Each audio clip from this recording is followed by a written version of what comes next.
Uehara narrow. Within the shadowy confines of a cavern, the sound of dripping water echoed sporadically. Suddenly, the splashing of footsteps reverberated through the secluded cave, alerting a man and a woman concealed within its depths. Pain, someone approaches. The woman furrowed her brow, her palm transforming into a series of origami blades, imbued with chakra and glinting with lethal sharpness. Her voice, though calm, carried an undercurrent of tension. Aside from us, only Madara and Obito are aware of this location. Have they come? No, it is an unfamiliar ninja. The man raised his gaze, his peculiar eyes fixed on the cave's entrance, where a figure had emerged. His tone was cold and unfeeling. Conan, eliminate him.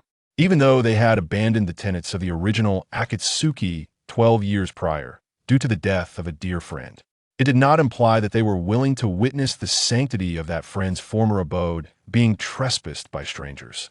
The thought of slaying an intruder in this hallowed ground bore no weight in the hearts of either the man or the woman.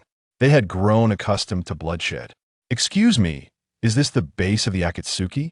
Before they could make a move, the figure in the cave addressed the pair within.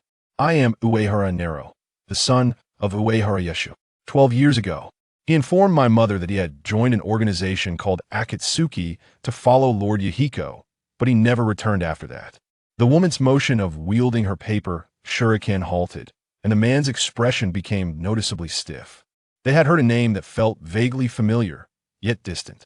At least for the woman, it resonated with recognition. The ninja named Uehara Yeshu had once sacrificed himself to protect her, ultimately falling victim to an enemy's bladia senseless martyrdom. As the figure approached, the man and woman discerned his appearance.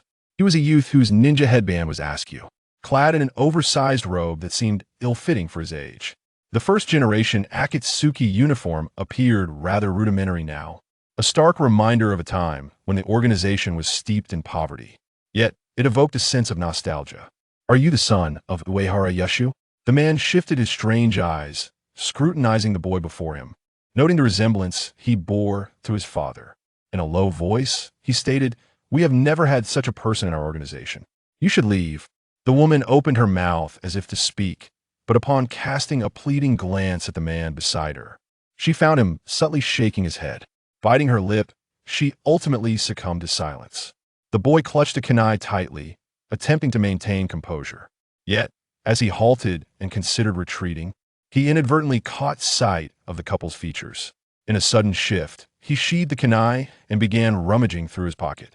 The man and woman in the cave exchanged a glance, their expressions tinged with surprise and a rising sense of vigilance as the youth produced a photograph. Lowering his gaze to the image, he then lifted his head to study the man and woman before him. The youth raised the photograph towards them and softly inquired, "Might you be Lord Conan and Lord Yahiko?" A heavy silence enveloped the pair. The photograph captured the first and only image of the original Akatsuki, missing many who would come later, as members had once believed the organization to be one of peace, paying little heed to the identities of their comrades, many of whom had sent their details to their families. Moreover, the Yahiko the boy mentioned was indeed the first leader of the Akatsuki, a fact that deepened the somber mood of the two. The man bore an uncanny resemblance to Yahiko, as his body was, in fact, the deceased Yahiko, transformed into a powerful puppet. The one controlling this puppet was a red-haired boy depicted in the photograph. It seems that Lord Yahiko has not changed at all, the youth began, rambling on. Though Lord Conan has aged somewhat, one can still discern the contours of her youth. The woman's expression darkened. The man regarded the youth calmly before suddenly stating, "Your father is dead. He perished 12 years ago, and I have long since forgotten his name. The weak are not worthy of remembrance." Pain. The woman's face flashed with alarm. She had never anticipated that the man would so bluntly state the truth, especially concerning a former acquaintance. The youth's countenance fell, and he retorted forcefully, "If you do not remember his name, how can you claim he is dead?" Because the man regarded the boy with a cold gaze, enunciating each word with deliberate clarity. 12 years ago, only 2 members of the Akatsuki survived. He could have lived, the woman suddenly exclaimed, adding, "Had it not been for me, many could have survived." The man, seemingly poised to offer her some words of comfort, hesitated as he observed her despondent expression, ultimately falling silent. "I understand now," the youth said, his demeanor shifting to one of indifference as he waved his hand dismissively. "If he died 12 years ago, then I shall not hold it against him." With that, he turned to leave. However, as he took but a few steps, an uncanny force tugged at him, pulling him back, and the man seized his collar with a firm grip. "Though your father possessed little strength, he was a ninja worthy of respect. Do you feel no emotion for him? Pain, let him go." The woman anxiously reached out, grasping the man's arm in an attempt to release the youth from his grip. Uehara Nariku tugged at Pain's palm, tilting his head to gaze into the man's enigmatic eyes, a hint of derision flitting across his face. "I sincerely apologize, but I was merely a newborn 12 years ago. Aside from his photograph in this garment at home, I have no recollection of him whatsoever." From his words, the image of a man who abandoned his wife and child emerged vividly. Regardless of the circumstances, the ninja, known as Uehara Yushu, left behind his newly delivered wife and freshly born son to pursue a bewildering organization known as Akatsuki. Which certainly sounds rather peculiar. "I am sorry," the woman murmured, hesitantly offering her apology. Tears welled in Conan's eyes. 12 years prior, they had all been merely 15. Unable to comprehend the immense sacrifices made by the ninjas pursuing them. Now they were only beginning to grasp the tip of the iceberg. "There is no need for apologies, that was his choice," the youth replied, shaking his head as he released the man's hand. He spoke softly. "I seek the Akatsuki's base solely because my mother, before her passing, longed to learn of his fate." Conan, looking intently at the boy, anxiously inquired, "Both your parents have passed away, so where will you go now?" "Naturally, I will seek refuge with Lord Hanzo." Uehara Nariku spread his hands in explanation. "For the past few months, I have lived as a wandering ninja, gathering information about Akatsuki and my father's whereabouts. Now that my wish has been fulfilled, I will certainly go to Lord Hanzo and become a legitimate ninja." Pain and Conan exchanged glances, incredulous that a descendant of a former Akatsuki member would seek allegiance with his father's murderer. This young boy, Uehara Nariku, was blissfully unaware of the truth. How could those who knew, especially Conan, allow such a thing to transpire? "No," Conan interjected, grasping his shoulder and squatting before him, her expression frosty. "Your father, Uehara Yushu, joined Akatsuki, which means his child is also a member of the organization. Your organization resembles a pyramid scheme." Uehara Nariku glanced back and forth between Conan and Pain, unable to restrain a bemused comment.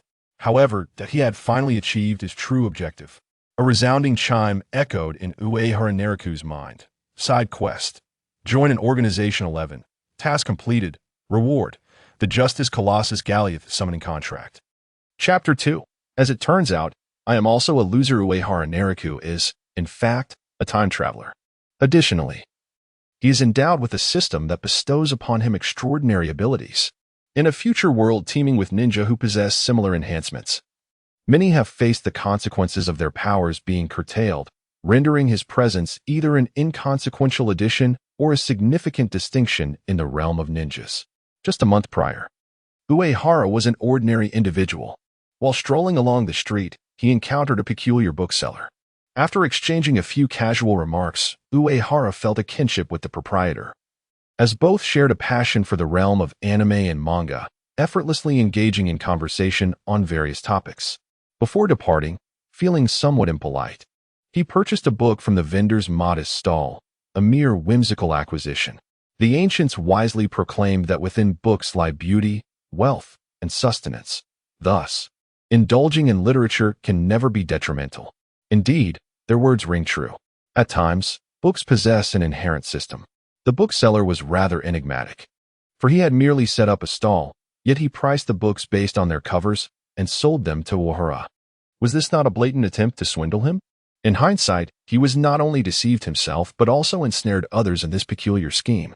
Upon returning home, Uehara opened the book and was immediately bound to a system known as the wishes of all two-dimensional enthusiasts will be realized, abbreviated to the two-dimensional wish system. This system, somewhat rudimentary in nature, lacked artificial intelligence and rigidly issued tasks. Once activated, it conducted a comprehensive analysis of Uehara's preferences and subsequently transported him to the ninja world, where he transformed into Uehara Naraku. The origins of Uehara Naraku are indeed quite extraordinary. His father was a first-generation member of the Akatsuki, but vanished after pursuing Yahiko, leaving behind a child with his mother. The challenges of survival for a mother and son in the war-torn village of Amigakure were formidable, compelling Uehara to learn chakra refinement from a young age, ultimately becoming a wandering ninja, only to meet his demise at the hands of a shinobi from Iwagakure. Uehara has now become Uehara Naraku. His primary mission is singular: to fulfill the wishes of the bookseller and ascend to the position of the most formidable boss in the ninja realm. With a progress rate of 0. What a simplistic and crude system. Yet, why does it not allow him to realize his desire to lead a mundane existence? Instead, it compels him to fulfill the aspirations of others. Is the system not apprehensive that one day, someone may wish to transform into a crow, altering their very species, and it would be obliged to fulfill such a request? In addition to the primary quest of becoming the greatest boss in the ninja world, the system sporadically presents a multitude of random side quests, varying in difficulty. Strictly speaking, these tasks resemble the whims of two-dimensional enthusiasts, encompassing a wide array of eccentricities. After all, even a seemingly simple-minded system would unlikely issue blatantly contradictory tasks simultaneously, would it not?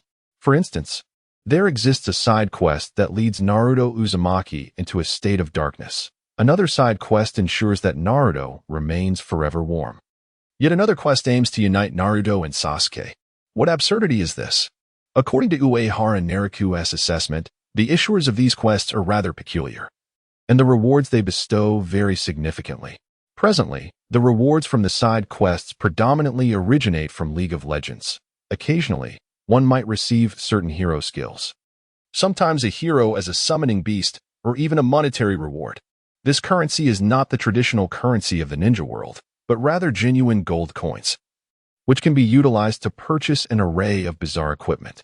Uehara Naraku accessed his panel, as this was the inaugural exhibition. It was likely to be a considerable time before he would access his attribute panel again. Name: Uehara Naraku. Gender: male. Date of birth: April 4th. Year 44 of the Leaf Village Calendar. Identification number: censored. Life energy: 698. Standard Chunin physical capacity ranges from 500 to 1000. Chakra energy: 1350. Standard Jounin level chakra ranges from 1000 to 3000. Health recovery: 2 per second. Chakra recovery: 1. 5 per second. Skills available: Sky Dance Technique. Enables flight through the use of chakra, consuming 3 chakra points per second, with no cooldown. Command: Shockwave. By releasing a chakra puppet, generates a gravitational force in space-time, drawing enemies towards the puppet. The range corresponds to the chakra expended, with a minimum of 100 points and a cooldown of 110 seconds. Wind Barrier. By unleashing wind-style chakra, forms a wall of airflow to block enemy attacks. The range corresponds to the chakra expended, with a minimum of 50 points and a cooldown of 26 seconds. Thunder Prison Induction. By releasing lightning-style chakra, creates a circular storm of electricity around oneself. The range, power, and duration correspond to the chakra expended, with a minimum of 75 points and a cooldown of 120 seconds. Card Trickery. Utilizes a powerful card-throwing technique, with each 4th card thrown increasing its potency, and no cooldown. Equipped: Tear of the Goddess. Chakra 250. Chakra accumulation 750. And returns 10 of chakra upon the use of ninjutsu. Summoning Contract: Justice Colossus Galio, consuming 3000 chakra points. Remaining gold coins: 1320. For Uehara Naraku, the sole consolation lies in the fact that his current skills are quite commendable, far from the simplistic orphan skills. Aside from the Sky Dance Technique, acquired during his initial practice of chakra control while walking on water and climbing trees, the others were attained through combat missions. As for the Tear of the Goddess, he procured it using some money earned from side quests, purchased from the occasional shop that the system presents. He is acutely aware of the significance of chakra in the ninja world. This item can be a lifesaver. Previously, the system had assigned him 2 side quests. One to establish an organization, and the other to join an organization. If he were 22, he would undoubtedly choose to actively establish an organization. However, he is merely 12 years old this year. Given his recent performance, the notion of seizing an opportunity should pose no challenge. This identity is remarkably advantageous. If it is not utilized effectively, would it not be a tremendous waste? As for who shall emerge as the true mastermind behind the Akatsuki, becoming the greatest villain in the ninja world, Nagato, Obito Uchiha, Madara Uchiha, or Kagaya Otsutsuki, let them all compete fairly.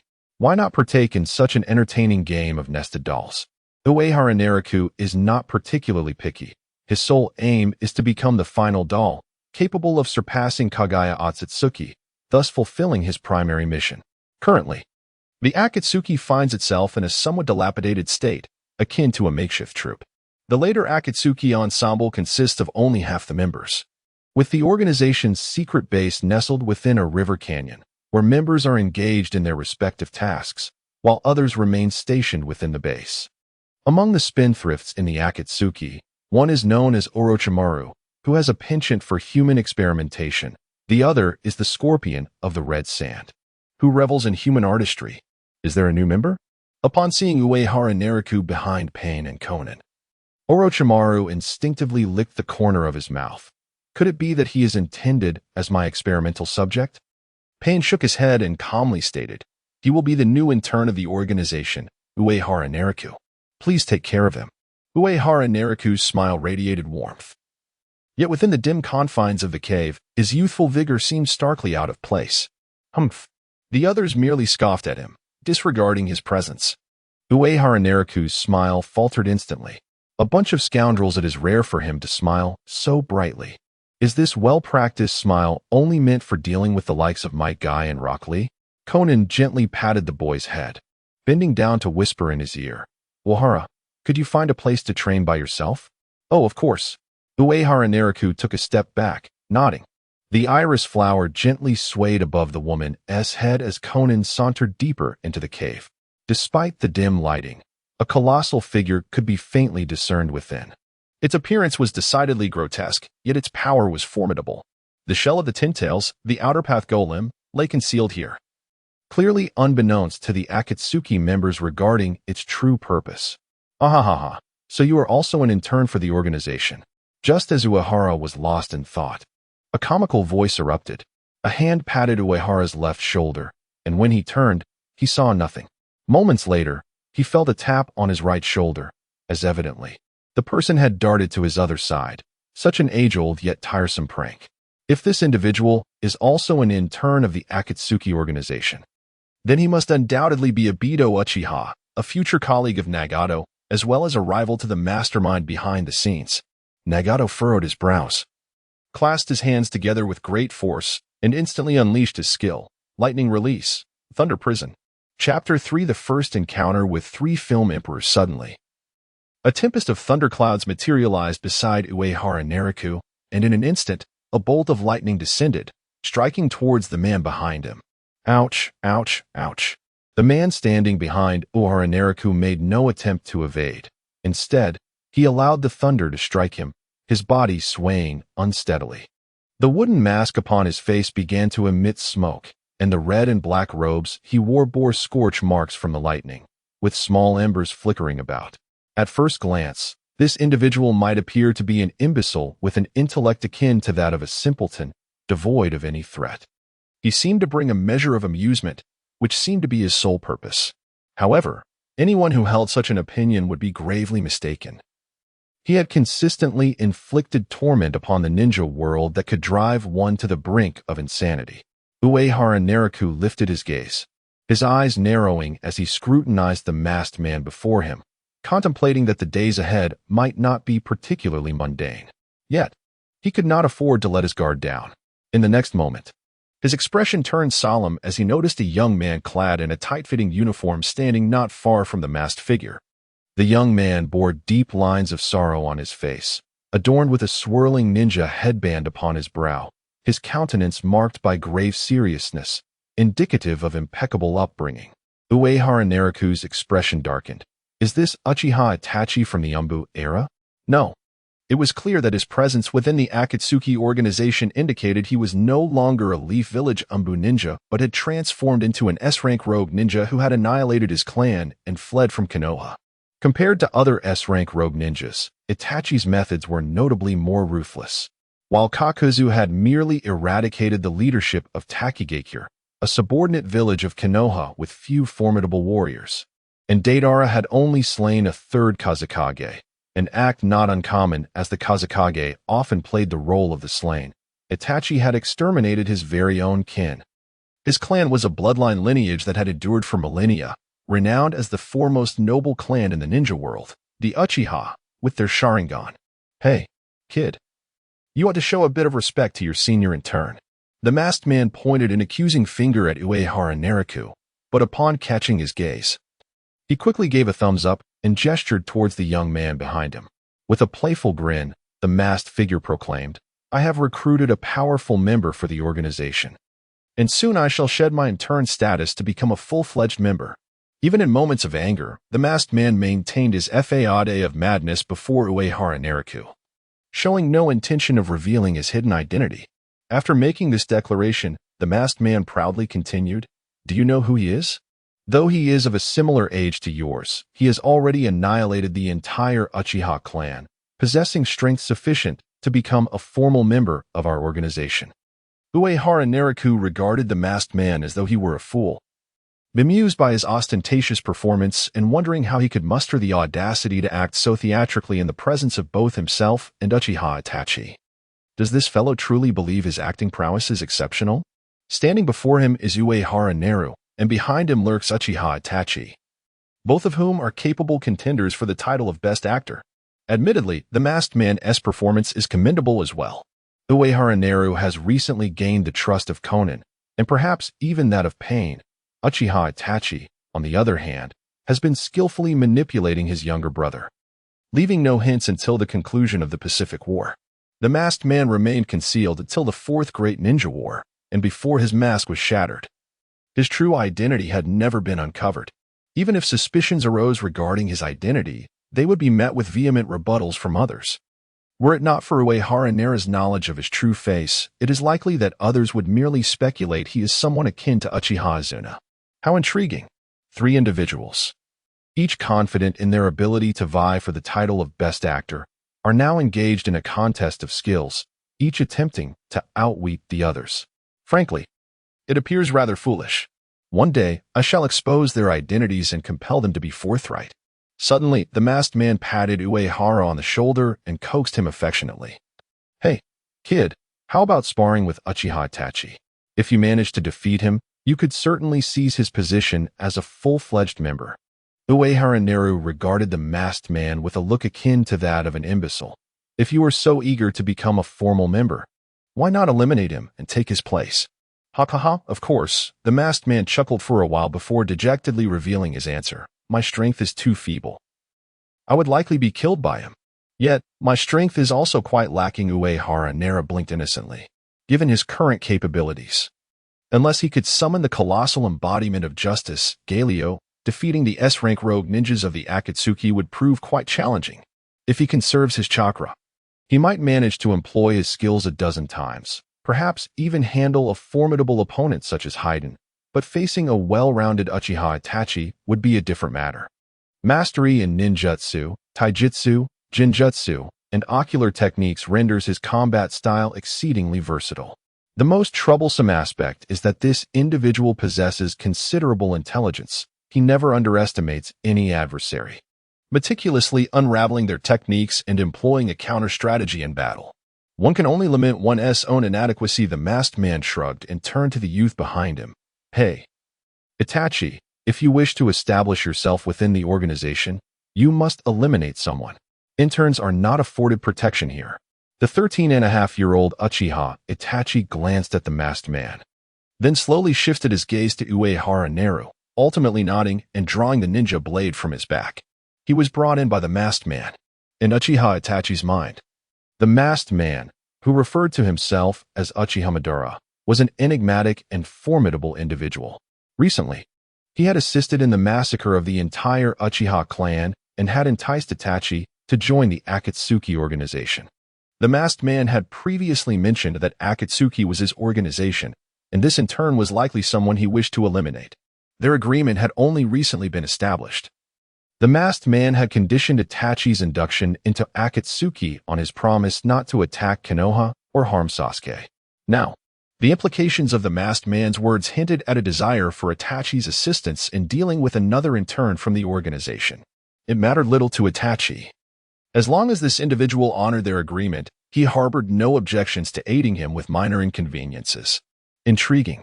Uehara Nariku cast a glance at the Uchiha Itachi, who wielded a ninja blade, recalling the two side quests that had once appeared.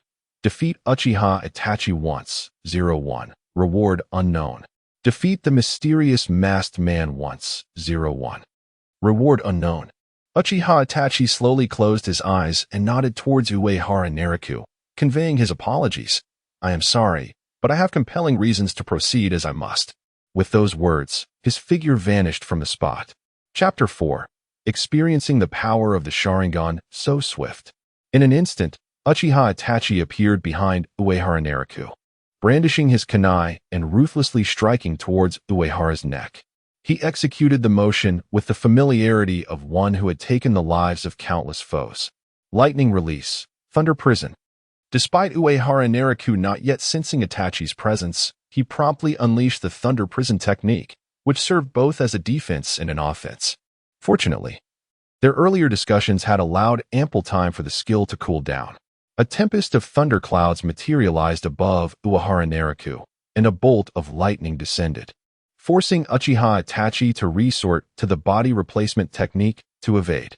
Countless arcs of electricity danced within the storm, threatening to strike again at any moment. Once out of the thunder prison's range, Itachi furrowed his brow. This fellow, he can release such potent lightning techniques with just a single hand sign. Are all the interns in the Akatsuki such formidable beings? Clap, clap, clap. The masked man applauded vigorously, exclaiming in awe, wow, wow, wow. This is utterly spectacular. Whether it's Itachi's body replacement technique or the little brat's lightning ninjutsu, it's all incredibly impressive. Fool. Uehara Nariku could no longer suppress his disdain, muttering under his breath. Such a flamboyant display of praise lacks any sincerity whatsoever. Gazing at Uchiha Itachi's position, 4 cards suddenly materialized in Uehara Nariku's hand and shot forth towards him. Easy. A piercing sound of metal scraping against metal erupted. Itachi's kunai deftly intercepted all 4 cards, which were as sharp as if forged from steel. My cards are not for the faint-hearted, Uehara Nariku remarked with a light chuckle, his gaze darkening. As his words fell, an explosion resonated. One of the cards detonated instantaneously, sending Itachi tumbling backward, half kneeling on the ground. The rogue ninja from Konoha appeared somewhat disheveled. Despite his timely reaction due to the previous body replacement technique, he still bore the brunt of the explosion. How terrifying. The masked man, trembling, clasped his hands over his head, visibly shaken. One card possesses a power greater than that of an explosive tag. How frightening. It must be imbued with an abundance of chakra. Uchiha Itachi pondered, raising his head to behold Uehara Nariku. The strength of this organization is rather formidable. I senti it. Though he had yet to fight with full force, the 2 techniques wielded by this in turn displayed a power that could rival that of a J-Nin. A 12-year-old J-Nin? Uchiha Itachi closed his eyes, then slowly opened them, revealing a glint of ferocity as his pupils transformed into a crimson hue. 3 black tomos swirling around them. Whoosh. Uehara could almost hear the wind rushing. He did not dare to meet Itachi's Sharingan gaze directly. Instead, gazing at the moment when Itachi's toes vanished from sight. The recent thunderous explosion should have drawn out Shaonin and pain. Otherwise, he could only attempt to procure some extraordinary items capable of securing victory through the system using his coins. After all, his primary objective was to obtain skill rewards, while also seizing the opportunity to showcase his prowess. This organization has always been unscrupulous in their recruitment of powerful members. This little brat even knows how to counter the Sharingan? Truly impressive. The masked man beside him incessantly chattered about the battle, which was growing increasingly tiresome for Uehara. Were it not for the need to remain vigilant against an ambush from Itachi Uchiha, Uehara would certainly devise a way to deliver a decisive blow. Fire style, great fireball technique. A colossal fireball surged towards Uehara. As a prodigy of the Uchiha clan, Itachi effortlessly unleashed this signature fire technique, producing a great fireball with remarkable speed. One could not deny Itachi's rapid hand seal formation. In a mere second, he formed 6 seals and released the technique. However, Uehara's speed surpassed his. He symbolically brought his hands together and resolutely activated his defensive skill, Wind Barrier. The blazing fireball collided with the wall of wind, dissipating into nothingness, leaving only the scorched air in its wake. Both the masked man and Itachi bore grave expressions, for Uehara had unleashed another technique with merely one hand seal. Yet, Itachi did not forfeit this opportunity. In an instant, the rogue ninja appeared behind Uehara, swiftly brandishing his ninja blade. Is it here? A magical orb materialized in Uehara's palm. Based on his deductions, Itachi was undoubtedly feigning an attack with the great fireball, as that technique had never proven lethal in the anime. Command, Shockwave. The space around Uehara warped instantaneously. A gravitational force drew Itachi closer to him, and the disorienting effect of the warped space rendered Itachi utterly incapable of countering. Without hesitation, Uehara seized Itachi by the neck, pinning him to the ground. You have lost. Had he opted to sever Itachi's neck with a card rather than his palm, he could have certainly killed him. However, that was not Uehara's intent. Though Itachi was a spy for Konoha, he was effectively a model operative for the Akatsuki, and eliminating him here would be a tremendous waste. Moreover, if he had indeed used a card, Itachi might have activated Susanoo to defend himself. A chime resonated in Uehara's mind, and he instinctively thought he had completed the first side quest, only to discover that a side quest sealed in a corner had been accomplished. Task complete. Defeated by Itachi Uchiha once. 1-1. Reward, 100 coins. What a jest. Is there truly someone who would wish for such a masochistic outcome? This is not correct. The crux of the matter is, despite clearly holding the advantage, why does the system perceive him as having lost? It is you who has lost. The mesmerizing gaze of Uchiha Itachi finally met the eyes of Uehara Neru, the 3 black tomo of his Sharingan captivating him utterly. Even when unexpectedly struck down by the command of the shockwave, Uchiha Itachi still sought an opportunity for counteraction. Although he remained unaware of Uehara Neru's leniency, it did not hinder his decisiveness. Only by subduing the enemy could he attain ultimate victory. Uehara Neru was abruptly ensnared in a genjutsu, wherein his sensory perception. Enormous copper nails embedded themselves into his body, rendering him immobile. Genjutsu, binding technique. Yet, within Uehara Neru's mind, another side quest, which had been cast aside upon crossing into the ninja world, was finally completed. Quest completed. Experience the power of the Sharingan. 1-1. Reward, Life Form Disintegration Ray. Life Form Disintegration Ray releases a powerful beam through the eyes, analyzing the enemy's life characteristics, causing disintegration of their body for 2.5 seconds. With the chakra value and duration being interrelated, requiring a minimum of 100 chakra and a cooldown time of 120 seconds. This skill is indeed formidable, however. Uehara must immediately dispel the genjutsu. This truly presents an unprecedented crisis. How could he falter at such a critical juncture? Is it not said that the soul energy of a traveler is potent enough to resist genjutsu? What should be done to dispel the genjutsu now? Just as Uehara Neru intended to unleash the life disintegration ray in an indiscriminate attack, someone struck his head, utilizing a playful gesture akin to scolding a child, thereby freeing him from the genjutsu. What are you all doing? Chapter 5. I also desire domination. Shao Nen interrupted their battle.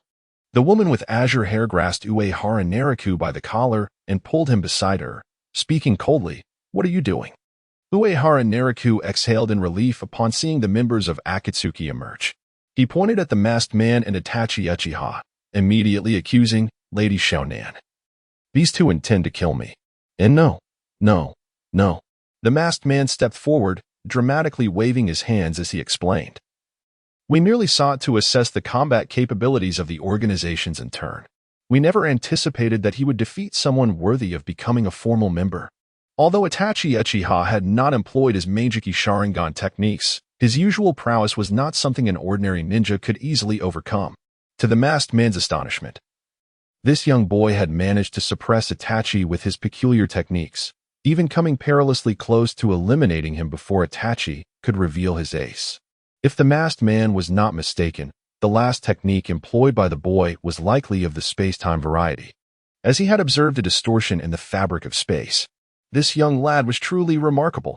He could potentially serve as a formidable asset for Akatsuki in their quest to capture tailed beasts. The organization's membership had been in a constant state of flux, with various teams frequently lacking personnel. Occasionally, members would even barter their teammates for monetary gain. As for the potential threat posed by Uehara Nariku, the masked man contemplated for a mere second before dismissing it. The boy seemed devoid of any significant bloodline, and his chakra appeared to be only slightly above average, rendering him an unlikely candidate for greatness. Nevertheless, his innate talent was commendable. He had managed to develop a ninjutsu that could be unleashed with a single seal. Yet that was likely where his capabilities would plateau. He understood well that only those endowed with powerful bloodlines could aspire to greater heights. Uehara's method of merely distorting space exhibited a certain time lag. With adequate intelligence, one could easily evade it. Itachi had been struck by the shockwave due to its unexpected nature. Had he chosen to expend his ocular power from the outset to activate his Meijiki techniques, the confrontation would likely have concluded much sooner. Fortunately, he had refrained from doing so. Otherwise, Akatsuki might have lost a formidable combatant, potentially inciting Xiaonan's discontent. Xiaonan's gaze flickered with curiosity as she looked down at Uehara Nariku beside her, gently ruffling his hair. She inquired, "Is this true?" Skeptical, she pondered how a 12 or 13-year-old boy, especially one who was a wandering ninja, could possess the strength to contend with a formal member of Akatsuki. However, during the recent meeting, Zetsu had mentioned intelligence suggesting that Uehara was indeed a remarkably gifted child. The truth lay somewhere in between. Uehara Nariku's expression was exceptionally serious as he fixed his gaze on the standing figure of Uchiha Itachi. In a hushed tone, he remarked, "I engaged him in combat using a secret technique I developed, but he was hardly serious. His Sharingan is formidable." After contemplating briefly, Uehara Nariku continued, "Once he activated his Sharingan, I was immediately ensnared in an illusion, unable to break free. I understand now. Ordinary ninjas indeed find themselves at a disadvantage against those with bloodline abilities, particularly the Uchiha clan, which is rumored to be invincible in one-on-one encounters." Konan nodded, believing his words. Initially, she had harbored doubts about Uehara Nariku's identity and the allegiance of the faction he represented. However, during the meeting, Zetsu provided intelligence regarding Uehara Nariku, confirming that the young man was indeed the son of a ninja named Uehara Yachu, hailing from a small village in the Land of Rain. Information about Uehara Yachu had also been uncovered by Zetsu. He was merely an ordinary member of the original Akatsuki organization. Uehara Nariku had lived in his father's hometown village, occasionally referring to himself as a ninja to undertake tasks for the villagers, until his mother passed away over a month ago, prompting his departure from that small village. With his identity confirmed, everything else seemed to fall into place. Gently patting Uehara Nariku's shoulder, Konan instructed, "Nariku, you should rest for now. We still have matters to discuss with Mr. Uchiha Itachi." Regardless of the circumstances, 12 years of age was indeed rather young. At 12, they had been compelled to fight for survival, but now that the Akatsuki had the means, it was time to nurture the next generation of the organization.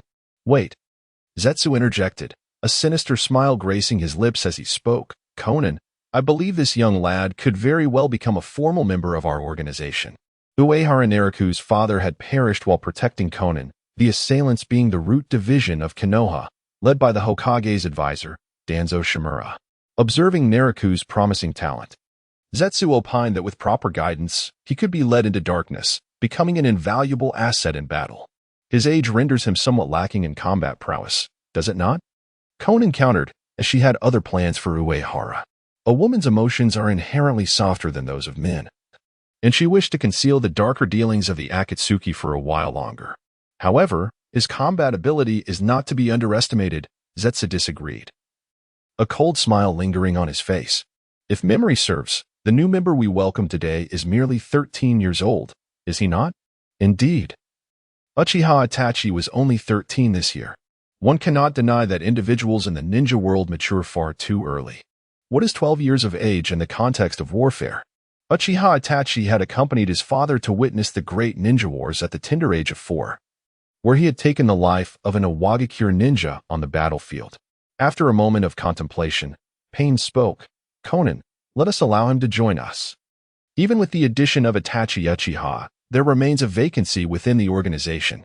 Conan suddenly lowered her head and softly said, "Pain, we are about to launch an assault on the hidden rain village to avenge them. I would like to involve Nagato as well." Pain furrowed his brow in contemplation, his Rinnegan eyes reflecting a hint of hesitation, yet he ultimately nodded in acceptance of his friend's proposal. Over the years, he had been secretly developing the ocular techniques of the Rinnegan in anticipation of exacting vengeance upon Hanzo of the Salamander, the leader of the hidden rain village. Now, with the 6 paths of pain complete, it was time to venture to the hidden rain village and savor the fruits of retribution. Initially, the quest for vengeance was to be shared solely between him and Conan. With the inclusion of another, it felt fortuitous. Thus, he entrusted the responsibility of continuing to seek suitable recruits for Kakuza to the others. Pain cast a sweeping glance over the gathered individuals, his gaze lingering upon Itachi Uchiha. Having previously acquired intelligence regarding him, within Pain's perception, Itachi was a youth marked by cruelty, one who had slain his own kin. His anguish and darkness must be profound. After exchanging a few brief words with Itachi, Pain produced a ring from his sleeve. "Welcome to Akatsuki. Your code name shall be Suzaku. From this day forth, you shall carry the name of Akatsuki as Itachi Uchiha." Itachi slowly nodded, accepting the ring, and removed his ninja headband, etching a clean mark upon it with his kunai. The whirlpool emblem of the Leaf Village reflected a somewhat grim visage of Itachi, leaving one to ponder what thoughts occupied his mind as he gazed upon the headband. Naoto Uehara stood beside Conan, observing the scene unfold, and suddenly lifted his head to speak. "When we subdue him later, could you procure me one?" Chapter 6. The boy bathed in the light of dawn. The Akatsuki organization's uniform is rather dashing. Perhaps it is due to Uehara Nariku's overly fervent performance that Conan is reluctant to let him be tainted by the darkness of the Akatsuki, wishing instead for him to possess a bright future. Uehara Nariku, having received no new attire, could only gaze enviously at Itachi Uchiha as he donned that red cloud-patterned black robe. Glancing at the boy filled with longing, Conan reached out and tousled his hair, saying, "Nariku, your future will be radiant." In truth, this state of affairs is quite satisfactory. Uehara pouted slightly, muttering under his breath. However, when he observed Conan producing 2 bottles of purple nail polish to hand to Itachi, his composure faltered. Must the makeup of the Akatsuki be so extravagant? Do men truly need to adorn their nails? Conan watched as Itachi calmly accepted the nail polish and suddenly addressed him, "Itachi Uchiha, keep your distance from Uehara in the future. Should I see anyone attempting to harm him, I will not show mercy." Itachi lowered his gaze to glance at Uehara Nariku, standing beside Conan, and gave a slight nod. "Senior Conan, even reasonable combat can facilitate a child's rapid growth." The masked man standing beside Itachi observed Uehara with interest and remarked, "It seems this little brat's card-throwing technique is quite reminiscent of Senior Conan's paper jutsu. Could he possibly be her younger brother?" The woman with azure hair furrowed her brow, neither confirming nor denying the suggestion, and curtly urged them, "If you have no further business, you may take your leave." All right. I'm off to buy some dango," the masked man declared, whistling as he departed. As for Itachi Uchiha, having just joined the organization, he would temporarily reside at the secret base, awaiting Pain's assignment to a combat team. Inspired by the masked man's earlier words, Conan suddenly found herself intrigued by Uehara Nariku's abilities. She yearned to comprehend how he could hold his own against a trained rogue ninja from Konoha in a spar that left room for mercy. As Conan noticed the card in Uehara's hand, she reached over to take it, gazing down at the design. It was a King of Hearts. Is this a card used in gambling? Conan's expression grew slightly frosty as her gaze toward Uehara turned increasingly discontented. She coldly queried, "Have you been involved in gambling?" "No," the boy replied, raising his hands in a gesture of explanation. When I was young, my family couldn't afford shuriken. So I practiced throwing with inexpensive playing cards. I've simply grown accustomed to it, and even developed techniques to utilize cards in combat. There was no better way to articulate it. After all, the card master's throwing skills are quite practical, not to mention. The explosive effect of a card is on par with that of an explosive tag. Is that so? Naruto, henceforth, you shall be my disciple. Xiaonan spread her palm, and a flurry of origami began to drift from her hand, transforming into delicate paper butterflies that danced gracefully around them. She guided one of the paper butterflies to rest upon her fingertip and softly remarked, "My paper manipulation technique bears a resemblance to your card skills. I can impart numerous ways to wield paper in battle." This was not solely for his growth, but also to ensure the legacy of Zhao's will. Uehara Naruto felt somewhat dazed, wondering if there was some misunderstanding, for with his prowess, did he truly require a mentor? Yet, if he wished to remain within the Akatsuki, it seemed impolite to refuse Xiaonan. Thus, he resolved to seek her guidance. In Naruto's mind, an unusual side quest notification appeared, which he had not bothered to examine closely. Quest completed. Become Xiaonan's disciple. 1-1. Gold 150. Such a meager sum. Did they consider him a beggar? Based on his understanding of the system's side quests, he grasped the mechanics. The more widely accepted a task, the more generous the rewards. Xiaonan crouched before Naruto, adjusting his attire, her voice gradually softening. "Naruto, from now on, call me teacher." "Yes, teacher Xiaonan," Naruto replied, blinking in acquiescence. In truth, Xiaonan lacked any innate talent for teaching. She pondered what ninjutsu to impart to Naruto and decided to adopt the teaching methods of her former instructor by conducting a combat test. Although her teacher was a Konoha ninja, she had not undergone the typical bell test. Instead, she had collaborated with her teammates to defeat her teacher's shadow clone. Clearly, she intended to employ a similar approach. Xiaonan brushed her hair back from her forehead and explained softly, "In a few days, I will test you by having my paper clone engage you in battle, to determine which ninjutsu to teach you and to ascertain whether you can partake in our next mission." "Mission?" Naruto echoed. "Yes," Xiaonan nodded, her hand resting on Naruto's shoulder as she continued in a hushed tone. "We seek revenge for former Akatsuki members, for your father. I do not wish for you to live in hatred, yet I believe it is essential for you to understand these matters. For some truths must not be shrouded by time." Naruto nodded awkwardly. In truth, he was already well aware of those events, and the truth he understood was deeper, more profound, and more extensive than what Xiaonan and Nagato had witnessed. Thus, was it time for another test of his acting skills? Xiaonan's expression gradually grew somber, her demeanor becoming increasingly cold as she enunciated each word carefully. 12 years ago, it was the leader of Amigate Cure, Hanzo of the Salamander, and the higher-ups of Konoha, Shimura Danzo, who killed the other Akatsuki members. What? A hint of surprise flickered across Naruto's face. "So, are we to attack Konoha or Amigate Cure?" Hearing this, Pain approached and stood beside them, solemnly stating, "Conan, reveal the mission to him directly. Uehara Naruto must be involved in this task. It is his destined fate." "No," Conan replied. "His involvement may pose a danger due to his lack of strength." For the first time, she found herself in direct conflict with Pain. "I must first assess him to ensure his survival in this mission. Should he perish, it would be a testament to his inadequacy, unworthy of existence in this world." "Pain." Conan abruptly lifted her head, meeting his gaze with unwavering resolve for a moment before ultimately lowering it, softly continuing, "I remember the teachings of Master Jiraiya. It is the young who are the embers of the future, and Naruto is the sole embodiment of that hope. Since Yuhiko's demise, this marked her first defiance of Pain's will, a rarity that had not occurred in a long time. The emergence of this young man shone a light upon their past, awakening in Conan a newfound sense of responsibility. She must ensure that the dawn of hope, which once sought to illuminate the shinobi world, bequeaths itself to Uehara Naruto. After a moment of silence, the orange-haired man turned away, leaving only a remark in the rain. "Do as you please. We have prepared for this war for 12 years. The involvement of a mere child will not alter the outcome." Chapter 7. The defeat of the paper clone. The lake lay in tranquil stillness. The ninja stepped upon the water's surface, creating ripples that spread outward. Uehara Naraku gradually ascended onto the lake, following Conan's lead, and slowly took his position. After a 2-day respite, today marked the commencement of his official test. It was perplexing what Payne was truly thinking. Just days prior, he had expressed discontent with Conan's decision. Yet today he appeared to observe the duel between master and disciple. Conan closed her eyes, clasped her hands together, and murmured, "Naraku, do not underestimate this test. My paper clone is formidable."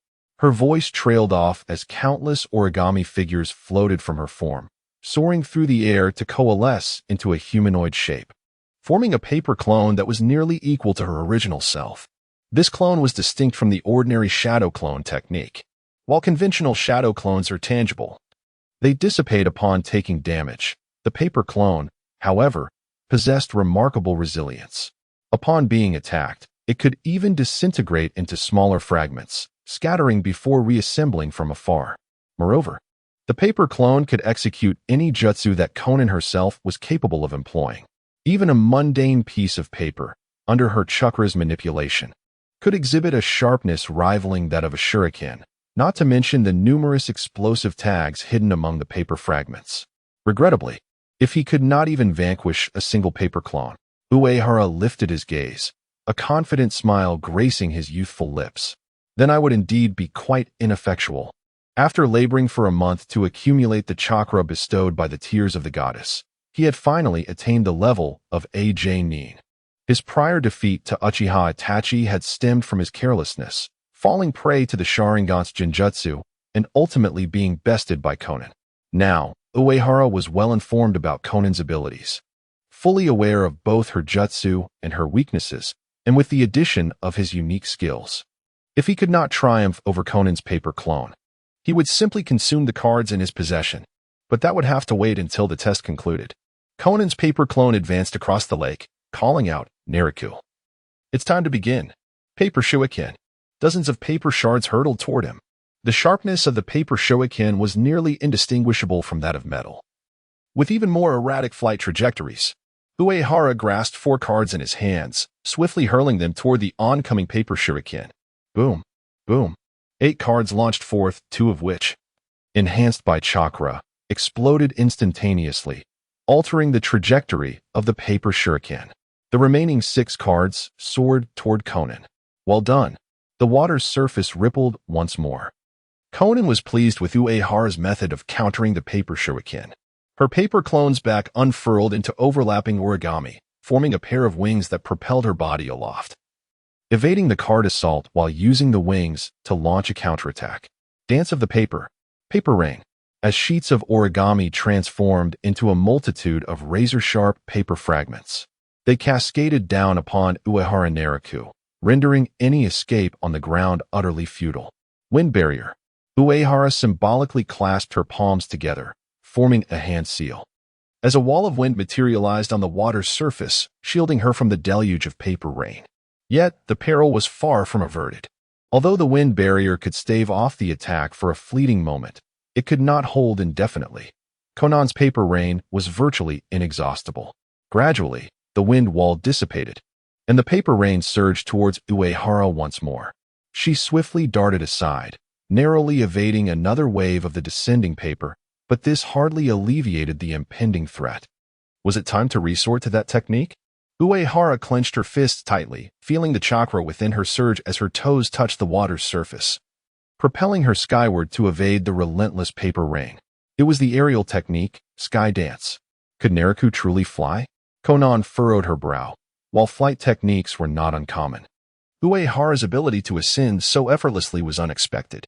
In the next moment, Conan beheld Uehara charging toward her with remarkable speed. Instantly, Conan's paper clone ceased its downward assault, conjuring a multitude of overlapping sheets into a paper spear aimed at Uehara. However, Uehara's movements in midair were astonishingly agile, allowing her to deftly sidestep the projectile. Such dexterity in flight was remarkable. Conan's brow, initially furrowed in concern, relaxed as she acknowledged that Naraku was not to be underestimated.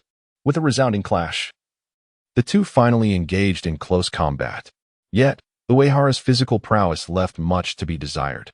Despite her aerial agility, she found herself outmatched by Conan's superior martial skills. This was an unavoidable circumstance. Uehara's life energy barely exceeded 600, a statistic that linked directly to her physical capabilities, strength, and speed, roughly equivalent to that of a mid-level ninja. However, this mattered little. If she could reach Conan's side, the battle would be concluded. For the tempest of thunderclouds was gathering around her. Lightning release, 10,000 thunder prison. The storm unleashed a relentless barrage of lightning, shattering Conan's paper clone into mere fragments, some of which crackled with electrical energy. Uehara's expression turned to one of astonishment.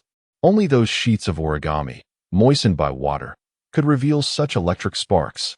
Yet, with the conductivity of these damp papers, it seemed improbable they could be destroyed by the lightning. Had Conan, the teacher, pre-soaked her paper clone? Indeed, Xiaonan nodded in acknowledgement, not denying the truth. Without taking such measures, her paper clone would struggle to withstand the fire-release ninjutsu. Uehara Naruto, in exasperation, rubbed his forehead as he realized that Xiaonan had managed to channel lightning through damp origami. Countless folded papers soared across to reassemble Xiaonan's form, who then spoke softly. Naruto, aside from viscous oil, it is exceedingly difficult for any other technique to completely obliterate my paper clone. If you possess no alternative strategy, your participation in that perilous mission cannot be permitted. I understand. Then we shall resort to another secret technique.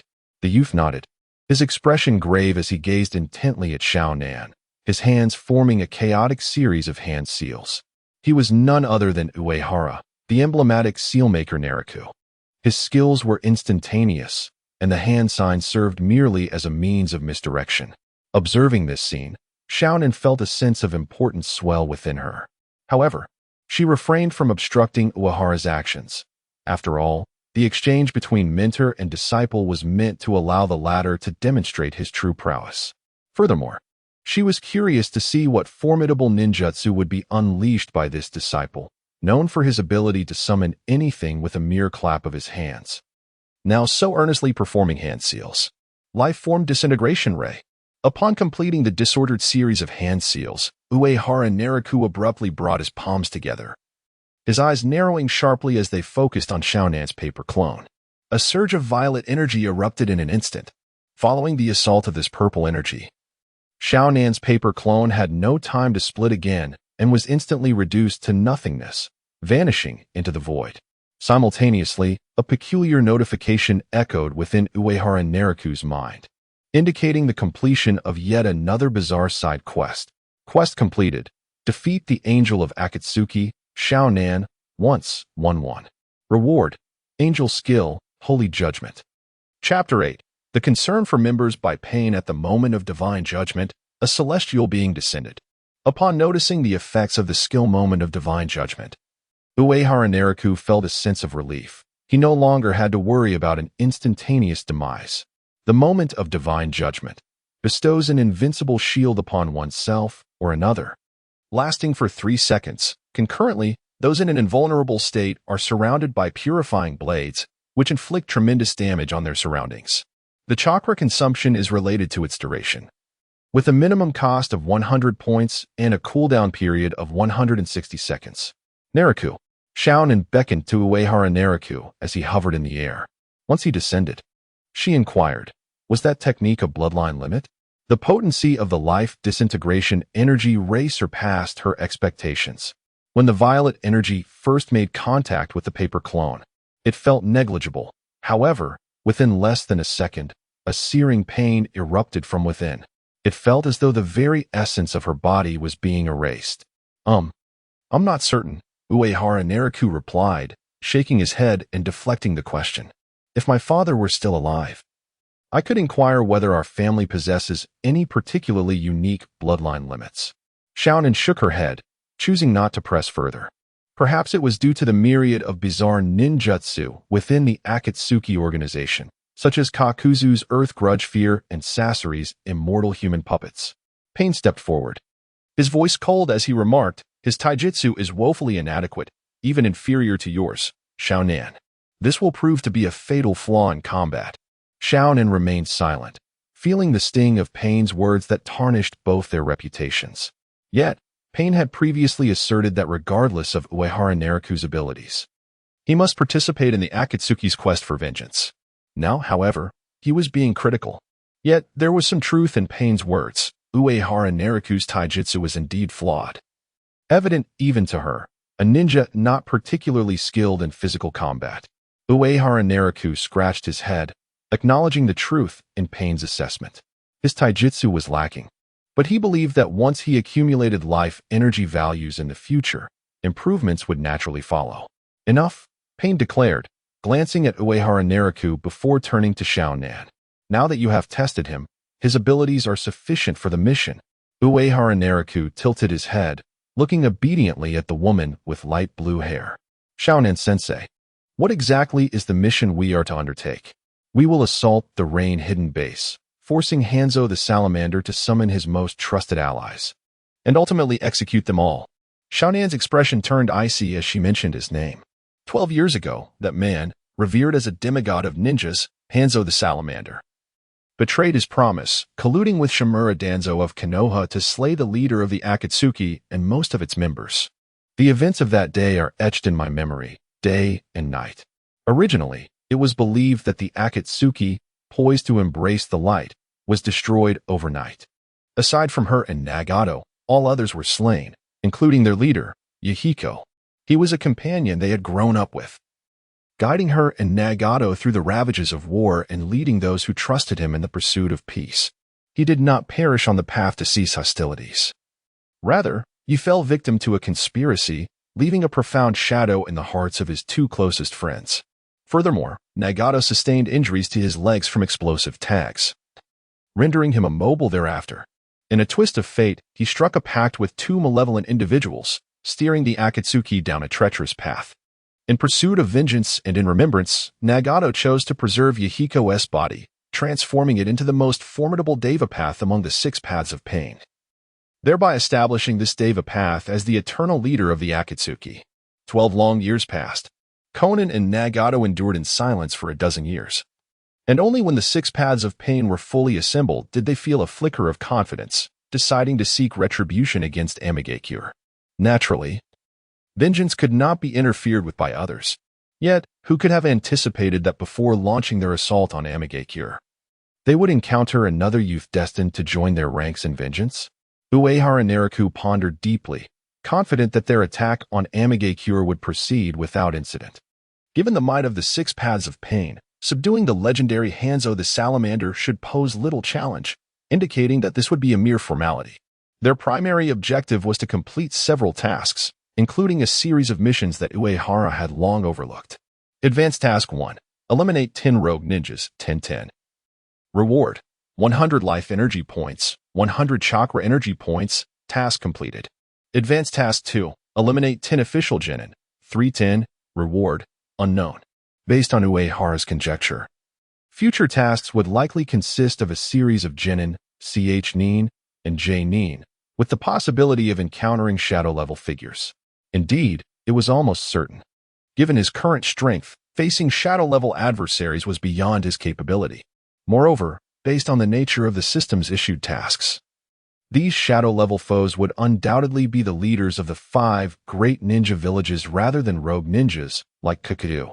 At present, Uehara Nariku's sole hope rested on the system's forthcoming advanced tasks being comprised of ordinary J-nin, rather than formidable ones like Might Guy or Kakashi, whose abilities were nearly overwhelming. However, to enhance his power, undertaking advanced tasks was essential, as Uehara surmised that these missions were a means of acquiring life energy and chakra energy. The rewards were unlikely to be insignificant. Upon his arrival in this world, Uehara had encountered several lackluster rogue ninjas, and with the aid of his skills, he easily dispatched them. However, official genin typically belonged to their respective villages and operated in groups. Even during his wandering days, Uehara had only chanced upon a small squad from a Wagakure that was imposing its will in the Land of Rain. To accomplish the number of advanced tasks, one must seek out a gathering place for ninjas, and there is no more suitable location than the Hidden Village. The opportunity to complete a plethora of advanced tasks at once, significantly enhancing one's strength, is indeed rare. However, during the subsequent preparation period, Uehara Nariku began to sense an oddity in the situation. According to his knowledge of the intelligence from the world of Hokage, Nagato typically stores the pain bodies when not in use, conserving his chakra. Who would have anticipated that during this pre-battle phase, Pain not only failed to return to his designated location but also frequently appeared at the training grounds of Nariku and Konan, critiquing Nariku as he practiced his taijutsu and bombarding him with numerous inquiries? His arm strength is too feeble, insufficient to defeat an enemy. His kicking speed is too slow, leaving him vulnerable to exploitation. Pathetic. Kid, are your fists meant merely for tickling the enemy? The orange-haired man stood at the edge of the training ground, occasionally offering his judgments, which certainly diminished the formidable image of the Devapath Pain. Accompanied by an aura of dramatic music, Uehara Nariku found it difficult to counter his remarks. Konan, unable to bear it any longer, interjected in defense. Pain. Nariku is only 12 years old. He is still quite young and has a long journey of growth ahead of him. I am merely concerned for the members of our organization, the orange-haired man retorted, speaking with an air of self-evidence. Chapter 9. If you wish to escape, you must consult me first. Uehara Nariku, having been compelled to undergo a week of rigorous physical training, experienced a meager increase of 3 points in life energy, a dishearteningly low efficiency. Fortunately, this arduous training would soon come to an end.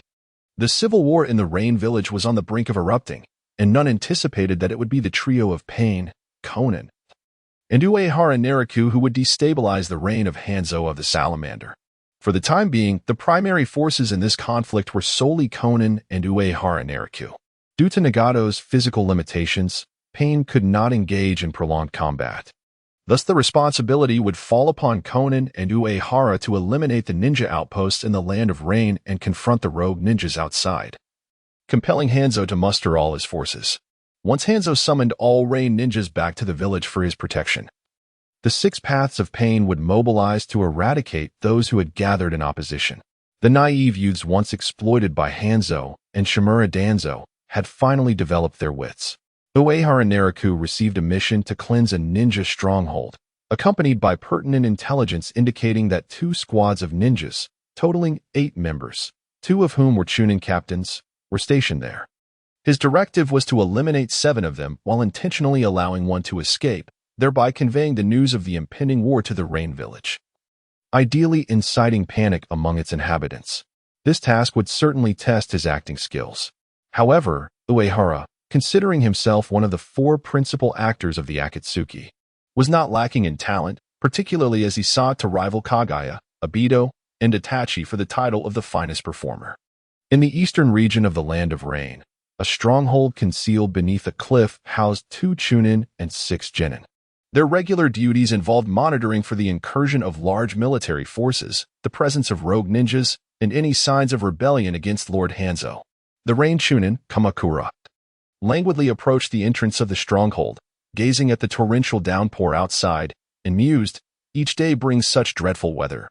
I wonder when this infernal storm will cease." Suddenly, a peculiar sound pierced the air amidst the clamor of the relentless rain. This sound was unlike the drumming of rain. The Rain Chunin halted his musings, straining to discern the external noise. Those raised in the Land of Rain could easily identify it as the sound of raindrops striking a bamboo umbrella. Kamakura quickly turned to his comrades, signaling them discreetly with his fingers, "An enemy approaches." After all, during such dreadful weather, an unexpected visitor to the Rain stronghold could hardly be a mere traveler, could they? "Are you all prepared?" A youthful, timid voice emerged through the deluge. Just as the Rain ninjas were at a loss for words, a violet energy beam cleaved the cliff in 2, and the torrential rain cascaded down. The Rain ninjas, disregarding the raindrops splattering against their faces, stared in shock at the slowly collapsing cliff, the awe-inspiring spectacle overwhelming their senses. What kind of technique is this? With a single strike, the entire cliff was instantaneously cleaved asunder. In the face of impending doom, only Kamakura retained a semblance of composure. Darting behind a nearby rock while vociferously warning his comrades, "The enemy is formidable. Everyone, remain vigilant and evade." As he cautioned his subordinates, Kamakura cautiously raised his head to observe the adversary who had obliterated their stronghold. There stood a young ninja, sheltered beneath a bamboo umbrella. Kamakura instinctively sought to refute the sight before him. How could such a powerful foe appear so youthful? Yet, this was the undeniable truth. Uehara Nariku stepped forward, a smile gracing his lips as he addressed the gathered rain ninja softly. Shall we commence? What is the purpose of your presence here, brat? Kamakura clenched the kunai in his grasp, his nerves taut, struggling to discern whether the moisture on his brow is rain or perspiration. What meaningless drivel are you uttering? Uehara Nariku lifted his umbrella, revealing his smiling visage while uttering chilling words. I am here to eliminate you. The juxtaposition of his youthful face and the sanguinary declaration evoked a sense of dread within Kamakura. This child must surely be a harbinger of malevolence. Damn it, kill him. Kamakura charged forward, wielding his kunai, rallying his subordinates to surge forth. Under their leader's command, a throng of rain ninjas brandished their blades, chain weapons, and shurikens. Advancing with fervor, Uehara Nariku, grasping his bamboo umbrella, sighed softly. Life is so fleeting. Why do you persist in seeking shortcuts? A flash of golden light enveloped him, manifesting as a golden dome that shielded him from the onslaught of myriad ninja tools. Golden, ethereal swords materialized around the protective barrier. With a mere wave of his hand, Uehara Nariku unleashed the shimmering blades, which swiftly pierced the bodies of the encroaching rain ninjas. Kamakura stood in shock, paralyzed by disbelief. In his line of sight, neither shuriken, kunai, nor the chain blades could breach that seemingly thin golden shield, instilling a sense of despair. The boy had effortlessly dispatched the majority of the stronghold's ninjas, leaving only himself and another Chunin remaining. Fortunately, the other Chunin retained his wits, swiftly forming hand seals and unleashing a torrent of water release, water chaos wave. Clearly, this C-rank water release technique posed no significant threat to the enemy, as Uehara Nariku simply sidestepped the tumultuous waters. Suddenly, a splash morphed into a watery whip, ensnaring Uehara's form. Water release, water whip. Kamakura tightly gripped the other end of the water whip, his mind now composed. He softly urged his companion. You must return to the village and report what you have witnessed here. I will hold him off. The other Reinin did not hesitate, nodding before swiftly darting away into the distance, harboring no illusions that Kamakura could vanquish the youth. However, it was imperative to relay the information from this location. As long as Kamakura could delay the boy for a moment, he would blend into the torrential downpour and escape this battleground. Abandoning a comrade in such a manner to flee would be rather ignoble, wouldn't it? Uehara Nariku's fingertips produced a card, deftly spinning upon his digit, which he then flung toward the fleeing Reinin. What appeared to be merely a card exhibited sharpness surpassing that of a shuriken. The card zipped through the deluge and embedded itself into the fleeing Reinin, followed by a thunderous explosion. The escaping Reinin was reduced to nothingness.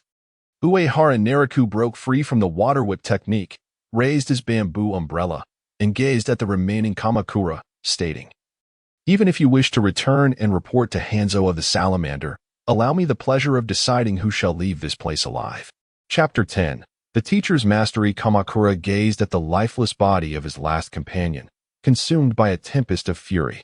With a forceful strike, he slammed his fist into the ground, mud mingling with rain splattering onto his form. Another fool who dares to challenge Lord Hans. Decades ago, the legendary Hans of the Salamander was revered as a demigod among ninjas, standing as the closest to the legendary first Hokage. Thus he faced countless assassination attempts and challenges. The ninjas of Amigakure had grown accustomed to this. Kamakura had witnessed many brash youths, believing that a few mastered jutsu rendered them invincible, daring to enter Amigakure with the intent to claim Hans's head. Most met their demise at the hands of Hans's right-hand man, Pain. Kamakura perceived the youth before him, holding a bamboo umbrella, as yet another ignorant challenger seeking fame through the defeat of Hans. Yet, Uehara Nariku did not deny it. Instead, he approached the Seinin Kamakura, a smirk gracing his lips. You are only half correct. I seek to take Hans's head not merely for glory, but to honor those he has slain. That old man has lived long enough, hasn't he? How dare you insult Lord Hans? Kamakura gritted his teeth. As a ninja of Amigakure, he could not tolerate anyone disparaging the revered demigod of ninjas. Just as Uehara Nariku anticipated a fight to the death, Kamakura swiftly hurled his kunai, forming hand seals. Amigakure no Jutsu. A cloud of smoke billowed up from the rain-soaked ground. As a ninja hailing from Amigakure, he was well-versed in the art of combat and evasion amidst torrential downpours. This boy sought to flee. Confronted by an adversary who had annihilated all station ninjas at their base, Kamakura was acutely aware of his own limitations. That brat had effortlessly dispatched 6 Genin and a CH Nin, all while maintaining his grip on the bamboo umbrella. Intelligence must be relayed back to the village.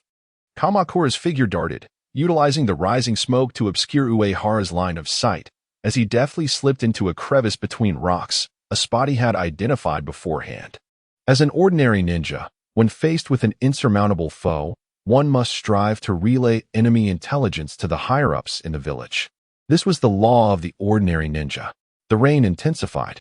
Kamakura, the Amigakure CH Nin, dared not make a sound, prudently concealed within the rocky crevice. Listening as the rain's patter against the bamboo umbrella grew faint. Had the boy departed? Kamakura exhaled slowly, waiting a moment longer to ensure the youth had truly left before cautiously peering out to survey his surroundings. Aside from the relentless downpour, there were no signs of life upon the ground. At last, the Amigakure CH Nin leader, Kamakura, felt a wave of relief wash over him, gradually emerging from his rocky refuge. Yet, he soon noticed the rain had lessened. The sound of raindrops striking the bamboo umbrella echoed once more in his ears. The boy had not left. He was still here. Kamakura abruptly raised his head, gazing skyward. In the sky, a shadowy figure emerged, holding a bamboo umbrella and floating gracefully, causing Kamakura's eyes to instinctively narrow. Could that little specter truly soar through the air? Uehara Naruto descended, positioning himself to meet Kamakura's gaze.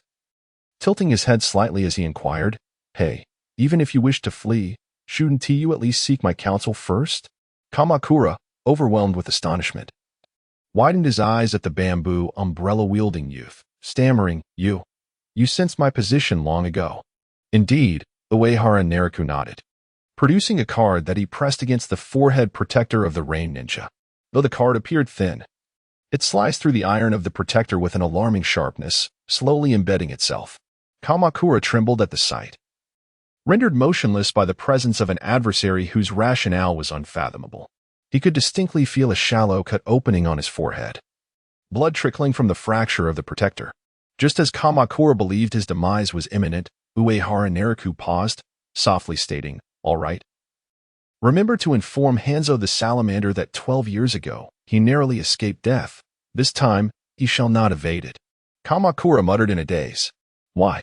Why did you not kill me? Who are you?" Uehara Naruto pondered for a moment, raised a finger, and seriously replied, "Perhaps. I am a kind-hearted individual."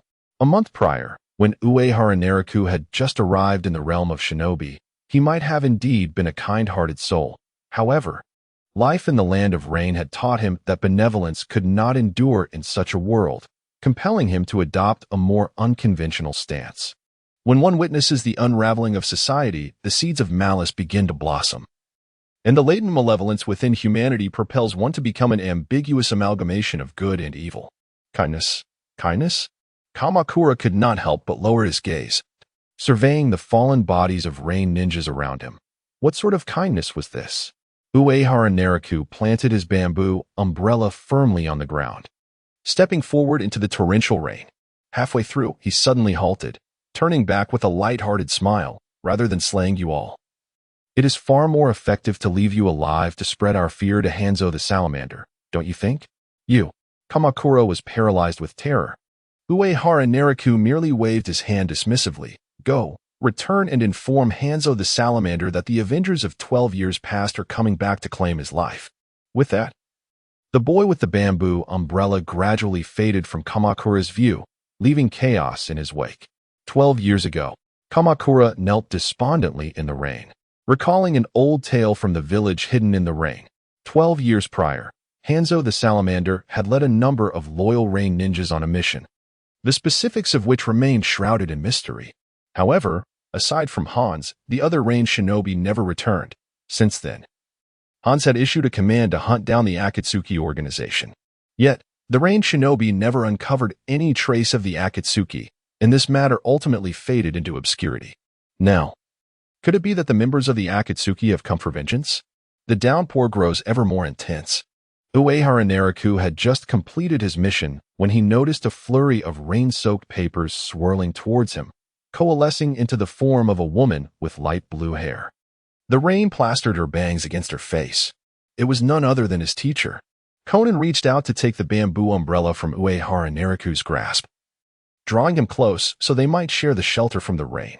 "I saw everything just now," Conan said, looking down at Uehara Naraku. Her arm draped over his shoulder as she softly praised the young man beside her. "Naraku, you did well." "Not at all. It is thanks to you, Teacher Conan." Chapter 11. To slay a salamander, the initial mission was executed flawlessly. Uehara Naraku exuded arrogance, precisely what Pain desired. The Akatsuki's vengeance must be bold and unambiguous. He would wield divine power to resolutely dismantle the reign and spirit of Hanzo the salamander.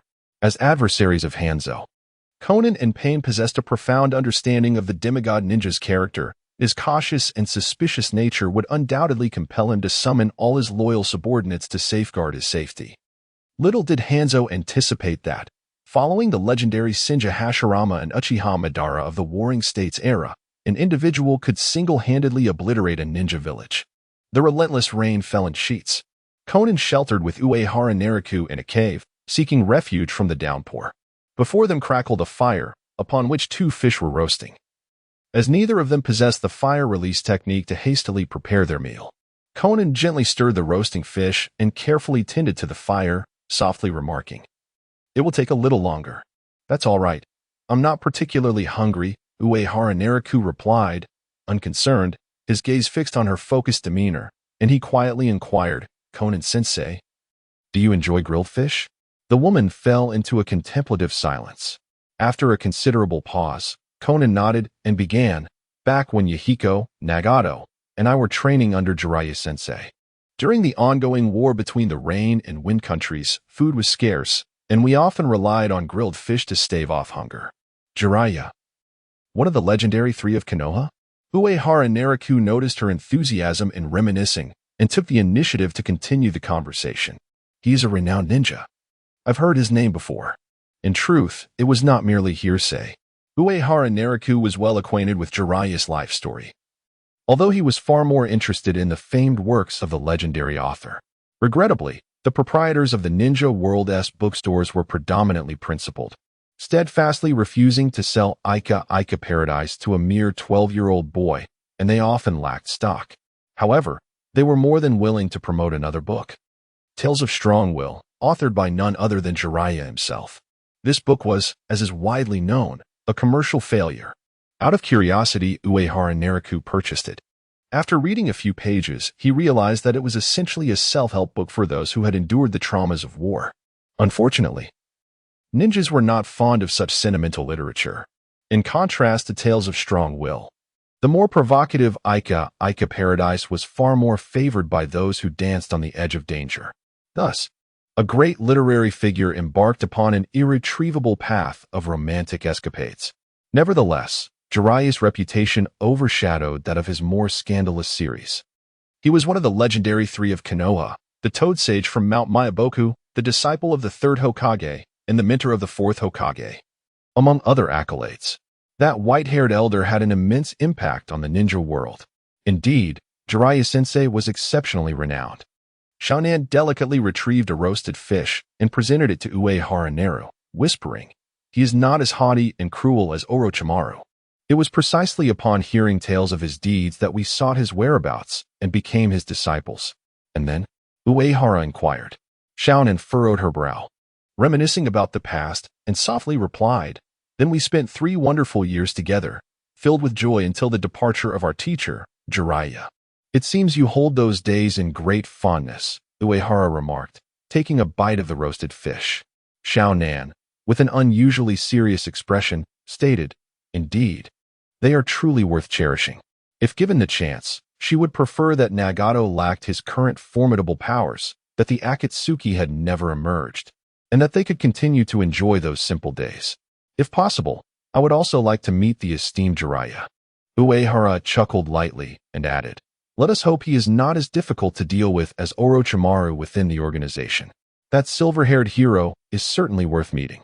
Furthermore, many of his side quests involve Jiraiya.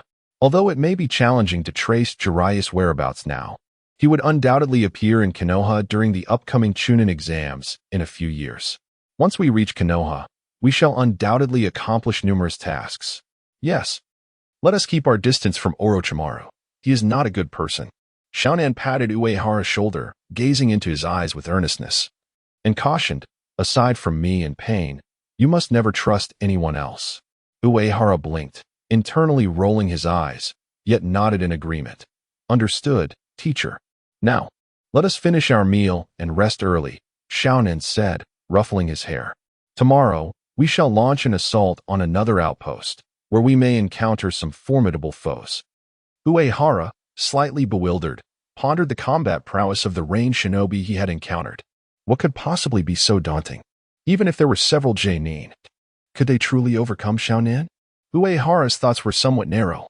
The Hidden Rain village has consistently ranked among the foremost of the smaller shinobi villages, second only to the 5 great nations. At its peak, it even dared to declare war on the surrounding great powers, though ultimately, it was subdued and trampled upon. Nonetheless, its strength remains formidable. The second Rain outpost that Xiaonan and Uehara aimed to assault was situated atop a secluded mountain, a location that is easily defensible yet difficult to attack, and the number of ninjas there surpassed that of a typical outpost, with their alertness heightened as well. As they ascended the mountain, Uehara looked at the desolate terrain with confusion. Teacher, what purpose does it serve to establish a ninja outpost here?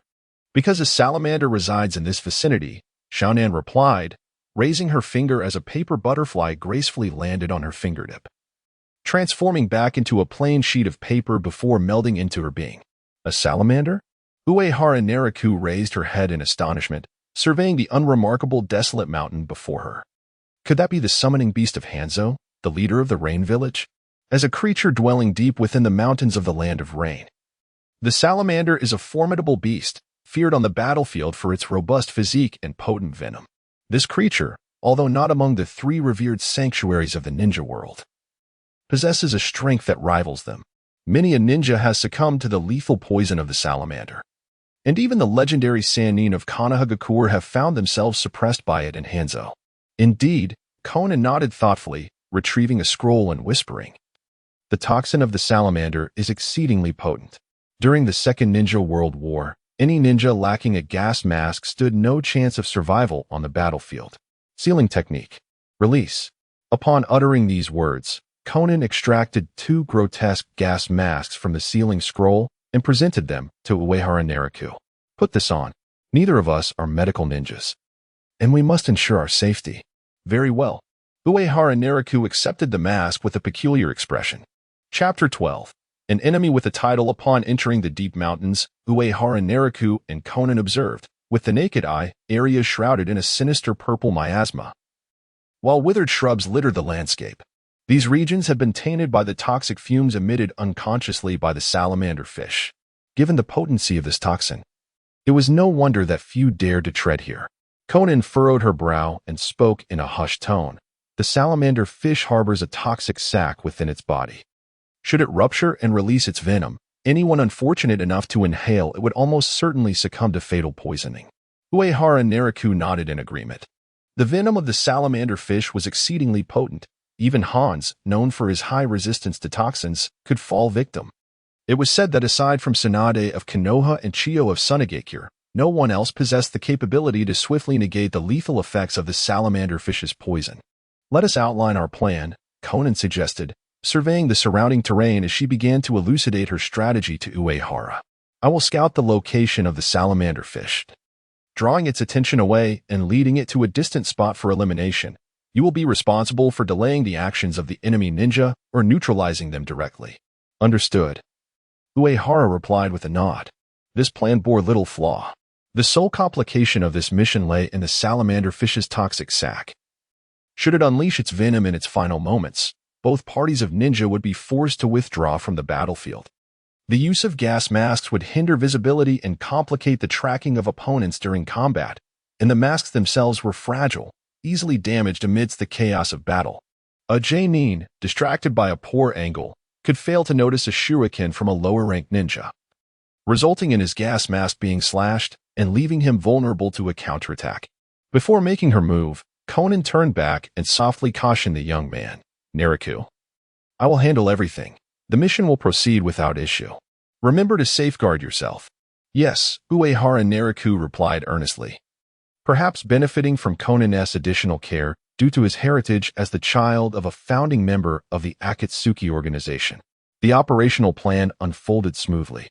Following the trail of the toxin, Conan swiftly located the salamander fish south hiding place, planting several explosive tags into the ground before igniting them. Boom! The mountains reverberated with the explosion. A massive salamander fish erupted from the earth, its brown body covered in grotesque lumps, presenting a rather unsightly yet formidable appearance. However, its movements were anything but clumsy. In response to Conan's assault, the salamander fish opened its gaping maw and unleashed a torrent of purple poison mist, forcing Conan to unfurl the paper wings on her back to evade the toxic onslaught. The commotion had been so significant that the stationed Rain Village ninja quickly reacted, donning their armor and rushing from their stronghold. At least 20 Rain ninja emerged, positioning themselves atop a towering rock. Swiftly identifying the assailant, a ninja clad in a black robe adorned with red clouds, who was luring the salamander fish away from their vicinity. "Someone is attacking Lord Hansa's summon beast." "No, he intends to lure away the salamander. Quick, stop him." The Rain ninjas swiftly descended, eager to pursue Conan and the salamander. However, a flurry of cards barred their path. 3 cards pierced the bodies of 3 Rain ninjas, and the final card detonated upon striking the ground, forcing the remaining Rain ninjas to abandon their pursuit. "Remain stealthy. There are other foes." The leading Rain ninja gestured for his subordinates to disperse and turned to behold a youth clad in a gas mask. Humph, merely a child. Uehara Naruto lingered in his thoughts, recalling the sound that echoed in his mind, a notification of task completion. He had just eliminated 3 Rain ninjas, fulfilling a progression task. Progression Task 2. Eliminate 10 official genin. 10 rewards. 500 life energy, 500 chakra energy, and 500 gold coins. This reward was rather generous. Uehara Naruto furrowed his brow. Over the past month, he had dispatched numerous rogue ninjas, and upon completing Progression Task 1, the system had granted him a mere 100 life energy and chakra energy. Yet now, having completed Progression Task 2, the system extravagantly bestowed 500 life energy and chakra energy, along with an additional 500 gold coins. If his conjecture was correct, the 100 points of life energy and chakra energy corresponded to ordinary ninja trainees advancing to genin, while the 500 points were indicative of genin ascending to ch-nin. This implied that as long as he fulfilled the progression tasks, such as slaying 10 official genin, the system would assuredly elevate him to ch-nin status, regardless of whether he completed those peculiar tasks. The additional 500 gold coins as a reward seemed to be an extra incentive, likely aimed at encouraging him to purchase upgrading equipment in the shop, ensuring he did not fade into obscurity. At last, his data appeared noteworthy. Life energy, 1201. Chakra energy, 1850. Life recovery, 2 seconds. Chakra recovery, 5 seconds. His gold total had also seen a considerable increase. Having lost to Uchiha Itachi granted him 100 gold coins. Becoming Conan's disciple added another 150 gold coins, and today he had acquired 500 gold coins. Remaining gold, 2070. Unfortunately, these coins could only be used to purchase some rather useless equipment from the shop. Uehara Naruto intended to save diligently, as he yearned for a powerful piece of equipment named the Frenzied Armor, which could enhance his life energy. Concealed behind his mask, Uehara Naruto licked his lips. With the significant augmentation of his life energy, his strength, speed, and physical endurance should now meet the standards of an ordinary Jainin, although it might only be the bare minimum for such a rank. For instance, within Konohagakure, there was a female Jainin named Yuhi Kurenai, who was regarded by enthusiasts of the anime realm as the baseline for Jainin standards. The gaze of the youth gradually shifted, settling upon the group of Rain shinobi who regarded him with disdain. Among them remained a dozen or so, including at least 4 or 5 ch-nin captains, possibly even more. Advancement Task 3. Eliminate 10 official nin. 210. Reward unknown. Uehara Nariku's third advancement task entailed the extermination of 10 nin. In the month since his arrival in this world, he had previously annihilated a squad of range shinobi and dispatched one nin captain just a few days prior. During a mission to dismantle a stronghold, he had slain another nin captain. Hey, kid, if you are willing to surrender, tell me where that guy in black went and why you attacked the pufferfish. Perhaps we might grant you a swift end or spare your life. The leading range shinobi regarded the motionless boy with contempt and continued, should you dare to resist, once we capture you, I will show you the cruelty of the range shinobi sting. Chapter 13. You are seeking your own demise. The Rain Hidden Village's Rain Hidden Stabber may sound formidable at first, yet the prestige of such titles in the ninja world is often rather trivial.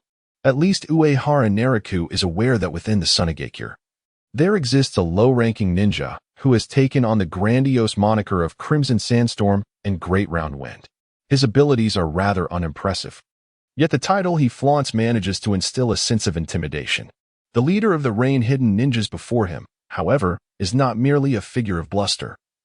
He is a bona fide genin of the Rain Hidden Village, known as Hattori Hirakawa, with a sense of self-importance and a hint of adolescent bravado. He has adorned himself with the title of Rain Hidden Stabber. Uehara Nariku gazes up at Hattori Hirakawa, his voice muffled within his gas mask. The Rain Hidden Stabber. Is he truly a formidable figure? Good to know. Hattori Hirakawa, still basking in his own arrogance, is momentarily pleased. However, Uehara Nariku adjusts his gas mask, adopting a serious tone. Enough jesting. I was merely teasing. For the title Rain Hidden Stabber sounds quite foolish, doesn't it? How absurd. Upon hearing the disdainful remarks from the young boy, the Rain Ninja Captain's smugness swiftly evaporates. In a sudden fit of rage, he unsheathes his ninja blade and charges towards Uehara Nariku. Simultaneously, he neglects to inform his subordinates, hey, I'll handle this brat. You all go after the enemy who led the salamander away. Understood, Captain Hattori.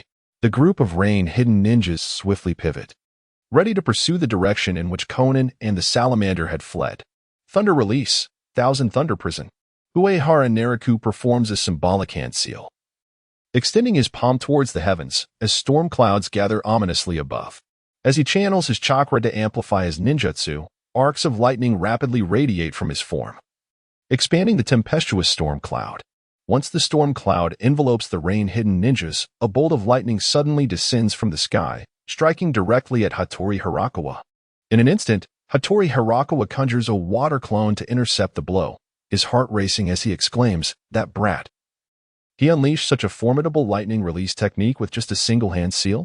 Had I not created a water clone, I would have felt utterly helpless against that strike of lightning. Despite its seemingly diminutive size, the awe inspired by natural thunder compelled him to refrain from testing his luck. Yet, this was merely the beginning. As the storm clouds fully enveloped the area, bolts of lightning sporadically struck down, leaving each Rain Ninja in a state of uncertainty regarding whether they were the next target. Some resorted to using the body replacement technique to evade the lightning, while others sought refuge and cover to redirect the attacks. But no one could ascertain when this ninjutsu would finally conclude. Who would be the next to bear the brunt of the impending lightning strike? Within the heart of Uehara Nariku, a meticulous calculation unfolded. The duration of the Thunder Prison was 3 seconds, with a lightning strike occurring every 0.5 seconds, requiring a minimum of 100 chakra points.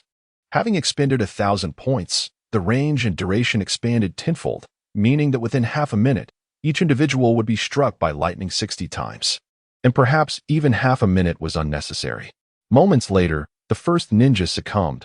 With each 0.5 second interval, another bolt of lightning descended upon him, ultimately overwhelming his defenses and sending him crashing to the ground. Perhaps due to the fact that this ninja still clung to life, the relentless rain of lightning continued until he was reduced to mere charred remnants. Following him, the second, third, and fourth soon fell, in mere seconds. Over half of the Rain Ninjas had perished. The interval of the lightning strikes hovered around 0.5 seconds. Amidst dodging the onslaught, Hattori Hirakawa shouted, quickly, everyone gather around. Provide cover while I perform the Earth Release ninjutsu for defense. His strategy was sound. Regardless of the ninja, 5 seconds was insufficient to complete a hand seal, let alone a full second to form a defensive jutsu. If they congregated, as long as one could employ the water barrier to shield them from an attack, they could subsequently rotate their defensive techniques. 3 Rain ninjas, fully aware of their impending doom, chose to sacrifice themselves, each aiding Hattori Hirakawa in deflecting the lightning, granting him the time to execute his hand seals. Earth Release, Earth Prison, Hattori Hirakawa proclaimed as rocks rapidly soared toward him, encircling him and his remaining subordinates to form a sanctuary of stone. Originally intended to imprison foes, this Earth Release technique now served solely to protect himself and his comrades. Several bolts of lightning struck. Sparks erupted upon the rocky shelter. Each stone was shattered under the fierce onslaught of the lightning. Hattori Hirakawa hastily channeled his chakra, reinforcing the thickness of the stone refuge, while his subordinates poured their earth chakra into the structure. Yet, this could not sustain them for long. Given the ferocity of the lightning, even with ample chakra remaining, it was impossible for them to rely on the thickness of this stone shelter to withstand the assault. It was only a matter of time before it would be breached. Hattori Hirakawa turned his head, casting a sorrowful glance at his subordinates. Just moments ago, there had been 4 intact ninja squads, and now only 5 remained. Captain Hattori. Trusting gazes turned toward him. And one Rain ninja murmured, Captain Hattori, allow us to cover your escape. There was no escape to be had. The man known as the Rain Hidden Thorn shook his head and solemnly explained, I have just observed that each bolt of lightning originates from the storm clouds above. To survive this ninjutsu, there are only 2 options. The first is to find a way to escape the storm's coverage, which extends at least several hundred meters, an arduous task. The second option is to muster every ounce of strength to eliminate the boy who is unleashing this technique. They are merely a few dozen meters apart. The Rain Hidden ninjas could not afford to waste any time. Hattori Hirakawa swiftly devised his strategy and declared, We charge out and eliminate that brat. No sooner had his words left his lips than the entire safe house was obliterated by a bolt of lightning. The 5 Rain Hidden ninjas leapt into action, dashing towards Uehara Narrow, each hurling stones of various sizes while employing body-switching techniques to fend off the onslaught of lightning, all the while closing the distance to their foe. Uehara Narrow gazed in astonishment at the charging ninjas, their fury evident. Did they truly intend to kill him? How tragic. If only they could endure for just one more second, the skill of the Thunder Prison would conclude, and their chances of escaping would significantly increase. Yet, they had made a grievous error. As the storm clouds in the sky began to dissipate, Uehara Narrow conjured a small magical puppet sphere with his chakra. His expression concealed beneath his mask as he intoned in a deep voice, You are merely seeking your own demise. Chapter 14. I wish to hear the stories of men. The Rain ninja swiftly formed hand seals, slapping his palms against the ground, causing a surge of chakra to swiftly travel underground towards Uehara Narrow. This was a jutsu capable of altering the terrain. Before Uehara Narrow could react, he felt the ground beneath him give way, and he tumbled into a square pit. The crater, conjured by the earthquake technique, was somewhat narrow. He could almost touch the rocky walls on either side with outstretched arms. Seeing their comrades' technique succeed, the other Rain ninjas seamlessly formed their own seals. Unleashing the water release, water surge technique, 3 torrents of water erupted from their mouths, converging into a mighty river, surging towards the square pit where Uehara Narrow had fallen.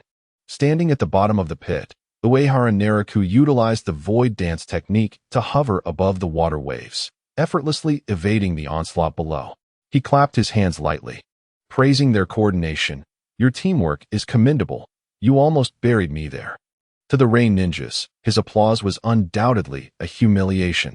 The leader, Hattori Hirakawa, remained unfazed, focusing intently on forming his hand seals, urging himself to hasten his speed, faster, even faster.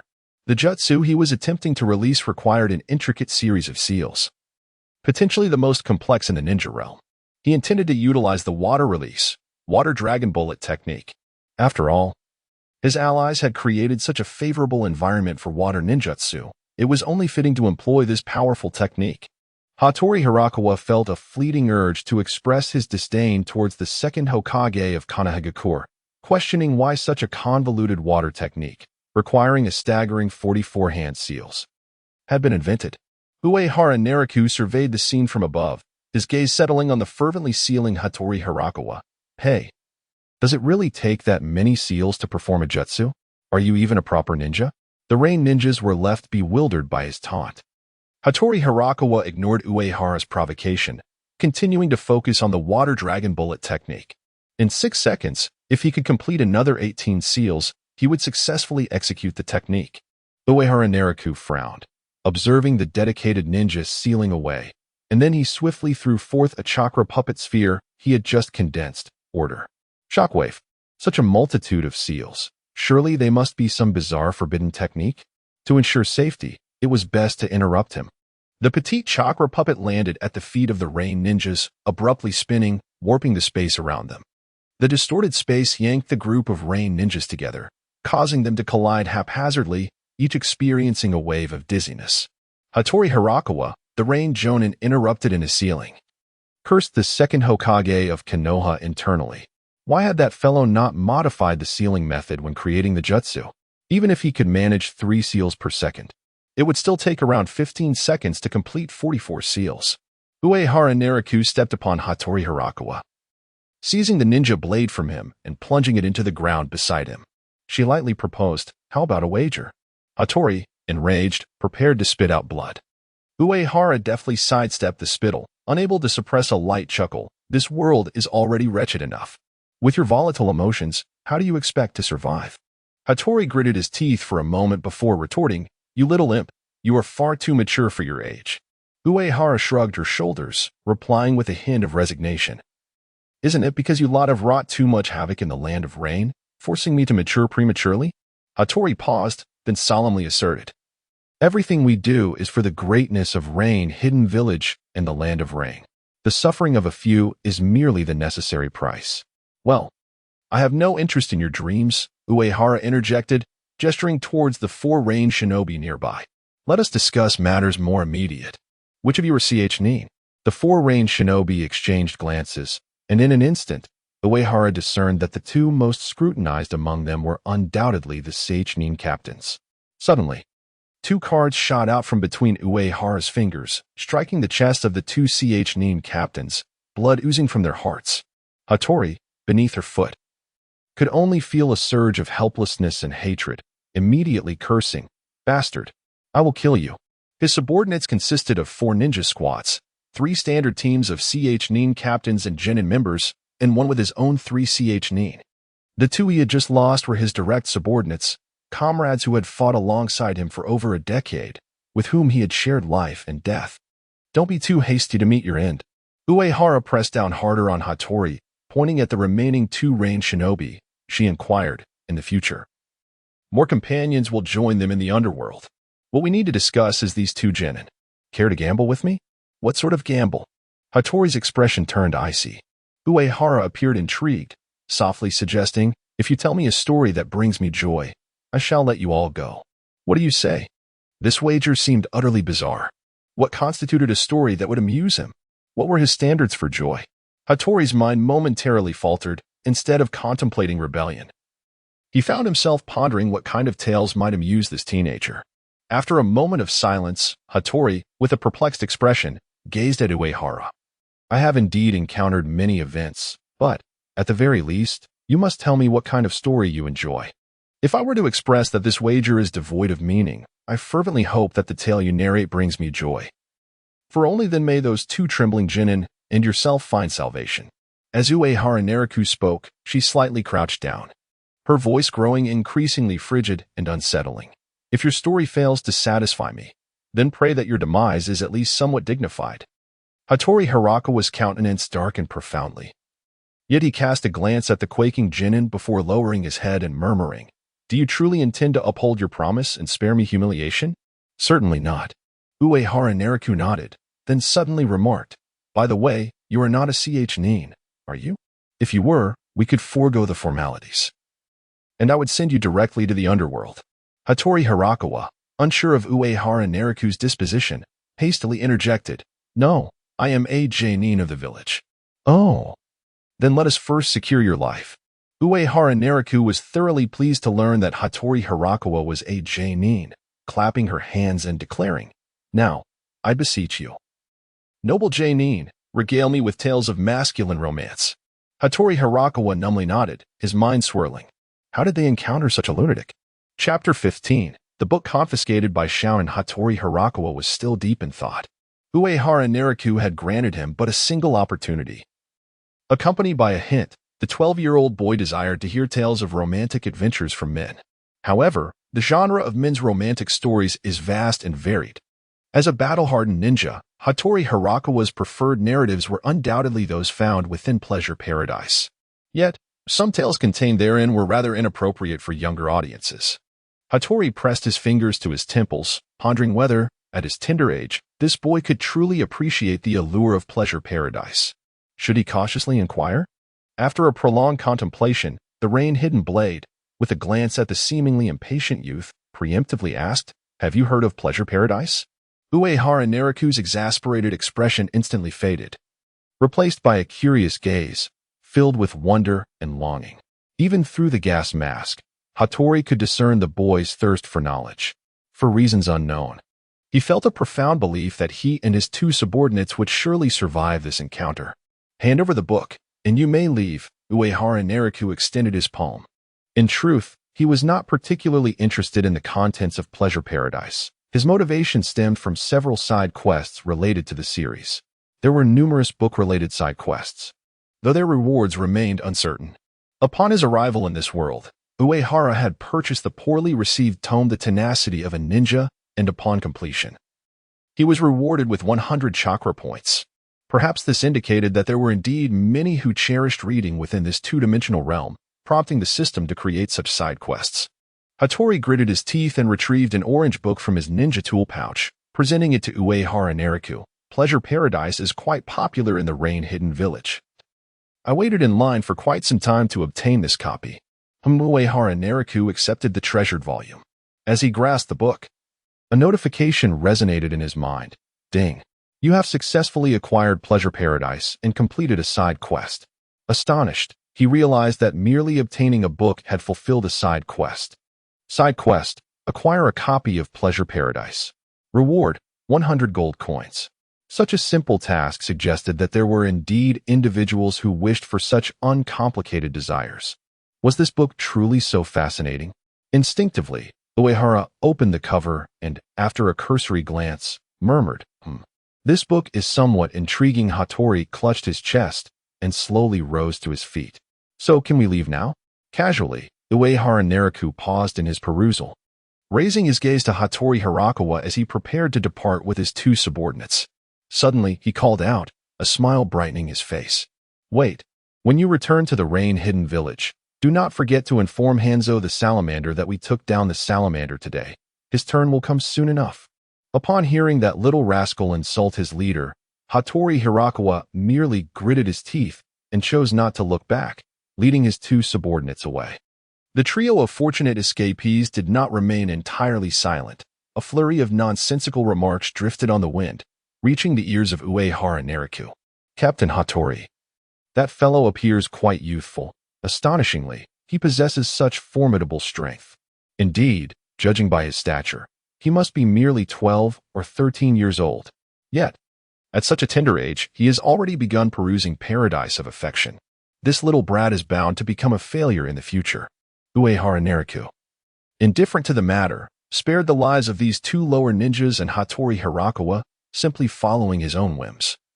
Knowing they dared not disturb the battle between Conan and the Salamander Ninja, after bidding farewell to the Rain Ninjas, Uehara reflected on his recent gains. The second advanced task was complete, and only 2 more middle ninjas remained to fulfill the third task. Additionally, he had acquired a precious volume of Paradise of Affection. Adhering to the principle of resource optimization, Uehara began searching the system panel for tasks related to Paradise of Affection, swiftly discovering several rather simplistic ones. Side quest: collect 2 volumes of Paradise of Affection, reward unknown. Side quest: read Paradise of Affection in its entirety, reward unknown. Side quest: Recite Paradise of Affection with emotion. Reward unknown. Upon observing the third side quest, Uehara could not help but twitch at the corner of his eye. How could there be a task with such a high degree of embarrassment? However, such straightforward tasks were not beyond his capacity. He merely needed to select an appropriate location, ensuring it was a quiet and secluded spot. A gentle breeze swept through.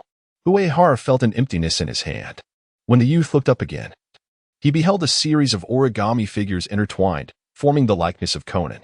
Slaying a salamander ninja beast without a master's command was quite effortless for her. In Conan's grasp was the volume of Paradise of Affection, her brow furrowed and her expression grim. Uehara hastily attempted to explain, "Conan-sensei, no need for explanations." Upon her return, Conan's gaze immediately fell upon the cover of Paradise of Affection, stirring a sense of familiarity.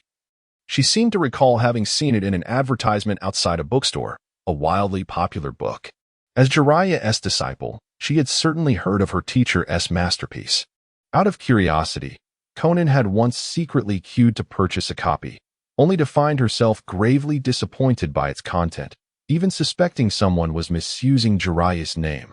After all, Jiraiya had remained a bachelor for so many years. How could he possibly pen a conventional love story?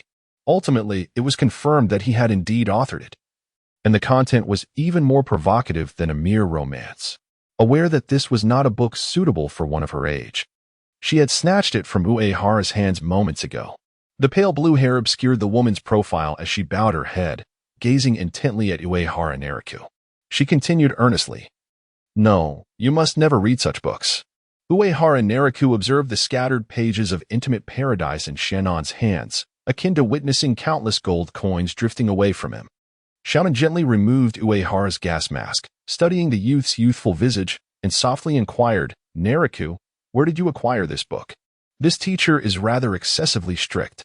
Uehara Nariku inhaled deeply and retorted, "I released a few individuals earlier, and they gifted me this book. I intended to present it to you, surely. Teacher Shaun would desire a work from her own mentor. I heard it's quite difficult to procure." "I understand," Shaun sighed, her palm tenderly ruffling his hair. "If anyone ever offers you this book again, eliminate them immediately. Do you understand?" "Yes," Uehara Nariku replied, his youthful face resolute. Though her words were spoken with such gentleness, they conveyed a chilling message. Initially perceived as simple side quests in the Intimate Paradise series, they now seemed far more daunting. The Intimate Paradise series had always enjoyed immense popularity. Perhaps it would only be after the publishers found Jiraiya and secured his consent for a substantial reprint that he might have the chance to acquire a copy. "All right." Sharon finally expressed her satisfaction, shifting the focus to their mission. "Hands of the Salamander should now be aware of our quest for vengeance. We must retreat to the base and remain hidden for a while to avoid his traps. Moreover, several matters have arisen within the organization that require my attention." Chapter 16. The Akatsuki meeting. Revenge must possess a sense of rhythm. Conan was acutely aware of Hanzo the Salamander's cunning nature, his malevolent and sinister thoughts. It was highly probable that he would set traps at various ninja outposts, although any such traps posed little threat to Conan at present.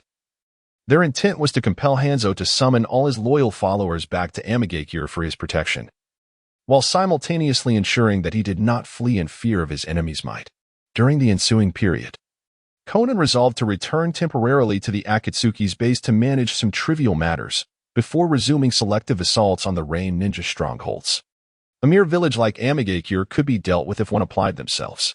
The Akatsuki, however, was a different matter, as it pertained to their future and aspirations. The organization frequently encountered a plethora of disarray, but this time they faced particularly troublesome issues. During Conan's absence from the base, 3 of their squads had suffered losses, resulting in the demise of 3 members. Firstly, Kakuzu had lost yet another partner in battle. During a mission, that unfortunate comrade was obliterated alongside an enemy by Kakuzu's fire release technique, and his remains were subsequently traded for a considerable sum of money at the exchange. This incident did not evoke much surprise, as the Akatsuki members had grown accustomed to Kakuzu's methods, and out of respect for the monetary gain, they refrained from voicing their discontent. However, the situation was markedly different for the newcomer, Itachi Uchiha. His partner, Kasame Hashigaki, had perished, and tragically, it occurred in their homeland of Kirigakure. According to Itachi's report, their squad had encountered the 4th Mizukage, Yagura, along with his pursuing ninja forces while on a mission in Kirigakure, as one of the 7 ninja swordsmen who had defected from the village. Kisame was acutely aware of the dire consequences should he fall into the hands of the Mizukage and his pursuers. Even in their desperate attempts to flee, they were ultimately surrounded by Yagura's forces. Yagura, the 4th Mizukage and the host of the Three Tails, transformed into a semi-tailed beast state during the confrontation. Kisame valiantly defended Itachi with his sword, successfully intercepting a tailed beast bomb, but met with a grim fate as he was impaled by the shattered blade. These events, while unfortunate, were trivial in Pain's eyes. The death of a member during a mission merely indicated a lack of strength. The final incident, however, was utterly intolerable. Orochimaru had attacked the returning Itachi, only to be vanquished by Itachi's Jinjutsu. Perhaps fearing retribution, the serpent fled in treachery. Upon Konan's return to the base with Nagato, the remaining Akatsuki members were engaged in discussions regarding the pursuit of Orochimaru and the need to replenish their ranks. Konan, you have returned, Pain remarked, casting a glance at Konan and the youth beside her. We are deliberating on the matter of reinforcing our ranks within the organization. We have identified 2 suitable candidates to serve as partners for Kakuzu and Itachi, and we require someone to recruit them. Understood, Konan replied, her brow furrowed in contemplation. The first candidate was a cultist from the village of Hot Springs, known as Haiden, who purportedly possessed an immortal body, enabling him to accompany Kakuzu in their endeavors. After Pain concluded his report on the first individual, he turned his gaze towards Konan. Konan, take Uchiha Itachi and Kakuzu to recruit Haiden. Understood, replied Zetsu. Now, let us discuss the next individual. The second person is named Kisame Hashigaki. Following his earlier report, Zetsu looked at the enigmatic masked man and continued, his voice raspy. He hails from the Hashigaki clan of the Land of Water, known as the Mist Monster, and like Kisame, he is also one of the 7 ninja swordsmen of the Mist. Hey, I was the one who discovered Kisame. The masked man abruptly interrupted Zetsu, waving his hands excitedly. Let me recruit him into the organization as Itachi's partner. Pain paused in contemplation, raising his head to regard the masked man with curiosity. I recall hearing that name. Kisame is not yet a rogue ninja, is he? We could entice him to defect at any moment. The masked man chuckled and waved his hand dismissively. Kisame's mission in the Mist Village has always been to slaughter his own comrades. He must have been longing to defect. Pain nodded, not questioning his methods, and simply assigned him the task. Then go recruit Kisame. Certainly. The masked man responded cheerfully, then, twisting his fingers, added with some embarrassment, this task might be a bit troublesome. Could I bring along another intern from the organization? What nonsense, thought Uehara Naraku, the other intern of Akatsuki, alarm bells ringing in his mind. Why would this devious fellow want him along? Before Uehara could voice his thoughts, Konan interjected firmly. No. The masked man waved his hands repeatedly, protesting, but if I go on this mission, we will be short-handed. The Mist Village is a perilous place. He is my disciple. Konan furrowed her brow, her gaze icy as she looked at the masked man eyeing her disciple. I do not believe he needs to accompany you on this task. If you find the Mist Village so dangerous, I can go recruit Kisame instead. The masked man hesitated. Senior Konan, he is also a member of the organization. We are both interns. Why can't he accompany me on this mission? Konan's face betrayed her growing impatience, as she was acutely aware that the mysterious masked man was none other than the extremely malevolent Uchiha Obito, and she was unwilling to allow her disciple to have any connection with him. It was not just the masked man, aside from herself and Pain. Konan preferred that Uehara have no associations with anyone in Akatsuki. At that moment, however, the eyes of the group turned towards her, their expressions a mix of astonishment and peculiarity. While a group of S-rank rogue ninjas were undaunted by danger, it was evident that Konan was showing blatant favoritism by not allowing her own disciple to undertake a perilous mission while expecting others to do so. It seemed rather unjust. Pain cast a sweeping glance over all those present, arriving at a final decision. Konan, you, Kakuzu, and Itachi shall endeavor to win over Haiden. As for Uehara, Let him and Toby make contact with Kisame. Conan, reluctant, turned her gaze to Pain, only to see him slightly shake his head, prompting her to lower her own and acquiesce. Understood. In truth, it need not be so complicated.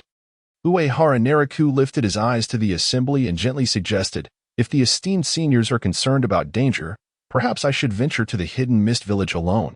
It is merely a matter of persuading one individual to join our ranks, hardly a perilous task. Ah, excellent. The enigmatic masked man suddenly clapped his hands, exclaiming, in that case, I can free up time to assist Sasori in searching for a suitable partner alongside Zetsu. That is agreeable, Pain affirmed. However, Sasori expressed a differing opinion, his voice rasping from within his puppet. You may go, but I find aimlessly searching for someone rather distasteful. After concluding his statement, Sasori turned to Pain and inquired, now that Orochimaru has defected, may I proceed to eliminate him? During Orochimaru's tenure in the Akatsuki, the two had frequently clashed over ideological differences and funding disputes. Now that Orochimaru had betrayed them, Sasori naturally yearned for vengeance and sought to take action against him. Certainly. Pain replied softly. Do you possess any leads? Sasori nodded, his tone grim. I have already positioned a spy close to him. I will soon uncover his whereabouts. Then the pursuit of Orochimaru shall be entrusted to you. Chapter 17. 100 million explosive talismans. Following the conclusion of the meeting, the attendees gradually departed from the base. Shounen cast a worried glance at Uehara Naraku and admonished him. Naraku, I have previously stated that matters concerning the Akatsuki are not for you to involve yourself in. Shannon-sensei. Uehara Naraku's expression betrayed a hint of melancholy as he lowered his gaze. Pain shook his head gently and interjected, Shounen, we must uphold fairness.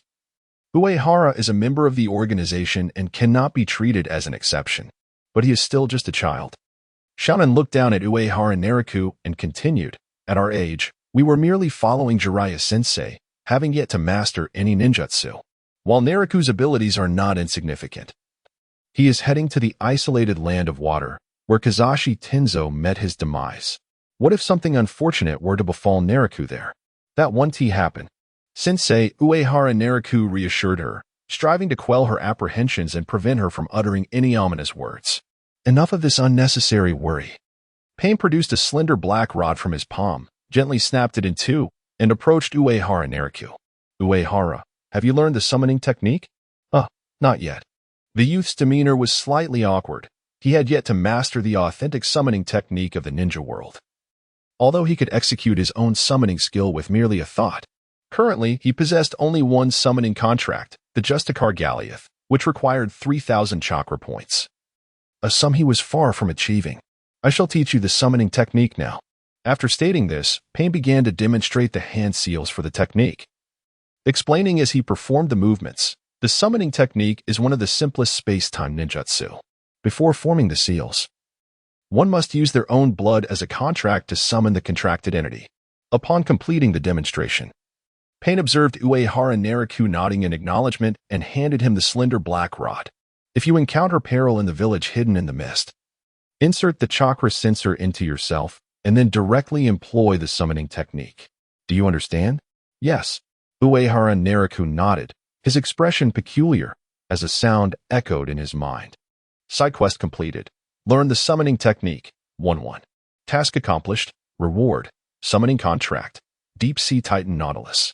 Summoning contract. Summon the Deep Sea Titan Nautilus, consuming 2,000 chakra points. Uehara Naraku felt that the system's summoning contracts were quite burdensome.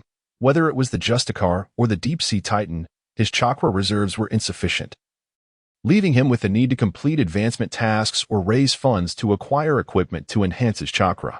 Fortunately, he could still summon other entities. Uehara Naraku accepted the chakra sensor from Pain, which was present on all members of the 6 paths of Pain, hidden behind Pain. Nagato utilized these sensors to input chakra into Pain and manipulate their actions. Beyond these functions, the sensors also served a purpose in summoning. Among them, Conan serves as a prime example, with her delicately adorned lip piercing functioning as a chakra sensor. She possesses the ability to summon the 6 paths of Pain through the animal path or, alternatively, to conjure them herself. The presence of this chakra sensor renders the 6 paths of pain not only formidable but also akin to a conjured beast of ninjutsu. Uehara Nariku has long harbored suspicions regarding this matter. Upon witnessing Pain hand him the black rod, the realization dawned upon him that this chakra sensor could indeed enable him to summon pain. Regardless of which one it might be, it could potentially save his life. Unlike Conan, who exudes a gentle demeanor, Pain has consistently maintained a rather harsh attitude towards him, leading Uehara to ponder the unexpected pridefulness of this character. With a subtle sigh, he turned to the two individuals present and provocatively inquired, "Conan-sensei, Lord Yahiko, did you not find the masked intern from earlier to be somewhat peculiar?" In order to uphold the faade of the Akatsuki's legacy, Uehara continued to refer to Pain as Yahiko, while Conan typically addressed him as Nagato. Pain nodded, casting a glance at Conan, and clarified, "His identity has always differed from that of others. Like Conan, I too harbored doubts regarding his intentions towards you. Thus, when you venture to the land of water, I shall issue a warning to him, ensuring that he refrains from any undue actions." Uehara's expression turned contemplative. It had been 12 years since Yahiko's demise, yet why did one still cling to such naivety? Surely, at the age of 27, he should have matured. If the enigmatic masked man sought to bring harm, he need not lift a finger.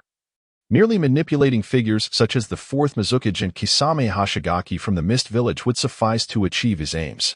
This notion had evidently eluded both Conan and Pain, a consequence of their lack of information. Uehara, however, felt little trepidation towards the masked man's ploys.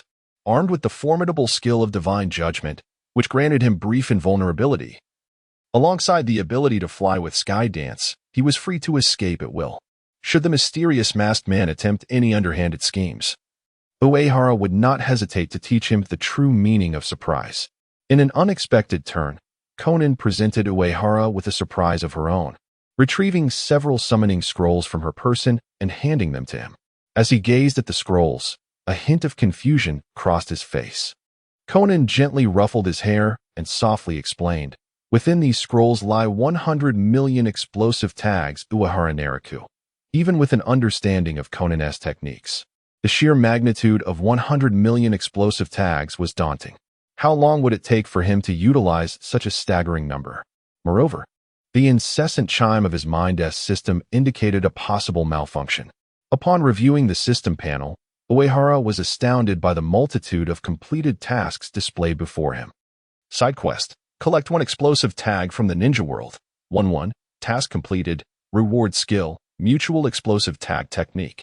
Side quest: collect 100 explosive seals from the ninja realm. 100-100. Task completed. Reward: 100 gold coins.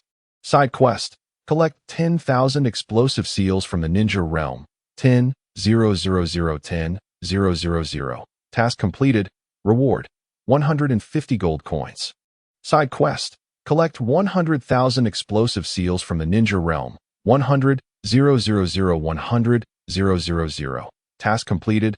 Reward: 200 gold coins. Side quest: collect 1 million explosive seals from the ninja realm. 1,000,000,001,000,000. Task completed. Reward: 250 gold coins. Side quest: collect 10 million explosive seals. 10,000,000,10,000,000. Task completed. Reward: 300 gold coins. Side quest: collect 100 million explosive seals. 100,000,000. 000-100, 000-000. Task completed. Reward: 350 gold coins. In addition to the aforementioned rewards, Uehara Nariku observed that there were still 4 or 5 subsequent explosive seal tasks remaining, culminating in an ultimate task to collect 600 billion explosive seals. Uehara Nariku couldn't help but cast a glance at Conan. His mentor was indeed exceedingly generous, providing him with several scrolls that enabled him to complete a plethora of tasks. Conan, believing he was daunted by the daunting figures of the explosive seals, reached out to assist him by stowing the sealing scrolls into his ninja tool pouch, softly remarking, "I can create explosive seals myself. 100 million is not an insurmountable quantity. Your safety is paramount." "Yes, master," Uehara Nariku nodded. Yet his mind wandered to the system's reward of the mutual explosive seal technique, regrettably a skill that could not be imparted to Conan. However, this technique originated from the ninja realm. Uehara Naraku couldn't suppress a cunning thought. Should the opportunity arise, he must certainly visit the Forbidden Techniques room in Konoha to acquire the training methods for the mutual explosive seal technique for Conan. If the woman possessing the most explosive seals in the ninja realm were to master the mutual explosive seal technique, it would be intriguing to see if she could withstand the threats posed by the enigmatic masked man. Chapter 18. Finding him a friend in the realm of ninjas. The foremost female tycoon, Uehara Naraku, possessed a wealth so vast that it defied reason. With 1 billion explosive tags and a chakra sensor to summon pain in her possession, she departed from the Akatsuki base amidst Conan's farewell wave. Aside from her, the remaining ninjas were tasked with their respective missions. A woman with azure hair stood at the entrance of the base, her gaze fixed on Uehara's receding figure, a cloud of concern lingering on her visage. Beside her, Kakuzu and Itachi Uchiha exchanged subtle glances. Kakuzu, the eldest among the Akatsuki with the broadest knowledge, could not restrain himself from commenting on Conan's demeanor. Humph. Does a ninja truly expect to navigate life without encountering peril? Casting a sidelong glance at him, Conan furrowed her brow and retorted, Naraku is not like us. He is merely 12 years old, still a child. I had already begun undertaking missions alone at 12. Kakuzu replied, his dissatisfaction palpable, glancing again at Itachi Uchiha. Hey, kid from the Uchiha clan, isn't the graduation age for Leaf Ninjas also 12? Indeed, Itachi nodded, having graduated from the Ninja Academy at 7, becoming a captain in the Umbu by 11, and at the tender age of 13, turning into an S-rank rogue ninja due to the clan massacre. Observing Conan's expression, Itachi decided to interject, Conan, he is just a year younger than I am, yet his strength is formidable. Had it not been for his initial carelessness during our first encounter, I might have faced defeat. With a softening of her furrowed brow, Conan nodded in agreement, all right. Then let us proceed to the hot spring village. Itachi sighed, closing his eyes. Indeed, it seemed that regardless of age or temperament, if one acquiesced to a woman's wishes, their own objectives could be achieved. Conan led Kakuzu and Itachi away from the base, heading towards the hot spring village in search of Haiden's whereabouts. A spatial vortex materialized at their original location, through which the enigmatic figure in a mask emerged, addressing the empty air, Kuro. I shall investigate how to entice that in turn within our organization to recruit Kisame. His tone, stripped of the comicality previously exhibited in Akatsuki meetings, now bore a weighty, authoritative gravitas. From the ground emerged a strange creature, half white and half black, resembling a pitcher plant. In a raspy voice, it remarked, Abido, must you pay so much attention to a mere child? His existence poses no threat to our plans.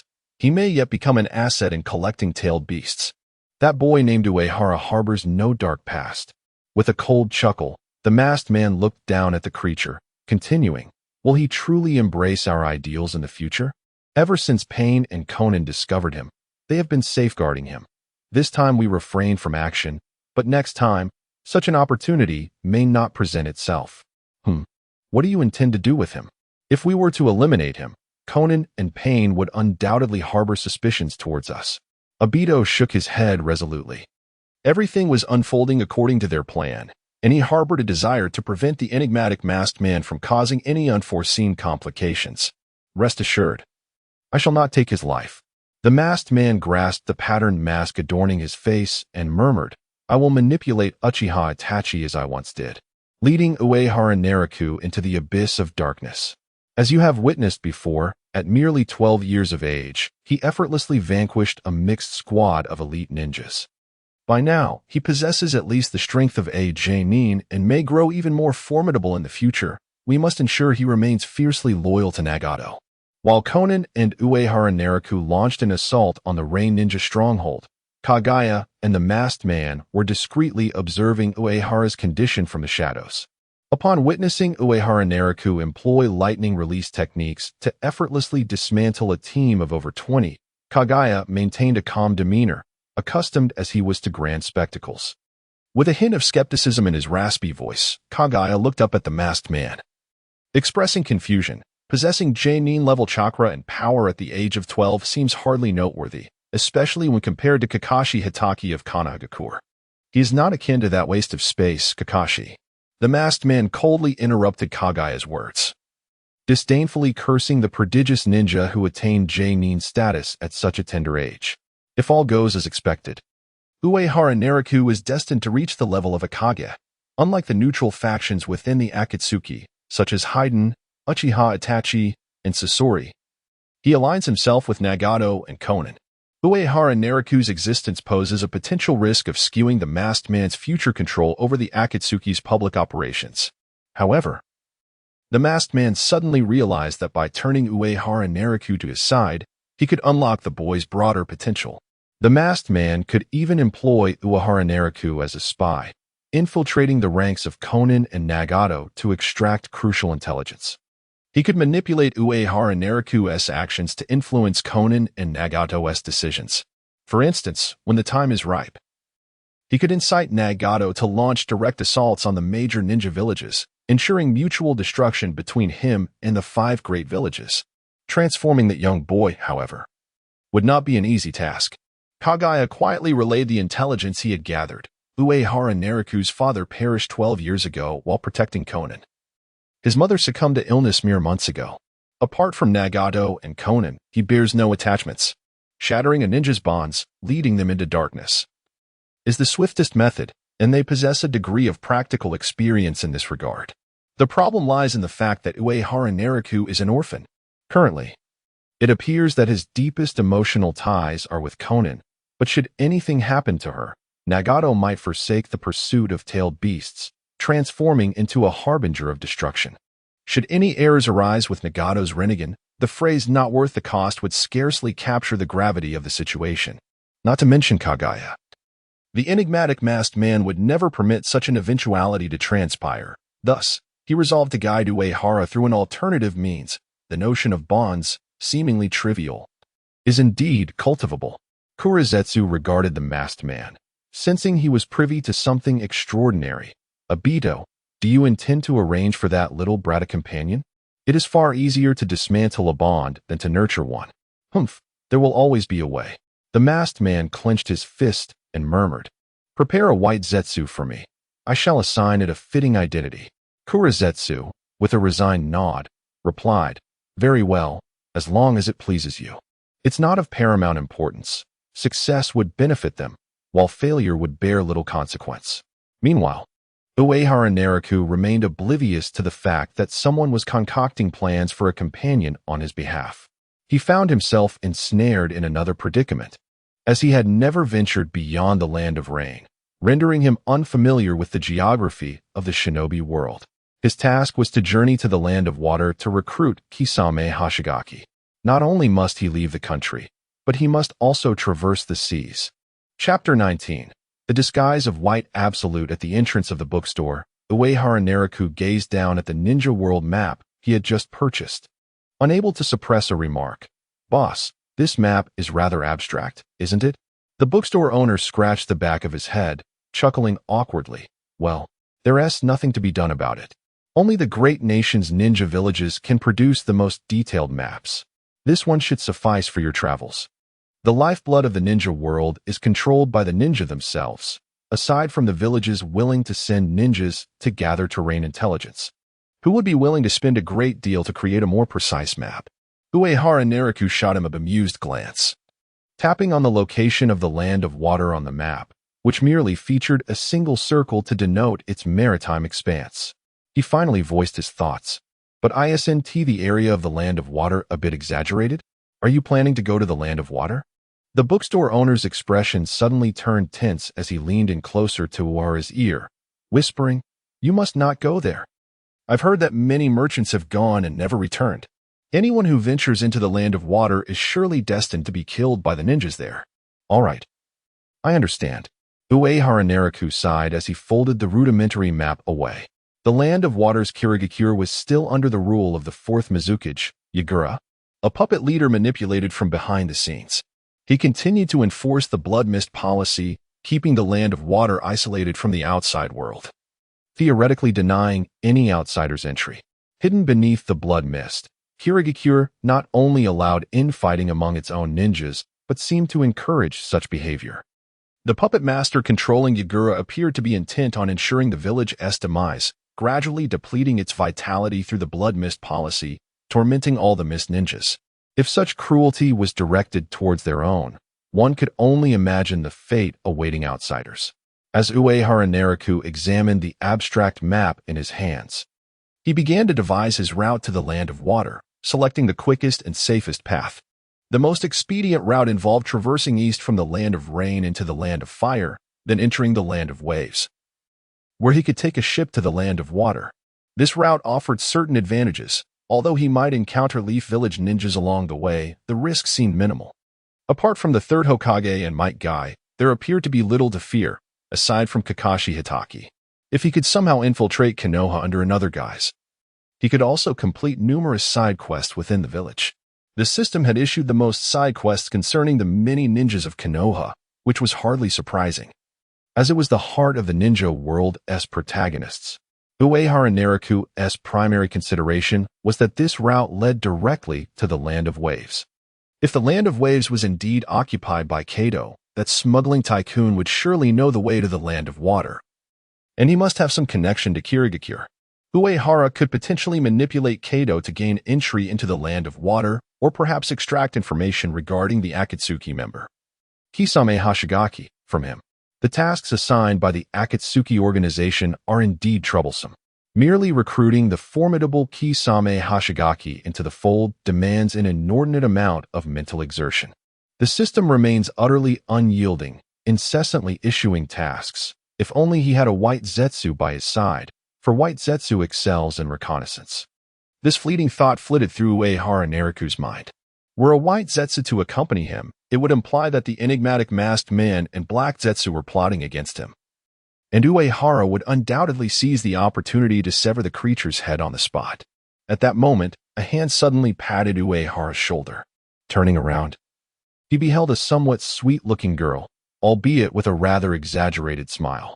Upon catching Uehara's gaze, the girl curiously blinked her eyes and inquired, "Hello. Do you know what it feels like to take a dump?" What a devilish question. Just as Uehara had been contemplating white Zetsu, he was now reminded of the peculiar white Zetsu he had encountered in the sealed underground base with Obito Uchiha.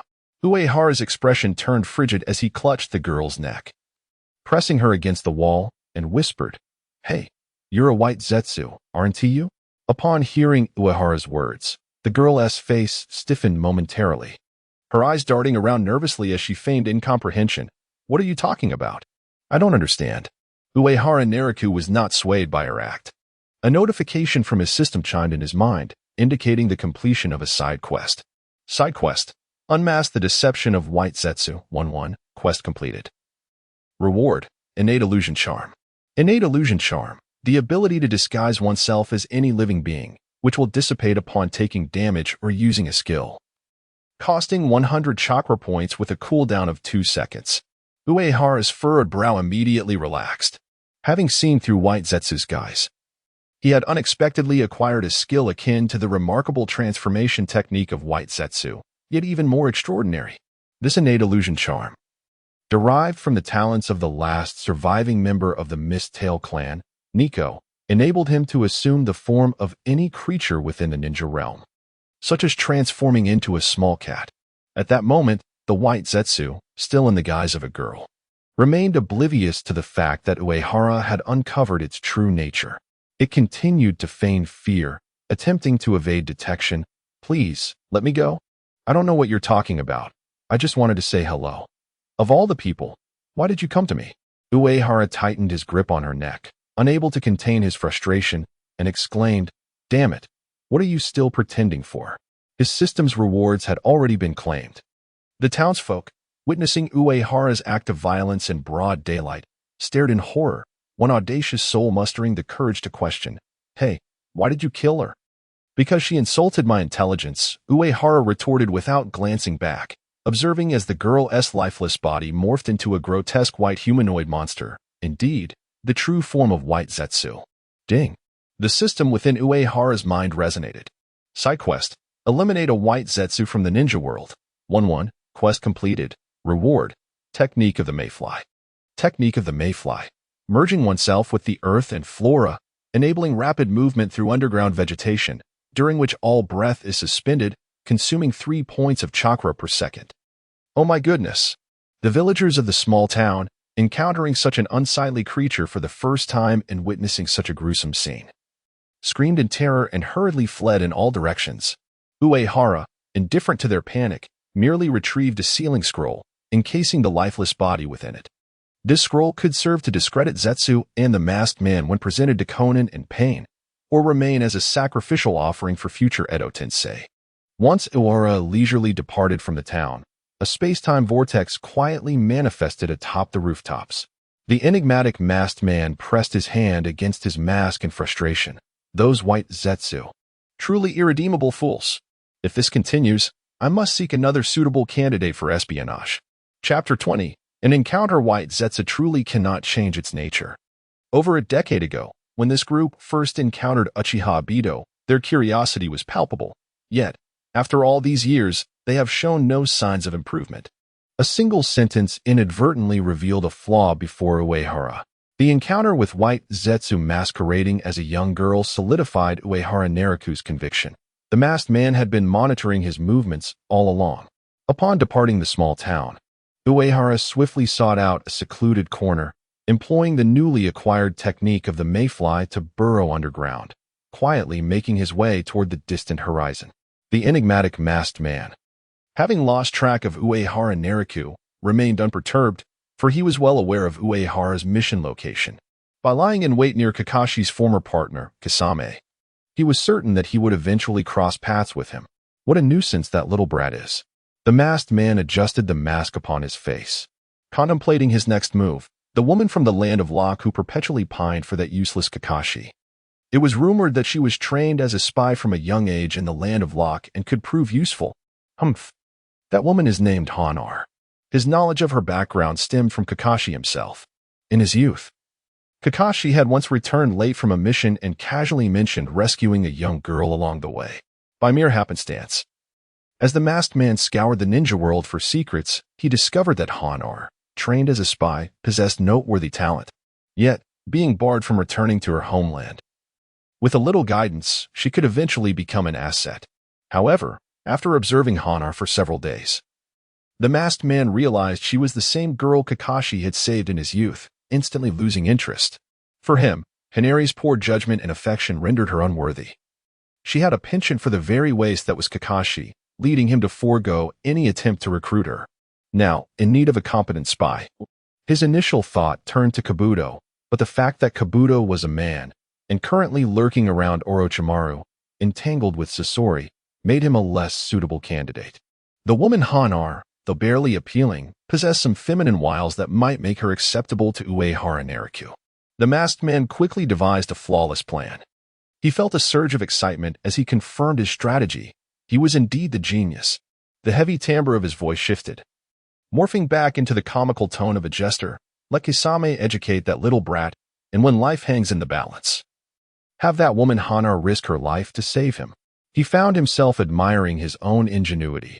If this strategy were not conceived by him, even he would struggle to discern its authenticity. A vortex of time and space emerged behind him, enveloping him entirely, leaving only his neurotic voice. First, seek out that woman Hanar and use the land of Locke as leverage against her. In the land of fire, amidst a dense forest, Uehara Nariku's had emerged from the foliage, surveying the surroundings. It was only when he confirmed the area was uninhabited that he quietly revealed himself. He navigated swiftly through the underbrush, though it consumed a considerable amount of chakra. In preparation for traversing to the land of fire, he had upgraded his equipment. Equipment: Embrace of the Seraphim. Chakra energy increased by 1,400 points, skill cooldown reduced by 20, chakra consumption decreased by 25. Having previously completed a series of side quests through advancement tasks and with the help of a detonating tag gifted by Conan, he had amassed over 3,000 gold coins. But now only a little over 1,000 remained. Uehara felt a twinge of regret. After spending so much, he had only increased his chakra by 400 points, barely pushing it past the 2,000 mark. If his chakra were to remain at full capacity, he could summon the Deep Sea Titan once. However, Uehara was no longer preoccupied with merely accumulating chakra through equipment, as advancement tasks rewarded him with substantial life energy and chakra energy. His current focus was on the recovery of chakra and life energy, as well as the reduction of skill cooldowns. Life energy, 1201 chakra energy, 133-2250 life recovery, 2 seconds chakra recovery, 5 seconds remaining gold, 1070 due to prolonged travel underground, his chakra was nearly depleted, necessitating a rest of over 20 minutes to recuperate. 20 minutes is not a trivial amount of time. Uehara believed he had found a secluded spot, but forgot that this was the quickest route from the western land of fire to Konoha, destined to be frequented by many travelers. For instance, 2 members of Konoha's Umbu, returning from a mission in the land of rivers, passed by. One was a white-haired ninja wearing a mask, engrossed in an orange book as he walked. Beside him was a purple-haired female ninja, her Umbu uniform accentuating her tall and graceful figure. "Let us rest here for a while," her voice, melodious as a lark, echoed through the tranquil forest. "Senpai, after we return to the village, will you be resigning from the Umbu?" That is not entirely inaccurate," the white-haired ninja replied softly, lowering his gaze. "The third Hokage wishes for me to assume the position of guiding Jonin, overseeing the graduating classes in the village." "What a pity." The female ninja lowered her head, her purple hair cascading over her chest.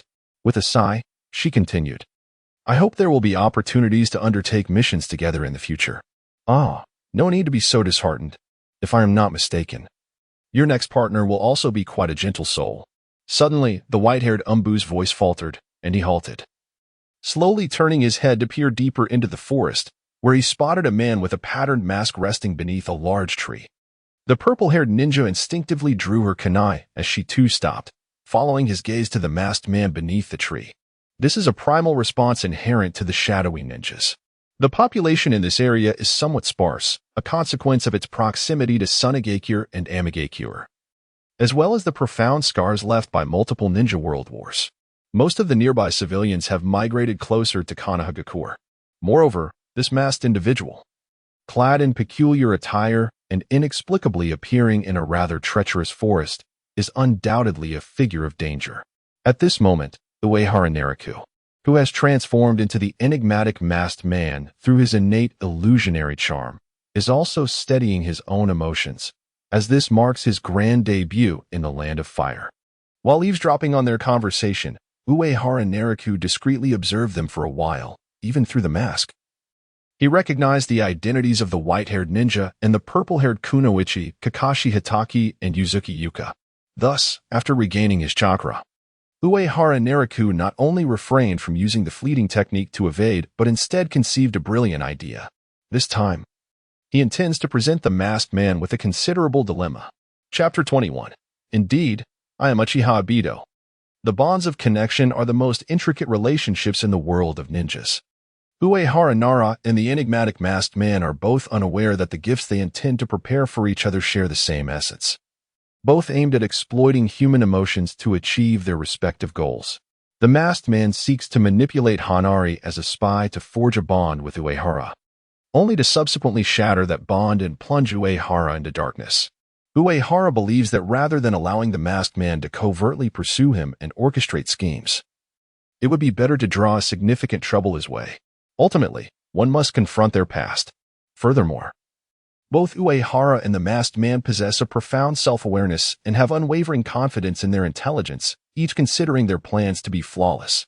Currently, the number of individuals in the entire ninja world who are aware of the masked man's identity could scarcely be counted on one hand.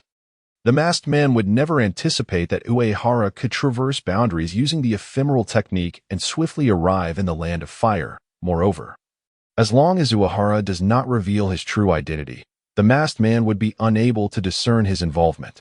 Kakashi Hitaki stepped forward, gazing at the masked man beneath the tree, and inquired, "Who are you? What is your purpose in infiltrating the Land of Fire?" "This is my homeland." The masked man, embodying Uehara, opened his palm and softly replied, "Lord of the Konoha Umbu, may I not return to my homeland?" Uehara felt his performance was quite impeccable, portraying the emotions of a wayward child yearning for home with exquisite finesse. Unfortunately, he had only two oblivious spectators. The Umbu ninja from Konoha was not swayed by his act. Yuzuki Yugao brandished her kunai at him, stating firmly, "Hey, remove your mask first. That seems rather unfair." Uehara mused, touching the patterned mask on his face, then lifting his gaze to the white-haired ninja, suggesting gently, "If we are to meet as old friends, perhaps we should both remove our masks, don't you think, Kakashi Hitaki?" Clang. The white-haired ninja swiftly unsheathed his kunai, bending his stance into a combat-ready posture. Yet he spoke nonchalantly, "Knowing I serve in the Umbu and being able to recognize me suggests that you must indeed be someone familiar." Kakashi Hitaki's mind raced. The masked man before him concealing his identity indicated that he was indeed someone whose identity could not be revealed. Most likely a rogue ninja from Konoha or a member of Danzo's root. However, not long ago, following the annihilation of the Uchiha clan, Shimura Danzo had been inexplicably placed under house arrest by the third Hokage, and Root had been thoroughly dismantled. Thus, he could only be a rogue ninja from Konoha. Coincidentally, Kakashi was aware of a fitting candidate. The man who had eradicated his own clan and become an S-rank rogue ninja in Konoha was none other than Kakashi's former teammate in the Umbu, Uchiha Itachi. Yet, in Kakashi's understanding, Itachi had always been well-mannered, exhibiting courtesy whether facing enemies or comrades within the village. Before the enigmatic masked man, Kakashi Hitaki pondered the absurdity of the situation. Surely, Itachi Uchiha would not engage in such theatrics. Yet, the Uchiha clan was notorious for their eccentricities, leaving one to question what transformations they might undergo. Apart from Itachi, Kakashi found it difficult to conceive of anyone else. Gripping his ninja blade tightly, the crimson hue of his Sharingan fixated on the masked figure. After inhaling deeply, he intoned gravely, "Are you Itachi Uchiha?" An ephemeral silence enveloped the air before the masked man raised a finger, shaking it gently. "You are mistaken, Kakashi." Upon hearing this, Kakashi fell into a moment of silence, only to suddenly charge forward with his blade, his voice cold and resolute. "If you insist on playing these games, allow me to unmask you." The mysterious figure appeared taken aback, hastily dodging Kakashi's strike and leaping to a nearby tree, his tone darkening. "As expected of you, Kakashi. So ruthless even when it comes to slaying your comrades." Kakashi froze in place, memories of Rin flooding his mind once again, her anguished visage, bloodied and lifeless beneath his Raikiri. Yuyuki Sirin glanced at the paralyzed Kakashi and exclaimed, "You monster. What nonsense are you spouting? My mentor is not that kind of person." "Humph. Is that so?" The masked man looked down at the pair, slowly removing his mask to reveal a face marred by scars, half intact. This was the true visage of Obito Uchiha. Uehara Naraku, wielding the innate genjutsu of his creation, could mimic any individual, including Obito's likeness. With a mocking smile, he addressed Kakashi, "Do you still recognize me?" Kakashi's grip tightened around his blade, veins protruding as he seemed on the verge of shattering it in disbelief. Despite the passage of years and Obito's altered appearance, Kakashi could still discern the familiar features. How could the man he had buried years ago possibly have returned? Removing his own mask, Kakashi's eyes widened in incredulity. "You are Obito?" Laughter erupted from Uehara Naraku, embodying Obito's form, as he exclaimed, "I never imagined that Sharingan Kakashi would still remember me, the underachiever." "Obito." Kakashi's voice faltered, dry and uncertain, grappling with the mockery of his old friend while words lodged in his throat, unspoken. Standing resolutely beside Kakashi, Yuyuki Sirin observed keenly, "Mentor. Is he the fallen hero Obito? Has he now betrayed us?" Her words jolted the pair back to the present. Over a decade had passed. And if Obito still lived, why had he not returned to Konohagakure? Was it because of Rin's tragic demise? "Obito, why did you refuse to return to the village at that time? If only Kakashi and the others knew you were still alive." Kakashi's words were once again interrupted, as their teacher, Minato Namikaze, had perished 8 years ago during the Nine-Tails incident. "It was I who took the lives of Minato-sensei and Kushina-sensei." The masked Obito Uchiha, disguised as Naori Uehara, lowered his head, gazing at Kakashi's rigid expression, and spoke with a smile. "Did you expect this? I was the one who broke the seal of the Nine-Tails. I controlled it with my Sharingan. You must have sensed it as well. The gift I presented to you on the day you became a Jonin concealed an astonishing power. didn't he it? Kakashi's mind was engulfed in chaos, for the revelations from Obito were too shocking, causing his once calm thoughts to spiral into disarray, making even Obito's current words seem like mere hallucinations. Well then, Kakashi, cherish that Sharingan. It possesses a power beyond your imagination. I must seek vengeance for Rin. Farewell. Uehara waved his hand and leaped into the distance, vanishing before Kakashi and Yuzuki Yuin could react. Uehara concealed himself within the dense forest, utilizing the insect technique to ascend a great tree. Observing Kakashi frantically searching for Obito, he quietly sank into the ground. Today, he had done a good deed. Chapter 22. Farewell to the decapitation blade. After Uchiha Obito vanished, Kakashi Hitaki found himself at a loss, leaning against a tree as he gradually regained the composure befitting a ninja. With a furrowed brow, he confirmed the authenticity of Obito's identity, recalling the words spoken just before Obito's demise, that the Sharingan was a gift to celebrate his promotion to Jonin. This designation of Jonin gift was known only to him, Rin no Era, and Obito himself. With Rin now deceased, only the two of them remained as the sole witnesses. As for the other claims made by Obito, such as having caused the deaths of Minato-sensei and Kushina-sensei, Kakashi's initial instinct was to dismiss them, as Minato and Kushina had always treated Obito with kindness. However, the circumstances surrounding the Ninetales incident were indeed shrouded in numerous uncertainties. Kakashi clenched his teeth and struck his fist against the adjacent tree. If he could just locate Obito again, the truth of that fateful day would be unveiled.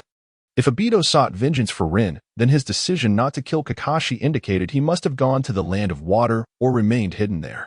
Interpreting the deliberately left hints from Obito, Kakashi swiftly deduced the information he sought. His intellect had always surpassed Obito's, allowing him to conclude quickly where Obito might be. The earlier encounter with Obito had revealed a mix of sorrow and rage, with Obito inadvertently exposing critical information in his emotional outburst. Obito, still as forgetful as ever. Kakashi donned his mask once more, having pinpointed Obito's location. A journey to the Land of Water would surely lead him to Obito, and then he could unravel all the buried truths. Senpai, shall we return to the village? Azuki Yukino approached, her expression a blend of turmoil and realization. As if she had stumbled upon some grave secret, her violet-haired demeanor somewhat disoriented. Wait a moment. Kakashi nodded and then suddenly stated, regardless of whom we encounter today, I implore you to keep this matter confidential. It may incite unrest in Konoha, and until I ascertain the truth, it must remain concealed from others. Yukino replied solemnly, Senpai, does this others include Lord Hokage as well? Indeed, there are many hidden truths regarding Obito. Kakashi rubbed his forehead, speaking softly. The turmoil surrounding the downfall of the Uchiha clan has yet to subside. Let us keep this from the third Hokage for the time being. Once I uncover the truth, I will report the entire situation to him. Understood. Yukino gazed intently at Kakashi, noticing a trace of frustration on his face before nodding in agreement to his request. Worried that Obito might encounter uncontrollable dangers while seeking revenge against the hidden Mist Village, Kakashi led Yukino back to Konoha after a brief respite, subsequently hurrying to request leave from Hiruzen Sarutobi. Unbeknownst to Uehara Neru, his good deed had inadvertently catalyzed Kakashi's premature exit from the Umbu. At this very moment, Uehara had arrived in the Land of Waves. This impoverished neighbor, bordering the Land of Fire, was truly destitute, and there was no mention of the name Kaido's, suggesting that the wealthy magnate had yet to set his sights on this small nation.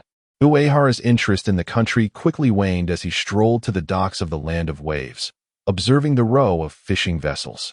He inquired aloud, how much does it cost to travel to the Land of Water? The fishermen glanced at one another, shaking their heads. One of the leading fishermen spoke up, Dear guest, the Land of Water is a closed-off nation, and the esteemed ninjas there do not permit us to approach. Uehara scrutinized them with curiosity and softly asked, Well, what amount would persuade you to take me to the Land of Water? No matter how much you offer, we shall not go. They replied resolutely. Money can be earned again, but life only comes once. How could we risk our lives for a sum of money? This group of fishermen displayed a surprising integrity. Despite their impoverished circumstances, their low cost of living and minimal pressures meant they would not jeopardize their lives for mere coin. Amidst the clamor, a sudden voice broke through.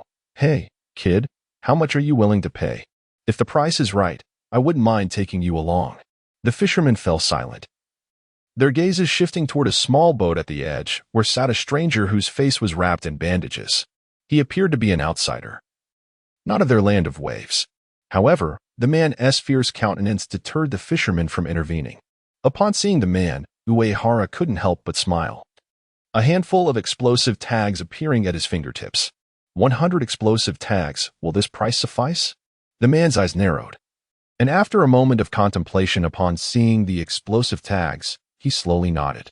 The prices of explosive tags varied greatly in the ninja world. In some regions, due to war and scarcity, a single tag could fetch tens of thousands of Rio, while in prosperous areas, the price could drop to as low as 2,000 Rio. Uehara's generosity was not to be underestimated. 100 explosive tags could easily sell for 1,000,000 Rio in a place like the Land of Water. Of course, only ninjas would accept such tags. Uehara leaped onto the small boat, casting a glance at the bandaged man, a smile gracing his lips. Fortune appeared to be on his side, having first encountered Kakashi Hitaki and now one of Kakashi's adversaries, Zabuza Momochi. Zabuza still donned the garb of the Mist Village, perhaps yet to defect, as he was devoid of the strikingly beautiful tool he would later be associated with. However, this was impossible to ascertain. Yet, when Uehara lowered his gaze, he noticed a broad ninja blade resting on the small boat, prompting him to scrutinize Zabuza once more.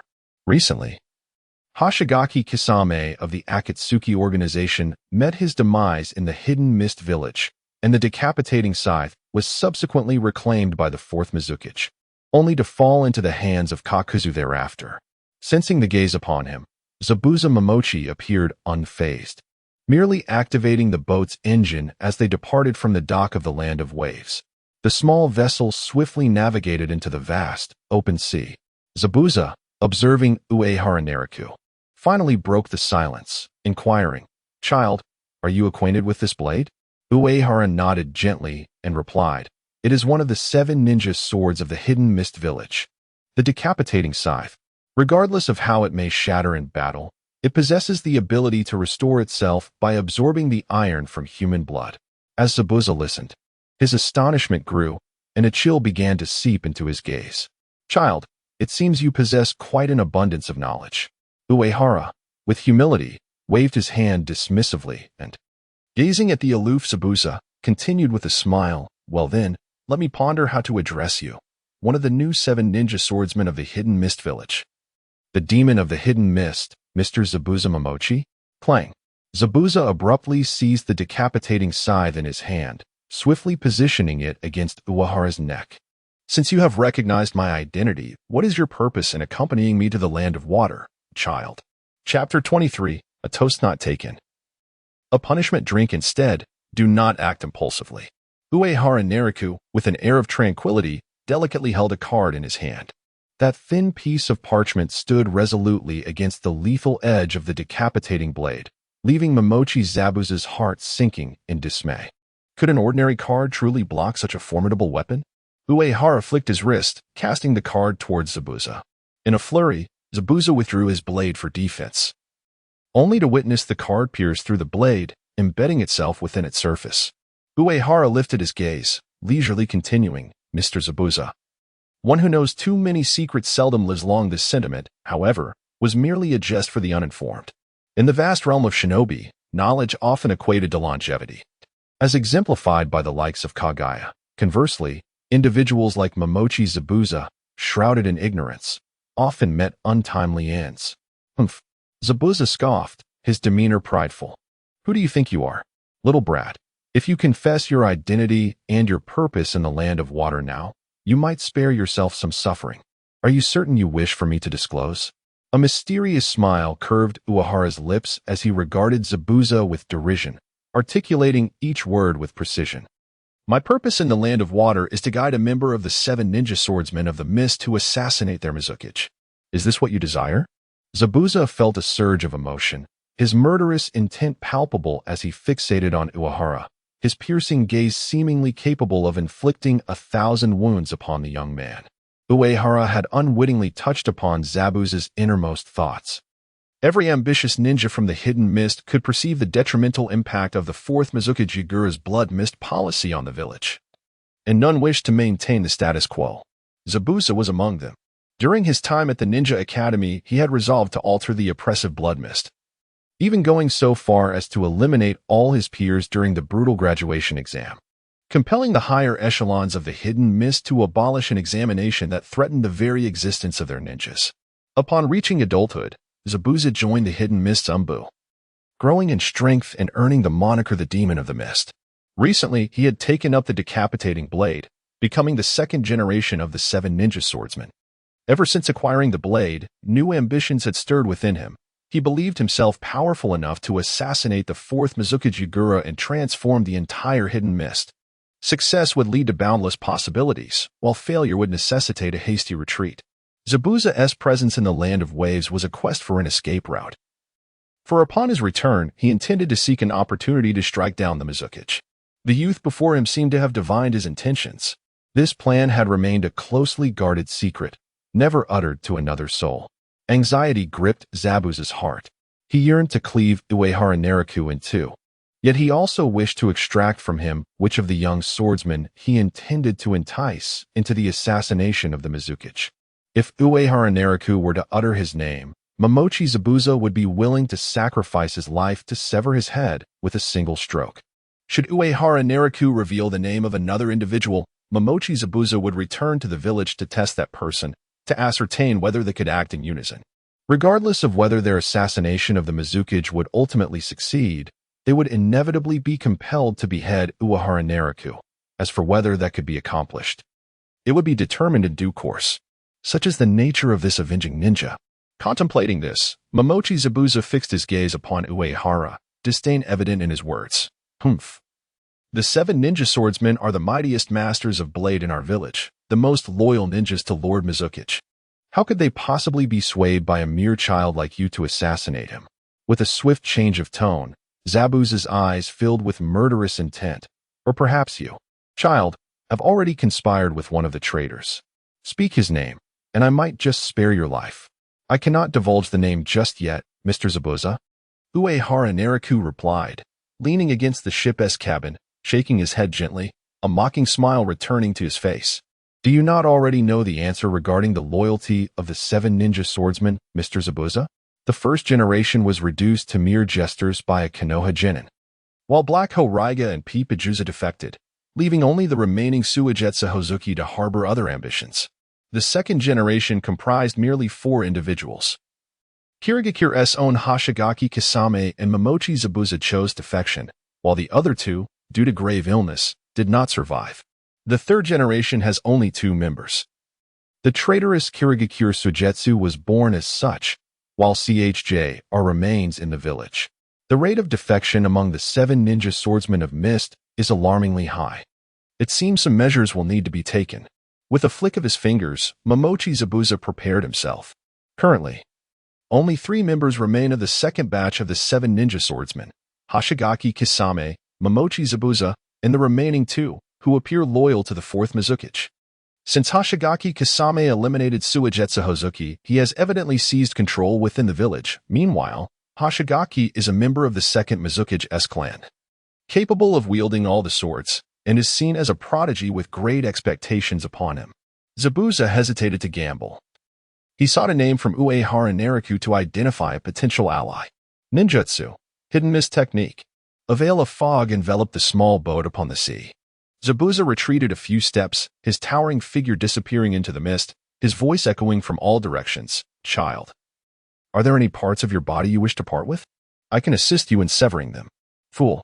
Uehara Nariku muttered under his breath, slowly closing his fingers, and softly replied, Zabuza, there are certain individuals in the ninja world you must never provoke, yet you seem drawn to inciting those very individuals. Like me, for instance. Like the future generation of Konoha's genin. Lightning release. Heavenly prison of thunder. Amidst the mist upon the sea, an enormous thunderstorm emerged. A bolt of lightning striking with precision towards the position of Momochi Zabuza. Fortunately, he evaded it just in time by utilizing the fog to instantaneously shift his position. Yet, within a mere second, 2 additional bolts of lightning descended. This young imp possessed an uncanny proficiency in lightning-based ninjutsu. Gritting his teeth, Zabuza swiftly brought his hands together, enduring one of the lightning strikes to perform a jutsu, water release, water prison technique. The surging waves of the ocean coalesced into an empty water sphere, enveloping Zabuza within its confines. A bolt of lightning struck down, the electric discharge coursing along the surface of the water sphere and splashing into the sea.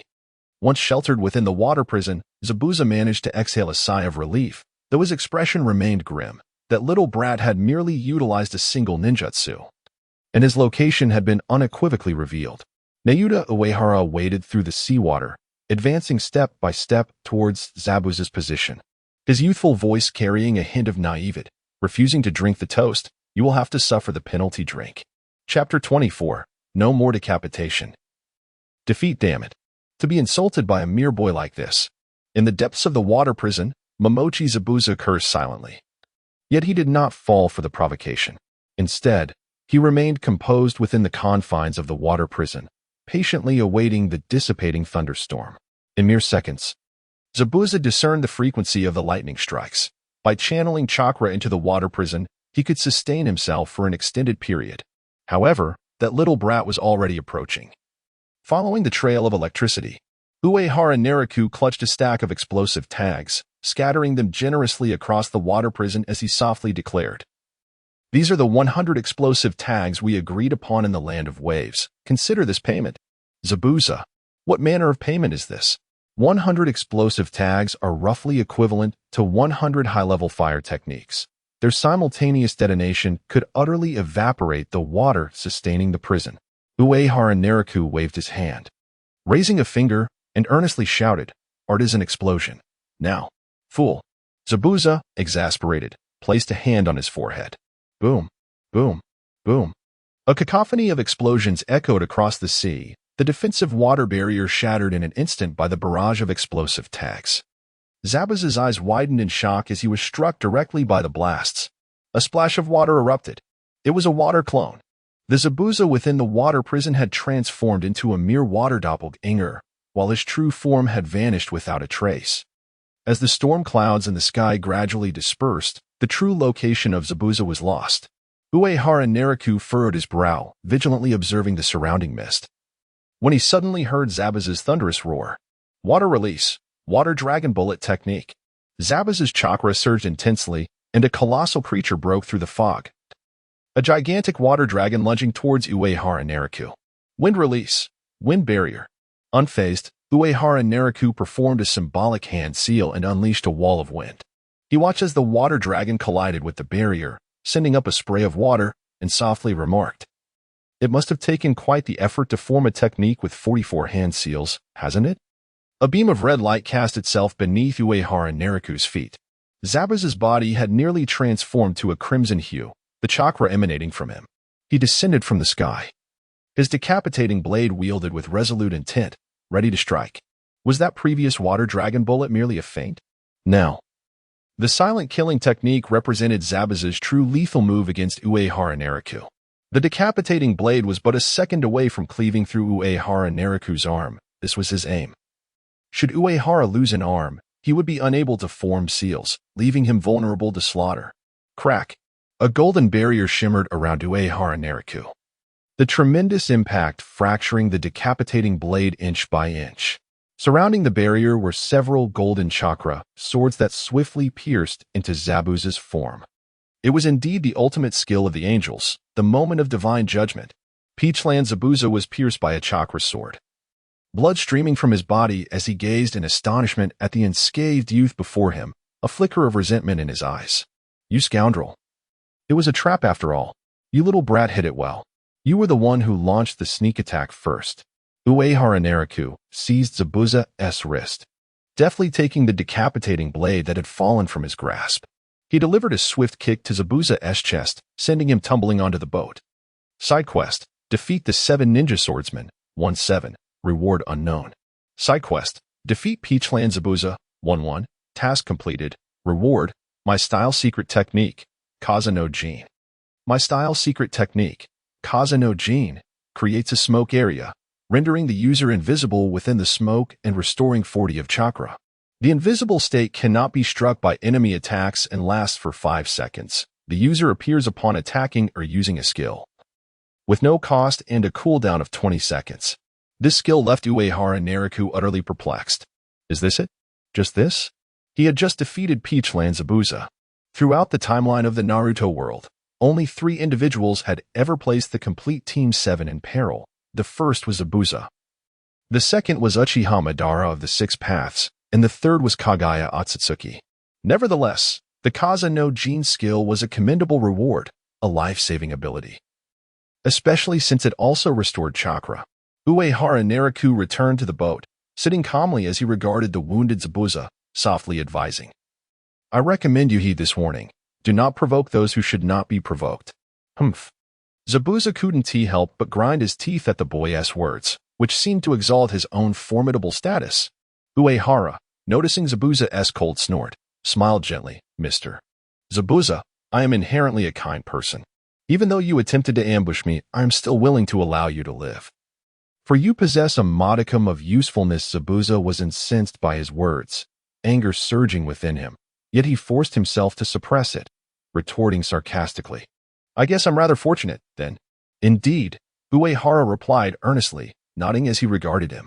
"After all, if I wish to meet another member of the 7 ninja swordsmen, I will need Mr. Zabuza's assistance." Zabuza gradually relaxed his posture and shot a glance at the youth across from him.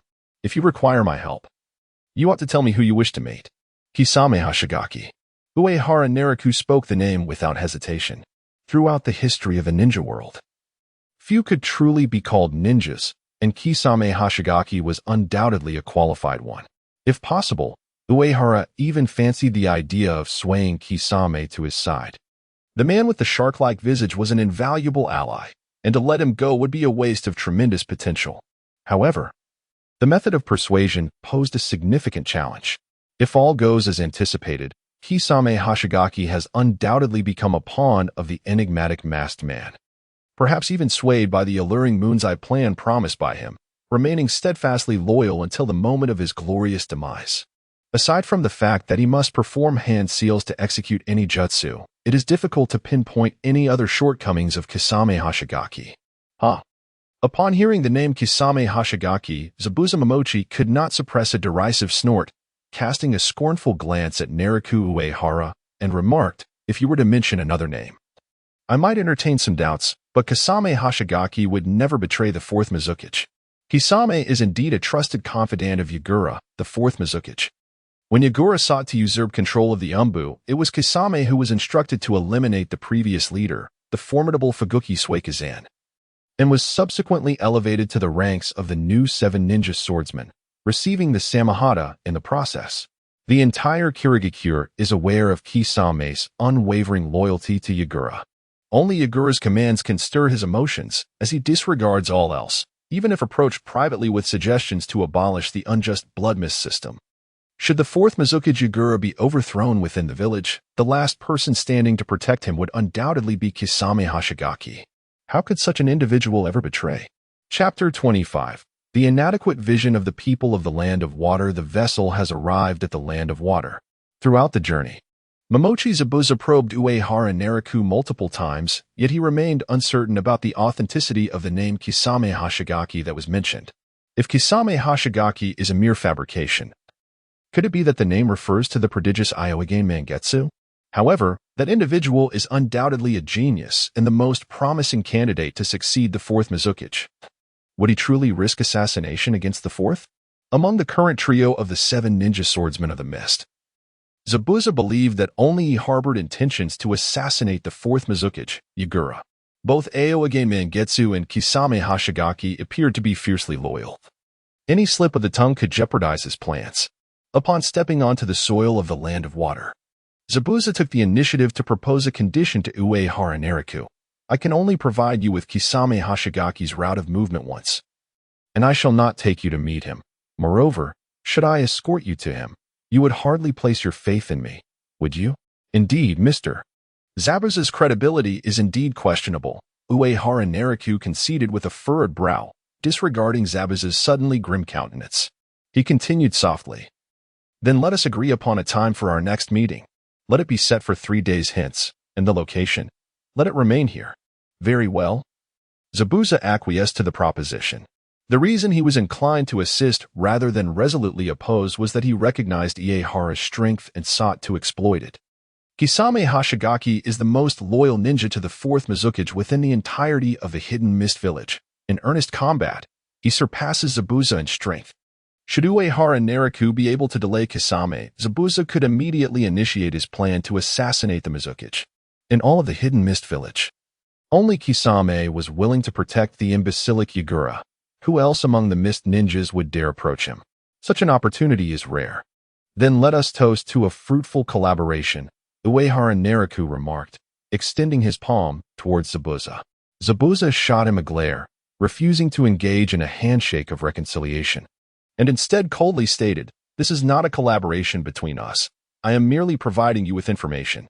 What a pity, Uehara sighed, his expression somber as he added, "Before we part ways, allow me to remind you, while I take pleasure in deception, I do not relish being deceived." "I understand," Zabuza replied, inwardly cursing the young man, who, despite his age, carried an air of arrogance. Uehara Naraku was not particularly concerned about Zabuza's potential deceit. Even if the latter were to surround him with a throng of mist ninjas, Uehara possessed sufficient confidence to escape, provided he invoked his invincibility with the moment of divine judgment, followed swiftly by employing the technique of the mayfly to burrow underground and flee. With 3 days remaining until Zabuza was to exchange information, now that he had arrived in the land of water, there was certainly no reason to leave the treasure trove empty-handed. Within the map of the land of water, the 2 most popular characters are Terumi Mei and Shiro. Uehara Naraku harbors no expectations of encountering the future 5th Mizukage. Instead, he seeks to find Shiro, who possesses the bloodline of Ice Release. Presently, Shiro is likely wandering the streets of the land of water, cautiously concealing his identity as a descendant of this bloodline. His range of activities is rather extensive. Uehara Naraku, yearning for the simple tasks related to Shiro displayed on his system panel, has spent 3 days searching in the dirtiest, most chaotic corners of the land of water. Yet he has still failed to find any trace of Shiro. With a heavy heart, Uehara Naraku left the garbage dump, deciding to temporarily abandon his search for Shiro and wait for information about Momochi Zabuza. Just then, a strand of chestnut hair caught his eye. As he followed that strand of hair upwards, he beheld a gentle-faced young female ninja with long brown hair. She smiled warmly at him and, as if performing a magic trick, suddenly opened her palm to reveal a packet of cookies. The woman bent down, extending her hand with the cookies towards him, saying, "Little one, please eat. These are for you." Uehara Naraku was filled with confusion.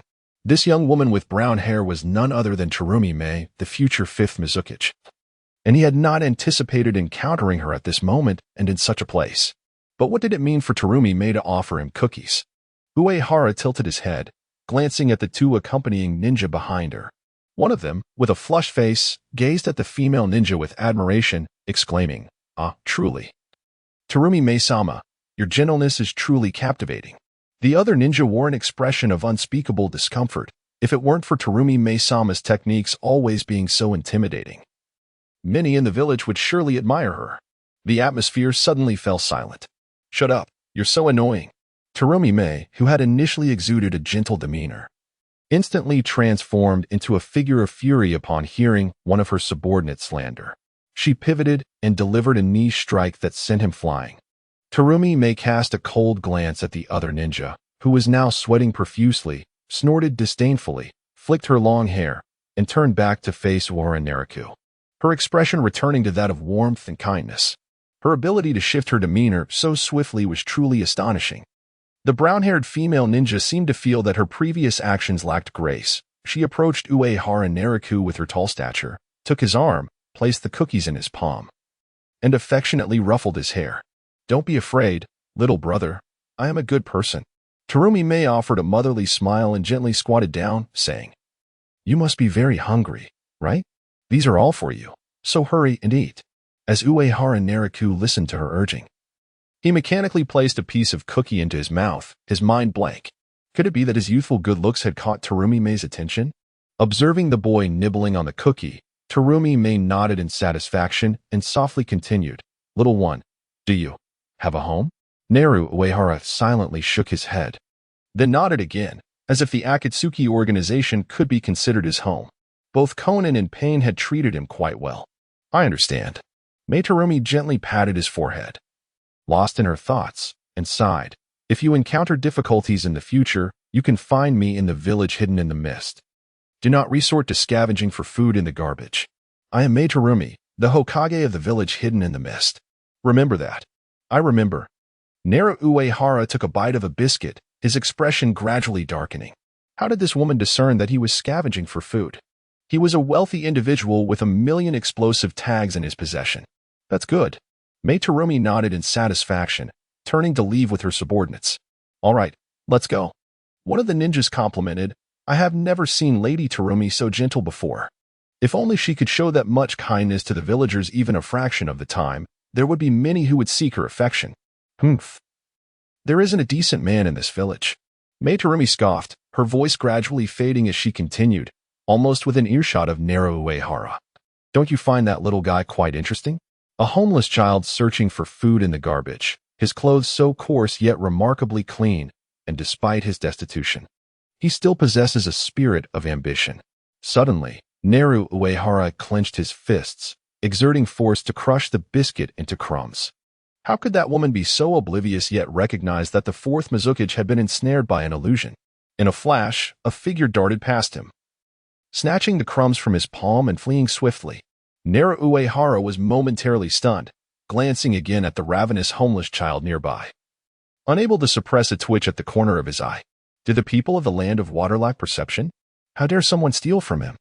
Chapter 26 by Komiai generously bestowed a packet of biscuits upon Kamiyama, which only served to deepen his gloom, rendering him somewhat speechless. However, when someone snatched the biscuits from his grasp, his mood plummeted even further. Kamiyama Nero approached the street urchin who had pilfered the biscuits, perhaps driven by insatiable hunger. The child hastily devoured a few bites before swallowing them down. Hey, Kamiyama Nero furrowed his brow, eager to utter something yet at a loss for words. For he was not in want of biscuits. After all, he was a billionaire with a fortune of 100 million explosive talismans. I'm done. The urchin hastily crammed the crumbs into his mouth, curling into a ball, cautiously lifting his head to gaze at Kamiyama. I'm sorry. I've been starving for 3 days. If you intend to beat or kill me, feel free. Kamiyama Nero observed the child's dirt-streaked face, which bore an undeniable delicate beauty, and the notion of a beauty in the making involuntarily flickered in his mind. Is it possible that even the realm of shinobi is graced with such attractiveness? Even a mere street urchin possesses such charm? As the child lowered his head once more, Kamiyama resolved to extend his forgiveness. He stood beside the child and softly inquired, What is your name? Are you still hungry? My name is Bai, the urchin replied, shivering as he shook his head and hugged his knees, perhaps genuinely afraid of being struck. Kamiyama Nero looked skyward. What a stroke of fortune! He had searched tirelessly for 3 days in the land of water without a trace of Bai, only to fortuitously encounter Komiai's generosity, which had revealed the hungry Bai. In truth, Bai had been hiding all along, fearful of being discovered by the shinobi, only daring to emerge once Komiai and the 2 ninjas had departed. Kamiyama Nero scrutinized the crouching figure before him, still wishing to confirm. Do you possess the ice-release bloodline? You know. The ability to transform into ice. Bai trembled slightly, rising unsteadily and darting into an alley within the town. He knew that in this land, those with bloodline abilities were deemed malevolent, and Kamiyama might be among those who sought to eliminate them. Hey, don't run. Kamiyama Nero, having already deduced Bai's identity, hurriedly pursued, seizing the collar of Bai's garment, frowning as he whispered, Are you only thinking of fleeing? Bai lowered his head, hesitating for a moment before softly replying, Well, if I find something to eat tomorrow, can I return it to you? It might take until the day after or the day after that to find food. I might only be able to scavenge something in 3 days. I'm not after food. Kamiyama Nero's expression soured. Bai cautiously glanced at him and murmured, But I saw you searching for food near the garbage dump for an entire day. I was not seeking food in the garbage dump. Uehara Nero's expression was tinged with exasperation as he gazed at the soiled Bai before him. He spoke in a low voice, I have come in search of you. I require your ice-release ninjutsu, specifically, the ability to conjure ice and snow that resides within you. Bai, with curiosity sparkling in her eyes, tilted her head and furrowed her brows, softly inquiring, "But I am unsure of what I can do. Let me ponder for a moment." After a brief contemplation while stroking his chin, Uehara Nero proposed, "Well, during the summer, you could assist me in making chilled fruit juice." Bai's eyes lit up with excitement as she grasped the hem of Uehara's clothing, whispering, "So, shall we scavenge for food together at the dump in the future?" Uehara Nero, taken aback, thought to himself, "Damn, are we really reduced to scavenging food from the dump?" Suppressing his frustration, he gently patted Bai's shoulder and sighed, saying, "We shall not be searching for food at the dump. No, we need not resort to such places. From now on, stay by my side. And I promise you a life of abundance." Bai nodded earnestly, tugging at Uehara's garment as she softly asked, "Then, where shall we find food now?" Uehara Nero rubbed his cheeks and donned a gentle smile, replying, "In any case, just follow me, and let us minimize the chatter." Bai instinctively covered her lips, a bit taken aback. Despite being of the same age, Uehara Nero felt their interaction was somewhat peculiar, perhaps due to Bai's belief that they were of the same ilk after he had accepted the cookies offered by Chirumi Mei. As Bai observed Uehara Nero seated upon a rock by the seaside, wielding his newly crafted fishing rod with leisure, a flicker of surprise crossed her face as she exclaimed, "You can fish? How impressive. Just a basic skill, no need for flattery," Uehara Nero replied, his expression somewhat wooden, feeling a peculiar sensation within. Bringing the current Bai to meet Zabuza Momochi felt rather odd. Suddenly, the fishing line began to tremble violently. Bai, noticing Uehara's calm demeanor, gently nudged his shoulder, urging, "Ohara, there's a fish on the line. Slow down, let us wait a moment longer," Uehara Nero responded with a smile. Just about to share the meager fishing knowledge he had acquired from Nan Ko, when a glimmer of cold light caught his eye. Clang! A shuriken abruptly pierced the fishing line, its momentum unabated as it embedded itself deep into a nearby rock. The appearance of the shuriken sent Bai into a flurry of anxiety. She instinctively wanted to retreat but, out of concern for her companion, clung tightly to Uehara's sleeve, whispering, "Uehara, it's a ninja from the Mist Village. We must flee." "No need. He is here for me," Uehara Nero said, patting Bai's arm to signal her to remain calm.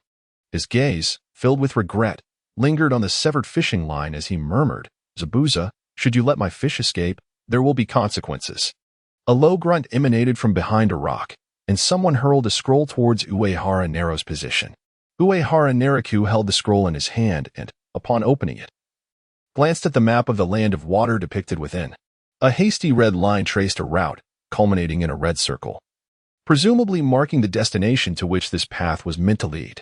From behind a rock, Momochi Zabuza emerged, gazing at Uehara Neriku with a frigid demeanor as he spoke. "This is the information you sought. Tomorrow morning, the person you are looking for will lead a squad of pursuing shinobi towards a northern outpost in the land of water." Uehara Neriku nodded, voicing his inquiry, "Is this their route? Can it be confirmed?"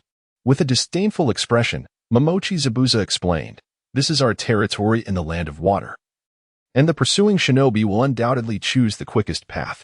This is a fundamental principle of the shinobi world. If a ninja from their own nation is even required to select the safest route within their homeland, then that village must be rather ineffective. Wouldn't you agree?" Observing Uehara Neriku roll up the scroll, Momochi Zabuza turned his gaze toward the white figure beside him, coldly admonishing Uehara, "Kid, we had an agreement regarding our meeting place and secret transaction, yet you brought this little girl here. Do you not worry she might spill our secrets?" Chapter 27. The deceased take precedence, do not fret. I will not divulge any secrets. Uehara Neriku waved her hand, casting a glance at the trembling Bai, and lightly chuckled at Momochi Zabuza. "Zabuza, your powers of observation leave much to be desired. Bai is so endearing. He must surely be a boy. No matter how you argue it, Bai is a man." Momochi Zabuza glanced at the frail Bai and replied in a low voice, "Humph, rest assured. This little fellow possesses the ice release bloodline limit. He will certainly not be an ordinary person. He will inevitably become a ninja. Do you know, Bai? Although the land of water harbors no tolerance for bloodline limit wielders, for ninjas like us, those with unique bloodlines are invaluable tools. Even if this boy only possesses the ice release, he is no exception. Zabuza inwardly cursed his own Mizukage and continued solemnly, "This boy's ice release once erupted, claiming many lives. When the village discovered this, I was tasked with handling him, thus I possess all his information. With the Mizukage still in power, the Hidden Mist village cannot protect him. The upper echelons of the village can only turn a blind eye and allow him to wander in the land of water." Ha ha. Uehara Nariku chuckled softly, looking at the handsome young man beside her. "Well, considering all this, I seem to have had quite the stroke of luck." "Humph.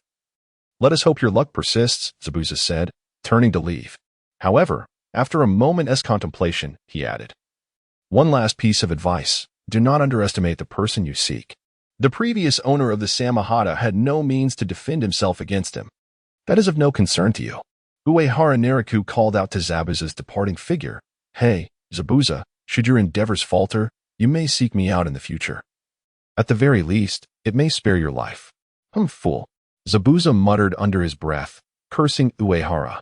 Based on Zabuza's understanding of Uehara Nariku, he believed that this young man could never have any connection with Kisame Hashigaki.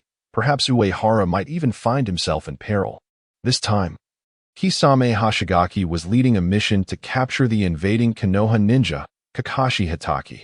To ensure success, Kisame took several formidable J-nin from the village with him. In the days following tomorrow, the defenses of the Hidden Mist village would be more vulnerable than ever, which granted Zabuza the audacity to execute his plan to assassinate the fourth Mizukage, Northern Land of Water. In search of the whereabouts of Obito Uchiha, Kakashi Hitaki ventured alone into the Land of Water, believing that Obito must be lurking in this secluded nation seeking revenge.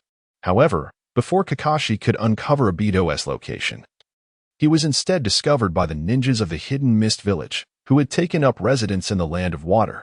Faced with Kakashi, known as the copy ninja due to his Sharingan, the Mist ninjas dared not be careless and quickly requested reinforcements from their superiors. This was indeed an inauspicious start. As Kakashi Hitaki grappled with the dilemma of his next course of action, the enigmatic figure in the mask received news of him, causing his own head to ache even more. The masked man aimed to target Nayara Uehara and had deliberately used Kakashi as bait to lure out the spy Hanari, trained by the Land of Locks. However, his objectives remained unfulfilled as the bait unexpectedly revealed itself. Fortunately, the masked man had imprisoned Hanari, who remained oblivious to Kakashi's circumstances. With careful maneuvering, complications might be avoided. Yet, the forces at play had formed a perfect closed loop. Nayara Uehara sought to locate Kisame Hashigaki and bring him back to the Akatsuki. Kisame was intent on finding Kakashi and taking him back to Kirigakure for interrogation about Konoha's intelligence. Kakashi aimed to confront Obito Uchiha to unveil the truth, and Obito sought to ensnare Nayara Uehara, leading him into darkness. Among these individuals, most were mere pawns. Obito believed that everyone, including Nayoru, was merely a piece on his chessboard. Conversely, Nayoru considered all, even Obito, as pieces directed by him. The outcome of their conflict hinged on who occupied the higher ground. The following day, Neo Uehara, following Kisame's route, aimed to reach the northern outpost of the Land of Water before him to set an ambush. Uehara did not bring Shiro along, but chose to leave him at the residence of the Land of Water's daimyo, intending for Shiro to retrieve Kisame once the latter's assassination attempt on the Mizukage failed and he became a target of pursuit by Kirigakure. The northern outpost was destined to be bustling. The outpost was perpetually manned by a squad of elite ninjas led by a J-nin, comprising 4 teams of 16 ninjas in total, organized as 1 J-nin leader with 3 CH-nin and 1 CH-nin leader with 3 genin. With merely 1 J-nin, capturing Kakashi proved to be an insurmountable challenge, as this Kirigakure J-nin had witnessed Kakashi's prowess and would not willingly offer himself as a sacrifice. However, to let Kakashi escape without any resistance would be contrary to the nature of the Mist ninjas. Thus, the J-nin diligently executed wartime strategies, leading his subordinates to entangle and contain Kakashi until reinforcements arrived from the village. After all, this was Kakashi of the Sharingan. Kakashi Hitaki had become the most sought-after ninja in Konoha in recent years. Capturing him would yield a wealth of Konoha intelligence, significantly benefiting Kirigakure's ambitions to overcome Konoha. Team 13, take the left flank. Understood. Team 15, take the right flank. Understood. Team 20, secure the rear and fill in any gaps. Understood. Team 11. Follow my lead and engage. When confronting Kakashi, avoid direct eye contact with his Sharingan. Yes, Captain. The 4 teams of Kirigakure continued to engage Kakashi in this area. Their coordinated efforts stalling Kakashi's escape and compelling him to devise a counterattack, determined to eliminate these mist ninjas. As Kakashi Hitaki concealed his scheming plans, Naruto Uehara had already arrived in the vicinity, swiftly utilizing the Dance of the Sky technique to uncover their whereabouts. The young ninja descended gracefully before the gathered mist shinobi, and amidst their astonished and wary gazes, Uehara donned an innocent smile and inquired, "Gentlemen, would you care to engage in a game of cards with me?" After a moment of hesitation, the Jonin of the Mist tightened his grip on his ninja blade and commanded his subordinates in a loud voice, "Proceed with the original plan. Do not allow this brat to interfere with our affairs. Eliminate him." Ruthlessness is the true essence of the Mist Shinobi, with the Jonin's orders echoing. The Mist Shinobi wasted no time, swiftly hurling a barrage of shuriken towards Naruto Uehara. Wind release. Wind barrier. A wall of wind emerged, intercepting all the incoming shuriken. Uehara's smile remained undiminished as he slowly brought his hands together, softly continuing, "Although you were initially unjust towards me, I still choose to forgive you. For the deceased are of utmost importance." Chapter 28. The Pursuers. The dead hold great importance upon the utterance of this phrase by Uehara Naru. The expressions of the Mist Ninja were utterly captivating. The young boy before them, who had managed to deflect shuriken with his wind release technique, was indeed enigmatic. Yet, the audacity of believing he could annihilate their 4 squads single-handedly was astonishing. Such a brazen child. Whether it be Kakashi Hitaki lurking in the shadows, or the Mist Ninja themselves, their initial thought was that Uehara Naru's demeanor was excessively arrogant. Even a seasoned ninja like Kakashi would not dare to confront a fully organized unit of Mist Ninja head-on. Yet, this audacious child was provoking them openly. Was he courting death? Kakashi cautiously leaned forward, discreetly observing Uehara Naru as he began to weave hand seals. Instantly, he was captivated. The boy's movements, although slow and devoid of the Sharingan's aid, were clear, yet the sequence of seals was something Kakashi had never witnessed before. Could this young boy be preparing to employ a technique he had never heard of? Kakashi focused intently, diligently utilizing his Sharingan to memorize Uehara Naru's hand seal sequence, intent on secretly replicating the boy's technique. Unbeknownst to Uehara Naru, he remained unfazed, casually forming a haphazard arrangement of hand seals before abruptly extending his palm towards the heavens, smiling at the gathering Mist Ninja. "Until we meet again, if you manage to survive." Lightning release. Thunder prison of 10,000 thunderbolts. A tempest of thunderclouds surged around Uehara, and bolts of lightning erupted violently from the storm, cascading down upon the Mist Ninja. Several were instantly reduced to charred remnants, while others, having narrowly evaded the first strike, found themselves besieged by a relentless barrage of lightning. Second strike, third strike. The onslaught was unceasing. One unfortunate Mist Ninja, unable to evade or defend, was struck down and never rose again. The frequency and velocity of the lightning attacks were beyond their capacity to counter. The Mist Ninja finally comprehended the dire predicament they were in beneath the storm of lightning, struggling to escape and even finding insufficient time to form defensive seals. In the face of crisis, the primal instinct for survival emerged starkly. The Jonin captain leaped to the side of one of his subordinates, seizing him and hurling him into the air to intercept 2 bolts of lightning, resulting in the unfortunate soul's transformation into a charred husk. Witnessing this, the other Jonin captains followed suit, using their comrades as shields in a desperate bid for survival. Were it not for the relentless frequency of the lightning strikes, the Mist Ninja might have descended into a fratricidal conflict. Uehara Naru observed the Mist Ninja amidst the tempest, the smile fading gradually from his lips. Faced with the threat of death, the performance of the Mist Ninja was lamentably inadequate, falling far short of the standards exhibited by the Rain Ninja. The long-standing policy of the Blood Mist, which had not only permitted but encouraged internecine strife, had finally borne its bitter fruit. No one dared to place their trust in their comrades. Uehara Naru engaged in the most leisurely of battles, refraining from employing his second formidable skill. Merely tossing cards at random, he executed a one-sided massacre. Kakashi Hatake, who observed this spectacle, was drenched in sweat. The young boy had dispatched 4 squads of mist ninjas, including an elite team led by A.J. Nin, with just a single ninjutsu. However, Kakashi felt a small thrill of delight within. Not only had he evaded the clutches of the mist ninjas, but he had also replicated a powerful lightning-release ninjutsu, which was fortuitously aligned with his own expertise. Advanced Task 3. Eliminate 10 official CH Nin. 10-10. Rewards: 1,000 life energy, 1,000 chakra energy, 1,000 gold coins, and a 100 increase in life energy recovery, alongside a 100 increase in chakra energy recovery. Advanced Task 4. Eliminate 10 official J Nin. 110. Rewards: unknown.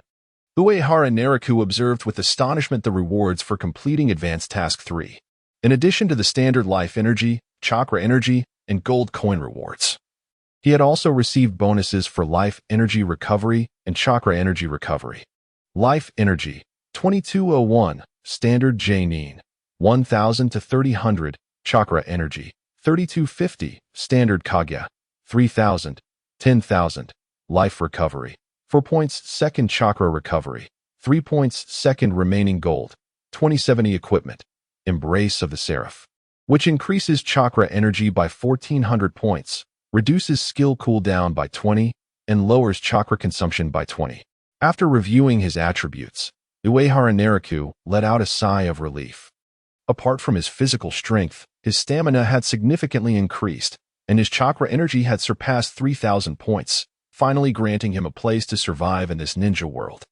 Beyond these conventional rewards, the enhancements in life energy and chakra recovery, particularly the latter, would allow him to use the void dance and mayfly techniques without limitations, ensuring his safety for the time being. Now, all that remained was to await the arrival of Kisame Hashigaki. Uehara had contemplated several strategies to entice Kisame, yet he was wary of the latter's loyalty to the mysterious masked man, not wishing to expose himself too easily. Ultimately, Uehara decided to first incapacitate Kisame before forcibly bringing him back to the Land of Rain, which could also be seen as fulfilling a mission. Outside the forest, a young man with a shark-like visage led a pursuit team of over 20 mist ninjas to the foot of the mountain. Alongside them, a brown-haired woman commanded 3 ninja squads, one of which included a particularly powerful reconnaissance ninja. Ao, the sole non-Hyuga bearer of the Byakugan bloodline, had fortuitously acquired a Byakugan during the war, rendering him the most formidable reconnaissance ninja in the village hidden in the mist.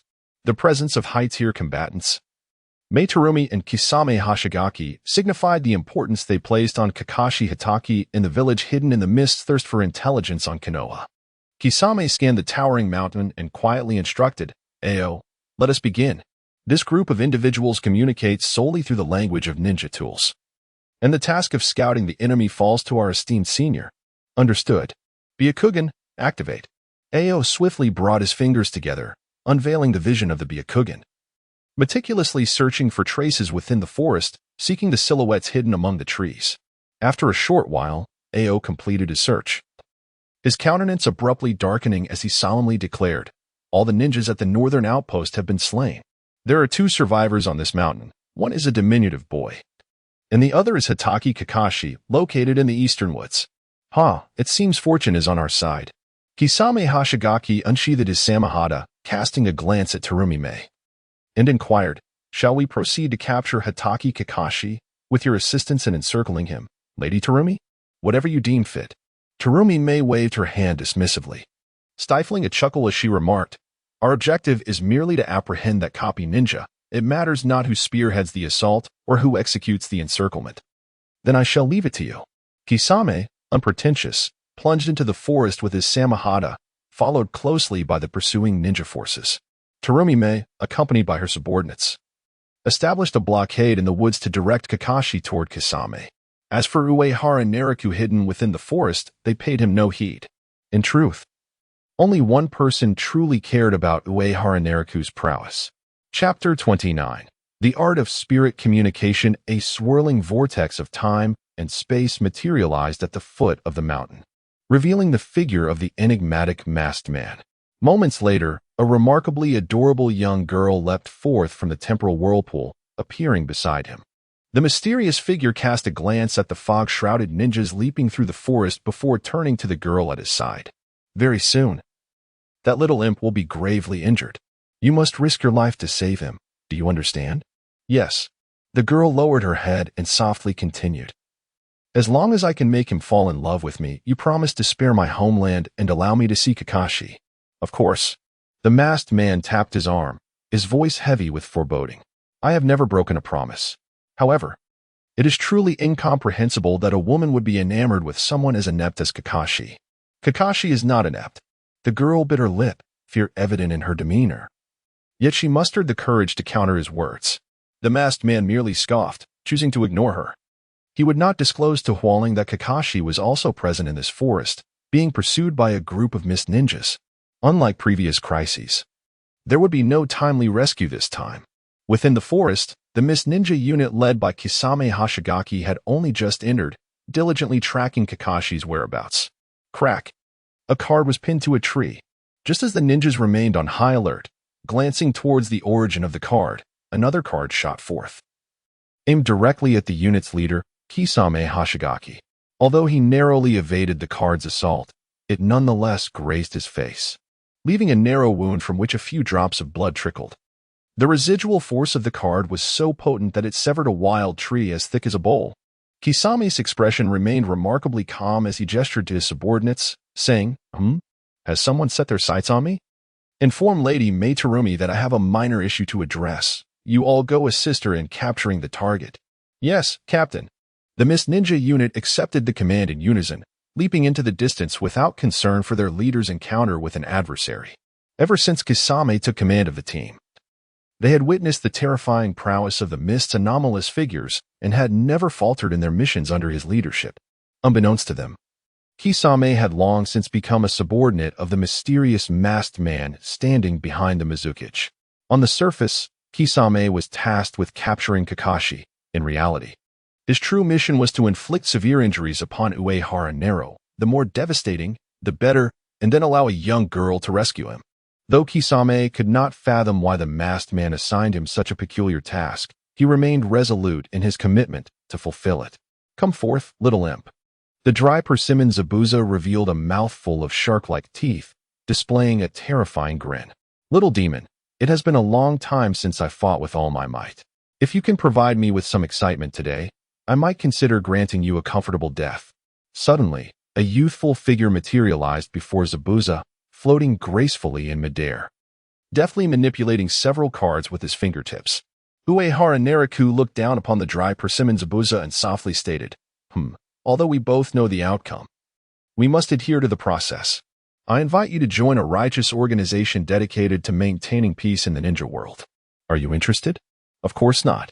Zabuza scoffed derisively, sheathing his blade, the Kubikura Bocho, as he coldly replied, Little demon, I am a ninja who revels in slaughter. How unfortunate. For I am an individual who cherishes peace. Uehara's eyes narrowed slightly, and he suddenly launched the cards towards the groundbound Zabuza. Each card sped forth with astonishing velocity, slicing through the air and creating rippling gusts. Thanks to the enhancements from the third advanced mission, Uehara's body had undergone significant fortification, allowing his card-throwing prowess to far surpass previous limits. Yet, Zabuza's speed was even greater. The moment he perceived the cards being thrown, he deftly evaded the onslaught. However, one card detonated like an explosive seal, catching him off guard. Before he could react, Zabuza was hurled away by the blast, his clothing shredded and several wounds appearing on his body. Nevertheless, the properties of the Kubikura Bocho endowed him with remarkable regenerative abilities, and he swiftly recovered from his injuries. How do you feel? Uehara Neriku circled gracefully in the air, speaking softly. If you were to perish, our organization would need to find a suitable replacement once again. If you wish to kill me, this will hardly suffice. Zabuza retorted coldly, firmly embedding his Kubikura Bocho into the ground, fully recognizing the challenge posed by his adversary. If Uehara remained aloft, it would undoubtedly complicate Zabuza's attempts to attack, as his physical prowess and the Kubikura Bocho's chakra-absorbing abilities would be difficult to employ. Then, let us alter the battlefield. Water style, great exploding water wave. Zabuza swiftly performed hand seals, unleashing a tremendous tidal wave from his mouth. His feet almost level with Uehara's height in midair. Without pausing, Zabuza continued forming hand seals, biting into his own finger. Water style, water shark bomb technique. A water shark emerged beside him, enveloping his form and leaping from the surface, nimbly charging toward Uehara in the sky. This strategy was ingenious, enabling him to launch an assault against an aerial foe.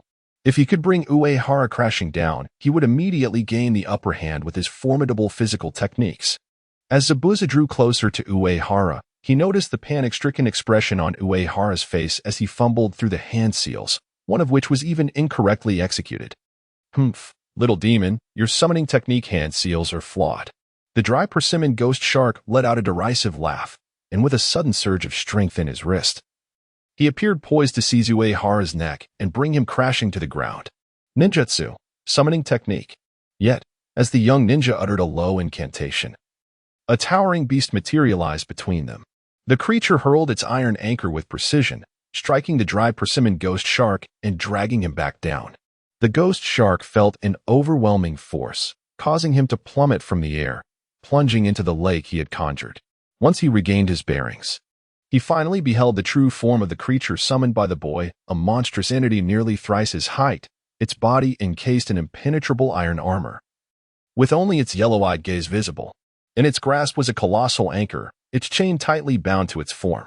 To the ghost shark's astonishment, this creature possessed the same ability as he did, able to breathe freely underwater and move without hindrance. Uehara Naraku clasped his hands together, descending gracefully beside the lake. And with a light chuckle, he addressed the ghost shark.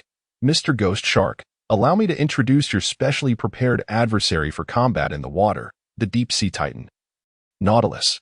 Chapter 30. From this day forth, you shall be known as the Akatsuki's Kisame Hashigaki. Kisame Hashigaki had never encountered such a peculiar summoning beast as the deep-sea titan. He could only watch warily as the immense anchor loomed above him, fearing another strike from its formidable weight.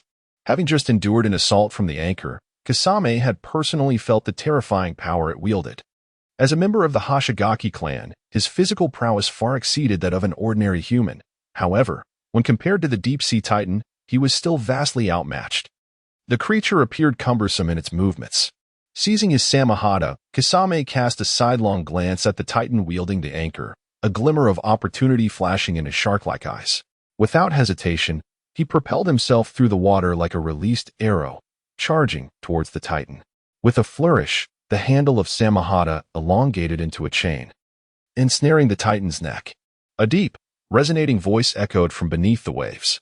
Just as Kisame was taken aback, he noticed the deep-sea titan lifting its massive foot, the iron spikes glimmering ominously.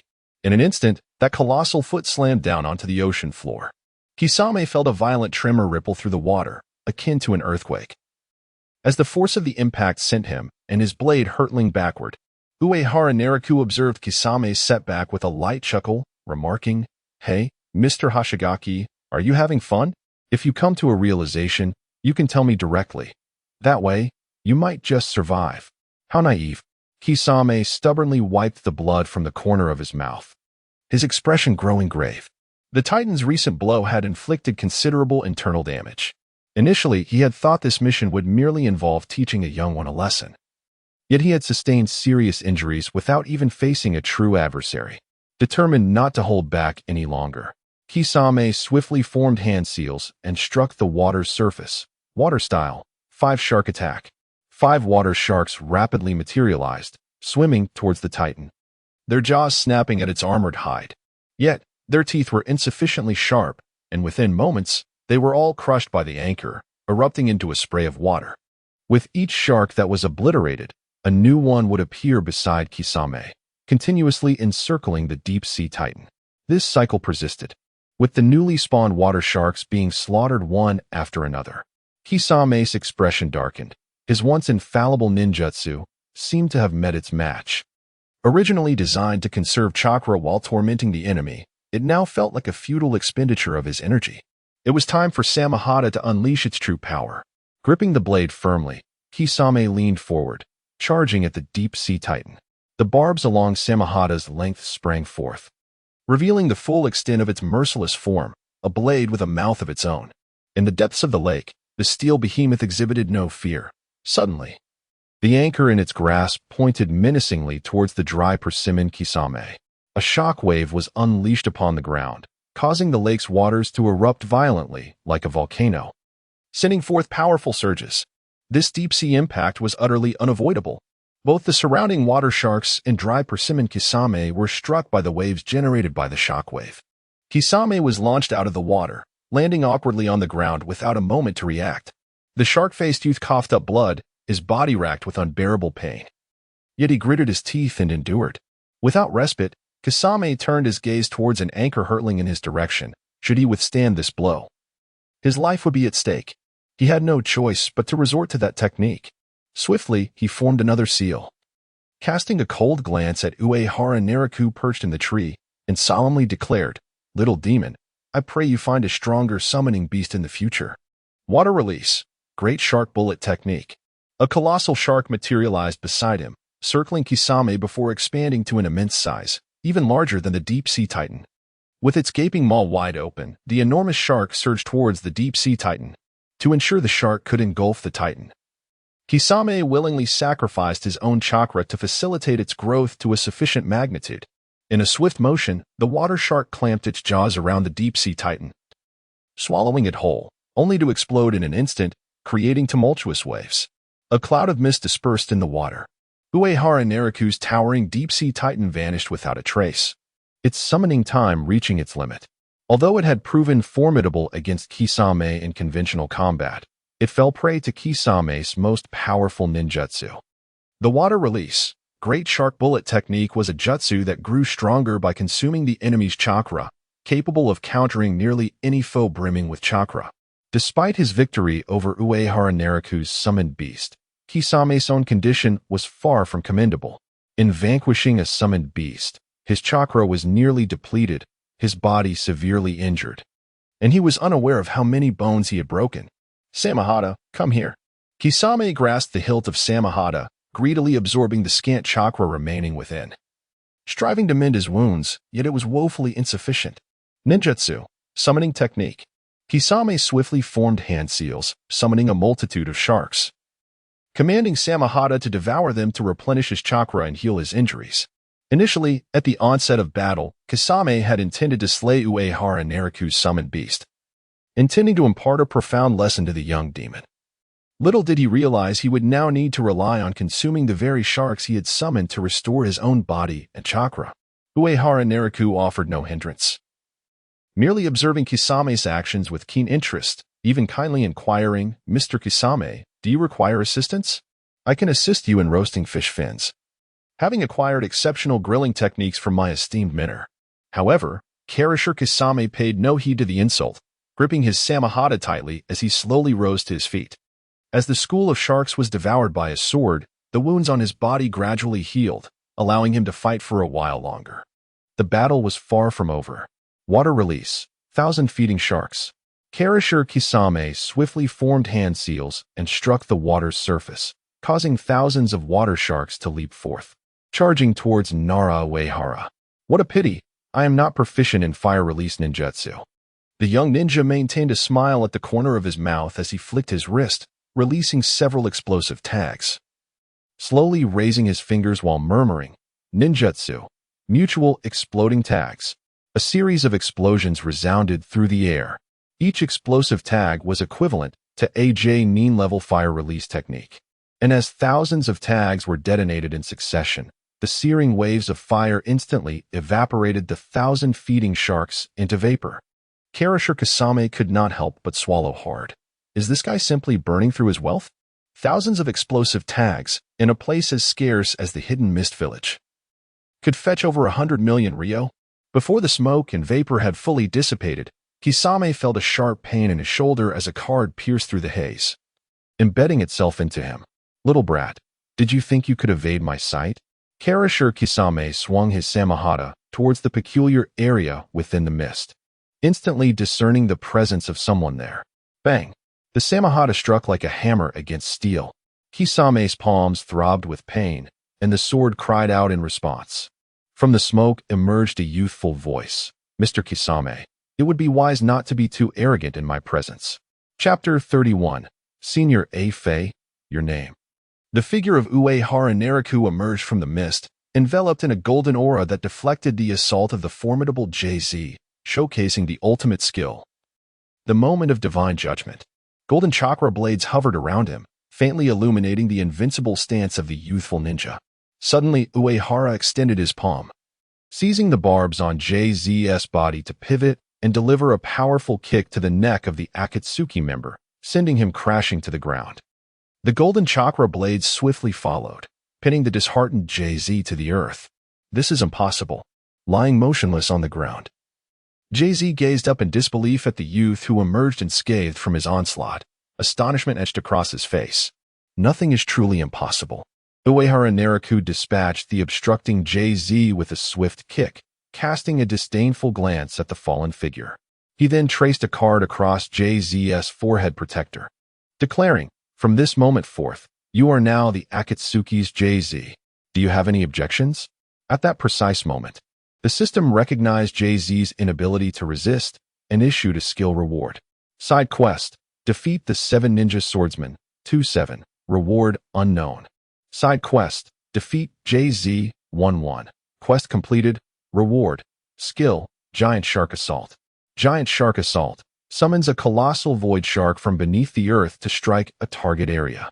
After 2 seconds, the shark will leap from the ground, devouring the souls of all enemies within the area, consuming 100 chakra points, with an 80-second cooldown. As Uehara accepted the system's reward, still pressing JZ to surrender, the enigmatic masked man observing the battle could no longer remain passive. How did JZ inexplicably lose to Uehara Nariku? Standing beside the masked man, Hueling watched the clash unfold with wide-eyed astonishment, never having imagined that a ninja could possess such formidable strength. Her small mouth slightly agape, she quietly inquired, "It seems that young man has won. What shall we do now?" The masked man fell silent. Uehara's victory meant the collapse of his meticulously crafted plan. The immediate priority was to rescue JZ from Uehara's grasp. Should JZ stubbornly refuse to surrender, Uehara would undoubtedly not hesitate to eliminate a mist ninja, resulting in the loss of a carefully selected subordinate. With this thought, the masked man resolved to act without delay, transforming into a swirling vortex of space-time. Appearing beside Uehara Nariku and JZ, he suddenly seized Uehara's arm, grinning as he remarked, "It appears your battle has concluded." The abrupt appearance of the masked man startled Uehara Nariku.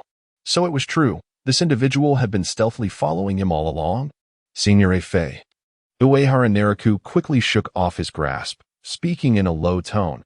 "If I recall correctly, your mission was to locate Senior Scorpion's partner, not to appear here, correct?" The mysterious masked man sheepishly scratched his head and shamelessly began to explain. "I was genuinely concerned for your safety, so I intended to persuade Kisame Hashigaki to surrender ahead of time. However, it seems I arrived a tad too late. Thankfully, you have not sustained any harm." The expression of Uehara Nariku became somewhat nuanced. Faced with an adversary, this fellow displayed considerable audacity even behind his mask.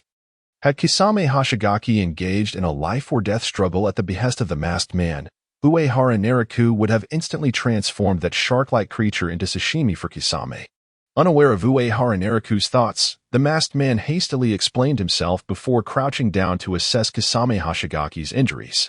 Once he confirmed that Kisame was not gravely wounded, the masked man chuckled and said, "Mr. Kisame, both Uehara and I are members of the Akatsuki organization. Surely you would like to join us now?" "Do I have any other choice?" Kisame, taken aback momentarily by the mention of Akatsuki, suddenly smirked and nodded slightly in agreement, thus formally accepting the invitation to join the organization. "No, you could choose to die instead." Uehara Nariku smiled, lowering his head as he shook it at Kisame, leaving the shark-faced man speechless, while even the masked man appeared somewhat bewildered. The masked man was astounded that mere words from Uehara were more effective than a fight. Turning to the masked man, Uehara continued, "Senior, this is my mission. I believe I should eliminate Kisame here, invite another individual to join the organization, and then report back to Teacher Conan. That is my own affair." Hey, that's not acceptable, kid." The masked man instinctively opposed, saying, Inviting Kisame to join the organization was a decision we reached after observing him for quite some time. No one in the entire Hidden Mist Village is a more suitable candidate. The lack of suitable individuals in the Hidden Mist Village does not imply that the Land of Water has no alternatives, Uehara Nariku retorted. Glancing at the depths of the forest and proclaiming loudly, Kakashi Hitaki, the copy ninja of Konoha, has infiltrated the Land of Water. He is currently surrounded by a group of mist ninjas. We can rescue Kakashi and recruit him into the organization. This was merely a jest. In reality, Kakashi Hitaki's reputation far surpassed that of Kisame Hashigaki. If Uehara Nariku were to genuinely invite Kakashi under the pretense of rescue, the Akatsuki would undoubtedly only gain a spy from Konoha. The masked man, however, took Uehara's words seriously and firmly opposed, exclaiming that Kakashi Hitaki is less than worthless. Our organization cannot harbor someone who would slay his own comrades. Yes, we certainly can. Uehara Nariku innocently shrugged his shoulders and said, Afei Senpai. Have you forgotten our organization's J-to Senpai? Every time he departs from the base, he does so as part of a duo, yet returns alone, carrying a box of money. I believe Kakashi is quite different from J2. The mysterious masked man found Uehara Nariku's incessant chatter rather bothersome, and he began to regret the hasty plan he had enacted. If this continued, it was conceivable that this little imp might indeed abandon Deidara and draw that scoundrel Kakashi into the Akatsuki organization. What is the difference? Uehara Nariku tilted his head slightly and explained softly, I have heard that Hitaki Kakashi possesses the Sharingan, which would make him a suitable partner for Itachi. This statement was indeed reasonable, and Uehara Nariku could not help but entertain the devilish thought of recruiting Kakashi to partner with Itachi. Alas, should he truly succeed in recruiting Kakashi, who was already aware of the masked man's identity, the Akatsuki would likely face an immediate and catastrophic schism. Toby. At that precise moment, an unbelievable voice reached everyone's ears. It was none other than Hitaki Kakashi, the very person they had been discussing. The copy ninja of Konoha was battered and bruised, yet he seemed indifferent to his injuries, instead rushing excitedly toward Uehara Nariku and the masked man. Kakashi stumbled a few steps before collapsing beside the mysterious figure, murmuring in a dazed tone, Toby. I have finally found you. Chapter 32. Who is the true shadow of Shao? Hitaki Kakashi has succumbed to unconsciousness. This man bears the mark of a burn on his arm, and his attire appears corroded, suggesting he has encountered the assaults of boiling and melting ninjas. In the entire Land of Water, only one woman possesses both of these bloodline abilities. While evading pursuit, Kakashi was discovered by Ching and fell into an ambush set by Terumime. Despite being at a significant disadvantage, Kakashi managed to regain some ground and even reached a stalemate. Unfortunately for him, in addition to Terumime, he faced numerous mist ninjas. In desperation, Kakashi recalled the lightning release, lightning prison technique he had recently surreptitiously copied, hoping to use it to vanquish all the mist ninjas. However, as he began to form the necessary hand seals, he sensed something amiss. Fortunately, a spark of inspiration led him to opt for his own Raikiri, thus carving out a path to survival. Just as he narrowly escaped death, Kakashi encountered his intended target in the Land of Water, confronted by a group of mist ninjas. His demise seemed inevitable, but upon spotting his former teammate Uchiha Obito, a glimmer of hope flickered within him. Kakashi's taut nerves finally began to ease, albeit slightly. The demeanor of the mysterious masked man, however, was far from serene as he gazed at Kakashi with eyes wide in shock. Who could possibly inform him how Kakashi had discerned his true identity? Furthermore, since Kakashi had even called his name, it was evident that his knowledge was not merely conjecture. Which scoundrel had betrayed him? Uchiha Obito was on the brink of madness. Beside him, Uehara Nariku displayed a hint of surprise, his eyes reflecting confusion as he murmured, Senior Afei? The name Kakashi just mentioned. The masked man instantly regained his composure, turning to Uehara with a glint of menace in his eyes. Yet he restrained himself, stating, I have no idea what he is talking about. He mentioned Obito, Uehara Nariku innocently echoed, even adding, Senior Afei. Do you have an acquaintance in Konoha named Kakashi? After speaking, Uehara's eyes brightened. It makes sense. Given your close relationship with Itachi, it turns out that Senior Afe also hails from Konoha. The masked man felt a surge of despair. Ohara, this young brat, was earnestly analyzing his identity. Did he not understand that knowing too many secrets and prying into others' privacy could lead to a perilously short life? Now, the masked man comprehended that his identity must remain concealed from others, particularly from Nagato and Konan. They might accept Uchiha Madara, but they would not readily acknowledge an ordinary Uchiha ninja. Realizing that Uehara Nariku seemed to have sensed this secret, the masked man's initial thought was to suppress the information. A gloved hand suddenly shot out, grasping Uehara Nariku by the neck. In a darkened tone, the masked man declared, "Kid, I had high hopes for you. But in order to prevent any interference with Nagato and Konan's judgment, I must eliminate you here." "Senpai." Uehara Nariku gasped for breath, gripping the wrist of the mysterious masked man tightly in an attempt to break free from his grasp. In a hushed tone, she pleaded, "Senpai, I promise I won't reveal this secret." "Is that so?" The masked man's eyes gradually turned a deep crimson, a glint of bloodthirsty madness flashing within. "But I wish to kill you now." "No, please." Uehara Nariku, in a state of panic, clutched several explosive tags, desperately affixing them to the mysterious man's body. With a resolute voice, she declared, "Senpai, if you refuse to comply, then let us perish together." In that moment, Uehara Nariku intended to score a perfect 100 for her performance. The masked man remained utterly oblivious, perhaps overly confident in his power, allowing her to attach the explosive tags to him without resistance. Was he truly lacking in intellect, or merely overly arrogant? Unfazed, the masked man sneered at Uehara Nariku. "Do you really think you are worthy of perishing alongside me?" "Senpai." The anguish on Uehara Nariku's face suddenly faded, replaced by a strange smile. "Why do you believe you are unworthy of dying with me? You are merely an intern in the organization." After saying this, Uehara Nariku exerted herself just enough to break free from Obito's grasp and soared into the air, coldly gazing down at the mysterious masked man, disdainfully stating, "If you do not wish to perish together, then you shall meet your end." Such a naive child. The masked man chuckled instead of fuming.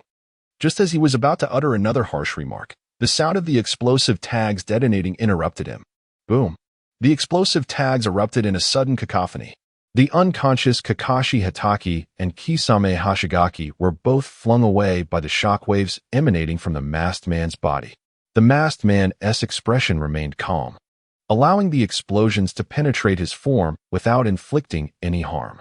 However, his right eye transformed into a kaleidoscope pattern, revealing the unique power of the Kamui. Within the space of Kamui, the masked man's body could phase at will, retreating into that realm to evade external attacks, which was the reason he could confront most ninjas in the shinobi world with such audacity. Inside the Kamui space, the masked man had successfully entered this realm to avoid the explosive tags blasts, intending to make Uehara Nariku recognize the disparity in their realities. However, as soon as his body entered the Kamui space, the explosive tags inexplicably followed him, detonating relentlessly. Boom. The entire Kamui space reverberated with the sounds of explosions, akin to a festive celebration. Regardless of whether the masked man sought refuge in the outside world or within the Kamui space, explosive tags inexplicably followed him, leaving him in utter disarray. What on earth is happening? What kind of ninjutsu is this? The masked man gazed up at Uehara Nariku in the air, his eyes reflecting a surge of anger, realizing he was being toyed with by a mere child. Uehara Nariku raised a finger, whispering, "Sho. Senpai, do not be anxious. I have merely utilized 100 million explosive talismans. This grand display of fireworks shall soon reach its conclusion." The mysterious masked man spat blood violently, his clothing in tatters, the mask upon his face in ruins, and his body rendered a mere shadow of its former self, yet the bombardment of the explosive talismans persisted. Remarkably, within his divine space, he found himself utterly incapable of evading the relentless pursuit of those talismans. Uehara Nariku observed the fiery brilliance of the exploding talismans with a composed demeanor. The technique of interlinking explosive talismans is, in essence, a variant of space-time manipulation, founded upon the simplest principles of summoning arts. as long as a single explosive talisman adheres to the target. It can summon a staggering multitude of talismans to continuously bombard the target until their very form is shattered into fragments. Even if the mysterious masked man could retreat into his divine space, the talismans would follow him, continuing to summon an overwhelming number of explosive devices, making his situation increasingly dire. Should he possess the ability to employ the Divine Eye technique to evade, 100 million talismans would merely constitute a spectacular pyrotechnic display. Yet, even with such abilities, he would still be unable to escape the ensuing explosions. Thus, there remained but one recourse. Uehara Naruto regarded the harrowing scene of the masked man's bombardment and softly remarked, "Well, if Senpai meets his demise here, it shall be deemed a matter of unfortunate fortune. However, should you inexplicably survive my ninjutsu, hasten back to the organization and confess your identity to Teacher Conan and Lord Yahiko." Chapter 33. Do you believe I will chop up the shark muscle to feed the dogs? The mysterious masked man, undeterred by the pain inflicted by the explosion, gazed at Uehara Naruto in the sky, slowly curling his fingers. I must employ Izanagi. I must eliminate everyone present. He felt a twinge of relief, recalling his involvement with Uchiha Itachi in the massacre, which had provided him with a sufficient number of Sharingan, enabling him to utilize the resources required for Izanagi. By invoking Izanagi, he could transform all the damage he had sustained into mere dreams, and being a member of the Uchiha clan, the duration of Izanagi would be maximized. Once your million explosive tags are detonated, it will be your demise, Brett. The roaring flames and thunderous sounds of the explosive tags attracted the attention of others in the forest, such as the young girl Hanari and the mist ninjas pursuing Kakashi. Upon spotting Hitaki Kakashi, Hanari dashed from the thicket, swiftly hoisting the injured Kakashi and fleeing the scene. Uehara Naruto cast a surprised glance at the retreating stranger, then lifted the neck of Kisame Hashigaki and soared into the air, departing the area as well. The explosive tags continued to roar. The mask of the mysterious man completely fell away, revealing his true visage. He paid no heed to the damage from the explosive tags, fixating his gaze on the shadow retreating into the sky, rasping, "Brat, you cannot escape." As the pursuing ninjas from the hidden mist village emerged, they regarded the man still standing amidst the explosions with astonishment. This man was indeed formidable. However, they had failed to capture any trace of Hitaki Kakashi or rescue Captain Hashigaki. The pursuit team resolved to remain, intending to wait until the explosion ceased before taking Uchiha Obito back to the village for interrogation. Once the series of explosions concluded, the transplanted 3-Tomo Sharingan in Uchiha Obito's left eye turned completely gray. Even with the guidance of the summoned explosive tags, the duration of 1 billion detonations was fleeting. Izanagi easily transformed all damage sustained by Uchiha Obito during that time into a dream. It was precisely this consideration that led Uehara Naruto to vanish before Uchiha Obito. He currently lacked absolute confidence in defeating this adversary. Uchiha Obito surveyed the mist ninjas present, and amidst their astonished gazes, his form gradually dissipated from sight. Just as the mist ninjas were engulfed in confusion, a hoarse shout jolted them awake. Would release. Cutting technique. Suddenly, Uchiha Obito appeared behind a mist ninja, wielding a wooden spike that he plunged into the ninja's heart. Wooden spikes erupted from the mist ninja's body, piercing through him. Uchiha Obito pushed aside the corpse of the fallen ninja and surveyed the remaining mist ninjas, with another wooden spike emerging from his palm. This group would serve as a perfect outlet for the pent-up fury within him. Uchiha Obito felt as if he had been transported back in time, to the fateful night when Rin Noira perished. That evening, he was engulfed in a fury akin to the present, leaving a trail of bloodshed in his wake. The anguished cries echoed relentlessly. As the last of the pursuing mist ninjas fell, their heads severed, Obito gradually regained his composure, contemplating his subsequent course of action.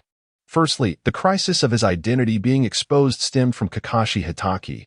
Had Kakashi not revealed his identity before succumbing to unconsciousness, Naruto Uehara would have remained oblivious to the fact that he was Uchiha Obito. The pressing question remained, how did Kakashi come to know he was Obito? This mystery demanded resolution.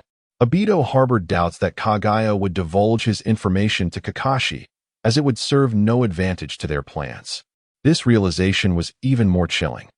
What if someone had long been aware of his identity, covertly monitoring all his strategies? That would pose the gravest of challenges. Furthermore, the crisis of exposure must be addressed expeditiously. Among those present who had learned his identity, Hanabi and Uehara were marked for elimination.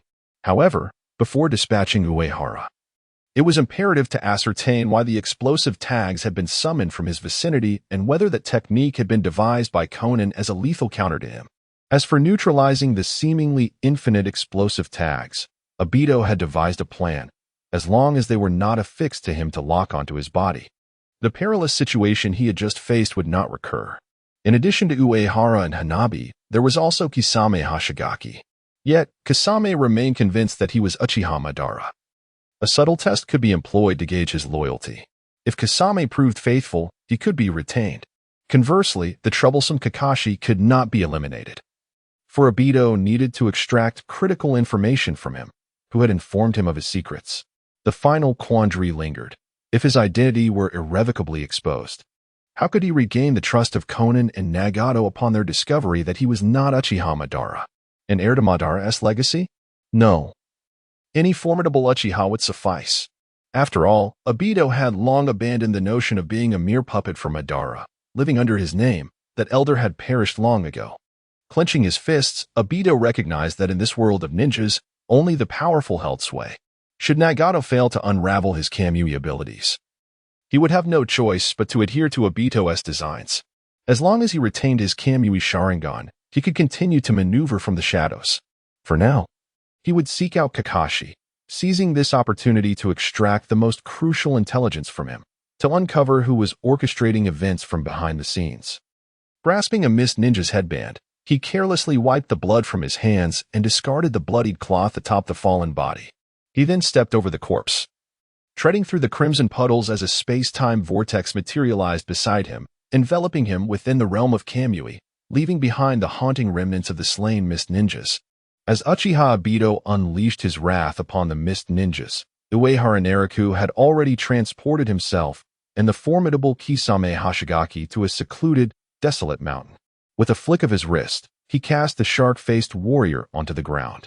Kisame, unfazed, gazed at the youth before him and chuckled. Huh? I thought you might kill me. That would be such a waste of resources. Uehara glanced at the Samahata, which had been thrown atop Kisame, and softly continued. I advise you to abandon any thoughts of resistance and share information regarding that enigmatic masked man. Are you truly seeking intelligence from me? Kisame retorted, discarding the hilt of Samahata with a grin. You, a member of the same organization, asking me, a seemingly insignificant individual, doesn't he strike you as somewhat unwise? Uehara fell silent, lowering his gaze to meet Kisame's small, expressive eyes, and unexpectedly smiled. Mr. Kisame, when did you start indulging in idle chatter? In an instant, Uehara's smile vanished, his demeanor turning cold as he declared, enough of this frivolity. Kisame Hashigaki, do you truly believe what you perceive is the reality of the ninja world? Kisame's expression remained serene, as if he had grown accustomed to the dance of life and death. He inquired softly, what do you consider to be the truth, my lord? You are merely a naive soul seeking to extract some nonsensical information from me. As he spoke, he stealthily brought his fingers together, attempting to form a hand seal while Uehara was caught off guard. With swift precision, Uehara kicked his hand away, locking his gaze onto Kisame's eyes as he sternly warned. Kisame Hashigaki, do not attempt any underhanded tricks before me. Should I catch you once more, I shall reduce your Samahata to mere pieces for the dogs. At these words, Kisame instinctively relinquished his grip on the hilt, and the Samahata slithered away, seeking refuge elsewhere. Chapter 34. The rewards of enlisting Kisame Hashigaki. Enough of this triviality, I shall not squander any more time. Uehara Naraku lifted Kisame Hashigaki, sitting upright, and gazed intently at him, stating, Tobirama Senju should be on the verge of assassinating the fourth Mizukage. Yet he remains oblivious to the fact that the fourth Mizukage of Kirigakure has long been ensnared by illusionary techniques, does he not? Uehara Naraku dismissed any further idle chatter and directly pierced through the greatest secret nestled within Kisame's heart, simultaneously casting Tobirama Senju aside. for there were no witnesses nearby to learn of his intentions. Throughout the entirety of Kirigakure, only Kisame was privy to the truth regarding the fourth Mizukage's manipulation, even serving the one who held sway over the water shadow. Uehara Nariku scrutinized Kisame word by word, continuing in a hushed tone. That individual refers to himself as Uchiha Madara. Am I correct? Kisame's eyes bulged in disbelief as he stared at Uehara Nariku, unable to fathom how he could possibly possess such knowledge. The one who controlled the fourth Mizukage indeed introduced himself to Kisame as Uchiha Madara, with Uehara uttering Madara's name. It became evident that he was thoroughly informed about the happenings within Kirigakure. Kisame composed himself and calmly inquired, "Since you are already aware of so much, what do you seek from me? It seems you possess knowledge of that individual's true identity." Indeed, Uehara Nariku raised an eyebrow, whispering, "He has been deceiving you. As you just heard, his true name is Uchiha Ibido. He was merely a chunin from Konoha before awakening the Manjiki Sharingan. He has since exploited his ocular techniques to masquerade as Uchiha Madara, conning the shinobi world and propagating his nefarious ideology, such as the Eye of the Moon plan." Kisame's heart skipped a beat, then gradually sank. The revelation of the masked man's true identity shattered any illusions, and the so-called Eye of the Moon plan could no longer remain concealed from prying eyes. An undercurrent of dread washed over Kisame. The first time he encountered Uchiha Madara, who had clandestinely controlled the fourth Mizukage, he realized that he was the puppet master of Kirigakure. Yet, this 12-year-old boy before him seemed far better acquainted with the intricacies of the situation than the impostor masquerading as Madara. Kisame felt a sense of disillusionment. This world continually deceived him. Each time he believed he had grasped a fragment of the truth, another veil would be lifted, illuminating his ignorance and vulnerability. However, another opportunity to uncover the truth now presented itself. Although, behind Uehara's so-called truth, countless secrets undoubtedly lay hidden. After a moment of contemplation, Kisame raised his head, resolutely fixing his gaze upon Uehara Nariku, revealing his array of sharp teeth. Then, "May I inquire if you could disclose the true nature of the Eye of the Moon plan? Do you truly wish to know?" After casting a sidelong glance at him, Uehara Nariku purchased a piece of dark spear equipment from her mental system store and tossed it onto the ground. "If you truly wish to know, then pick up this dark spear and enter into a soul contract with me." Dark spear. By utilizing the dark spear, one can propose a cooperative agreement to others. Should they accept, the dark spear will embed itself within their body, binding their souls. Should they betray the contract, the traitor's soul will be absorbed by the dark spear, thereby enhancing its power. Only one individual can be bound, and the contract may be willingly dissolved. If this allows me to glimpse the true essence of this world, then death is but a trifling price to pay. Kisame Hashigaki chuckled softly, showing no hesitation as he bent down to grasp the dark spear lying on the ground. An ethereal green energy enveloped him, its other end connected to Uehara Nariku's being. As they were both shrouded in this ghostly green energy, a haughty female voice resonated in their ears, akin to a divine sigh. "The oath has been signed." Upon the completion of this soul contract, Uehara Nariku noticed a status and a skill automatically appearing on her system panel. Dark Spear, contracted, both parties' life energy 10, activated. Both parties' chakra energy 10, activated. Fate's Call. If the contractor is nearby, they can be drawn towards the user, entering an invincible state and becoming unselectable for 4 seconds. The duration is correlated with chakra consumption. After the skill ends, the contractor can be thrown in any direction. The minimum chakra cost is 100, with a cooldown period of 120 seconds. The increases in life energy and chakra energy, along with the skill Fate's Call, made Uehara Nariku feel that this turn of events was quite advantageous. She perceived that Fate's Call seemed designed to protect Kisame Hashigaki, and she began to contemplate dissolving their soul contract, intending instead to bind the Dark Spear contract with Conan in the future. Unbeknownst to Kisame, if he were aware of Uehara Nariku's thoughts, he would likely rip up the contract on the spot. Additionally, there were several side quests. Side quest: acquire your first subordinate, 1-1. Quest completed, reward 100 gold coins. Side quest: obtain a subordinate with shadow level chakra power, 1-1. Quest completed. Reward 1,000 gold coins. Upon seeing the rewards for these quests, Uehara Nariku felt compelled to commend the system. Not only had it granted him a bountiful reward, but it also revealed an important truth. Kisame Hashigaki had undoubtedly made a steadfast choice to become his subordinate, which led the system to classify him as such. Thus, by relying on the system's task panel, he could discern who his true allies were. After all, Uehara had previously believed that Bai, whom he thought he had gathered under his wing, did not regard him as a superior. Perhaps Bai still viewed him merely as a companion in their shared struggle. This sensation is rather extraordinary. Uehara Nariku cast a glance at his gold balance, suppressing the exhilaration bubbling within, and swiftly acquired a coveted piece of equipment, the Reckless Armor, priced at 2,850 gold coins. Reckless Armor, Vitality Energy 800, Basic Health Regeneration 200, Skill Cooldown Reduction 10. Passive Skill. Upon reaching 3,000 points of Vitality Energy, the effect of Reckless Heart is automatically activated. If no damage is sustained within 6 seconds, 5 of the maximum Vitality Energy is restored each second. Activated. Upon obtaining this equipment, Uehara Nariku felt an immense sense of relief. Although he possessed the invincibility skill of the Holy Judgment, which is subject to cooldown, the presence of the Reckless Armor instilled a greater sense of security within him.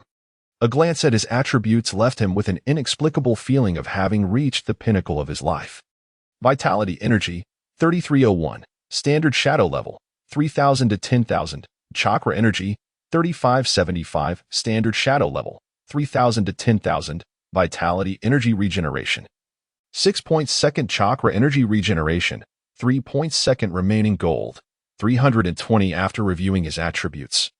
Uehara Nariku's spirit soared, and his demeanor toward the formidable Kisame Hashigaki softened as he looked upon his first recruited subordinate with warmth. Well then, what questions do you wish to ask? I am at your service. Chapter 35. Shall we assassinate the Mizukage? At this moment, the expression on Kisame Hashigaki's face was one of profound astonishment. He had merely entered into a contract, yet from that ethereal green energy, he had received a significant augmentation of both chakra and physical energy. Consequently, the first question he posed pertained to the newfound power he had acquired. I wish to understand the nature of this technique that enhances my strength and chakra. Kisame's inquiry momentarily left Uehara Nariku at a loss for words. A hint of embarrassment graced the young ninja's countenance as he hastily waved his hand, offering a casual explanation. This is a gift from the Spear of Darkness. Let us discuss the Moon Eye plan proposed by the deceitful Obito Uchiha instead. Kisame nodded, his expression turning serious as he remarked, that is precisely what I wish to comprehend, the feasibility of the Moon Eye plan in achieving peace within the ninja world. Alas, it cannot, Uehara Nariku responded, shaking his head solemnly. The Moon Eye plan is a grand conspiracy, orchestrated by numerous schemers who exploit it for their own ends. Kaguya deceived Madara Uchiha into serving her purposes, while Madara in turn misled Obito Uchiha, who is now using this plan to deceive my mentor. Kisame, having grasped only the essence of this convoluted narrative, felt a chill run down his spine. Was the Moon Eye plan merely a nested series of deceptions? It sounded rather like a pyramid scheme. The very Obito who had deceived him was, in fact, another victim of deception. With widened eyes, Kisame murmured, what will ultimately result from the Moon Eye plan?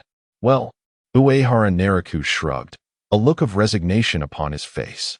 It will likely culminate in the resurrection of an elderly woman who has lived for over 1,000 years, birthed 2 sons, yet still possesses a hint of charm.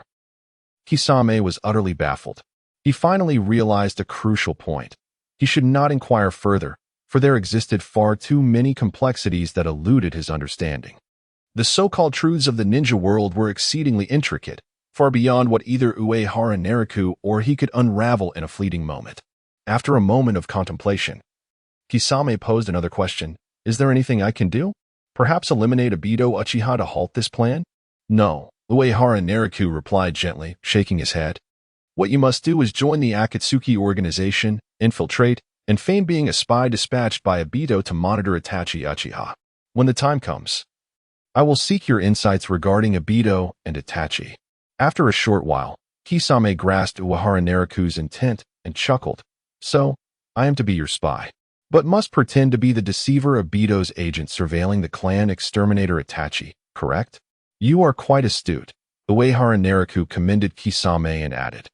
Upon our return to the Akatsuki, do not feel overly formal with me, for, due to certain circumstances, I am currently merely an intern within the organization. How many interns does the Akatsuki have? The dry persimmon Kisame gazed at Uehara Nariku with a hint of exasperation. Previously, that individual named Bido had approached me, ordering me to injure you gravely, while also informing me that he is merely an intern of the Akatsuki. I am not like him. Uehara Nariku gently waved his hand in dismissal, explaining, Uchiha Bido merely masquerades as an intern to conceal his identity and secretly monitor the movements of the Akatsuki. Whereas I am a true intern of the Akatsuki, rooted and genuine.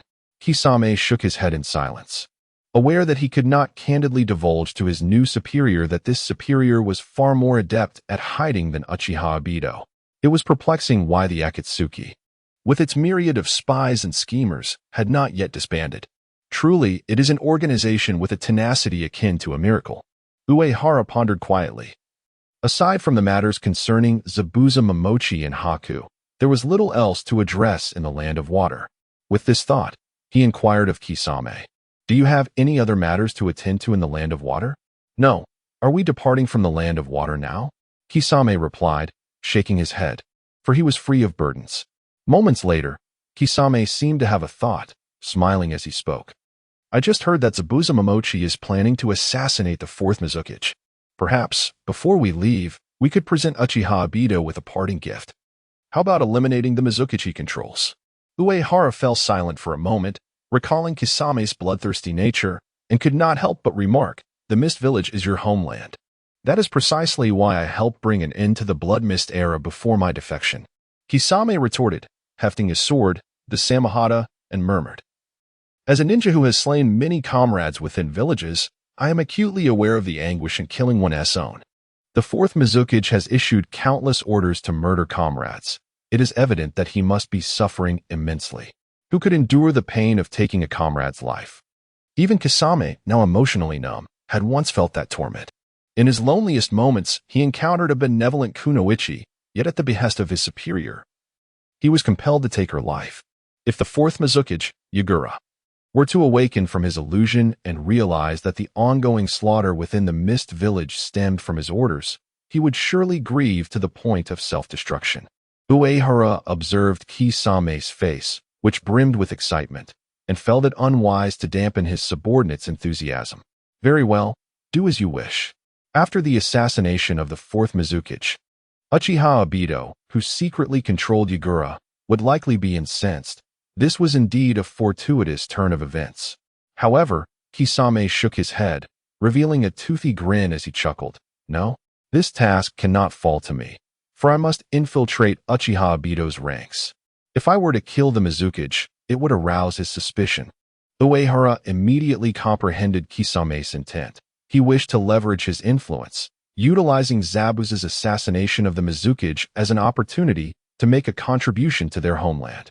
Were it not for the somewhat sensible words of Kisame Hashigaki, Uehara Nariku would find it rather challenging to discern who among them truly held the position of authority. Uehara furrowed his brow and remarked, assassinating the fourth Mizukichi is no simple feat, especially considering that he harbors a tailed beast within him. We must first gather intelligence on him. Rest assured, I am aware of the Mizukichi's movements. Kisame chuckled softly, shaking his head as he provided information to his new superior. Ever since Yagura was severely injured by Itachi Uchiha and JZ Biwa, he has remained in his former residence, a forbidden area within the hidden Mist Village, accessible only to his most trusted ninjas. Understanding the situation, Uehara sighed. Regardless, his attempt to assassinate the fourth Mizukichi would not only serve to vex that Uchiha Bido fellow but also allow him to fulfill several side missions. The rewards for assassinating the Mizukichi could prove rather substantial, perhaps. Chapter 36. Do not cheat before me. Is this the residence of the fourth Mizukichi? As Uehara Nariku and Kakuzu Kisame arrived at the lakeside dwelling of the fourth Mizukichi, they were greeted by a grim sight. A scattered array of bodies belonging to the mist ninja lay strewn along the shore, while the once crystal-clear waters were now tainted a deep crimson. Kakuzu Kisame nodded, surveying the surroundings with a sense of awe, exclaiming, "Zabuza has indeed dispatched a considerable number of Mizuki's bodyguards. It appears he has been preparing for quite some time." Judging by the traces of battle and the temperature of the blood, it was evident that Zabuza Momochi's assassination attempt on the fourth Mizuki, Yagura, had occurred not long ago. He might still be lurking in the vicinity. Both Uehara Nariku and Kakuzu Kisame held little hope that Zabuza could successfully eliminate Yagura, for the Three Tails Jinchuriki was not something that could be effortlessly dealt with through such assassination tactics. Suddenly, a tumult arose upon the water's surface. An unsightly beast emerged, its back adorned with thorny spikes dripping with water, three tails as resilient as steel thrashing behind it, and a pair of eerie eyes fixated intently on the two figures at the shore. Rather than displaying fear in the presence of the monstrous creature, Kakuzu Kisame's face broke into a grin. To think that we provoked the transformation of the Mizuki's tailed beast. Zabuza's strength should not be underestimated. This gigantic creature was none other than the Three Tails Isabu of the Hidden Mist Village. In the next moment, the turtle-like beast cast a glance at Kakuzu Kisame before dissipating into a cloud of smoke, vanishing from their sight. From within the smoke emerged a youthful-looking ninja, his face marked by a stitch-like scar that, surprisingly, lent him an air of endearment rather than terror. He was none other than the fourth Mizuki, Yagura, whose cold gaze pierced through the atmosphere. Zabuza is merely a coward. I need not summon Isabu's power. I merely allowed Isabu to get some fresh air. Kakuzu Kisame spread his palms, glancing at Uehara Nariku with a light chuckle. If we are to face Uehara-sama, I hope Mizuki-sama will not hesitate to utilize the power of the Three Tails, for otherwise, it may prove difficult to satisfy Uehara-sama. Is that so? Yagura assessed Uehara Nariku with a serious nod. Understood. I shall not hold back. Hey, don't listen to Kisame's nonsense. Uehara Nariku shot a glare at his new subordinate before turning to Yagura. After all, if you were to unleash the Three Tails, you would suffer greatly.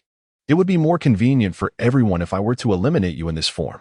Uehara Nariku's words darkened Yagura's expression. How could this brat be so arrogant? Instead of acknowledging him, the fourth Mizuki turned his attention to the shark-faced ninja. Kisame, it seems you two wish to assassinate me? Is this little brat the helper you sought? No, Mizuki-sama, please do not misunderstand. The dried persimmon Kisame shook his head, denying the accusations made by Yagura. With a light chuckle, he continued, I shall not intervene in this battle, for I am merely an innocent pawn coerced into assassinating Lord Mizuki. According to his plan with Uehara Nariku, he would abstain from participating in the conflict, as he was eager to witness Uehara's prowess. Defeating or vanquishing a figure of the 5 Kage caliber would serve as a measure of strength. Let me eliminate him first, and then I shall deal with you. Yagura glanced at Uehara Nariku, his palm suddenly flipping over, the green flower iron rod weapon from his back falling into his grasp, launching an attack against Uehara Nariku. Uehara Nariku seized his weapon with one hand. Ever since his life energy surged beyond 3,000 points, both his strength and speed had been significantly enhanced, making it effortless to counter Yagura's onslaught. Not bad in terms of strength, Uehara Nariku mused, unsure if he was complimenting himself or Yagura. Yet his words undoubtedly provoked the fourth Mizuki before him. Yagura's palm turned crimson, and with a swift strike to Uehara Nariku's chest, a cluster of coral rapidly encased his body. This was the power of the Three Tails Isabu, known as the Coral Palm. Only those who could harness the strength of the Three Tails, the Jinchuriki, could employ the Coral Palm. Once struck, one's body would swiftly sprout coral. As a perfect Jinchuriki, Yagura could instantly enter a half-tailed beast transformation, tapping into the abilities of the Three Tails, making this technique almost impossible to anticipate, causing many ninjas to unwittingly fall victim to this ninjutsu. Indeed, the fourth Mizuki did not renege on his promise. He immediately unleashed the power of the Three Tails against Uehara Nariku. Quite troublesome. Uehara Nariku observed the coral rapidly encasing him, almost entirely enveloping his form, and murmured, Is this the power you wield after merely crossing paths? Moment of divine judgment. A golden light shield emanated from within Uehara, instantly dispelling the coral palm that enshrouded him. A flurry of chakra light swords surged forth as he swung his palm, all aimed at Yagura. Yagura maneuvered his iron rod. A stream of water cascading down from his green flower, transforming into a mirror that abruptly loomed before them. Water style, water mirror technique. From within the mirror emerged a ninja identical to Uehara Naraku. The chakra light, swords nearly instantaneously piercing through the other water clone of Uehara. Yagura deftly evaded Uehara's assault. Furrowing his brow, his expression darkening, has the replication of the water mirror technique failed? The water mirror technique creates a perfect duplicate of the enemy, capable of utilizing their jutsu, yet the earlier replication had evidently faltered. Uehara Naraku delivered a punch to Yagura's jaw, sending him flying, then twisted his wrist, remarking, The reason for the failure in replication may be that this world can only accommodate one of me, right? You truly are audacious. As Yagura was struck to the ground by Uehara Naraku, he swiftly rolled over and began forming hand seals. Water release, water dragon. Uehara's foot slammed into the earth, sending debris flying. His speed was astonishing, forcing Yagura to abandon his seals. To his surprise, the fourth Mizuki showed no sign of alarm. Instead, a robust tail erupted from his back. It was the tail of the Three Tails. Yagura suddenly swung his tail behind him, delivering a fierce blow to Uehara, sending him hurtling away. This was a clever ploy to bait Uehara into attacking. As Uehara was sent flying, he brushed off the dirt from his clothes and stood once more. He noted that his life energy had plummeted by over 1,000 points, indicating that Yagura's earlier strike had been powerful enough to easily slay an ordinary jonin. Observing the battle, Kisame Hashigaki shook his head. Watching Uehara with a mix of admiration and disbelief, there were indeed safer methods to interrupt hand seals, yet he opted for the most perilous one. However, being able to withstand the might of the Three Tails, it was no wonder he exuded such confidence. Initially, I intended to engage you as an ordinary ninja. Yet you resorted to the power of a tailed beast. Uehara Naraku clenched his fingers, calmly beginning to form hand seals once more, and looked at Yagura, softly stating, Lord Fourth Mizuki, I forgot to mention, I detest it when others resort to unfair advantages in my presence. Chapter 37. The emergence of another member of the Seven Ninja Swordsmen. The fourth Mizuki, Yagura, struggled to comprehend Uehara's intentions. However, he noticed the boy's hands forming seals, leaving Yagura uncertain whether Uehara was genuinely performing the technique or merely attempting to lure him into a trap. After all, Uehara Naraku's sequence of hand seals was utterly chaotic, with several of them executed rather poorly. Yet, his expression was one of utmost seriousness. Standing aside and observing, the persistent Kisame Hashigaki, a ninja who held an unwavering passion for hand seals, could no longer contain himself and interjected, Lord Uehara, you have misaligned your hand seals once again. If you form the boar seal in this manner, it will be ineffective. Silence. Uehara Naraku retorted, his face flushing with indignation. What does it matter if the boar seal is effective or not? As long as I can unleash ninjutsu, that is sufficient. After declaring this, Uehara raised his hand towards the heavens, exclaiming with fervor, lightning release, heavenly prison of 10,000 thunder. In an instant, dark storm clouds enveloped the sky. Lightning danced within the tempest, and one bolt suddenly surged forth, striking towards Yagura. Yagura's robust tail intercepted the oncoming lightning, leaving him to gaze at the singed appendage with a hint of confusion. How could he unleash lightning release ninjutsu in such a manner? Before he could ponder further, another bolt of lightning descended, striking his tail once more. Regaining his composure, Yagura scrutinized the storm as yet another bolt emerged. His expression turned grave. This technique was capable of striking twice within a single second? The interval was far too brief. There was scarcely enough time for Yagura to unleash any ninjutsu, let alone rush forward to disrupt Uehara's technique with a physical assault. You little brat, no wonder you dare to come for my life. Yagura clenched his fist as a crimson aura of chakra erupted from his being, an ominous and frenzied energy enveloping him almost instantaneously. This was the chakra of the Three Tails. Yet, this power was still insufficient. As Yagura roared in fury, the red chakra completely enveloped his visage, transforming him into a fearsome entity clad in the guise of a tailed beast, radiating a terrifying aura. Kisame, watching from the sidelines, felt a tinge of seriousness wash over him, his grip tightening around the Samahata, which seemed eager to leap from his grasp. This was the might of a tailed beast. For millennia, the power of the nine-tailed beast symbolized destruction and chaos. And any Jinchuriki capable of wielding such power could easily ascend to the ranks of a Kaga-level warrior. In the next moment, the ground beneath Yagura fractured instantaneously.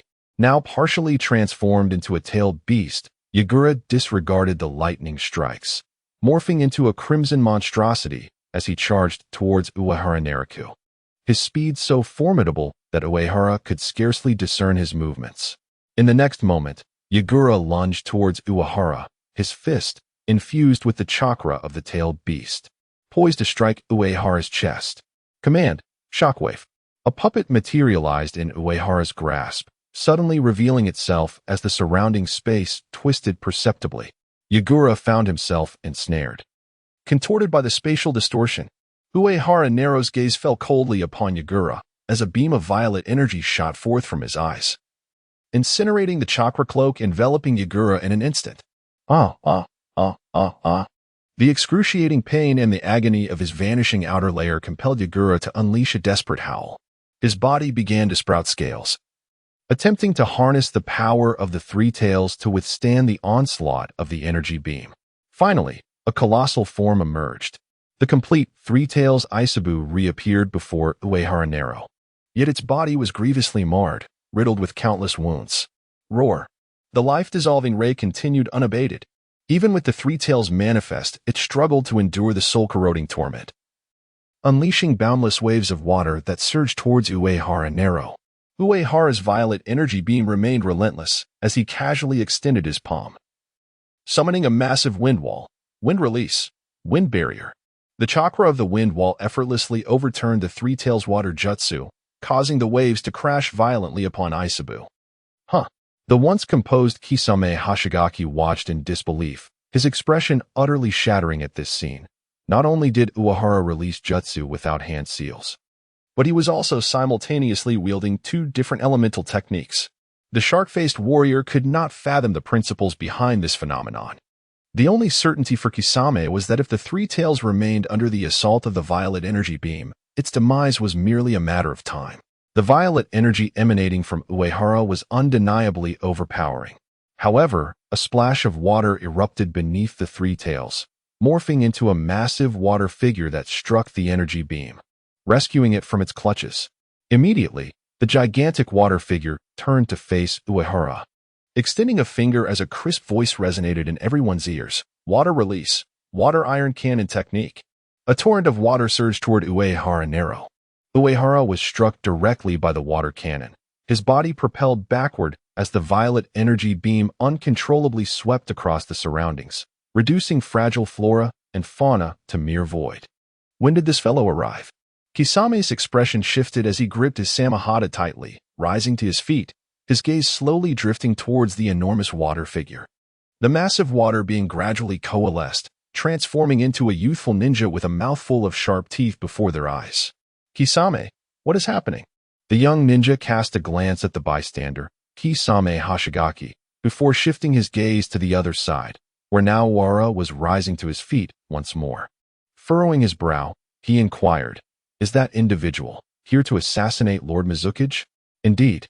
Kisame tightened his grip on the ninja blade in his hand, regarding the young ninja with a sly smile. "Are you, like Sabuza, also here to eliminate Lord Mizukiage? As the future hope of Kirigakure, such a betrayal would not bode well for you."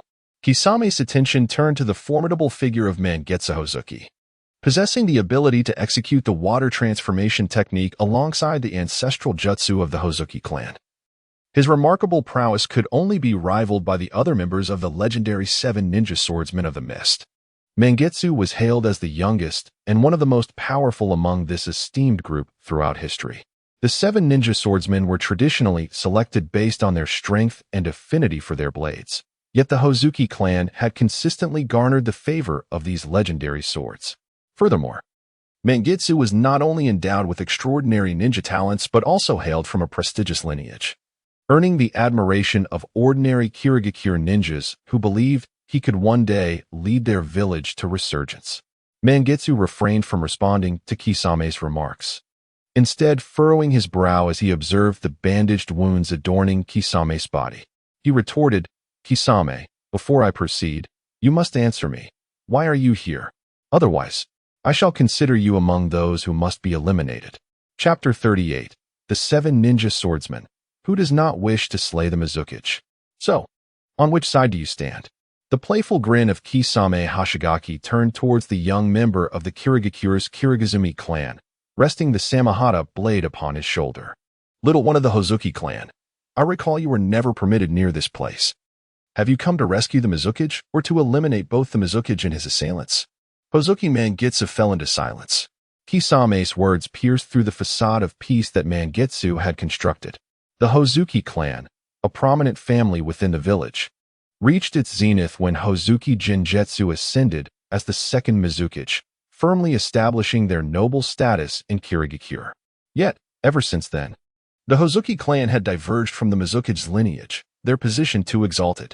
The Hozuki ninjas, gifted in the art of hydration, wielded formidable abilities. Overseeing the 7 blades of the ninja and leading the 7 ninja swordsmen, a powerful squad that held little regard for the Mizukichi. Remarkably, this squad, which often defied the Mizukichi's authority, harbored a peculiar affinity for the Hozuki clan, for they could summon the 7 blades at will. Was this not akin to dancing on the precipice of destruction? The stature of the Hozuki clan bore striking resemblance to that of the Uchiha clan in Konoha. No.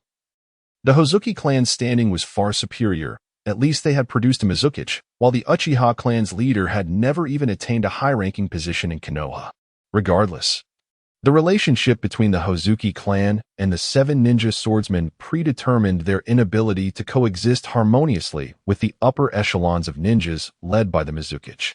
After enduring years of warfare, the Hozuki clan suffered grievous losses on the battlefield, their ranks dwindling. Coincidentally, Konoha's Uchiha clan now consisted solely of Itachi Uchiha and his younger brother Sasuke Uchiha, while Kirigakure's Hozuki clan had been reduced to Hozuki Mangitsu and his brother Hozuki Suigetsu. Observing the silent Hozuki Mangitsu, Kisame chuckled lightly and continued, "If you were to slay the Mizukichi here, despite being merely 13 years of age, you could very well be nominated by many to succeed as the 5th Mizukichi of the village." However, Hozuki Mangitsu shook his head, grasping the hilt of his blade behind him, and raised his gaze to Kisame, speaking in a solemn tone. "That would only lead to your disappointment, Kisame-senpai. I shall not betray the village, nor will I conspire to murder the Mizukichi." "Then what is the purpose of your words here?" The voice of Uehara Nariku echoed, as his form morphed into a shadow, appearing before Hozuki Mangitsu, delivering a powerful punch to his head, sending a shower of water splashing. The splashing water reformed, solidifying into Hozuki Mangitsu's head, a testament to the Hozuki clan's hydration technique, rendering such physical assaults utterly ineffective. Uehara Nariku, witnessing the impact on Mangitsu's head, remained unfazed, unable to suppress his astonishment. "Ah, so it is the art of hydration?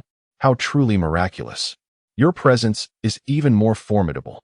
The expression on the face of Akatsuki Minatsu gradually grew serious as he grasped the ninja blade behind him, whispering, "I have never encountered anyone who could withstand a direct hit from the water iron cannon technique without a scratch, until now."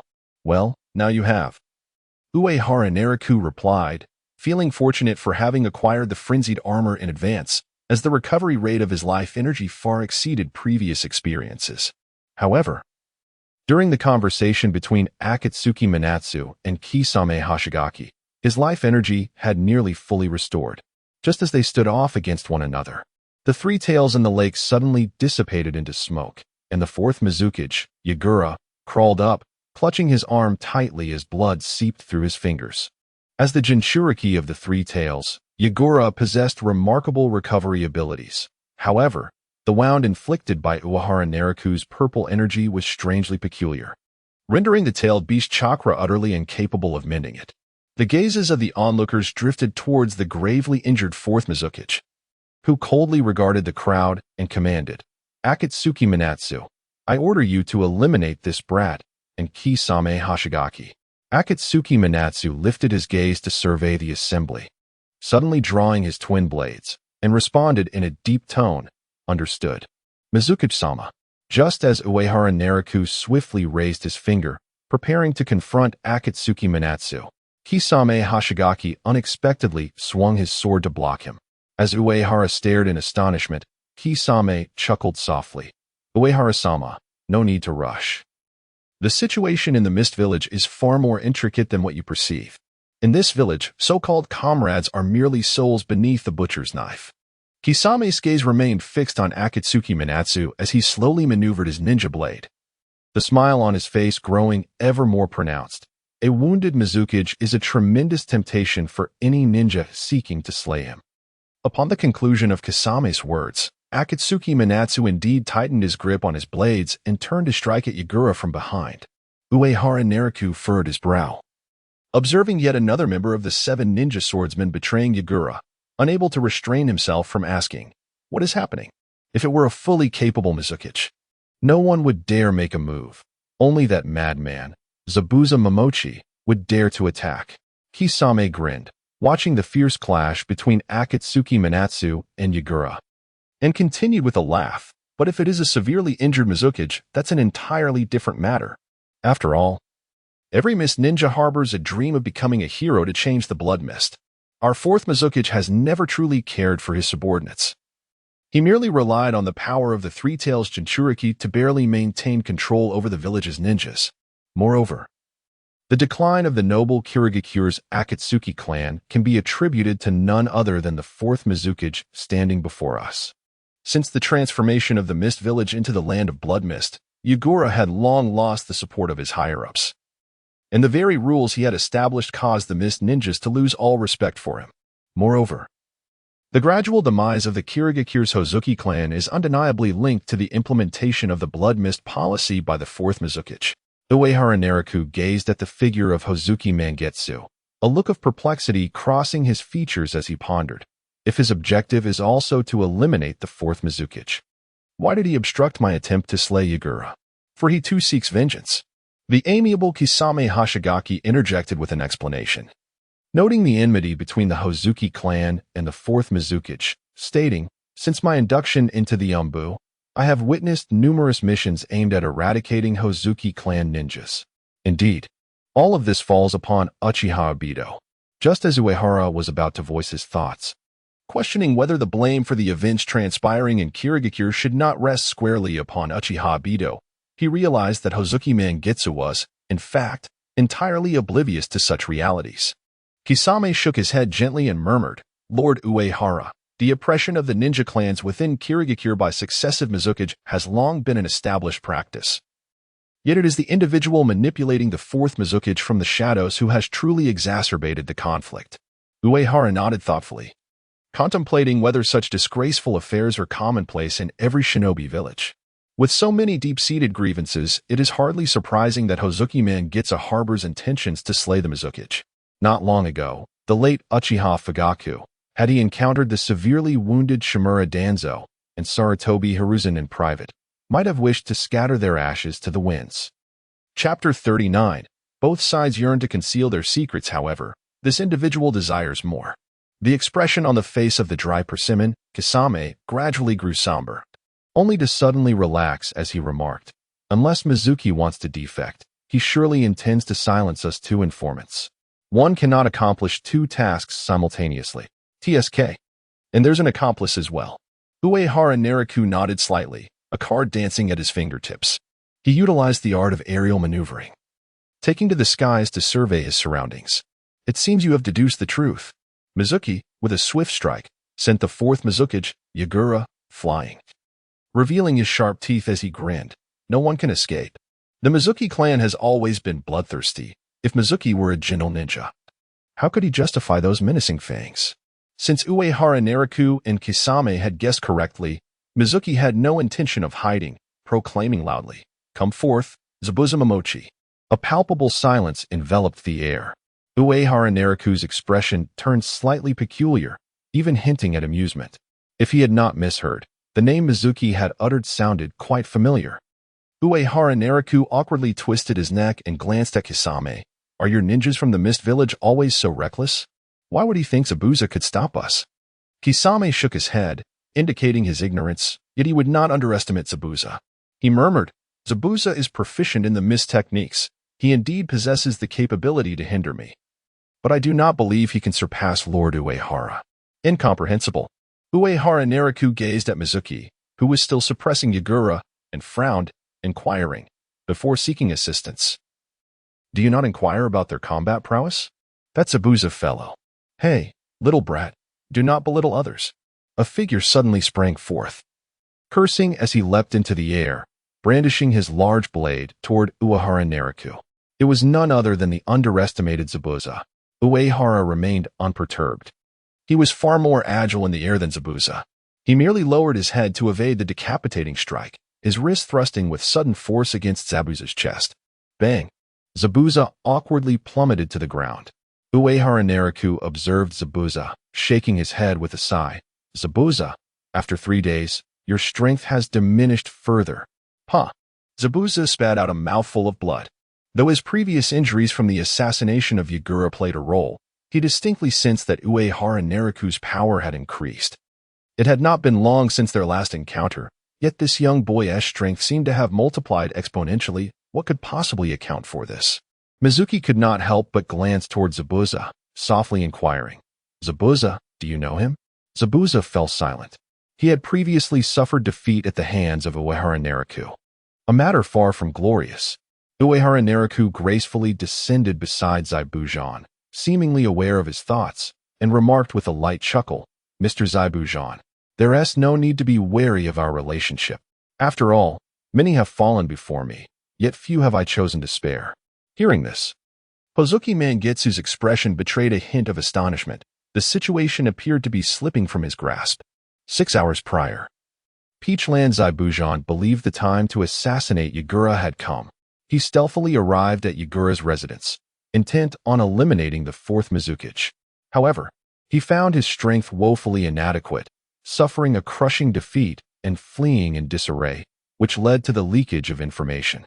Hozuki Mangetsu, responsible for the village's defense, was the first to learn of the assassination attempt against the Mizukichi. Rather than dispatch immediate support, he opted to eliminate the Mizukichi bodyguards who sought refuge in the village, swiftly sealing off the news. Upon locating Peachland Zaibujan and acquiring intelligence regarding Yagura, Hozuki Mangetsu intended to seek an opportunity here. If Yagura remained unscathed, Mangetsu would still be the loyal member of the 7 ninja swordsmen. However, if Yagura were gravely injured, Hozuki Mangetsu would not hesitate to assist in his demise. For the Hozuki clan had never entertained notions of pacifism. Yet, upon arriving at the scene, Mangetsu was unaware that granting Uehara Nariku but a moment could lead to Yagura's swift end. His attention was solely captured by the injured Yagura. Consequently, the current young clan leader of the Hozuki clan resolved to act, planning to eliminate both Yagura and Uehara Nariku. Nevertheless, the circumstances had evidently spiraled out of control. Let us clarify the present situation. Uehara Nariku clapped her hands and pointed toward the gravely wounded Yagura, softly stating, It appears our objectives align. We all wish to eliminate the fourth Mizukichi without dispute, I trust.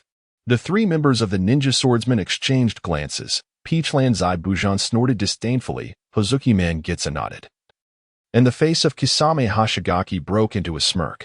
What a lamentable era. The strongest ninja team of Kirigakure, the 2nd generation of the 7 ninja swordsmen, now consisted of only 3, all intent on assassinating their superior. Yagura's gaze shifted, surveying those present, and he managed a rueful smile. I never anticipated you few.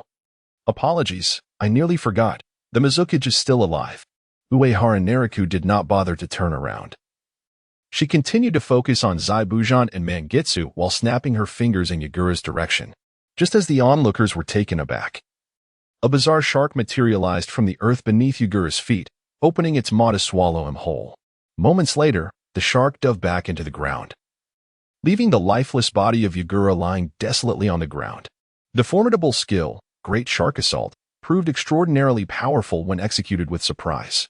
Upon merely snapping his fingers, Uehara Nariku summoned a peculiar shark to eliminate the fourth Mizukage, Yagura, a scene that left both Momochi Zabuza and Akatsuki Mangitsu momentarily aghast.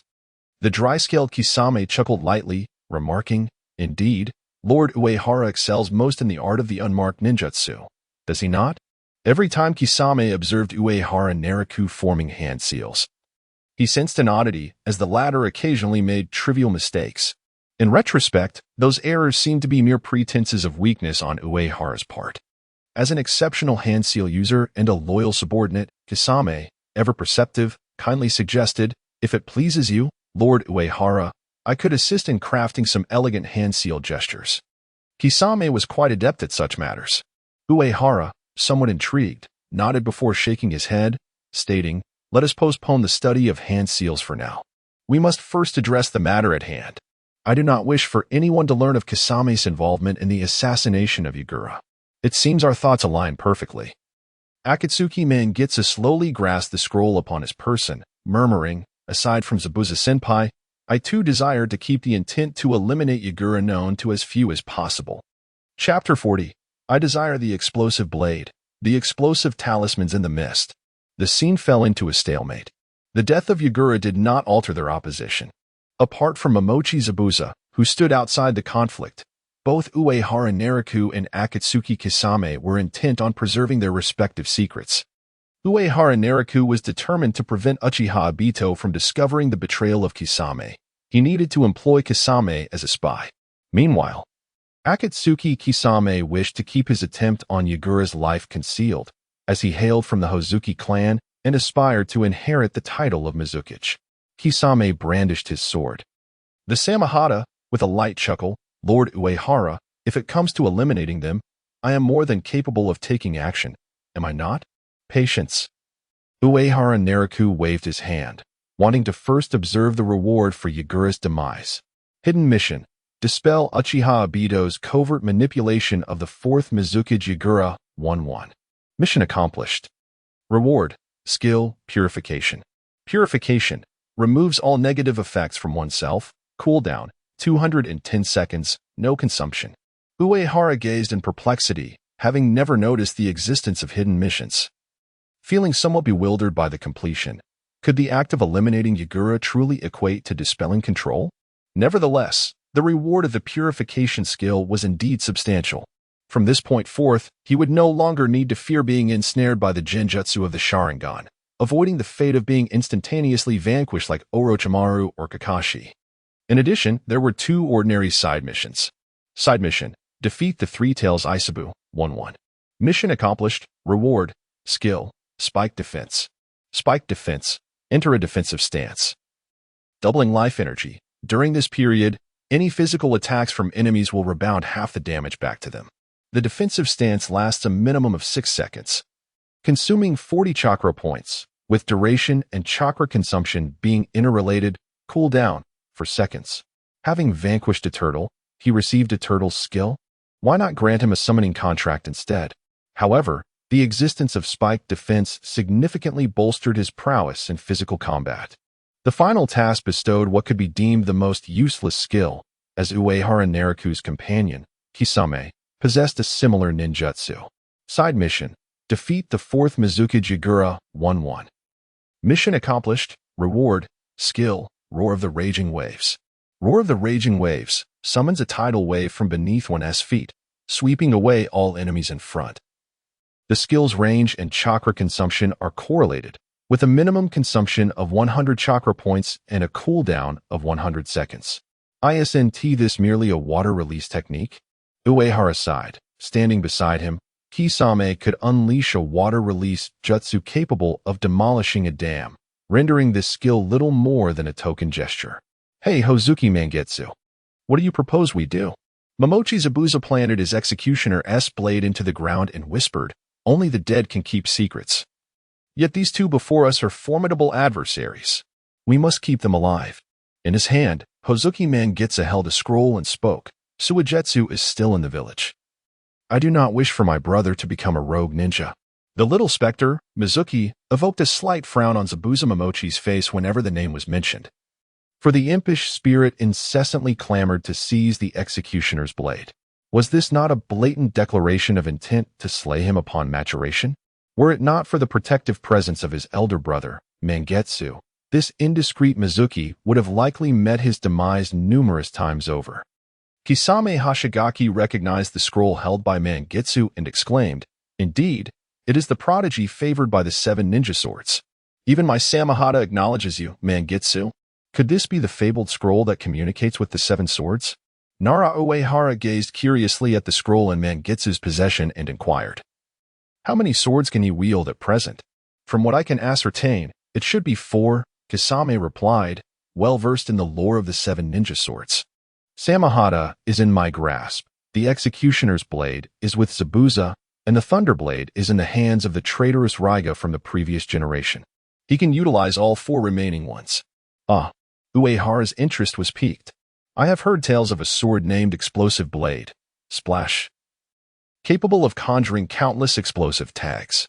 Is that one included?" Although Uehara was unaware of the intricacies behind this particular sword, its sheer potential was enough to captivate him. This blade could seamlessly synergize with his explosive tags, possessing the skill to interlace explosive tags. Uehara found himself perpetually in need of more. If it proved unfeasible, it could always be gifted to Conan as an ornamental piece. Kisame, oblivious to Uehara's inner musings, nodded in agreement. Indeed, the explosive prowess of the explosive blade, splash, can be rather troublesome. Uehara's demeanor shifted to one of seriousness as he clasped his arms and fixed his gaze upon Mangetsu, who was in the process of unrolling the scroll. "Then let him hand over the explosive blade, splash. That sword is one I greatly desire." Kisame's expression grew somewhat peculiar, as the fear of being ensnared by Uehara's explosive tags flashed through his mind. However, recognizing his allegiance to Uehara, he chuckled lightly and nodded. "That sword is indeed well suited for you, Lord Uehara. Alas, it seems he is reluctant to part with it directly." Uehara tightened his grip on his wrist and approached Mangetsu, gently instructing Kisame, "I shall subdue Mangetsu, and you will handle Zabuza without issue, correct?" "Certainly," Kisame responded with a confident smile, abruptly tearing the bandages from Samahata, and continued with a laugh, "It is splendid that you are willing to confront Mangetsu. After all, I have little confidence in my ability to best that prodigious ninja from the village. Among the current trio of the 7 ninja, swords from the Mist Village." While they had never truly measured their strengths, they were acutely aware that in a direct confrontation, Zabuza's prowess would likely prove to be the least formidable. Regarding Kisame Hashigaki and Minma Akatsuki, their interactions have been quite limited.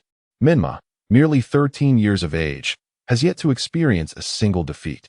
Throughout each mission, he has never truly regarded his adversaries with seriousness, yet he effortlessly overcomes even the most formidable foes. Consequently, Minma is hailed as the most enigmatic prodigy of the hidden Mist Village, a genius whose true prowess remains forever elusive. The opponents Minma faces are equally intriguing.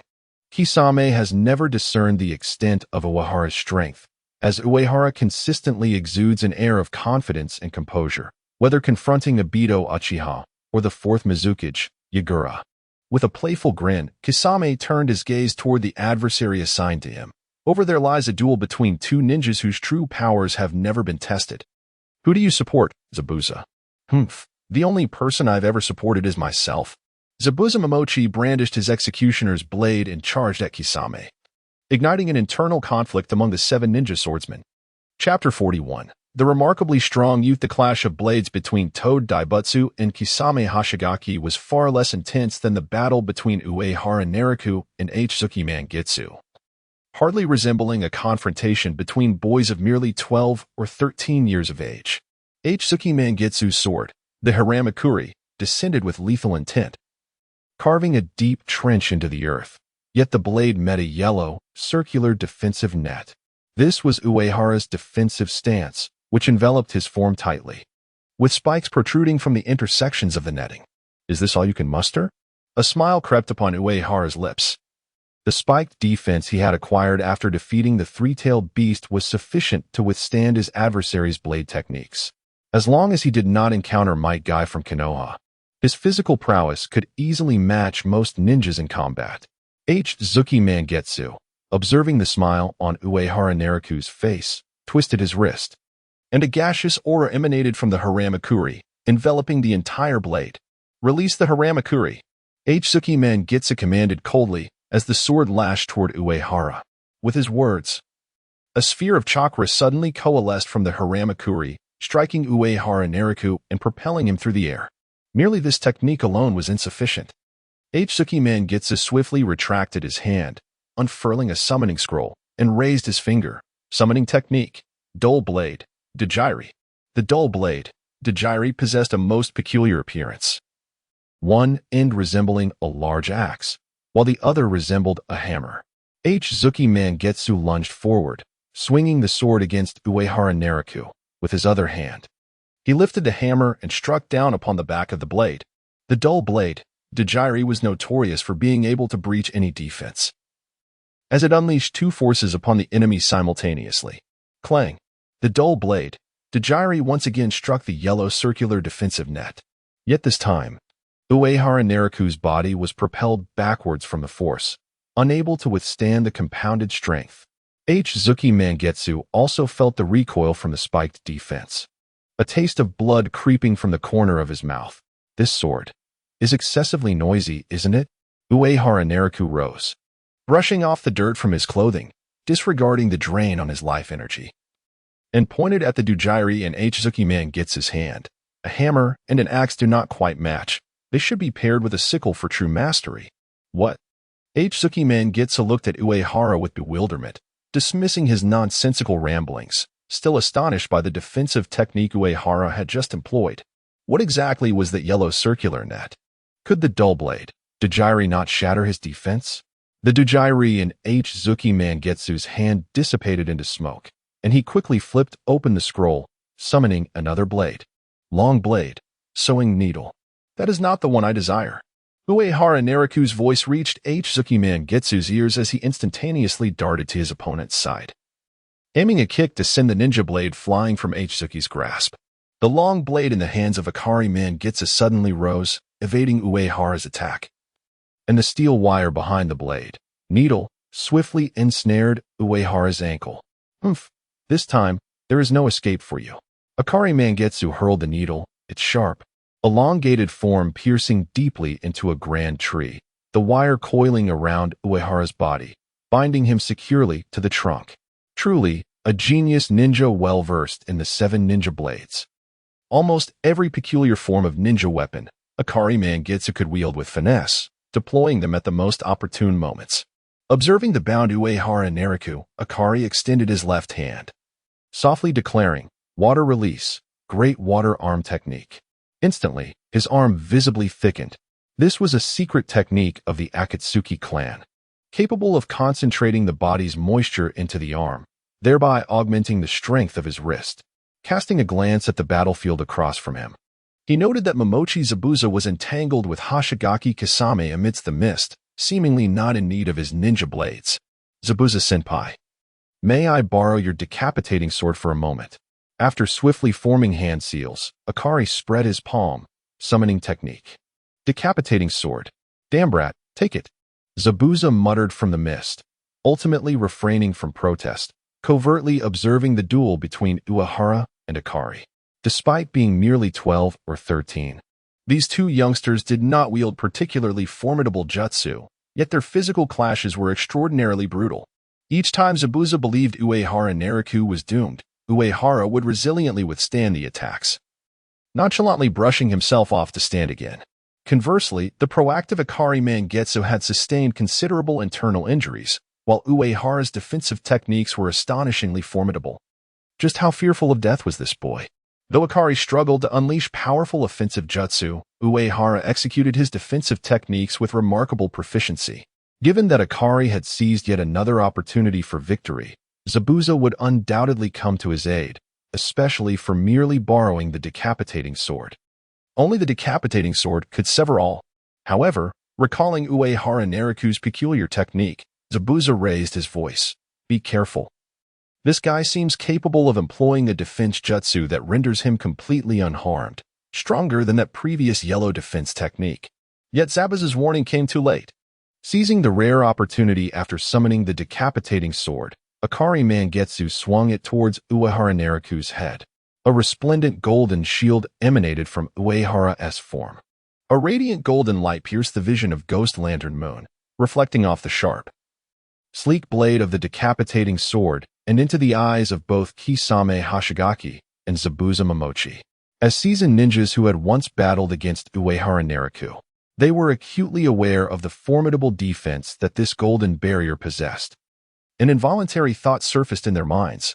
Could it be that the impudent Ghost Lantern Moon would falter, and that the 7 ninja swordsmen would be defeated by Uehara?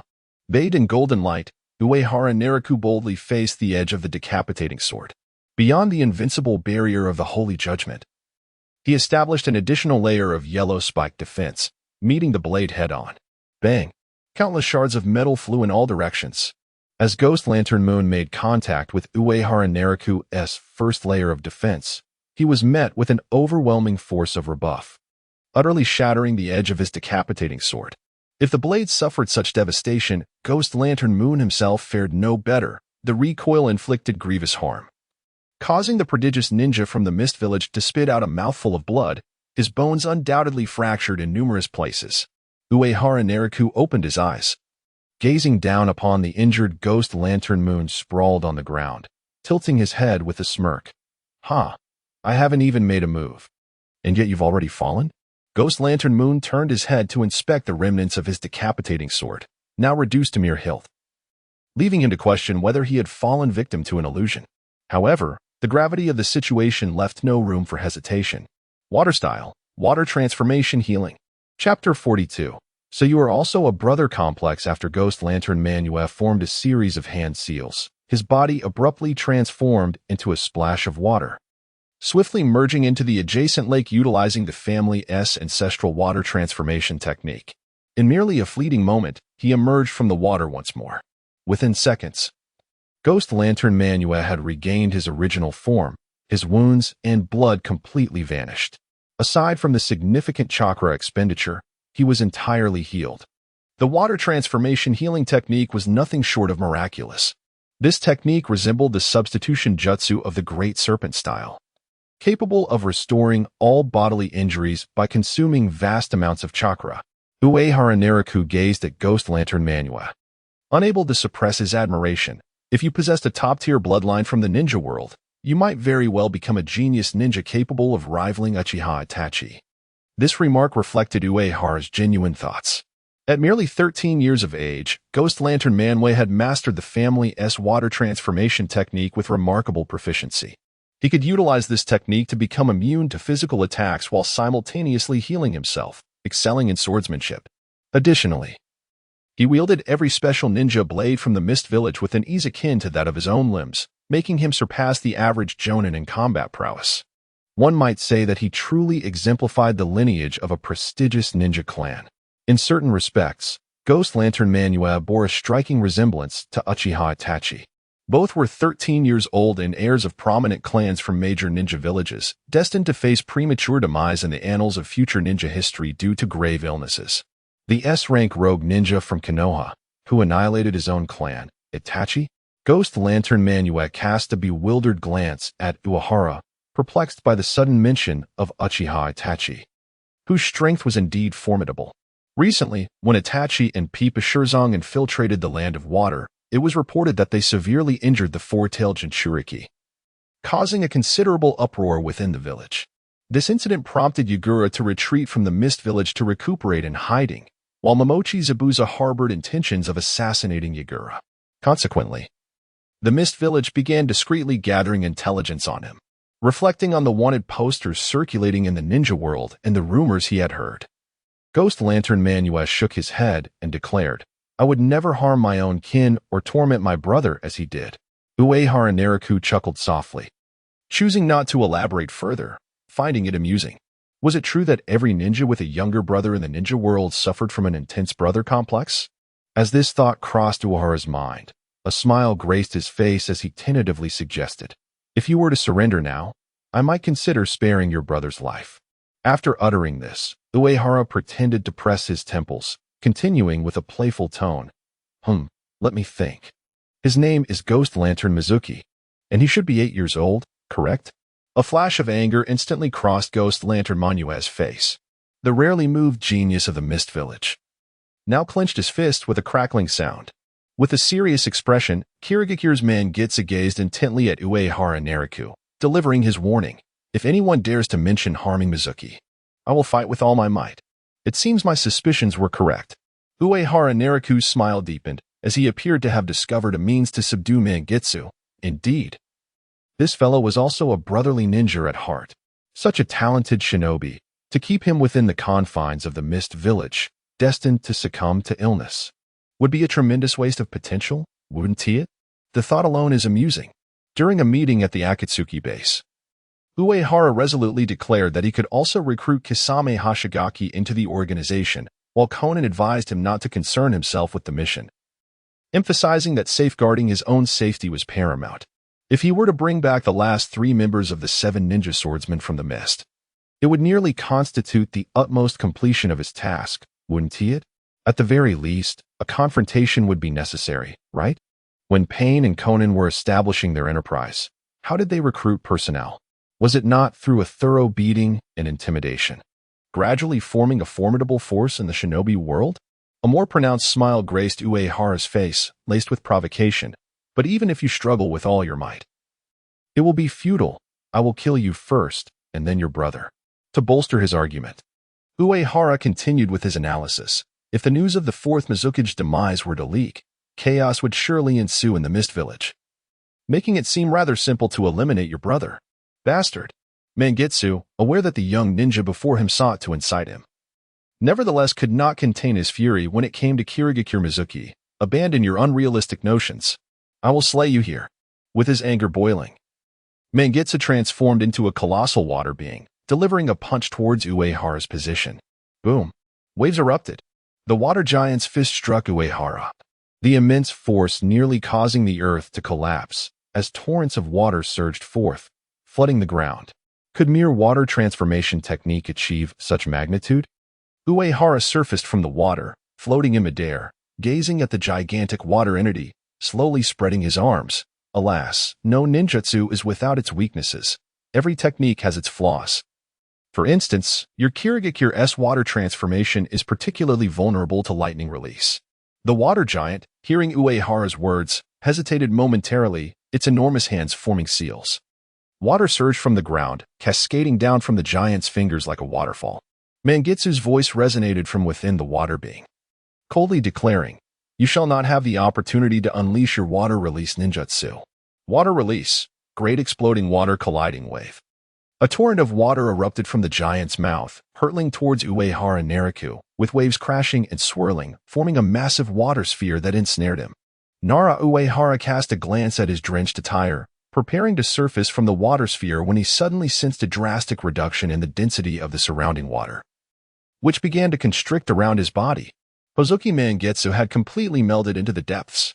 In the ninja world, every water-style ninja employs the technique of Great Exploding Water Colliding Wave, a jutsu capable of altering the terrain, yet exceedingly taxing on chakra, precisely because they have complementary offensive strategies. For instance, Senju Tobarama utilizes the Great Exploding Water Colliding Wave and then follows up with the water surface walking technique to strike enemies from beneath the waves. Similarly, the Akatsuki's Kisame Hashigaki employs the Great Exploding Water Colliding Wave, subsequently transforming into his shark skin form to unleash devastating blows upon his foes. Hozuki Mangitsu, too, intended to synchronize the Great Exploding Water Colliding Wave with the art of water transformation, for within the vast circular water sphere they occupied, each droplet was a fragment of his being. Every single droplet was under his command. Hozuki Mangitsu had mastered his family's secret technique of water transformation to an exquisite degree. It is no wonder he felt emboldened to appear here, as his current state would be more than sufficient to vanquish a Jinchuriki. Unfortunately, you have misjudged your opponent. Uehara's gaze suddenly turned frigid as he raised his hand. Allow me to demonstrate my lightning-style jutsu. Lightning Release. Heavenly Prison of 10,000 Thunder. Chapter 43. His ambition to target Zabuza is pathetic. A tempest of thunderclouds materialized. Uehara Nariku smirked. As the chakra within his body surged into the storm of thunderclouds in his grasp, causing its volume to swell almost instantaneously. Let me see where you are. Just as Uehara Nariku's words fell, the expanse of the thunderstorm enveloped the colossal water sphere, with bolts of lightning dancing within it. One bolt swiftly broke away from the clouds, striking a specific point in the water, where the visage of Kagetsu Mangitsu faintly emerged. Kagetsu Mangitsu could only endure the impending strike with reluctance, his head gradually revealing itself. An expression of incredulity etched upon his face. He had not witnessed any hand seals being formed. However, time was not on Kagetsu Mangitsu's side. Outside the thunderstorm summoned by the heavenly prison of myriad thunder, a layer of arcane lightning swirled, coalescing into an isolated cage, within which lightning incessantly cascaded. Bolts of lightning rained down upon Kagetsu Mangitsu. The potency of the ninjutsu was not overwhelmingly fierce, as Kagetsu Mangitsu passively absorbed the assault of the lightning. He lowered his head to ponder. But is this technique continuous? Moreover, the frequency of attacks is exceedingly high. In a mere few seconds, Kagetsu Mangitsu was compelled to abandon his Hydra's form. This was the inherent flaw of the Kagetsu clan's water transformation technique. When confronted with lightning, the body could not fully merge with water, thus forcing him to materialize. The massive spherical water body, having entirely lost Kagetsu Mangitsu's chakra, transformed into cascading waves that flowed into the lake, revealing the figures of Uehara Nariku and Kagetsu Mangitsu. Water release, water prison technique. Just as the enormous water sphere was about to dissipate, Kagetsu Mangitsu swiftly performed hand seals, unleashing his defensive ninjutsu. The accumulated water on the ground surged upwards, forming an air-filled water prison that encapsulated Kagetsu Mangitsu, shielding him from the lightning that fell from the thunderstorm. Continuous bolts of lightning struck the water prison. Uehara Nariku approached Kagetsu Mangitsu step by step, observing his expression through the water prison, ultimately deciding to tentatively offer a proposition. Do you wish to spare your brother's life? If you surrender to me now and join our organization, I will grant you and your brother a chance to survive. Kagetsu Mangitsu raised his head. Gazing at the expansive storm of thunderclouds above, his thoughts gradually sinking into a profound silence. If he were to perish here, his only 8-year-old brother, Kagetsu Suigetsu, would surely not survive in this infamous and perilous village of Kirigakure. Yet, he bore the weight of his family's aspirations for revival. After a moment, Kagetsu Mangitsu slowly lifted his gaze to Uehara Nariku. The Kagetsu clan was instrumental in the founding of Kirigakure. Our forebear, Kagetsu Mugen, even became the second Mizukage. Ah, I am aware of him. Uehara Nariku shrugged and remarked. I have heard that the second Mizukage led the Mist Village forces in an unsuccessful attack on the Land of Fire, only to turn and assault the Land of Earth, resulting in mutual destruction with the second Suchikage. Not only that, but their remains were interred together at the moment of their demise. Subsequently, they were unearthed by a grave robber known as Yakushi Kabuto. Suddenly, Uehara Nariku smiled softly and inquired, what does your lineage have to do with your surrender? Our organization includes members of the Uchiha clan, and the Kirigakure's Hozuki clan does not seem particularly noble, does it? It is not about nobility, Hozuki Mangitsu furrowed his brow. Hesitating as he spoke, the Hozuki clan consists solely of myself and Suigetsu. I bear the weight of revitalizing our family. I cannot become a rogue ninja, he added. Not only can I not, but I also dare not. If I were to become a rogue ninja, how could my brother Hozuki Suigetsu survive in the Mist Village? He would surely be killed. While expressing these concerns, Hozuki Mangitsu proposed an alternative solution. If possible, I would be willing to establish a cooperative relationship with you, even providing intelligence from within the village. Hozuki Mangitsu was genuinely worried about his brother, to the extent that he was prepared to betray the principles of a ninja and become Uehara Nariku's spy within Kirigakure. If Hozuki Mangitsu were to ascend to the position of Mizukage, Uehara might have the opportunity to supplant Uchiha Bido as the new puppet master of the Mist Village. However, Hozuki Mangitsu's fate was sealed. He would not survive beyond 17. Would it be wise to leave him in Kirigakure to await his demise? Moreover, Uehara Nariku himself lacked proficiency in Genjutsu. How could he possibly restrain Hozuki Mangitsu? The latter's heart was solely occupied with thoughts of his brother and the revival of their clan. All else held no significance to him. Wait, a brother? Uehara Nariku suddenly recalled another pair of brothers in the ninja world with a peculiar relationship and looked at Hozuki Mangitsu with a playful smile. Do you believe your brother will surpass you in strength? I have a proposition. Would you care to hear it? What proposition? Hozuki Mangitsu instinctively raised his head. As a brother, he certainly believed his sibling would exceed him. Have you considered the notion of your brother becoming a ninja seeking revenge against you? A malevolent smile graced Uehara Nariku's face. Might he not grow at an astonishing pace, becoming the one to restore the Hozuki clan? Perhaps he could even aspire to be the fifth Mizukage in the future.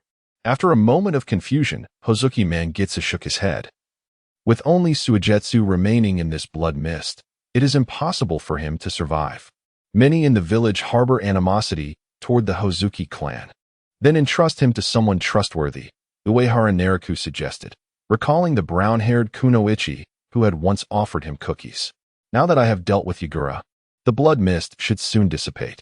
Find a way to entrust your brother to the ninja known as Terumi Mei in Kirigakure. Do you believe she would care for him well? Terumi Mei, that woman with the unsettling gaze, seemed to have a particular fondness for looking after the younger generation of Kirigakure. CHJR, the third successor of the sword technique, had benefited greatly from her guidance. Terumi Mei? Suddenly, the eyes of Hozuki Mangitsu sparkled, yet he hesitated, saying, Indeed, Terumi Mei has been very supportive of the village. But she is already 23 this year. She should be marrying soon. Oh, nearly 23? Upon recalling the moment when Terumi Mei gifted him cookies, Uehara Nariku noted her youthful beauty, yet this did not deter him from voicing his subsequent thoughts. Rest assured, not only is she merely 23, but even at 32, she would still remain unmarried. To bolster his argument, Uehara Nariku added, Terumi Mei's dual bloodline limit is rather formidable. I doubt anyone within the Hidden Mist village would dare to propose to her. You make a valid point, Hozuki Mangitsu unconsciously nodded. Many ninjas who once admired Terumi Mei abandoned their pursuits after witnessing her combat style. At present, Terumi Mei has no suitors. Some gossipy men in the village have remarked that rather than hoping for Terumi Mei to marry, it would be wiser to anticipate her rise to the position of Mizukage. Hozuki Mangitsu did not dwell too much on Terumi Mei. His focus was primarily on his younger brother. He earnestly looked at Uehara and implored, Please, tell me how I can help Suigetsu become stronger. It seems he has set his sights on Zabuza-senpai as his goal, which appears rather short-sighted. Chapter 44. A person whose strength does not match their ambition. Goidi-man was most dissatisfied with his younger brother, Goi Suigetsu, for setting his sights on surpassing Momochi Zabuza. Goidi-man believed that once Goi Suigetsu inherited a ninja blade, his strength would undoubtedly exceed that of Zabuza. Such an aspiration, in his opinion, was utterly disgraceful. Though this was indeed a truthful observation, voicing it in the current context felt rather inappropriate, especially with the other party involved still present. Momochi Zabuza, who was still entangled in combat with the mist technique and the formidable Kisame Hashigaki, could no longer contain himself upon hearing Goidi-man's remark. Hey, Goidi-man, what do you mean by that? Before Goidi-man could respond, Kisame Hashigaki smirked, extending the hilt of his sword, the Samahata, toward a position obscured by mist. Samahata, flying chain slash. In a moment of disarray, Zabuza, without his signature sword, was helplessly cleaved from the mist by Kisame's blade, crashing to the ground and spitting out blood. An awkward tension filled the air. Observing this scene, Goidi-man shrugged helplessly and said, Apologies, Zabuza-senpai. I meant no offense, but your strength is indeed somewhat lacking. Zabuza shot him a fierce glare before turning his attention to the severed hilt of his beheaded sword on the ground, coldly retorting, Isn't it because you little brat borrowed my beheading sword? Goidi-man countered, Even if Zabuza-senpai possessed the beheading sword, your chances of defeating Kisame-senpai would not exceed 30%, would they? How dare you? You think I can't kill you? Zabuza exclaimed. Even without my sword, your odds of overcoming me are still quite slim. In a matter of moments, the fragile alliance between Goidi-man and Zabuza unraveled, leading to an impatient quarrel between the two. Enough, interrupted Uehara Nariku. Exasperation etched on his face as he surveyed everyone present, his gaze settling on Goidi-man and Zabuza. Both of you have already been defeated. Will you choose to join me in the Akatsuki, or shall I bury your corpses in your homeland? Everyone present understood that both Zabuza and Goi D-Man had lost their agency. Their only option was to surrender with some semblance of dignity. Zabuza wiped the blood from the corner of his mouth and snorted coldly. My objective is to eliminate Yagura and end the blood mist. And since that goal has been accomplished, I shall accompany you to this organization called Akatsuki. Such words were indeed quite diplomatic. Unlike Zabuza, who had nothing to lose, Goi D-Man directly articulated his demands. If you can truly fulfill your promise of revitalizing the Goi clan through my brother, I shall comply with any request you make. Very well, Uehara Naraku replied, a barely contained smile gracing his lips. He did not overpromise, merely stating, if your brother truly is as useless as you claim, Suigetsu's talent surpasses even mine. Under the confident proclamation of Hozuki Mangetsu, he promised that as long as he could guide him, Mizuki would undoubtedly surpass his predecessors and emerge as the strongest ninja in the illustrious Hozuki clan. However, the moment these words escaped his lips, Uehara found himself engulfed in uncertainty. Deep down, Uehara understood the harsh reality. The Hozuki clan lacked a formidable bloodline, and the ninja world was one that placed great emphasis on lineage, save for that one exceptional individual from Konoha. With a sigh, Uehara Nara gazed at Hozuki Mangetsu and suggested, let us first attempt my approach, and the rest shall be left to fate. At the very least, you can establish a grander aspiration for your brother, urging him to strive in pursuit of his elder sibling. I understand, Mangetsu replied, his teeth clenched as he seemed to solidify his resolve. This year, his younger brother, Hozuki Mizuki, had already turned 8 and was excelling in the Ninja Academy of Kirigakure, even qualifying for early graduation. Mangetsu harbored deep concerns. If he could not properly guide Mizuki, the latter might fall into complacency, veering towards the misguided path of Momochi Zabuza. Such thoughts could not be voiced now, as they could lead to dire consequences. Uehara Nara leapt onto a tree branch, declaring, since you have sincerely surrendered to me, I shall graciously accept your allegiance. Upon hearing Uehara's words, the expressions of Momochi Zabuza and Hozuki Mangetsu visibly darkened. The individual they sought to ally with possessed a strength that was nothing short of intimidating and an intellect that could be perceived as fearsome in its own right. At that moment, Uehara's visage was also less than favorable as he cast a resigned glance at Hozuki Mangetsu, having received the most abysmal defeat reward in history. Side quest: defeat Hozuki Mangetsu, 1-1. Reward 100 gold coins. Although Hozuki Mangetsu was an exceptionally powerful ninja, Uehara believed that overcoming him would be more arduous than besting the fourth Mizukage, perhaps due to Mangetsu's premature demise. His limited appearances in the ninja world led to scant attention from others, resulting in the system granting the bare minimum reward for the task. Was this truly a form of begging for scraps? Nevertheless, the spoils of defeating Hozuki Mangetsu were not limited to a mere 100 gold coins. For Uehara also noticed the completion status of another task. Side quest: defeat the 7 ninja swordsmen, 6-7, reward unknown. Uehara was taken aback to find that the system panel counted the defeat of the 7 ninja swordsmen task as 4 individuals, as Hozuki Mangetsu wielded 4 swords. The final opponent required to complete this side quest must be the infamous J-Nin, Kisame Hashigaki, who had mentioned the traitorous Kairida, the first of the 7 ninja swordsmen wielding the Raijin blade. When Uehara glanced at another task, his eyelids involuntarily twitched, and his expression soured. Side quest: have 3 subordinates, 2-3, reward unknown.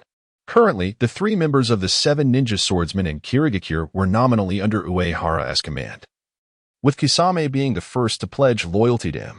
But who would be the second? No, it should be said that in the present moment, who among those eager to pledge allegiance to Peachland Zaibujan and Hozuki Mangetsu does not possess a sincere desire to align with him? Uehara Naraku does not particularly concern himself with the identity of the second subordinate who would wholeheartedly surrender. Rather, his true interest lies in discovering the identity of the individual who remains obstinate in their refusal to submit. This is, in fact, quite easily ascertainable, for Uehara Naraku has observed the final task. Side quest: acquire 2 subordinates possessing shadow-level chakra, task completed, reward 1,000 gold coins. This task unequivocally confirms that the second individual choosing to ally with Uehara Naraku is indeed a ninja endowed with shadow-level chakra. Is there any need for further contemplation? Who among those present possesses the weakest prowess? Uehara Nariku's gaze swept over Hozuki Mangetsu, and he couldn't help but admire silently. Indeed, he's a person whom even the likes of Kasame cannot penetrate. At the tender age of 13, Hozuki Mangetsu wields shadow-level chakra. It is no wonder he met his demise so early. Surely, his very existence would have overshadowed all others. Uehara Nariku's gaze gradually settled upon the figure of Peachland Zaibujan, a man who has consistently harbored his own ambitions. He possesses strength that is incongruent with those ambitions. Uehara tilted his head, contemplating whether to bring Zaibujan back merely as a decorative addition or to dig a grave right there and entomb him. Chapter 45. A coup right after surrender. Kid, your gaze is rather perilous. As Peachland Zabuza caught the glance of Uehara Naro, alarm bells rang in his mind, instinctively reaching for the kunai at his waist. Why did Uehara Naro cast such a dangerous look towards him, as if he were ready to bury him at any moment? No, Uehara Naro shook his head, retracting his gaze to the corpse of Yagura on the ground, softly stating, I was merely contemplating who should bear the onus of eliminating the fourth Mizukichi. Conveniently, your ambition happens to align with the desire to kill Yagura, does it not? Are you still afraid of this? Peachland Zabuza shot him a disdainful glance and retorted coldly, if you're worried about the pursuit from Kirigakure, I can easily inform others that I was the one who killed Yagura. Just as Uehara Naro had anticipated, Peachland Zabuza verbally acquiesced to him, though internally he struggled to accept the notion of a mere child becoming his superior. As for the matter of killing the fourth Mizukichi, it posed no real dilemma for Zabuza. In fact, it could prove advantageous. Yagura had transformed Kirigakure into a realm of blood mist, and his reputation within the village was far from favorable. Many shinobi trembled at his identity as Mizukichi and his formidable strength, harboring intense hatred for his blood mist policy. In their eyes, Peachland Zabuza would emerge as a true hero. Uehara Naro had also considered this, smiling as he nodded towards Zabuza, saying, this isn't merely a burden. Once word spreads of your slaying of Yagura, many shinobi within Kirigakure will surely clandestinely support you, won't they? Humph. Zabuza scoffed, remaining silent. He had not anticipated that his secret intentions would be so swiftly uncovered by Uehara Naro. Truth be told, he genuinely intended to leverage the title of hero for killing Yagura and ending the blood mist to return to the land of water, perhaps even clandestinely seizing control of Kirigakure. Uehara Naro was unconcerned about this matter. Similarly, Kakashi Zabuza was indifferent. Only he and Uehara understood that Yagura was merely a puppet under someone else's control. Uehara Dano. Hozuki Mangetsu furrowed his brow, casting an unpleased glance at Peachland Zabuza, quietly expressing, if Zabuza carries too much weight on his shoulders, will it not impact our plans? Mizukichi is quite enamored with his decapitation sword. Uehara Naro, perplexed, inquired, what do you imply? Perhaps we should eliminate Peachland Zabuza. Hozuki Mangetsu exuded a murderous aura, baring his sharp teeth in a fierce demeanor, coldly declaring, I could just as well wield the decapitation sword. You fool. Do you think you can kill me? Peachland Zabuza retorted. This pair of erstwhile allies had resumed their quarrel. Uehara was unsure whether Hozuki Mangetsu's aggression stemmed from jealousy over Zabuza's standing in Mizukichi's esteem or a desire for his decapitation sword. However, to so hastily turn against one's own comrade, the moral standards of the 7 ninja swordsmen seemed rather low. Only Kakashi Zabuza remained a figure of trustworthiness. Enough. The dried persimmon, Kisame, kicked the beheaded sword with only its hilt remaining towards Zabuza, chuckling lightly, Zabuza, go repair your blade and retrieve the body of Lord Mizukichi.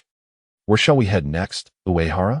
Mist Village, Uehara Nariku replied, casting a sweeping gaze over the assembled figures before issuing his orders.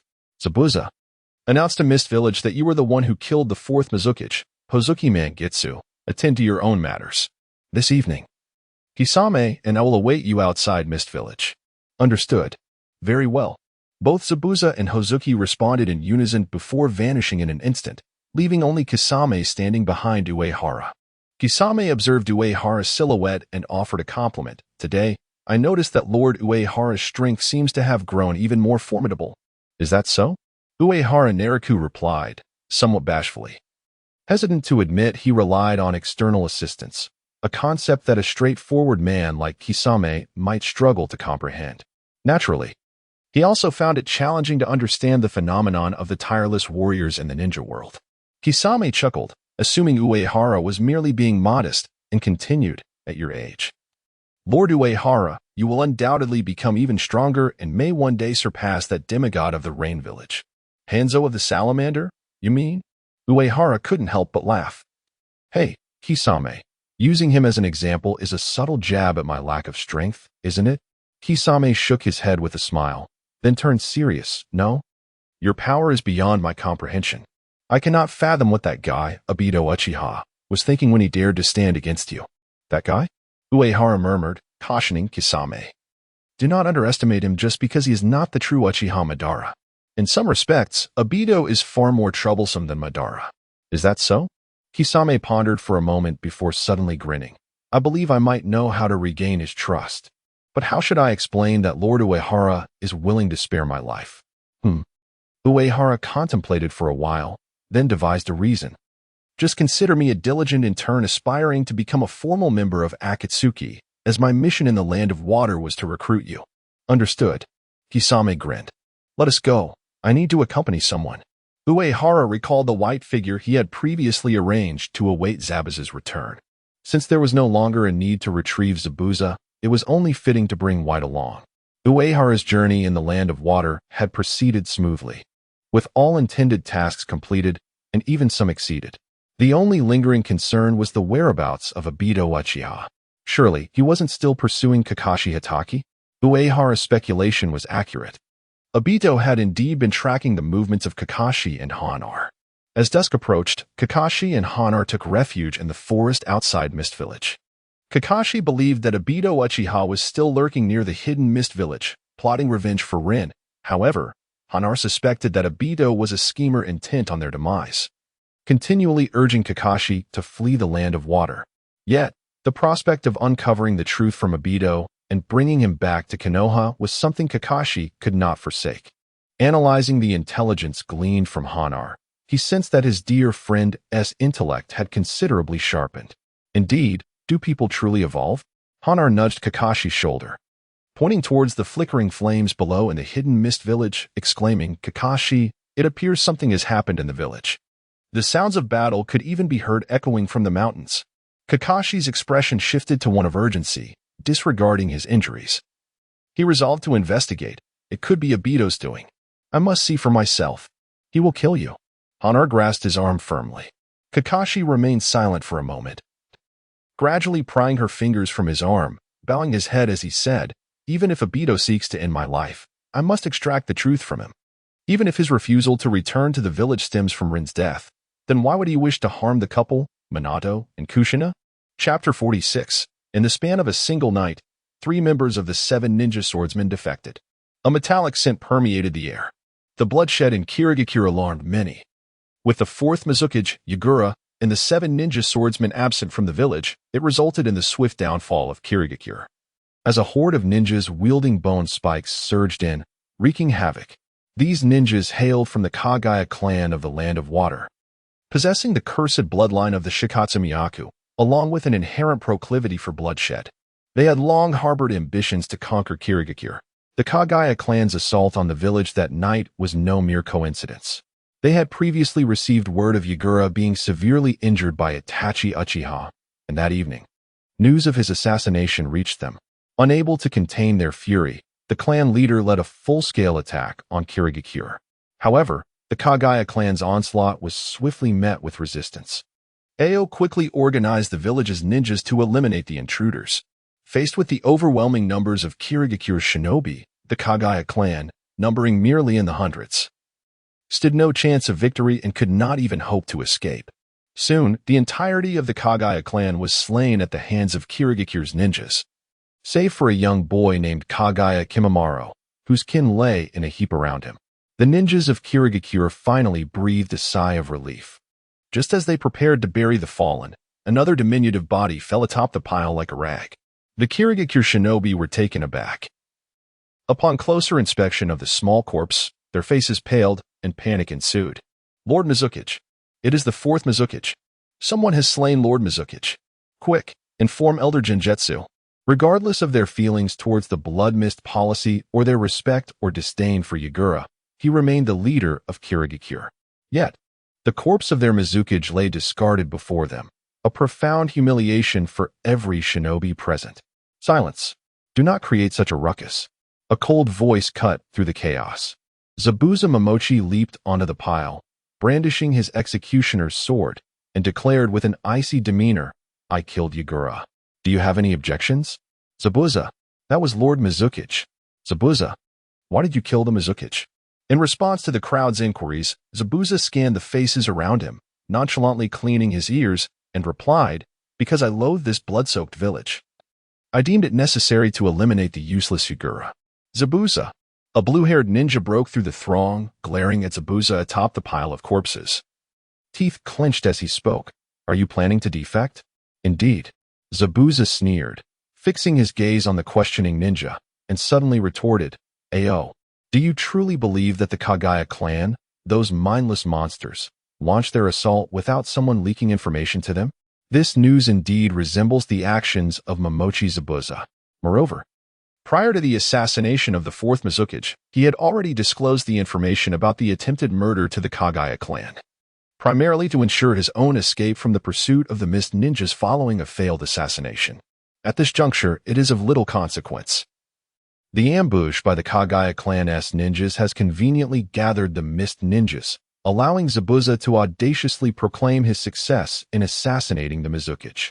As for whether he can successfully evade capture, within the village, a defection involving the 7 ninja swordsmen is on the verge of erupting, and outside the village, there are still Uehara Nariku and Kakashi Kisame awaiting his arrival. Was it you who leaked the information? Ao's expression suddenly changed. He clenched his fists and commanded loudly, all ninjas, join me in capturing Momochi Zabuza. We cannot allow this scoundrel to escape from the hidden mist. Humph, do you think it is only I who will defect? Zabuza disdainfully glanced at the crowd below, leaping onto a tall building, declaring loudly, Ao, do you believe that I am the only one to betray? No sooner had Zabuza's words fallen than a torrent of water surged from atop a high building, instantly overwhelming a multitude of mist ninjas. Seizing the opportunity created by the chaos, Zabuza swiftly vanished from the sight of the Mist Ninjas, fleeing his homeland. On the building that had unleashed the water release technique, Hozuki Mangetsu stood by the window, retracting his fingers from the hand seals. He turned to speak softly, Senpai Terumi-me, after I leave the village, I entrust Suigetsu to your care. Must it be this way? Terumi-me lowered her gaze to the unconscious Suigetsu in her arms, continuing in a hushed tone. If you proceed with this, he will harbor resentment for a lifetime, won't he? Just moments ago, Hozuki Mangetsu had abruptly brought her here, entrusting the unconscious Suigetsu to her and revealing his plan of feigning defection while acting as a spy. With all plans set in motion and having already betrayed his brother, Mangetsu's defection had essentially become a foregone conclusion. There was no turning back. Hozuki Mangetsu shook his head and spoke softly, for the safety of the hidden mist village, I must join that nefarious organization to uncover the mastermind behind Zabuza's assassination of the Mizukichi. In the future, I will find a way to deliver crucial intelligence pertaining to the land of water into your hands. Understood. Terumi-me sighed, her expression turning serious. Then tomorrow I will petition Lord Yagura to issue an S-rank bounty for you and Zabuza as rogue ninjas.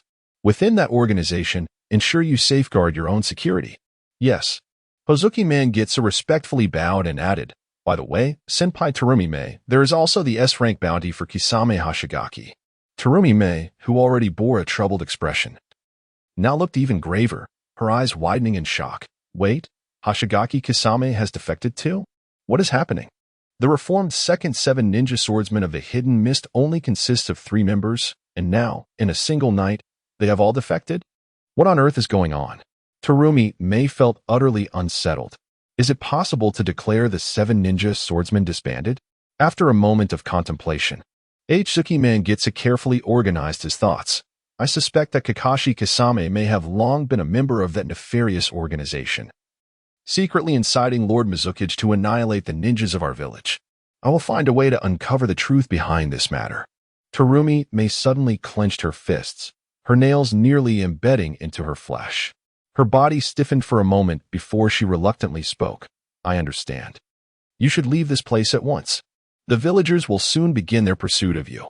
Once we possess the strength to dismantle that wicked organization, I will find a way to resolve the issues between you brothers. Very well. In an instant, Zuki Mangetsu vanished from Terumi Mei's sight. After departing from the hidden mist village, Mangetsu couldn't help but feel a sense of reflection. His new superior truly understood Terumi Mei, the chestnut-haired beauty. Upon hearing his half-truthful concoction of plans, not only agreed to take care of Zuki Suigetsu, but also promised to mediate for him in the future. A twinge of guilt lingered in Mangetsu's heart. Chapter 47. Kagayaku and Maru, shall we go pick up trash together? The cacophony of battle in the hidden mist village had subsided. Kakashi Hitaki had no time to rush forward in search of Obito Uchiha's whereabouts, as he and Hanari had fortuitously encountered another obstacle. Kakashi positioned Hanari protectively behind him, gripping his ninja blade tightly. His gaze fixed warily upon the ninja obstructing their path, Orochimaru. What a coincidence, Kakashi-kun. Orochimaru smirked, unable to suppress a chuckle. Ever since he completed his forbidden jutsu and defected from the Akatsuki, he had begun to scour the ninja world for suitable vessels. Utilizing Shimura Danzo, he had orchestrated the return of Kabuto Yakushi to Konoha, compelling him to participate in the Nin exams in search of young, talented ninjas. Furthermore, Orochimaru himself had ventured to the Land of Water, hoping to discover youths endowed with bloodline limits. Naturally, he would not miss the commotion in the hidden mist village today. Serendipitously, Orochimaru had encountered a boy who would make an ideal vessel. The boy's captivating gaze and the presence of the Shikatsumiyaku bloodline piqued his interest. Should this boy, possessing the Shikatsumiyaku, emerge alive from the hidden mist village, Orochimaru intended to take him back to his lair as a potential vessel. As he awaited this development, he was unexpectedly greeted by Kakashi Hitaki's appearance near the village. What a turn of events! It was rare to encounter a ninja from his homeland while abroad, and Orochimaru felt compelled to extend a greeting. He scrutinized Kakashi and the girl behind him, recalling how Kakashi had once saved Yamato before him. A flicker of amusement passing through his eyes. Oh, Kakashi-kun, are you rescuing someone again? Kakashi ignored him, sweat trickling down his face as he anxiously inquired. Orochimaru, why are you here in the Land of Water? That is a question I ought to pose to you. Kakashi-kun, Orochimaru replied, spreading his hands and speaking languidly. This is the Land of Water. It hardly seems a place for a leaf ninja to appear. Kakashi's gaze remained fixed on Orochimaru's movements, a sense of foreboding settling in his heart as he adjusted his ninja forehead protector. Regardless of the country, encountering the most dangerous rogue ninja in the village means I cannot let you go this time. This man had become his inner demon. Since Orochimaru's defection, Kakashi had relentlessly pursued his trail, encountering numerous events that only deepened his disdain for the rogue. Shouldn't the most dangerous rogue ninja in the village be Itachi-kun? Orochimaru laughed heartily, gazing at Kakashi with an unsettling intensity. If we engage in battle here, it will surely attract the attention of the mist ninjas. While I am indifferent to such consequences, that young girl behind you, Kakashi-kun, might not survive. Would she? Kakashi fell silent, given that Hanari had previously saved him. He could not recklessly abandon her in the heat of combat. He was compelled to tread carefully. Now, for Hanari's sake, Kakashi had to devise a plan for their escape. Orochimaru seemed to sense Kakashi's thoughts, smiling as he said, Rest assured, I shall not lay a hand on you here, until the vessel I desire returns. Why not indulge me in a conversation? Kakashi Hitaki thought to himself, Orochimaru truly remains that lunatic. One is a leaf ninja, the other a rogue ninja. How could they engage in a tranquil discussion in such a perilous vicinity near the hidden mist village? Casting a glance at Kakashi, Orochimaru turned his attention back to the gradually calming hidden mist village below, realizing that the boy he sought seemed to have no chance of returning. Unbeknownst to Orochimaru, the vessel he yearned for was right here with Uehara. Uehara Nariku and Kisame Hashigaki had first rendezvoused with Haku, and then outside the hidden mist village, they encountered Momochi Zabuza and Aoidri Minatsu. However, they also stumbled upon another white-haired boy attempting to escape the chaos of the hidden mist village. This boy clutched a bone spike tightly, nervously surveying the numerous figures before him. Uehara furrowed his brow as he recognized the familiar visage of the boy and quietly inquired. Was the attack on the Hidden Mist village orchestrated by the Kagaya clan?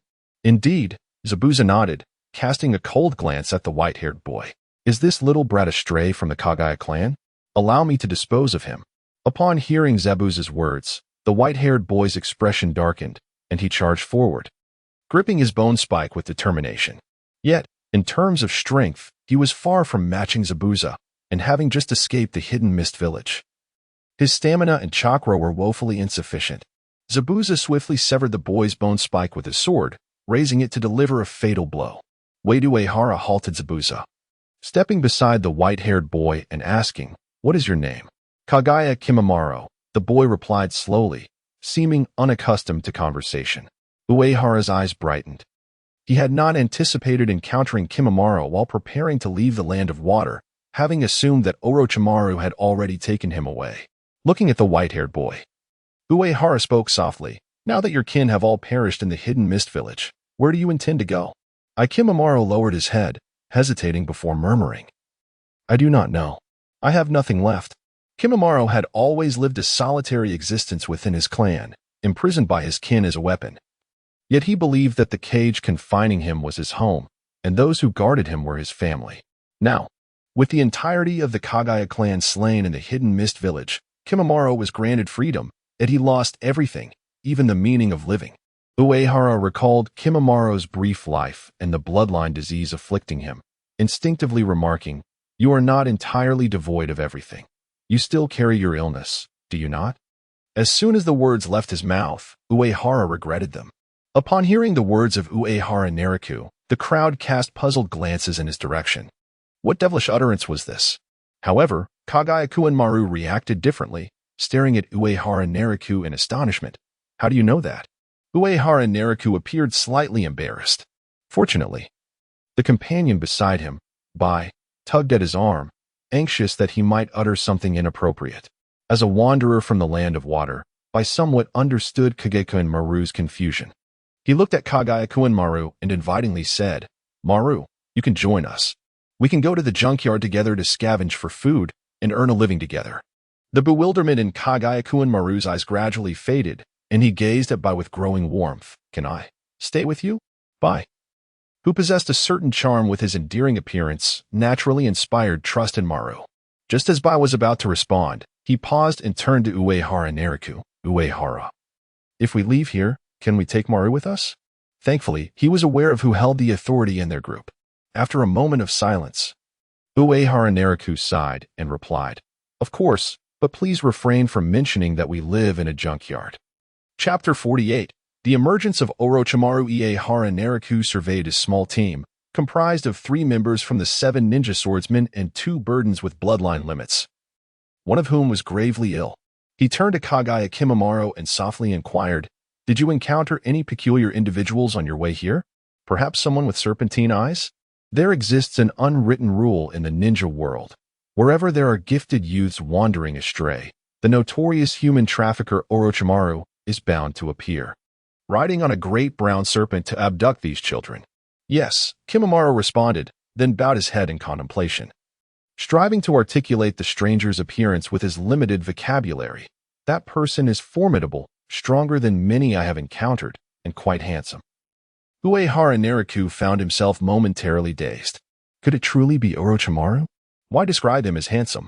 Had he transformed from Uncle Snake into Andy Snake? Kimimaro continued, "I recall that he mentioned if I were to return alive, he would take me away from here." A faint smile crept across Uehara's lips as he nodded.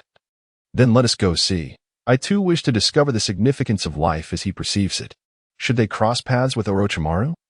It would also provide an opportunity to reclaim the Void Ring, a symbol of formal membership in the Akatsuki organization, which could facilitate the use of the body flicker technique. Uehara envisioned himself returning to the Akatsuki base with the 3 members of the 7 ninja swordsmen and the ring, rubbing his hands in anticipation. Perhaps upon his return, he would finally become an official member, donning the striking red cloud and black robe. As for the garish nail polish, he decided it best to forego such embellishments. The allure of wearing the Akatsuki's crimson and ebony attire was not merely for the sake of appearance, but also due to an accompanying side quest. Based on Uehara's understanding of his peers, there would undoubtedly be numerous anime enthusiasts desiring to don the Red Cloud cloak, and the rewards promised must be substantial. Regrettably, Conan wished for Uehara's future to be bright and prosperous, and she harbored reservations about his involvement with the current Akatsuki affairs. Each time Uehara broached the subject of the Akatsuki with her, her words subtly urged him to maintain a distance from its members. Such was the consequence of overzealous performance. Uehara Nariku's identity and the talent he exhibited had ignited in Conan the desire to cultivate him as a successor of the Dawn-S awakening. Yet, Uehara merely wished to indulge in a game of nesting dolls. In the mountain forest outside of the hidden mist village, guided by Kimimaro, Uehara and his companions swiftly located Orochimaru, along with the stalemate involving Kakashi Hitaki and Hanar.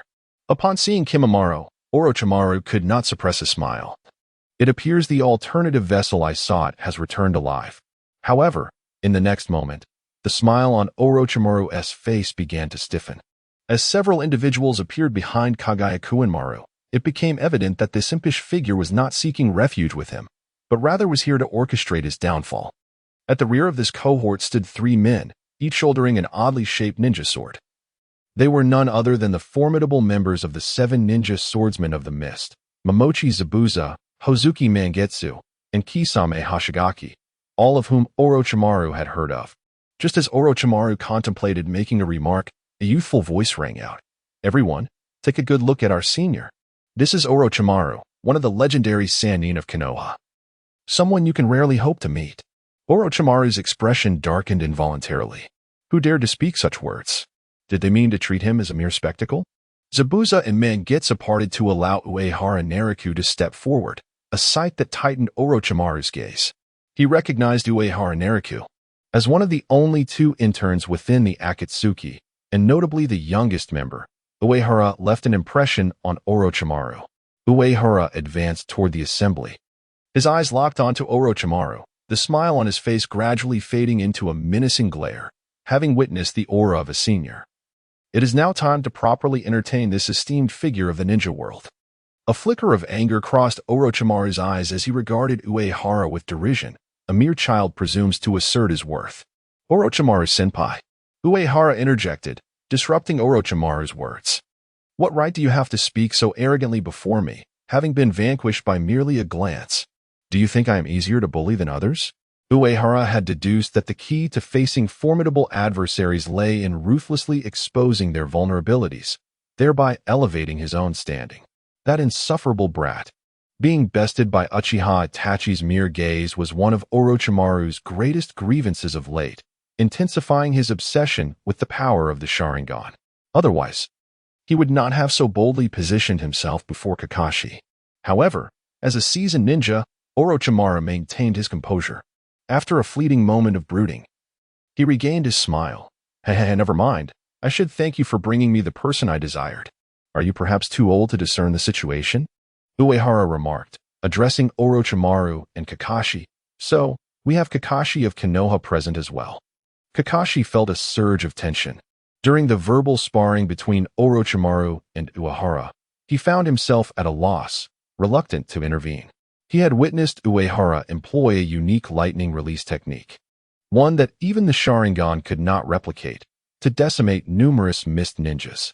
The young man, surrounded by his companions, was undeniably formidable. Moreover, it seemed this boy had some connection to Obito. Finally unable to restrain his curiosity, Kakashi inquired, "Who exactly are you? And what is your connection to that masked individual?" At present, Orochimaru is right beside him, and Kakashi is reluctant to discuss Obito. However, Uehara Nariku is different. He insists on piercing through the truth. "Mr. Kakashi, what you wish to inquire about is Senior Obito, is it not? I should now address him as Senior Obito, correct?" Upon hearing this name, Orochimaru's expression subtly shifted, for he is well aware of how Kakashi Hitaki obtained his Sharingan. With a half-smile, Orochimaru glanced at Kakashi, then at Uehara Nariku, remarking, "So the comical Obito was actually the hero who perished in battle for Konoha." Kakashi's demeanor darkened slightly. It would be one thing if others were to learn about Uchiha Obito, but Orochimaru is a meddlesome individual who revels in stirring trouble. Uehara Nariku, undeterred by Kakashi's thoughts, continued, I do not know why Senior Obito chose to conceal his identity. As for the nature of our relationship, Uehara hesitated for a moment, contemplating how to articulate his words in a manner that would create complications for Uchiha Obito while safeguarding his own information. Heron has already informed me that you two engaged in a fierce battle. Kakashi furrowed his brow, choosing to bypass the topic of Uchiha Obito, and quietly continued. Who are you? Some secrets are better left unexplored. Uehara Nariku cast a profound gaze at Kakashi, steering the conversation back to Uchiha Obito. Had I been unaware of Senior Obito's true identity, perhaps there would have been far fewer conflicts between us. Chapter 49. Why do you talk so much? So who exactly are you? Hatake Kakashi reached for his ninja tool pouch and continued softly. Why must he seek to eliminate you simply because you have discovered his identity? Uehara Nariku's expression darkened. This Hatake Kakashi must be quite dim-witted, for why does he persist in questioning his identity rather than inquiring about Obito? Is he not aware that this only fuels Uehara Nariku's inclination to concoct a tale? The reason Uehara Nariku refrained from acting against Kakashi was to remain in the shadows, utilizing Kakashi, who was publicly aware of Uchiha Obito's identity, to create some turmoil for Obito, thereby revealing to the world that he was still alive. If possible, he also wished to expose Obito's abilities. In doing so, how could that fellow Obito hope to compete with him? He could simply act as a ghostly puppet master, forcing Obito to bear the burden of being a rogue ninja of Konoha. Alas, Kakashi was not cooperating. This white-haired man was exceedingly vexatious. Did he not grasp the simple truth that knowing too much could invite peril? Orochimaru's eyes gleamed as he scrutinized Uehara Nariku and Kakashi, and an idea suddenly dawned upon him. He interjected, Kakashi-kun, would you like me to introduce myself? Silence does not render you mute. Uehara Nariku coldly interrupted Orochimaru, clapping his hands and instructing those behind him. You all, ensure that you treat Orochimaru-senpai with respect. Grant him his life. Understood. Yes, Lord Uehara. I understood, Brett. Kisame Hashigaki and others leaped forth, drawing their respective ninja blades, forming a triangular formation to encircle and assault Orochimaru. The 7 ninja swordsmen of the mist. Orochimaru's eyes darted back and forth as he surveyed the 3 members of the 7 ninja swordsmen, unable to suppress a cold chuckle. Your reach is rather extensive. Orochimaru-senpai's reach is even longer.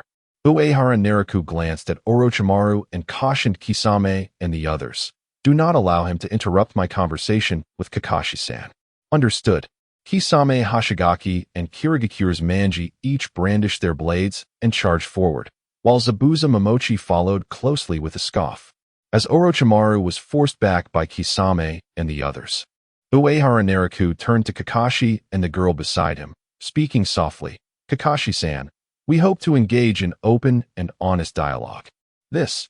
Hatake Kakashi hesitated, uncertain, knowing little of the situation, only that his friend was still alive. The sole information he possessed was gleaned from Honor, who had revealed that Obito sought to manipulate this young man's life through her, an endeavor that had ultimately failed. Hatake Kakashi steadied his mind, suppressing his somewhat cynical demeanor, adopting the posture of a Konoha Umbu negotiating. I'm afraid I cannot divulge any information regarding the ninjas from my village. Having spoken, Kakashi Hatake continued. However, I must inform you that you currently find yourself in grave danger. Should you be willing to collaborate with Konoha and divulge all pertinent information, I shall find a way to preserve your life.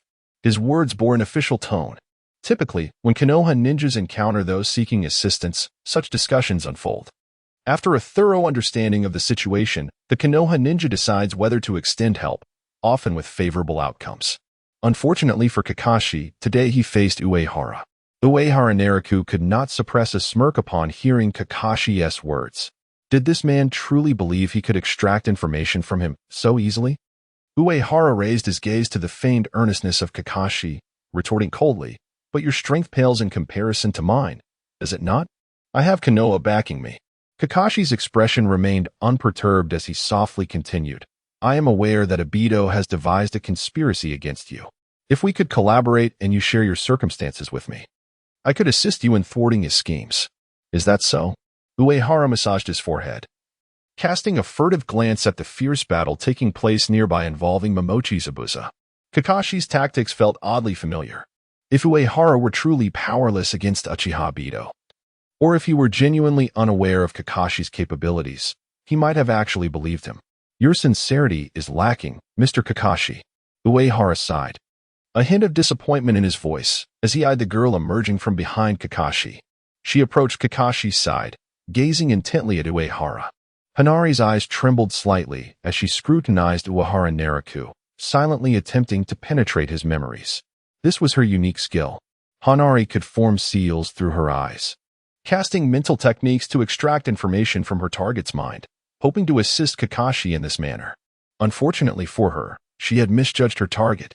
In the next moment, Uehara sprang into action, delivering a swift punch to Hanari's abdomen, sending the girl, who had attempted to seal him with her gaze, flying. Kakashi swiftly drew a kunai, intercepting Uehara's next move. What do you mean by that? That is a question for her, Uehara retorted, disregarding Kakashi's kunai, pointing toward the fallen Hanari. Mr. Kakashi, your companion's demeanor is rather peculiar. Hanari quickly interjected, I did not. Silence. Uehara interrupted her, his gaze icy. Do you think I am unaware of the sealing technique you attempted with your eyes? With that, Uehara abruptly blinked, his eyelashes fluttering. A colossal wave surged forth from beneath him, rushing toward Kakashi and Hanari's position. This was his water release technique, Raging Tide. Earth Release, Earth Flow Wall. Kakashi leaped back to Hanari's side, forming hand seals to conjure an earthen wall to shield them from the impending onslaught. On the wall, a charmingly naive dog's head was carved.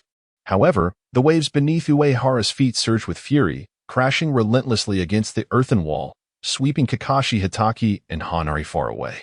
Uehara Naraku gazed at the duo being carried off by the tumultuous sea, his voice cold. Did you see that? Do you think you are the only one in the entire ninja world who can perform hand seals with your eyes? Yet, Hanari, swept away by the roaring waves, had no time to respond. She and Kakashi were engulfed by the frothy torrents. The relentless waves battered their bodies. It was not until they were thrust into the forest, desperately clutching a sturdy tree, that they managed to stabilize themselves. Uehara Naraku's body rose into the air, gliding gracefully to Kakashi and Hanari's side. Disdain pouring from his words. Did you think I was incapable of using my eyes for hand seals? Descending, he seized Hanari's cheek in one hand, his voice cold as he continued. Fool, do you dare to showcase your skills before me and attempt to probe into my memories? Who do you think you are, woman? Hanari, her lips puckered from his grip, appeared somewhat endearing. Beside her, Kakashi, alarmed for Hanari's safety, charged forward, intent on rescuing her from Uehara's clutches. Uehara's hand descended, swiftly grasping Hanari's throat, his gaze icy as he addressed Kakashi. Mr. Kakashi, it seems there is no need for us to continue this conversation. Chapter 50. Are you from Konoha coveting the treasures of our village as well? The fleeting hesitation in Kakashi Hitaki's gaze was quickly replaced by earnest counsel. Do not make a grave mistake. Your desire to obtain information about Obito stems from your fear of his intent to kill you, does it not? Uehara Naraku's expression darkened significantly. Observing this, Kakashi's demeanor gradually shifted to one of calm assurance, adopting a composed posture.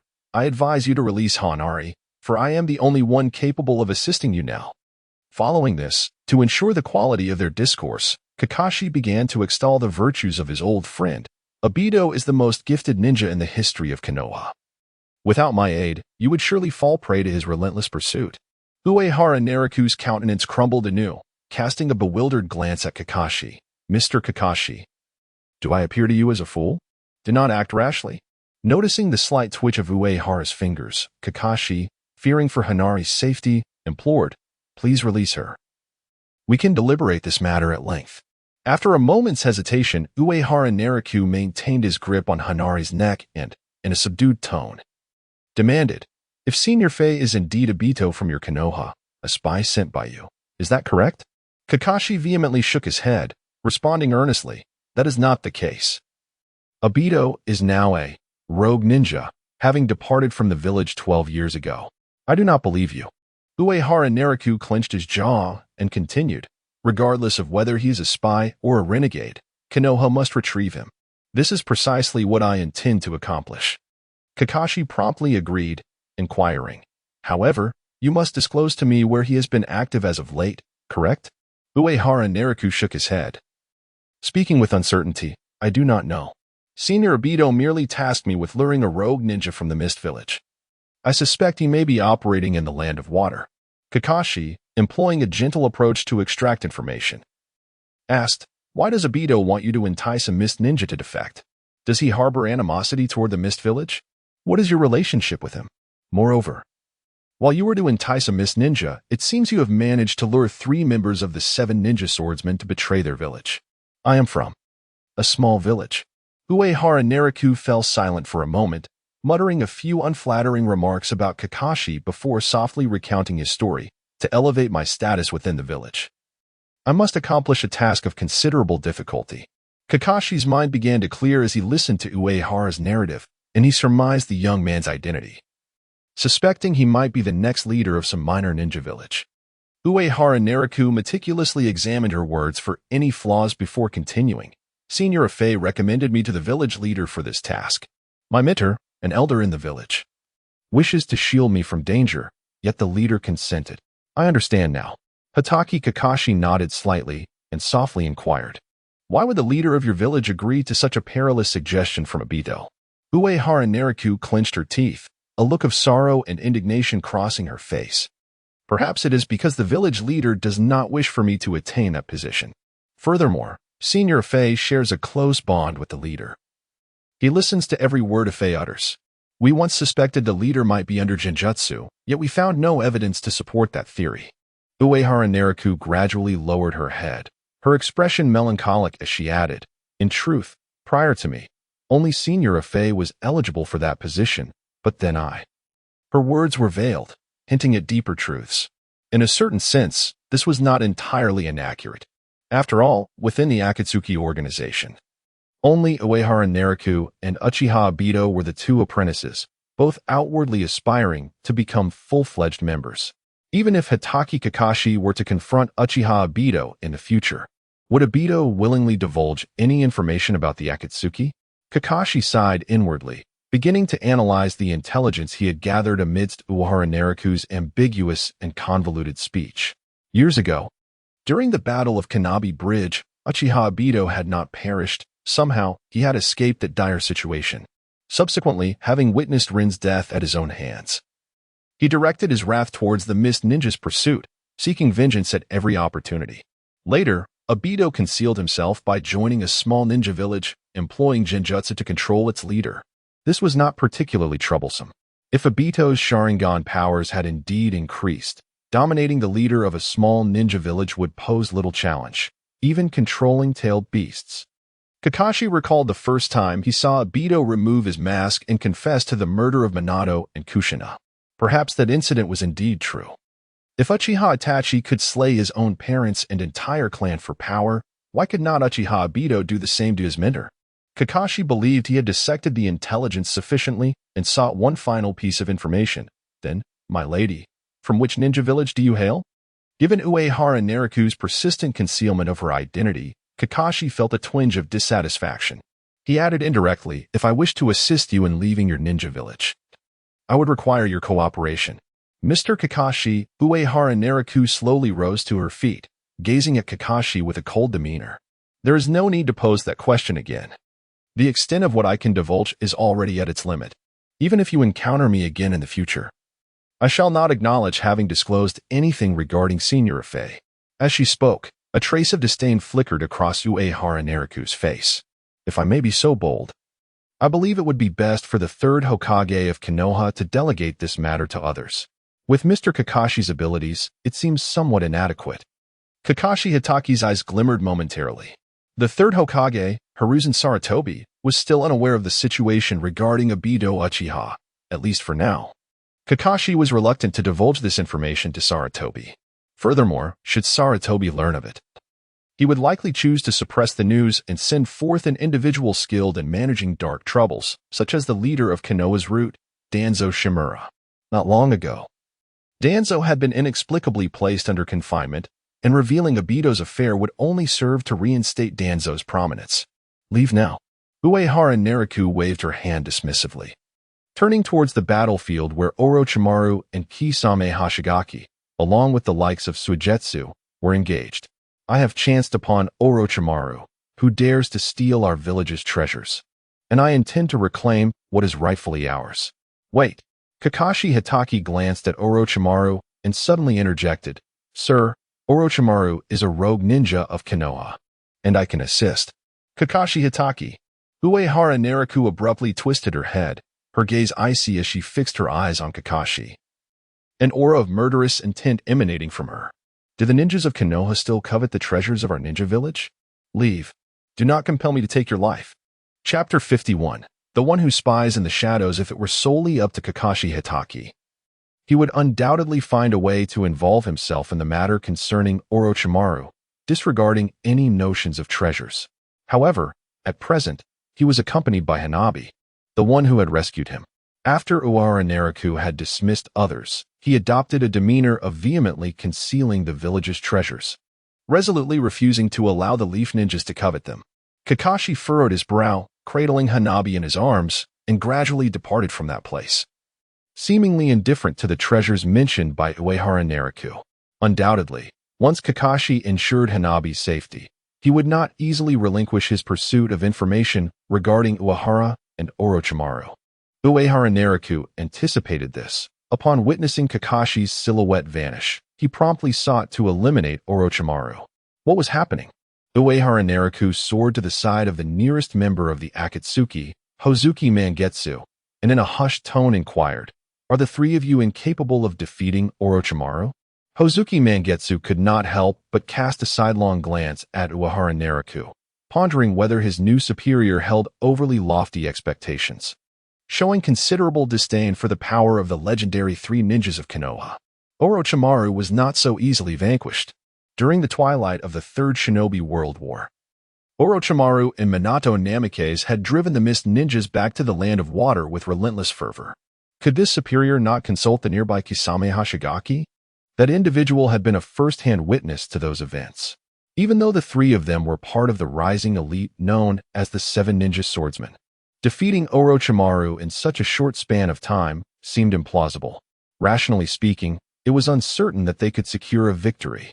Hozuki Mangetsu sighed, recognizing Uehara Nariku's naivety, yet he felt compelled to explain, Sir, the power of the legendary three ninjas of Konoha exceeds our expectations. Orochimaru's jutsu is rather peculiar, and we have yet to attempt cooperative combat. The original seven ninja swordsmen of the Mist had thrived in teamwork, but they had been eradicated en masse. The second generation, including Hozuki Mangetsu, primarily fought solo, lacking experience in coordinated assaults against foes. To be frank, their combined strength would not necessarily yield the expected result of 1-1-1-3. It might even prove less effective than individual efforts. Particularly, Hozuki Mangetsu sensed that Kisame Hashigaki was somewhat slacking, while the other, Zabuza Momochi, was indeed giving his all, though his strength was merely average. Uehara Nariku gazed at Hozuki Mangetsu in utter confusion. He is Orochimaru. Are you truly incapable of defeating him? Orochimaru had consistently demonstrated formidable prowess during the internal conflicts among the legendary three ninjas of Konoha, yet in external battles, he often served merely as a backdrop to highlight the strength of others. Hozuki Mangetsu's expression mirrored Uehara Nariku's bewilderment, even bordering on disbelief. Sir, do you believe we should be able to easily triumph over Orochimaru? Hozuki Mangetsu had indeed witnessed Uehara Nariku's might firsthand. He had effortlessly dispatched the fourth Mizukage, Yagura, with a mere snap of his fingers. However, Orochimaru was not so easily dealt with. To speak candidly, H-Zuki Full Moon does not believe that Yagura can triumph over Orochimaru. Moreover, in comparison to the fourth Mizukage Yagura, Orochimaru is a figure of true renown to these shinobi. Lord Uehara. Upon observing their discussion, Kisame Hashigaki surmised certain matters and took the opportunity to withdraw. Whispering to Uehara, other foes are lurking nearby. It could be him. Utilizing his sensory ninjutsu, Kisame detected the presence of additional enemies in the vicinity of the battlefield, most likely Uchiha Obito. Uehara Nariku's expression immediately darkened.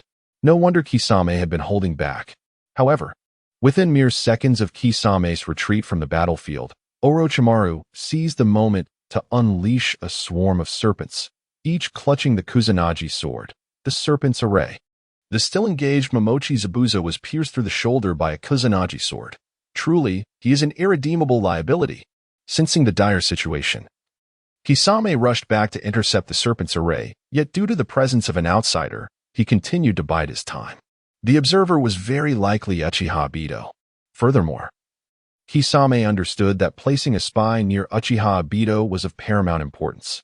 Upon hearing Kisame's words, Uehara instinctively frowned and surveyed his surroundings. He now felt uncertain about defeating Obito. Of course, Uehara could easily escape, for as long as he activated the moment of divine judgment and utilized the Mayfly technique. He could slip underground to evade Obito's pursuit. However, the 7 ninja swordsmen he had painstakingly gathered in the Land of Water, along with Kagaya's Kenshiki and Haku, were not something Uehara could easily forsake. A glint of determination flickered in Uehara's eyes as he turned his gaze towards the center of the battlefield where Orochimaru stood. A smile gracing his lips.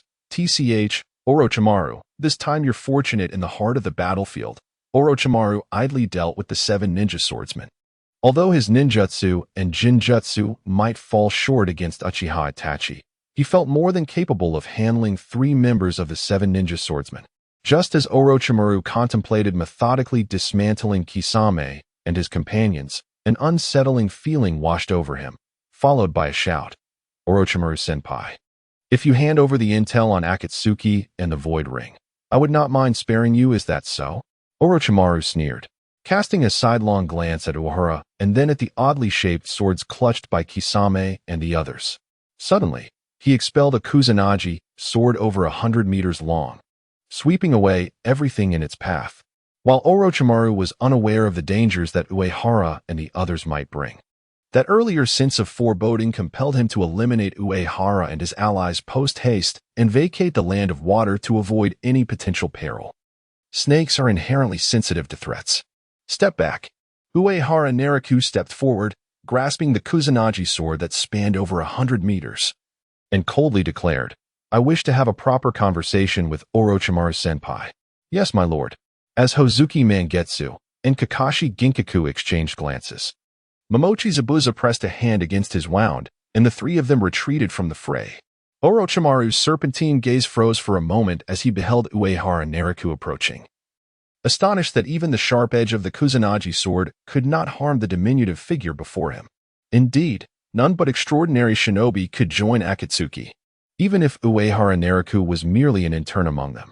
Orochimaru-senpai, do not be so impulsive, Uehara Naraku remarked as he drew nearer, lifting his gaze to meet the cold, serpentine eyes. With a light chuckle, he continued, do not underestimate me simply because I am an intern of Akatsuki. If you provide me with information regarding Uchiha Obito and surrender the Void Ring, I would not mind sparing your life. Orochimaru cast a disdainful glance at Uehara, snorting dismissively. Humph, if you wish to threaten me, you should summon pain instead. Among all the members of Akatsuki, Orochimaru regarded none with any seriousness, save for Pain and Uchiha Itachi, for he had suffered greatly at their hands. Then I shall heed the advice of Orochimaru-senpai. Uehara Naraku replied with a light laugh, finding a certain delight in Orochimaru's words. Suddenly, a black rod appeared at his fingertips, and with a swift motion, he plunged it into his own arm. Pain etched across his face as he formed hand seals, declaring, Ninjutsu, Summoning Technique. A summoning script materialized beneath his palm. As the chakra-infused black rod entered his body, Uehara felt an unfamiliar chakra probing within him, seeking out his location. The chakra sensor for the 6 paths was overwhelmingly powerful. As the strange chakra within Uehara gradually dissipated, smoke from the summoning technique billowed forth, and a figure emerged from the summoning array before the onlookers. It was none other than Pain of the 6 paths. Pain's Rinnegan slowly lifted, his frigid voice resonating in the ears of all present. Uehara, have you encountered any trouble? Chapter 52. Is Obito a spy sent by Danzo? The moment Orochimaru laid eyes on Pain, his smile abruptly froze. He had merely intended to mock Uehara Naraku casually, yet Pain had materialized before him. What was happening? Orochimaru's initial thought was to ponder the circumstances that allowed Pain to be summoned. Was it the power of the Rinnegan, or had Pain ceased to be a true human? If ninjas could summon one another, how profoundly would that impact the transmission of information and technology among them? Orochimaru felt uncertain about his ability to vanquish Devapath Pain, especially after he had just undergone the reanimation jutsu, forsaking his own body. Lord Yahiko Uehara Nariku's voice interrupted Orochimaru's spiraling thoughts. The young man raised his palm, pointing at Orochimaru as he addressed Pain. We have encountered a traitor from Akatsuki. Orochimaru, is it? Pain's gaze lifted, extending his hand towards Orochimaru. Then let us resolve this swiftly. My time here is limited. Universal pull. A peculiar gravitational force pulled Orochimaru toward Pain's position. Unwilling to remain passive, Orochimaru exhaled a long serpent from his mouth, which bore the Kusanagi sword, thrusting it toward Pain. Shinra Tensei. A violent repulsion surged forth, hurling Orochimaru away with astonishing speed. Thus concluded a one-sided battle. Orochimaru found himself grievously injured, unable to retaliate against Devapath Pain's formidable techniques. H-Suki Mangitsu, Kisame Hashigaki, and Zabuza Momochi gazed in astonishment at Pain's figure. The Orochimaru they had just failed to defeat was vanquished in mere seconds by this man clad in a red cloud-patterned black robe, leaving no room for resistance. Enough. Devapath Pain said nonchalantly, retracting his hand and disregarding the battered Orochimaru in the distance. He turned to assess Hashigaki and the others, finally lowering his gaze to the young boy beside him. Are these foes as well? The expressions of H-Suki and the others instantly turned tense. Uehara Nariku shook his head, softly explaining, they are members of the 7 ninja swordsmen from the Mist Village. Individuals I have recruited for this mission to the Land of Water. Pain was momentarily at a loss for words. He had entrusted Uehara with the task of recruiting only Kisame. Why had he brought in others as well? Was he gathering reserve members for the eventuality of Kisame's demise? Conan's disciple was surprisingly capable. Given that Akatsuki's ranks had been steadily diminishing, Uehara's successful recruitment of so many potential replacements alleviated the burden of seeking new members. Beyond this, Uehara Nariku pondered his phrasing and continued softly, does Lord Yahiko know the true identity of the former Akatsuki member, Obito? Uehara, why do you inquire about this? Pain's expression shifted. He was reluctant to disclose that Obito was, in fact, Uchiha Madara, as the implications were quite complex. After a moment of contemplation, Pain spoke to comfort Uehara. Conan has already returned to the base. Once you are back, let your teacher inform you. However, this cannot be the case. If the sole purpose is to confront Orochimaru, there is no need to summon the Devapath. Uehara's primary objective is to deter the watchful eyes of Uchiha Obito lurking in the shadows. Therefore, if Uehara were to relay the information to Pain in advance, there would be no necessity for Obito to conceal his intentions to assassinate their small team. Uehara hurriedly explained, Lord Yahiko, a few days ago, I unexpectedly encountered Kakashi Hatake from Konoha. Kakashi has had dealings with my senior, and he referred to him as Obito after speaking, upon noticing Pain's lingering skepticism. Uehara continued, when my senior heard that name, he attempted to eliminate me to silence me. Fortunately, my teacher Conan provided me with 1,000,000 explosive tags. Allowing me to escape, he sought to kill you? Pain's brow furrowed involuntarily. He wishes to eradicate you simply because his name was revealed? This situation has grown increasingly complex. Memories began to resurface in Pain's mind, recalling the time when the enigmatic masked man and Zetsu appeared before them, claiming to be Uchiha Madara, the one guiding the sage's eye. Coincidentally, during that period, Danzo Shimura and Hanzo of the Salamander conspired to eradicate the rapidly growing Akatsuki organization, resulting in the deaths of all, including the leader Yahiko, with only Nagato and Conan surviving. If the mysterious masked man's true name is Obito, and he is a Konoha ninja, surely there lies some hidden conspiracy. Danzo Shimura from Konoha allied with Hanzo to eliminate them, yet another Konoha ninja emerges to guide Nagato. If these two occurrences are unrelated, it seems implausible to anyone, especially since Yahiko had just refused their proposal before the Akatsuki was besieged by Danzo and the Rain Village. After pondering for a while, Pain's expression suddenly turned cold. He spoke with newfound realization. That individual, could he be a spy sent by Danzo? Uehara. perplexed by Pain's train of thought, appeared somewhat bewildered. This is merely information I stumbled upon after speaking.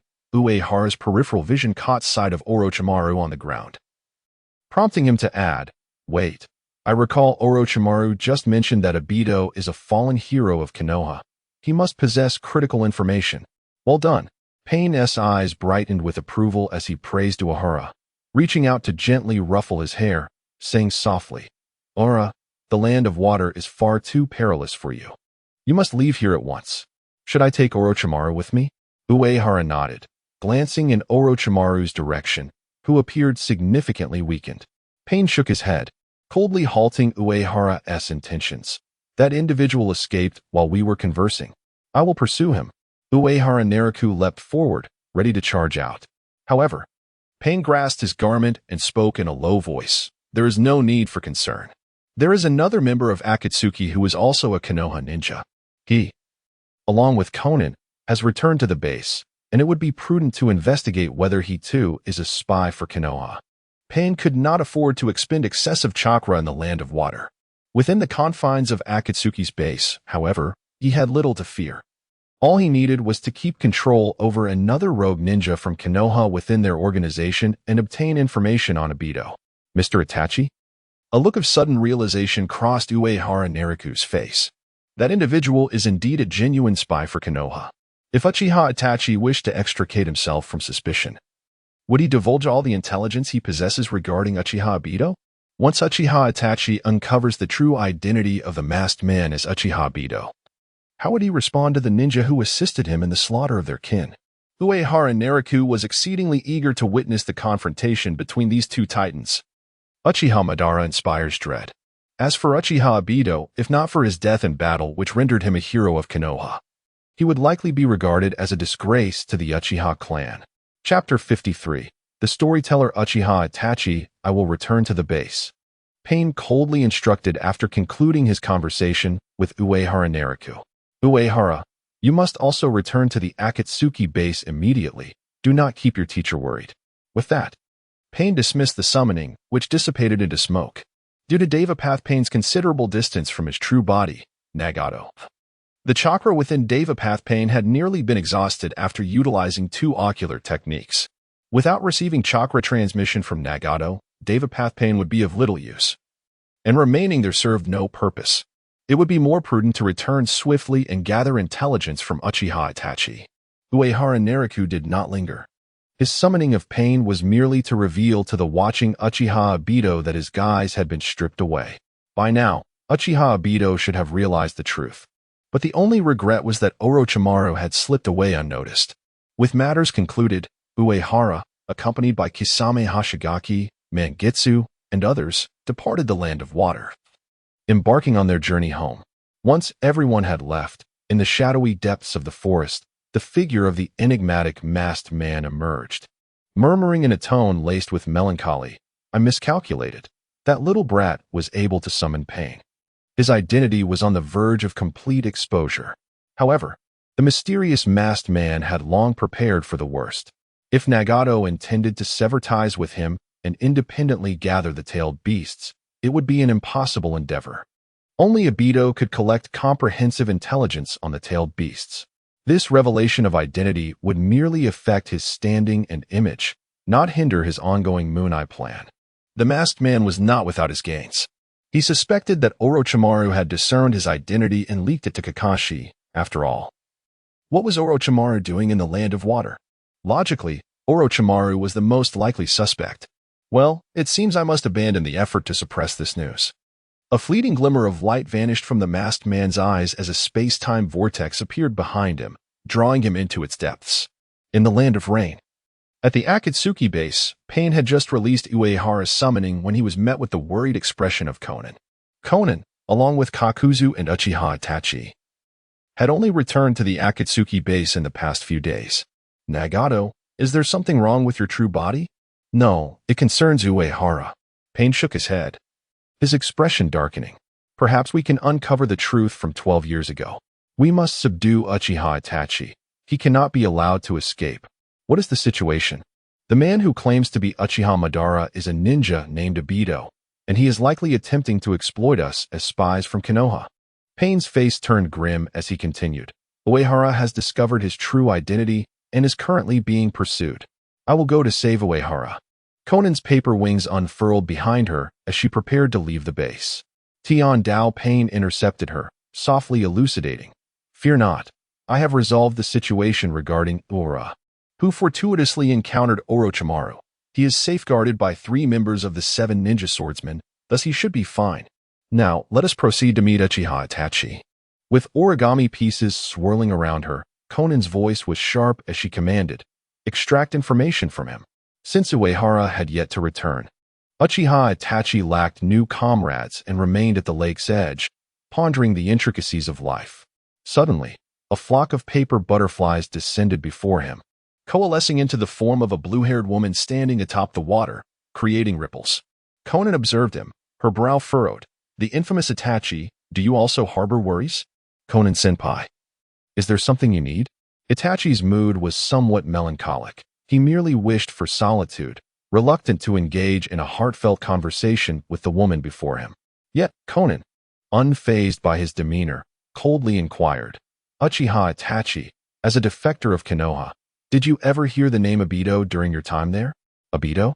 Itachi recalled a funeral he had attended long ago, raising his gaze in curiosity, supplementing her inquiry with the complete name. Uchiha Obito? Conan's brow slightly knitted as she scrutinized Itachi's expression, noting his lack of any peculiar reaction, which left her somewhat astonished. Does Uchiha Itachi not know the identity of the masked man? Conan continued, her tone solemn. You are of the same clan. You must know the individual named Uchiha Obito. Correct? Itachi lowered his head, gazing at the lake's surface as he quietly responded, Uchiha Obito perished during the Third Great Ninja War. Due to the inability to locate his remains, he is the only hero not interred at the Konoha Memorial Stone. Oh? Conan nodded with intrigue. Do go on. From Itachi's words alone, the likelihood of the mysterious masked man being Uchiha Obito seemed to be at least 80 to 90%. Yet, judging by Itachi's demeanor, he appeared unaware of the masked man's true identity. This led to the speculation that Itachi might not be a spy for Konoha, especially considering he had annihilated the entire Uchiha clan. Itachi gazed at Conan with a hint of confusion. Obito had long since passed. What more was there to discuss? What was there to elaborate on? Why would the life of a deceased individual pique Conan's interest? Observing her countenance, Itachi continued softly, it is said that Uchiha Obito's academic performance was subpar, perhaps for this reason. During the assignment of teams for Konoha ninja graduates, he was placed in a squad with the most talented ninja of the time, Hatake Kakashi, becoming a disciple of the 4th Hokage. A tale of a lackluster individual unfolded from Itachi's lips. Uchiha Itachi, drawing from the tales relayed by his family members, coupled with his own insights and artistic embellishments, crafted a narrative of profound growth that depicts a once overlooked individual ultimately becoming a hero of Konoha. As Conan listened, she couldn't help but cast a sidelong glance, surprised to discover that Uchiha Itachi possessed a gift for storytelling. The tales spun by Uchiha Itachi resonated far more beautifully than those recounted by Jiraiya. The latter's work, tales of determination and perseverance, was rather tedious and difficult to digest, rendering it inferior to Itachi's narrative. In the end, Uchiha Obito emerged as a hero of Konoha, resting eternally in a foreign land, while the talented ninja Kakashi Hatake, imbued with the will of his fallen comrades, attained honor as the Sharingan Kakashi through the gift of the Sharingan bestowed by a dear friend. This narrative, though rich, cannot be deemed as divulging classified information. Much of its content is widely known and serves as a vessel for spreading the will of fire. Upon concluding his tale, Uchiha Itachi found himself moved by the character of Obito within his own story. He slowly turned his gaze towards the composed Kunoichi, puzzled. Did his story fail to resonate with her? Had the will of fire not ignited within her heart? Is that all? Conan's brow furrowed slightly. Had she not been aware that the enigmatic masked man was Uchiha Obito, she might have felt a modicum of admiration for him. Uchiha Itachi's expression darkened, sensing an air of hopelessness about her. Conan-senpai, what piques your interest in Uchiha Obito? Conan offered no response, instead unfurling the paper wings on her back and coldly stating, Follow me. Pain wishes to see you. Chapter 54. No worries, Kasame is willing to be my spy. Within the cavern of the Akatsuki, Pain, perched atop the outer path's golem, regarded the approaching Itachi Uchiha with a solemn gaze. Itachi Uchiha, you are a member brought by Kakuzu. You must be aware of his true identity, am I correct? Pain did not conceal his intentions from Itachi, nor did he concern himself with Itachi's thoughts. For in the face of genuine power, there was no need for subterfuge. Itachi's expression remained unchanged, yet a tempest brewed within his heart. Piecing together his recent conversation with Conan, he had surmised the revelations Pain was about to unveil. The enigmatic man behind the mask had long claimed to be Uchiha Madara. Yet it seemed Pain and Conan had unearthed evidence revealing the masked figure to be Uchiha Obito. He deceived me by assuming the identity of Uchiha Madara. Gazing at Itachi, Pain continued in a grave tone.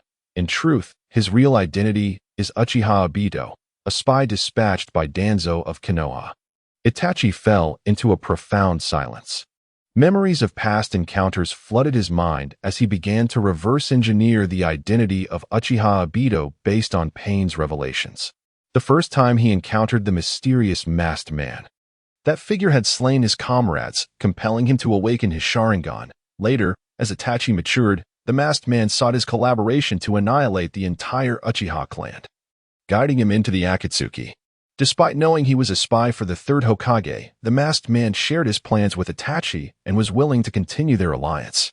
Every action taken by the masked man emanated a distinct aura of darkness, reminiscent of Danzo's schemes. Who else, if not Danzo, would desire the downfall of the Uchiha clan? Upon completing his analysis, Itachi's heart surged with alarm. If they could indeed ascertain that the masked man was not Uchiha Madara, but rather Uchiha Obito, it would imply he was undoubtedly a subordinate of Danzo. Obito's reputation in Konoha was relatively unblemished, with only a grandmother remaining as family, rendering him not particularly prominent. It was improbable that he would orchestrate such nefarious deeds independently, suggesting he was merely a pawn in Danzo's machinations. This reasoning seemed entirely plausible. The Uchiha clan's infiltration into the Umbu was limited. Both Itachi and Shisui had fallen under Danzo's command, making it entirely normal for Danzo to possess another ninja known as Uchiha Obito. Furrowing his brow, Itachi realized that every step he took was orchestrated by Danzo's design. That man truly was a relentless specter. Uchiha Obito was a spy for Danzo. Pain conjured a black rod imbued with yin-yang release, fixing his gaze upon the young man below. Itachi Uchiha, what of your true identity? The one who has slain all members of the Uchiha clan, could you also be a spy? Uchiha Itachi gazed up at Pain, gently shaking his head as he spoke. I merely seek a sanctuary. He claims to be Uchiha Madara, and has deceived me.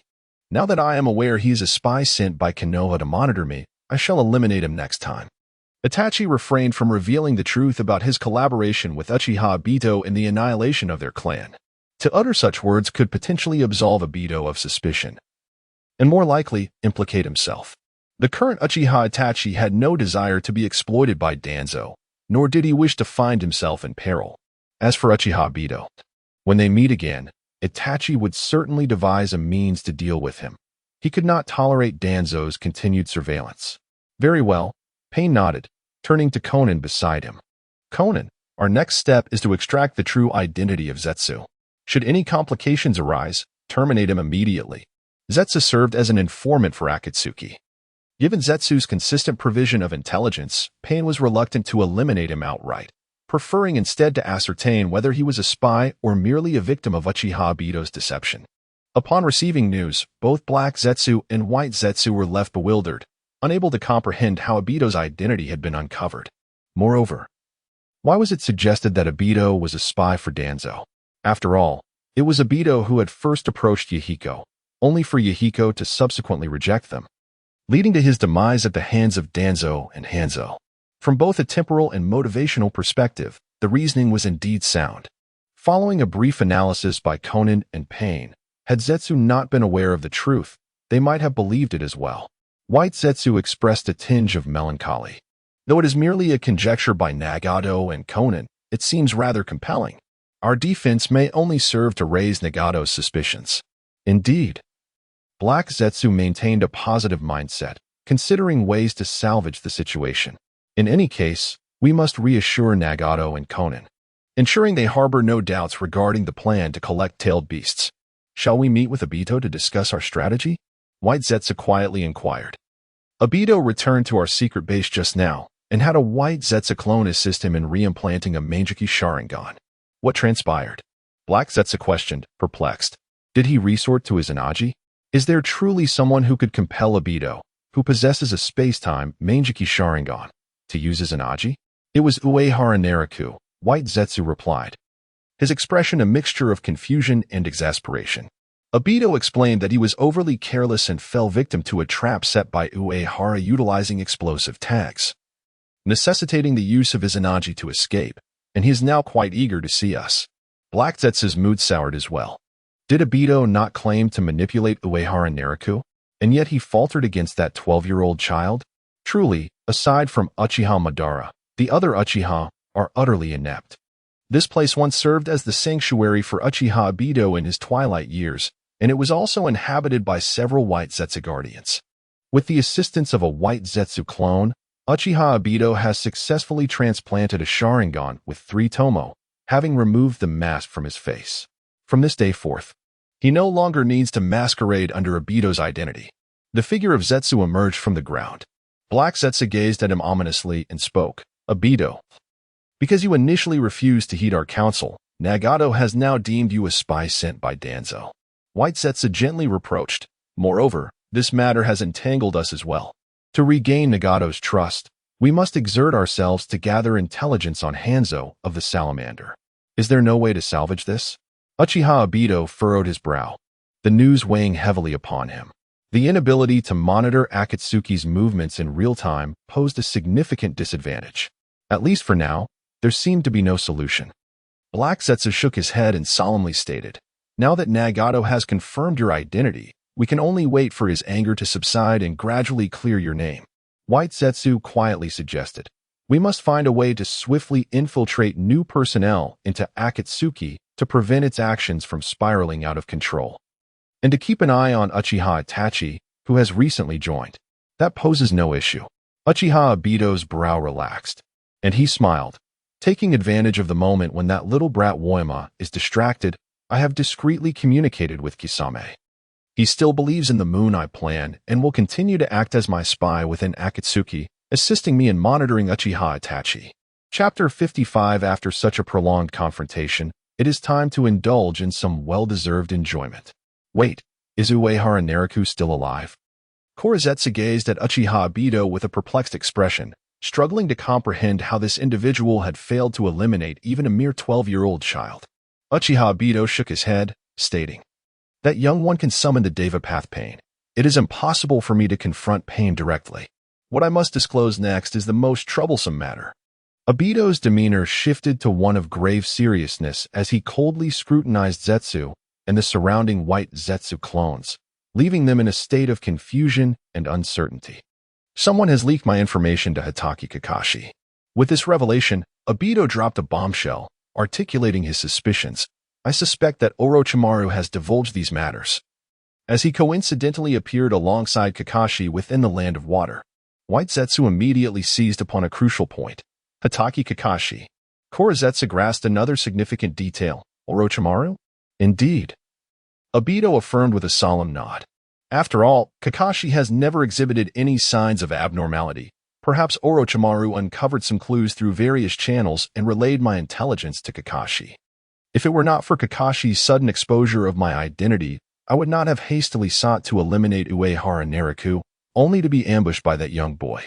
Uehara summoned Pain once more and informed him of this situation. Regrettably, I had not yet prepared to communicate with Nagato when he mistakenly identified me as a spy for Danzo. At this juncture, Obito struck his fist against the ground in frustration, still baffled by how events had spiraled out of control. Everything had been progressing favorably. He had been diligently seeking to assist Akatsuki, only to find himself expelled from the organization. It was rather abrupt. Yet, upon reflection, this unforeseen turn of events may not be entirely detrimental. At least Obito was now aware that someone had been covertly monitoring his intelligence. This was far preferable to being detected after successfully gathering the tailed beasts.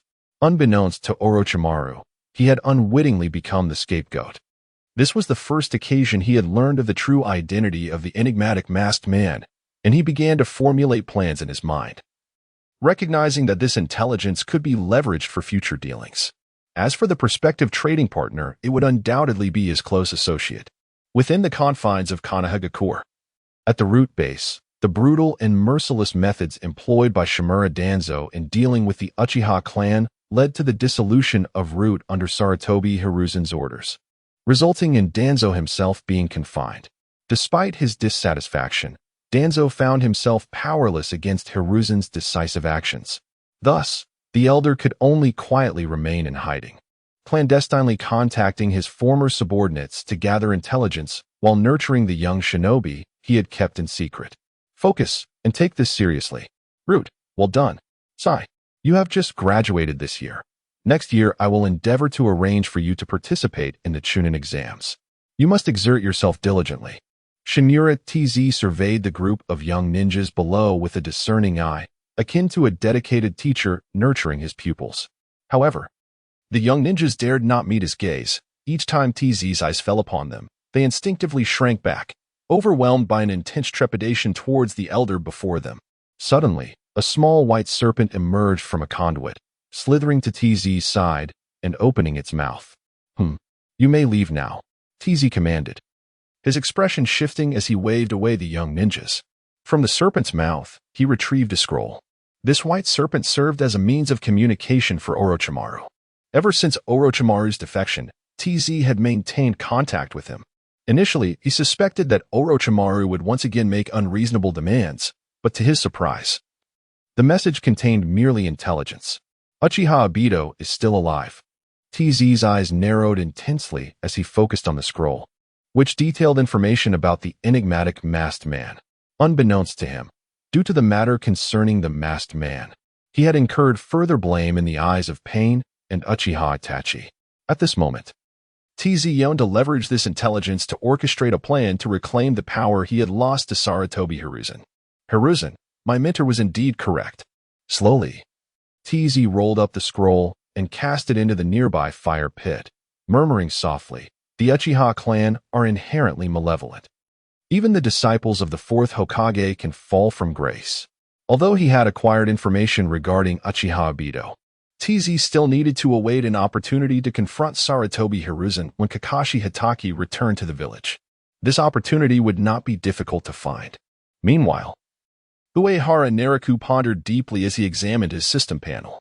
Main quest: fulfill the wishes of the bookshop owner and become the greatest boss in the ninja world. Progress at 3, quest completed. While Uehara and his team journeyed back from the land of water to the land of rain, the main quest progress inexplicably advanced until it abruptly halted at 3. Uehara surmised that this progress was likely linked to his revelation of the masked man's identity.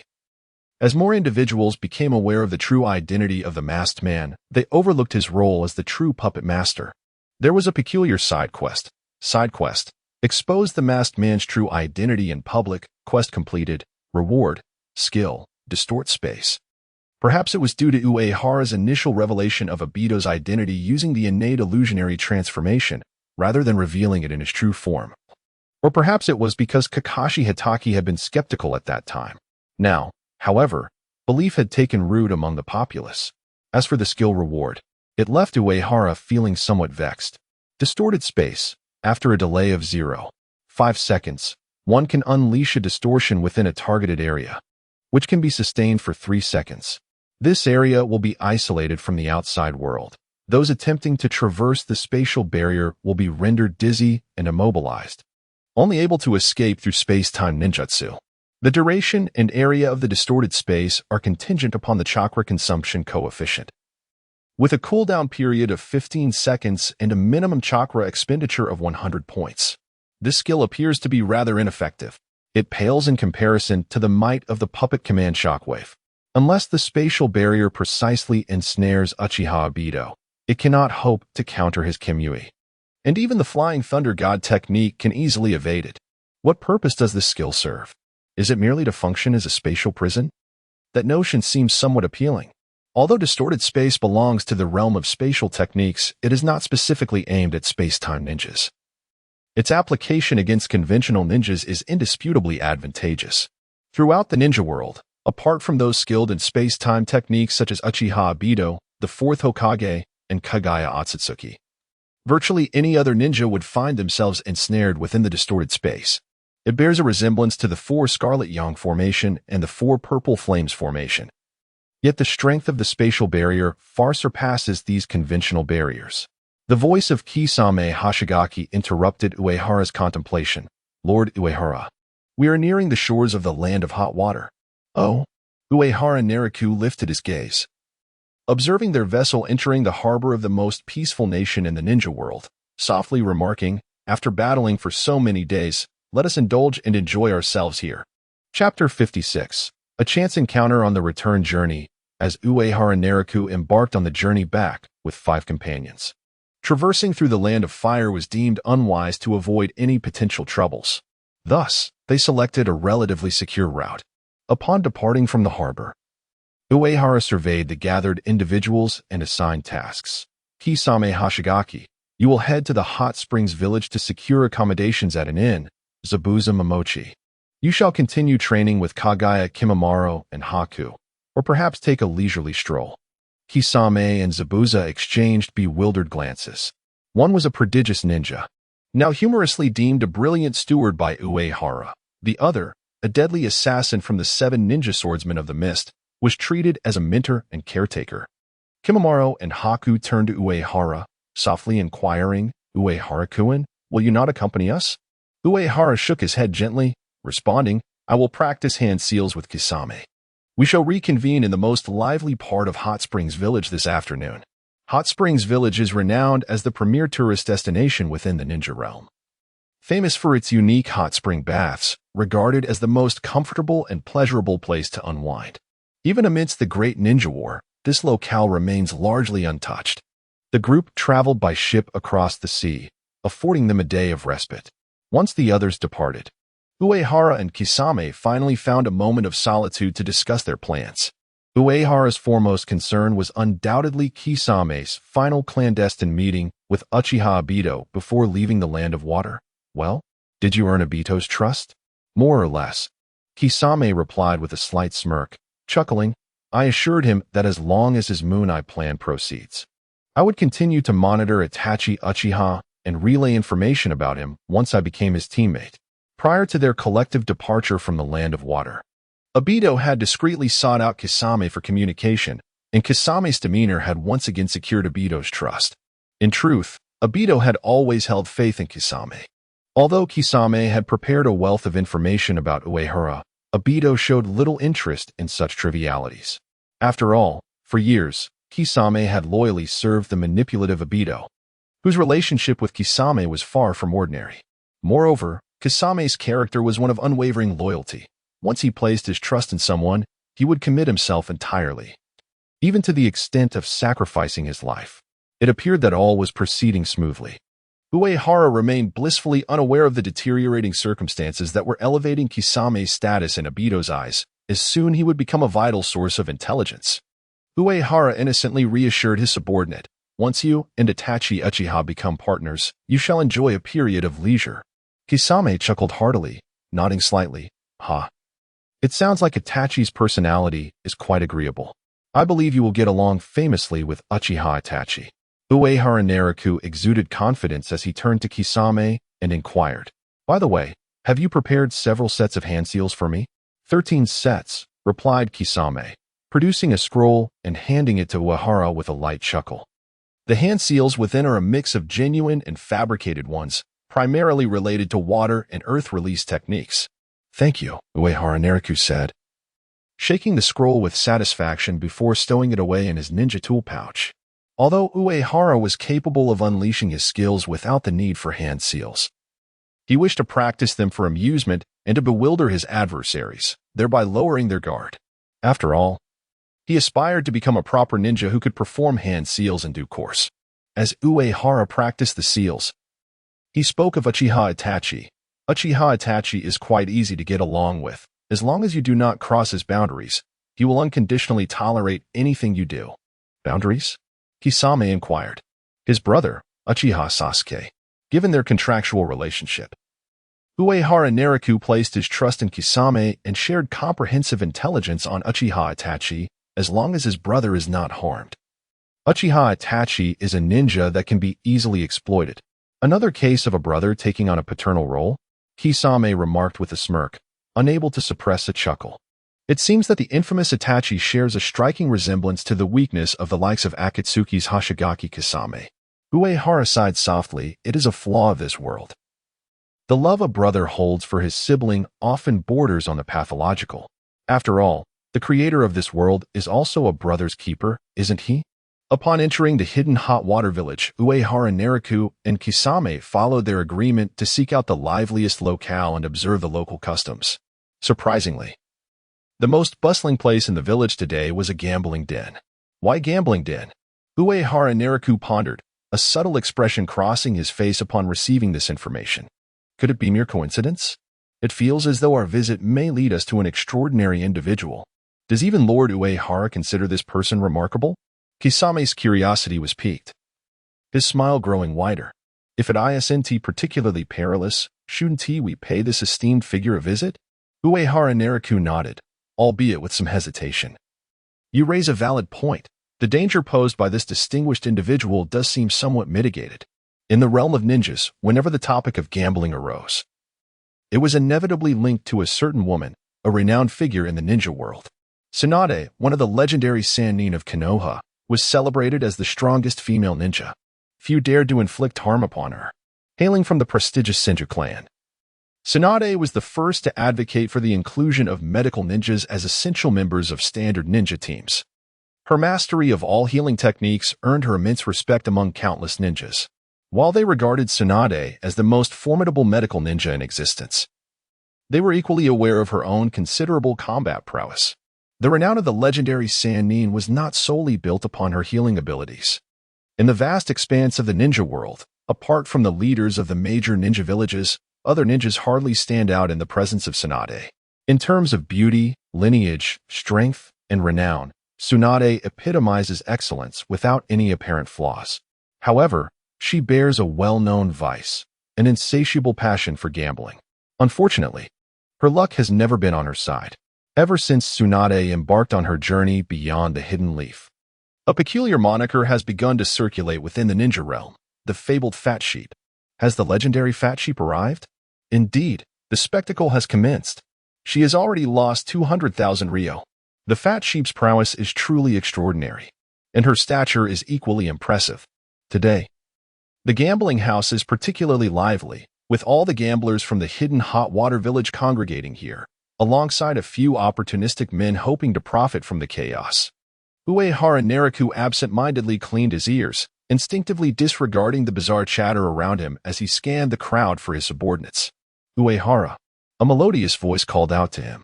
Kagaya Kimimaro squeezed through the throng and approached Uehara Nariku, softly explaining, Mr. Hozuki Mangetsu and Mr. Zabuza have already taken refuge in the hot spring inn. They deemed this place too perilous and sent me to wait for you. My lord Uehara, it is indeed quite dangerous here. The small eyes of Kakashi Kisame blinked as he stood tall enough to observe the scene within the gambling house, naturally catching sight of the blonde female ninja seated at the center of the gaming table.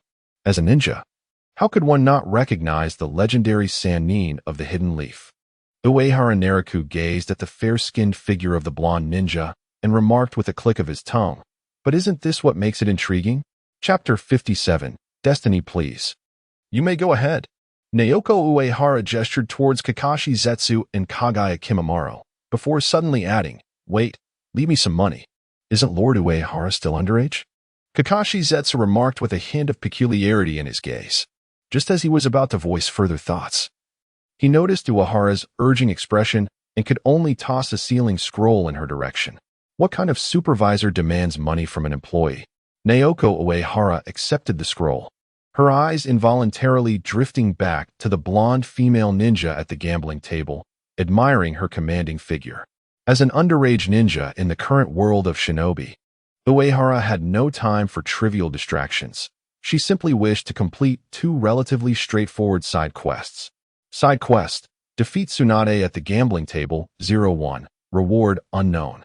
Side quest: lose to Tsunade at the gambling table, 01. Reward unknown. Such uncomplicated tasks, surely one of them could be accomplished? While the quest appeared simple, the rewards were unlikely to be substantial. Just as Uehara intended to enter the gambling house, two burly doormen roughly pushed her back out, grumbling, "You little brat. You haven't even sprouted hair yet. Are you here to learn how to waste money? Off you go." The customs of the shinobi world can be rather peculiar. Here, people turn a blind eye to underage ninjas engaging in battles, wreaking havoc, and throwing explosive tags, yet they strictly forbid these same minors from entering gambling establishments, taverns, and brothels. Even bookstore owners would proactively refuse to sell inappropriate literature to underage ninjas. Perhaps this represents the last shred of decency in the shinobi realm. Of course, this is merely the perspective of ordinary citizens within the shinobi world. Among the multitude of shinobi, exceptions surely exist, such as the blonde female ninja, Tsunade, seated at the gambling table.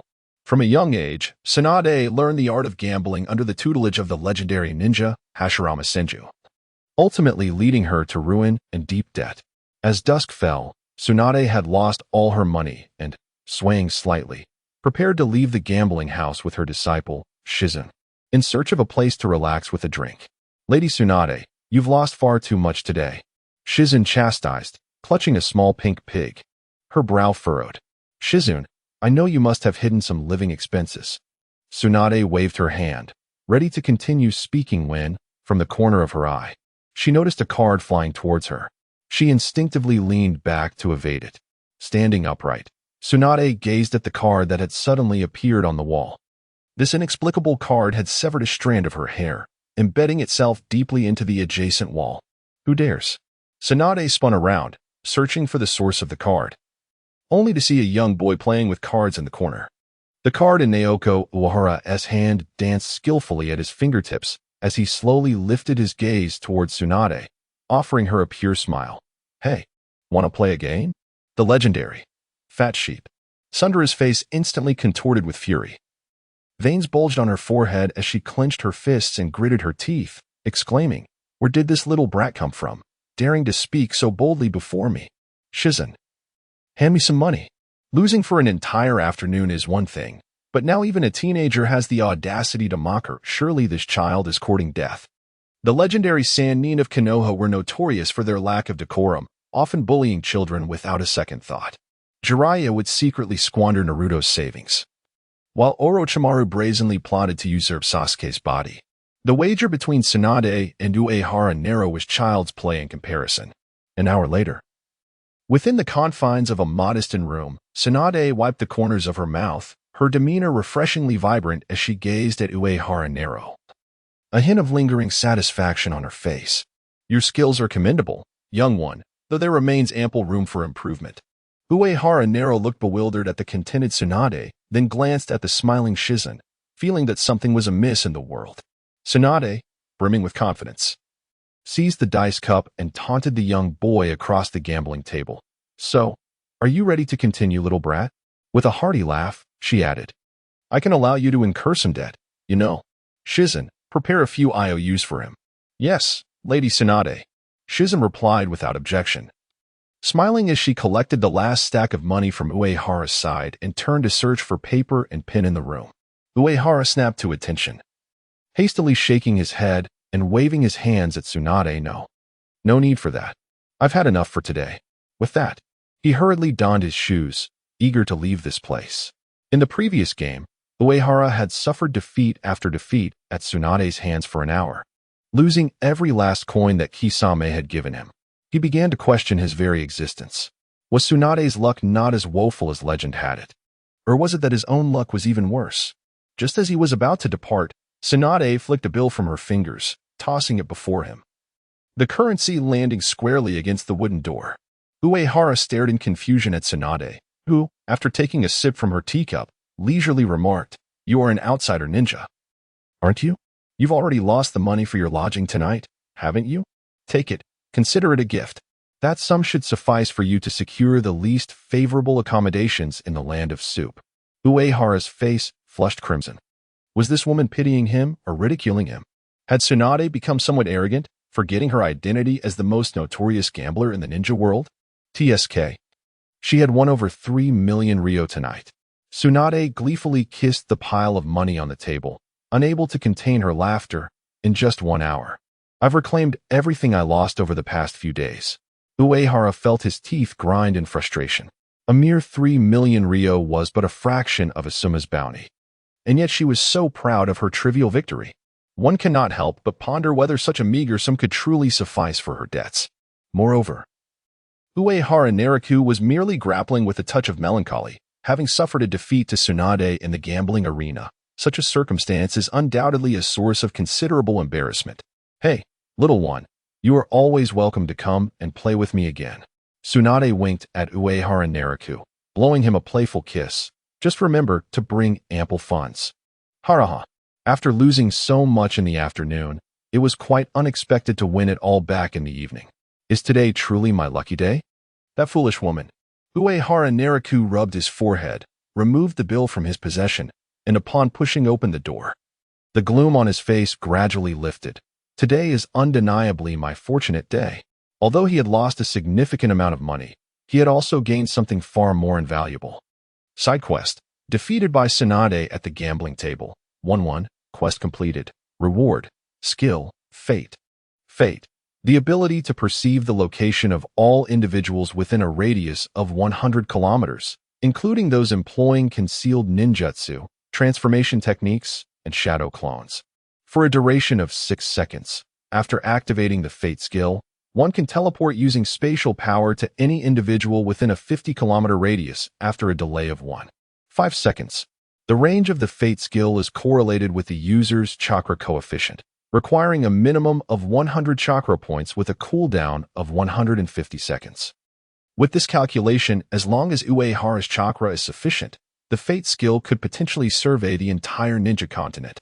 This skill is undoubtedly the most formidable escape mechanism Uehara has acquired, and it can equally be employed to pursue adversaries. No one can evade his grasp.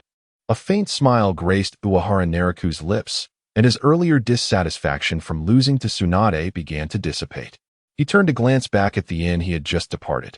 The joyous laughter of Tsunade continually floated through the night air from the window, and Uehara recalled her radiant, captivating smile. Surely, this woman has never been as joyous as she is today, has she? TCH, if it weren't for the quest, who would willingly gamble against that woman? Chapter 58. The all-powerful Lord Uehara is a great cash cow. Hey, kid. Tsunade suddenly flung open the window, gazing at Uehara Nariku outside the inn, and called out, I almost forgot to ask, which village do you hail from? What is your name? Uehara Nariku's expression darkened once again.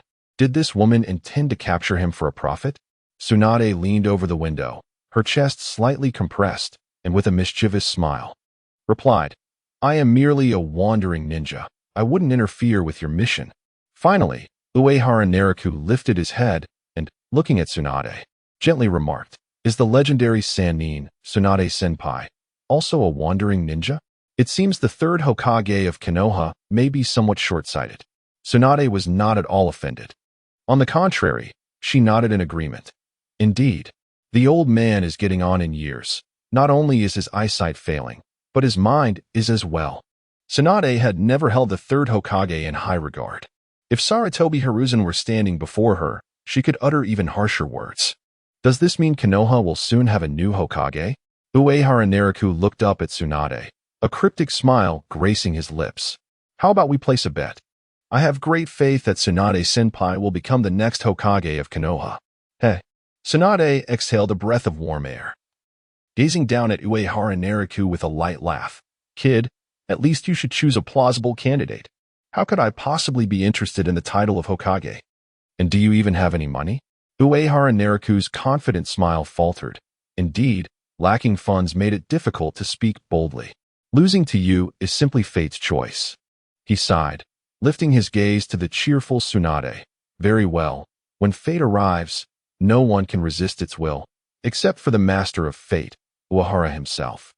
After uttering these words, Uehara Naraku waved a hasty farewell to Tsunade, and his figure vanished into the night. Tsunade, by the window, felt her spirits sink. She stared into the dark expanse outside, her body gradually sliding to the ground. Fate, huh? Tears welled in the corners of Tsunade's eyes as she pressed her hand against her chest, a look of despondency and sorrow etched on her face. Shizen. Pack up our belongings. We shall depart from here tomorrow. Huh, Lady Tsunade. Shizune exclaimed, approaching in astonishment upon seeing Tsunade slumped on the floor. She rushed forward to assist her. Lady Tsunade, what has happened? Nothing.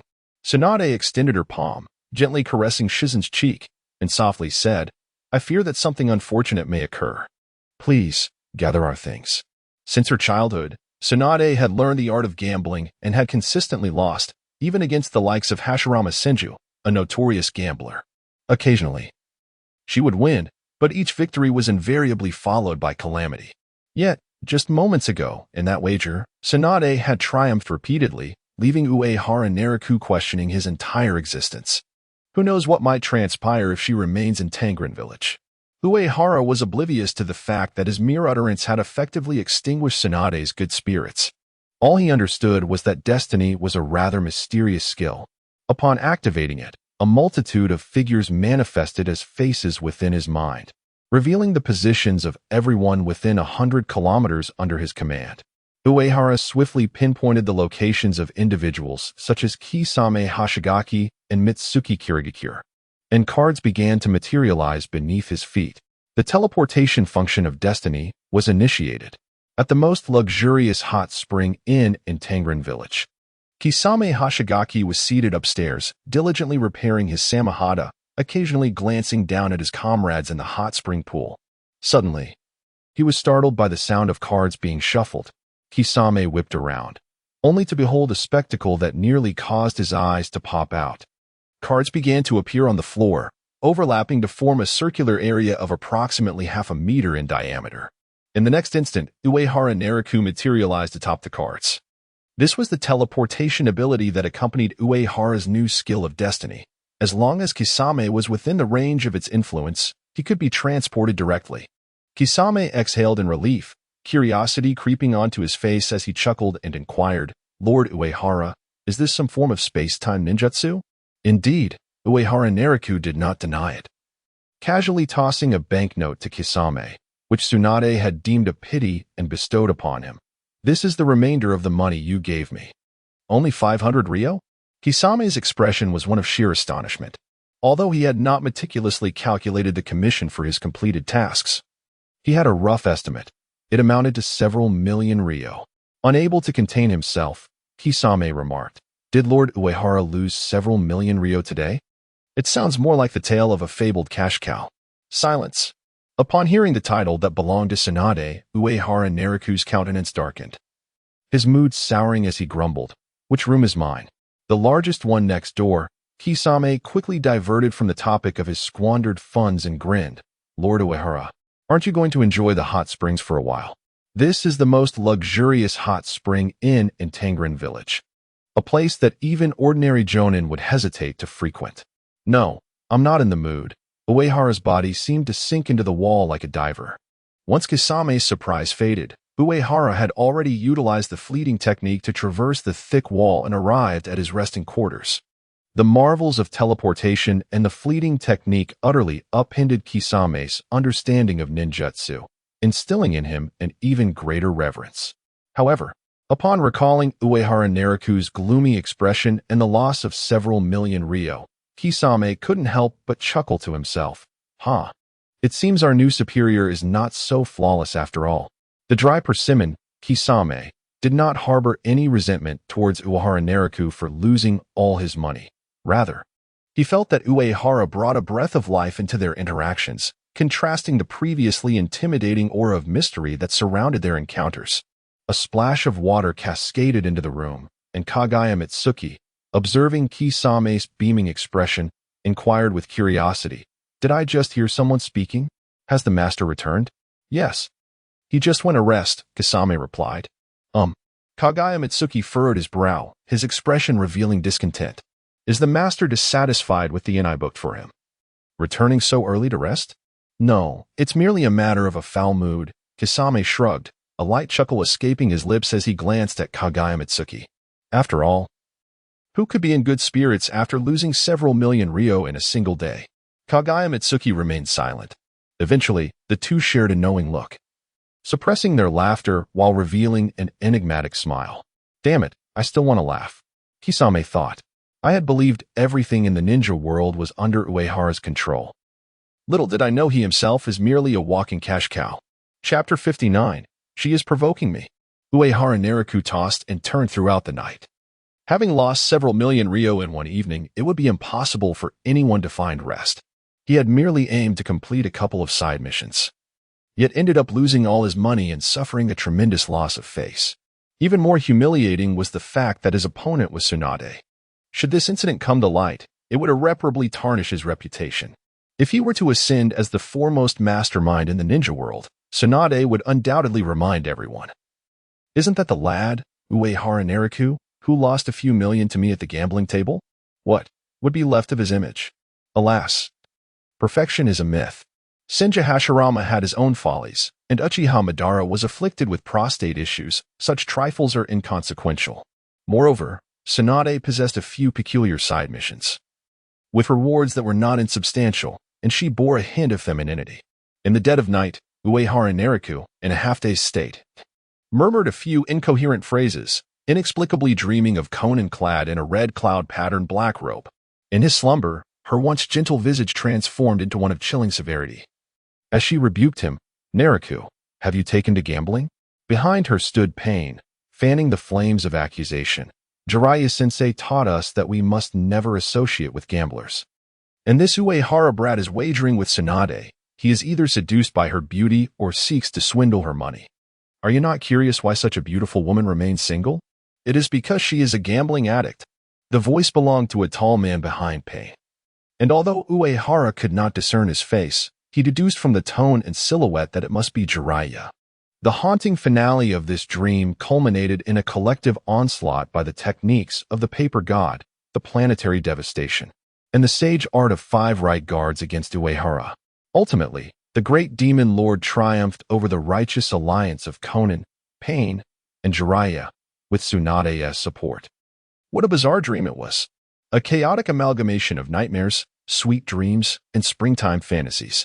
As dawn broke, Uehara Nariku rose from his bed, still savoring the remnants of his dream, wiping his mouth and dabbing the cold sweat from his brow.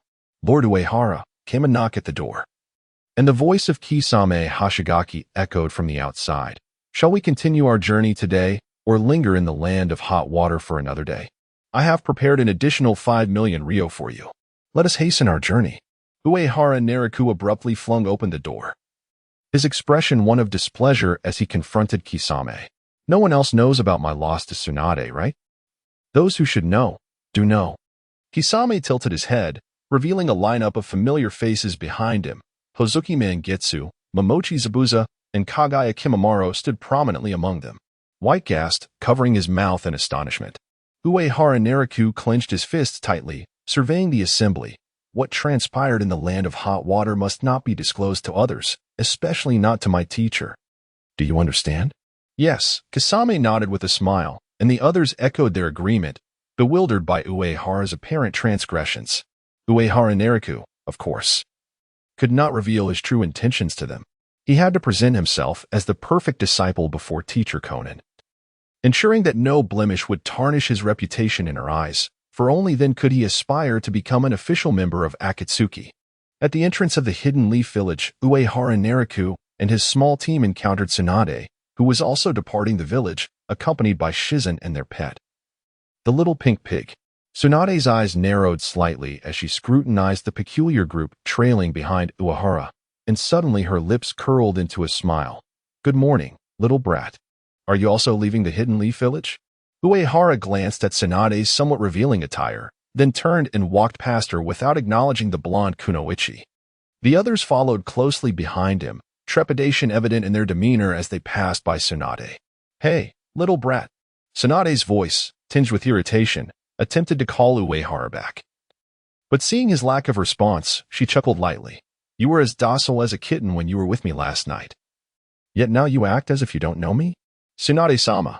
Shizen's face flushed crimson as she waved her hands, eager to quell Tsunade's suggestive remarks.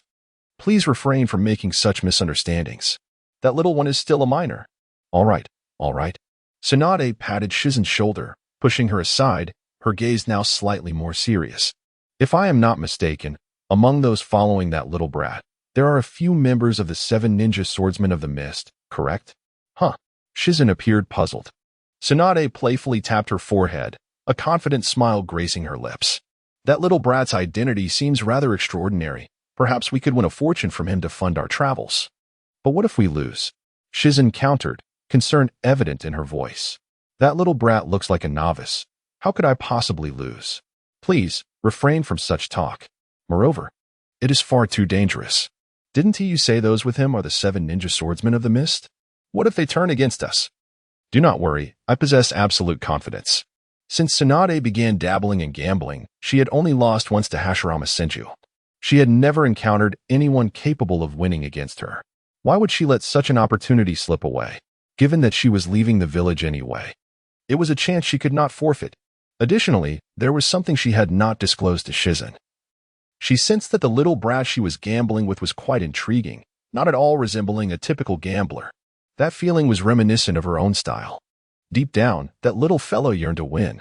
Once he tasted victory, it would matter not how many times he lost thereafter. Tsunade withdrew a bill and called out loudly to Uehara Naraku. Hey, little brat, do you need a few hundred ryo for travel expenses? Uehara Naraku's expression visibly darkened. Observing this, Kisame Hashigaki instinctively grasped the hilt of his sword, but Uehara waved his hand to halt his movement. Ignore her. Little brat. With a light exclamation from Tsunade, a bill flew swiftly in Uehara's direction, which he effortlessly pinched between his fingers. Uehara Naraku could no longer restrain himself and turned to gaze at the relaxed blonde kunoichi standing at the entrance of the hidden hot water village. Tsunade rested her chin on her fist, observing Uehara Naraku with a smile. Have you run out of funds to play with me today? I wouldn't mind accepting an IOU. After saying this, Tsunade licked the corner of her mouth. Her feminine charm was vividly apparent, making it difficult for one to maintain direct eye contact. What on earth is this woman doing? He is merely a 12-year-old child. Wait for me a moment. Uehara Naraku finally reached his limit. He was not a serious ninja, and his sole desire was to obtain the rewards from the system's side quests. Lord Uehara, Deidara, visibly distressed, stared at him with wide, confused eyes. Yet, upon seeing Uehara Naraku extend his hand, Deidara reluctantly placed a sealing scroll into his palm. Uehara began to suspect that Tsunade was cheating. Logically speaking, defeating Tsunade at the gambling table should be the simplest of side quests. Yet it felt more challenging than slaying her. Lord, Tsunade-sama is one of the legendary Sannin. Given her status and strength, it is unwise to provoke her. Mizuki raised his head hesitantly to speak. The ninjas held Tsunade in high esteem. In a certain sense, her advocacy for the establishment of dedicated medical ninjas significantly reduced casualties among ninjas, elevating her beyond the narrow identity of a Leaf Village ninja. But she is taunting me. Uehara Naraku clenched the scroll tightly in his hand, casting a cold gaze towards Tsunade in the distance. Kisame stays. You all depart first. We cannot allow this woman to become too pleased with herself. I am no mere benefactor. Chapter 60, as a ninja hailing from the humble village of Shinin. My greatest aspiration is for peace. Kagaya Kimimaro and Haku appeared somewhat bewildered.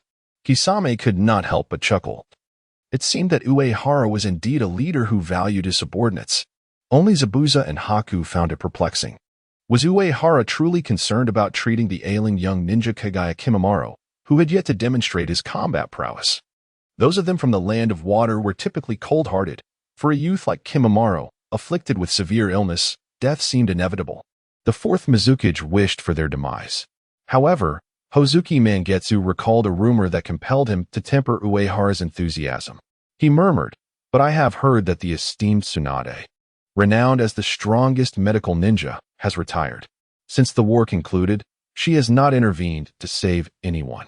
Uehara nodded, gazing at the joyful blonde kunoichi in the distance, sighing, perhaps it is due to some psychological issue she is grappling with. Tsunade has developed a fear of blood. Who would have thought that a medical ninja could succumb to such a phobia, especially one recognized as the strongest in the ninja world. Uehara instructed the other members to continue on their journey while he escorted Kagaya Kimimaro towards Tsunade and Shizen. Tsunade approached them, stopping beside Uehara. Bending down to exhale softly against his shoulder, tilting her head, and remarked, "So, little brat, you still can't forget about me? We should find a place." "Tsunade-sama." Shizun anxiously tugged Tsunade's shoulder. "Mind your image. Do not tease him like that. He is still just a child." Tsunade paid no heed, merely listening to Uehara's heart rate accelerate. Uehara helplessly pushed Tsunade's head aside, sighing, "If you're after my money, you could just say so. No need for this charade." "Tsunade-senpai. Such a serious little brat. I have 5 million ryo here." Uehara raised the scroll in his hand, whispering, "I can wager with you. But I have one request." Tsunade's previously nonchalant demeanor shifted. She lowered her gaze to Uehara, frowning. "What request?" "Please examine his health." Uehara gestured to Kagaya Kimimaro beside him, softly stating, "He is the last descendant of the Kagaya clan. You must have heard of them, right? The Kagaya clan from the Land of Water?" Not only had Tsunade heard of the Kagaya clan, but she was also privy to some of their secrets, if I recall correctly, even in times of peace. The Kagaya clan has never been known for their longevity. Their temperament becomes ferocious due to their bloodline. Tsunade was not particularly concerned with Kagaya Kimimaro's plight. Her interest lay more with Uehara. After briefly mentioning the Kagaya clan, she shifted the conversation back to him. "Little brat," Tsunade teased, her fingers playfully tapping the scroll in Uehara's hand, a smirk dancing on her lips. "We came here to gamble, yet you request my assistance in healing?"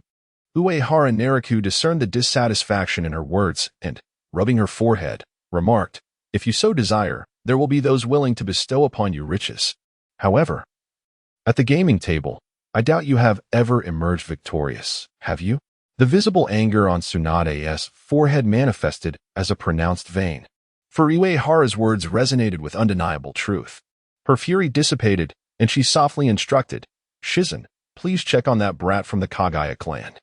I shall indulge in a few rounds with this little one." "Yes, Lady Tsunade." Shizun exhaled a sigh of relief, respectfully nodding in compliance. Tsunade and Uehara followed in their wake, and soon discovered a seating area adorned for respite. Tsunade produced a set of dice from her pocket, while Uehara unsealed a scroll, revealing stacks of money. Amidst the examination, they commenced their wager. The sound of the dice rattled through the air. "Single. Double. I have triumphed." Tsunade's face lit up with exuberance as she snatched a stack of money from before Uehara, inquiring, "What is your name, little one?" "Uehara Nariku." The youth replied after a moment's silence, not concealing his identity. Tsunade raised an eyebrow, continuing to shake the dice. "I must admit, I have yet to hear of any prominent Uehara clan within the Hidden Mist village." "That is to be expected," Uehara sighed, shaking his head.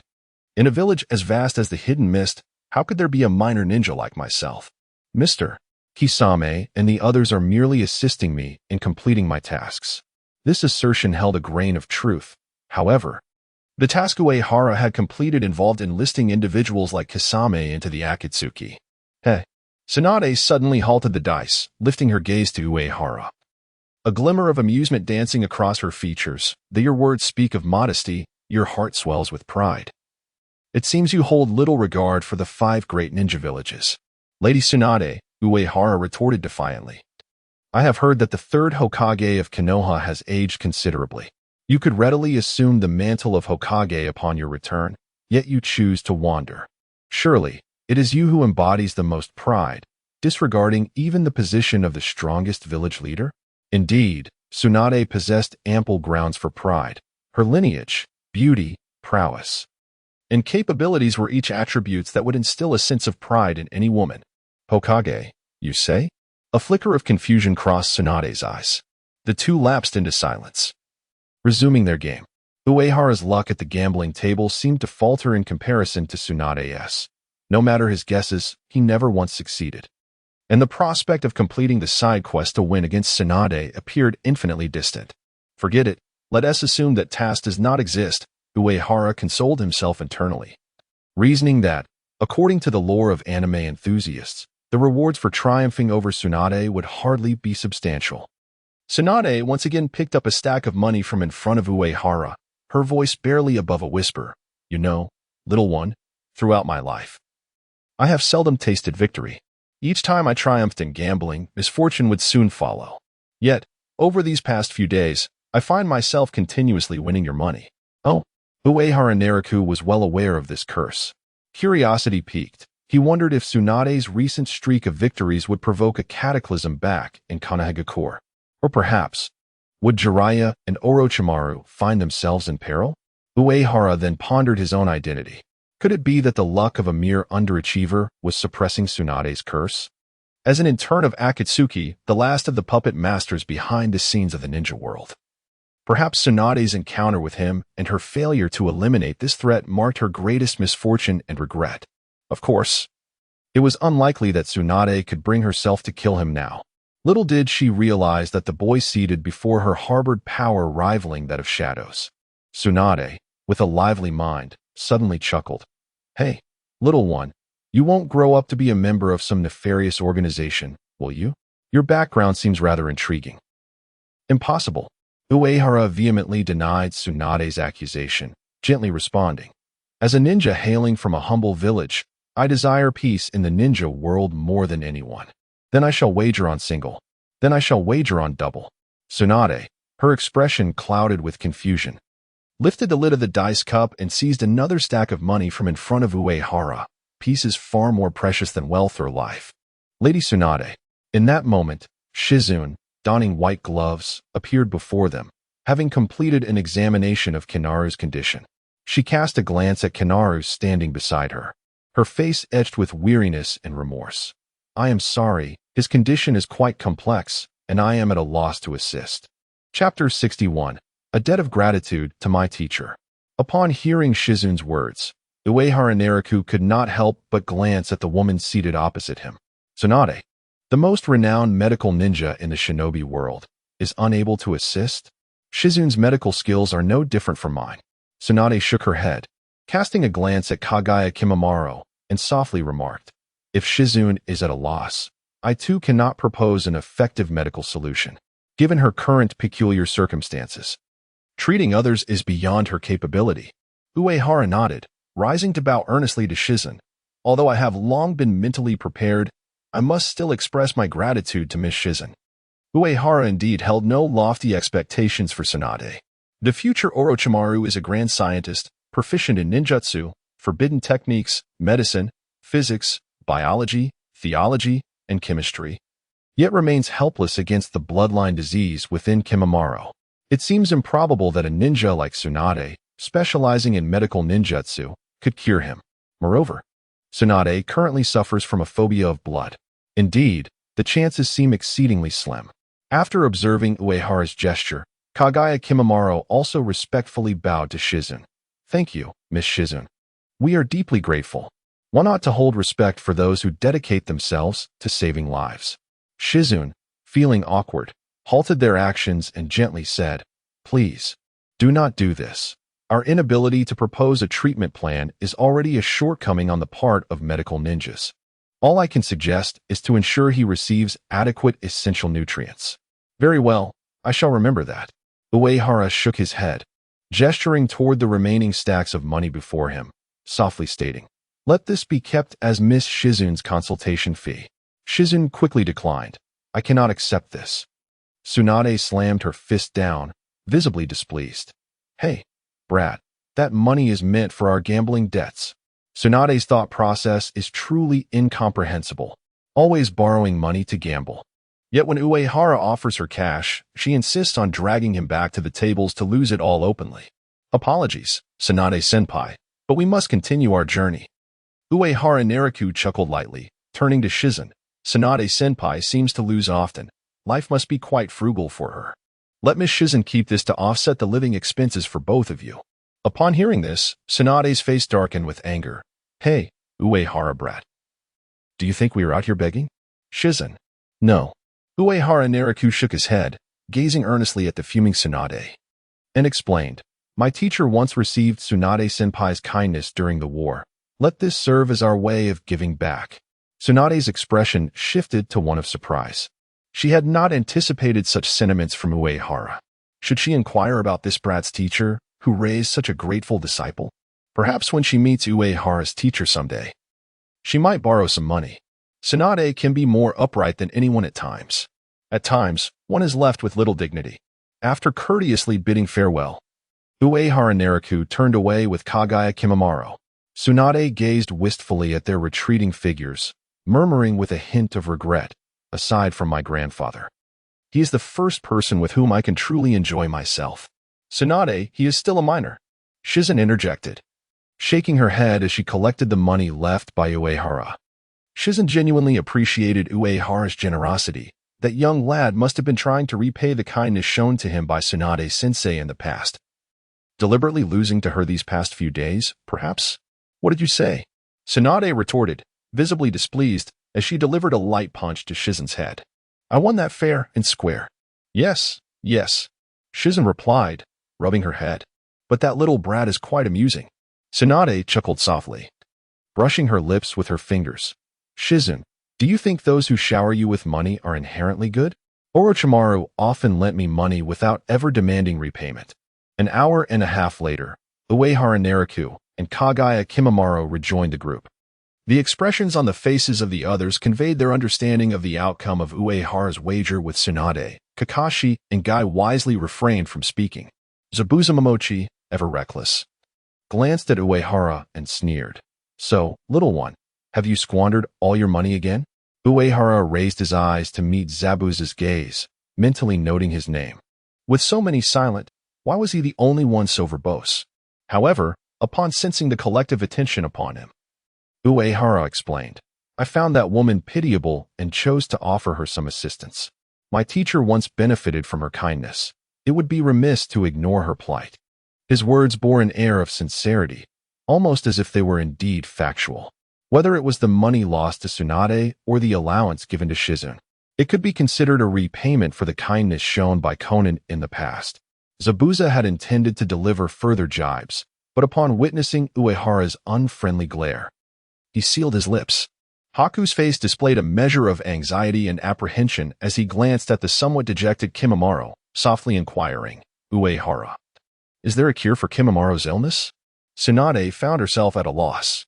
Uehara shook his head, casting a sympathetic glance at the downcast Kimimaro, and remarked, however, I suspect he may be deficient in calcium. Perhaps he lacks iron, zinc, selenium, and vitamins as well. Lack of what? Haku and Kimimaro exchanged bewildered looks. In any case, it seems to be a deficiency in nutrition. Uehara rubbed his forehead, recalling the bizarre advertisements from his previous life. Inside, there is nothing new in this realm regarding calcium. Let us ensure he drinks more milk.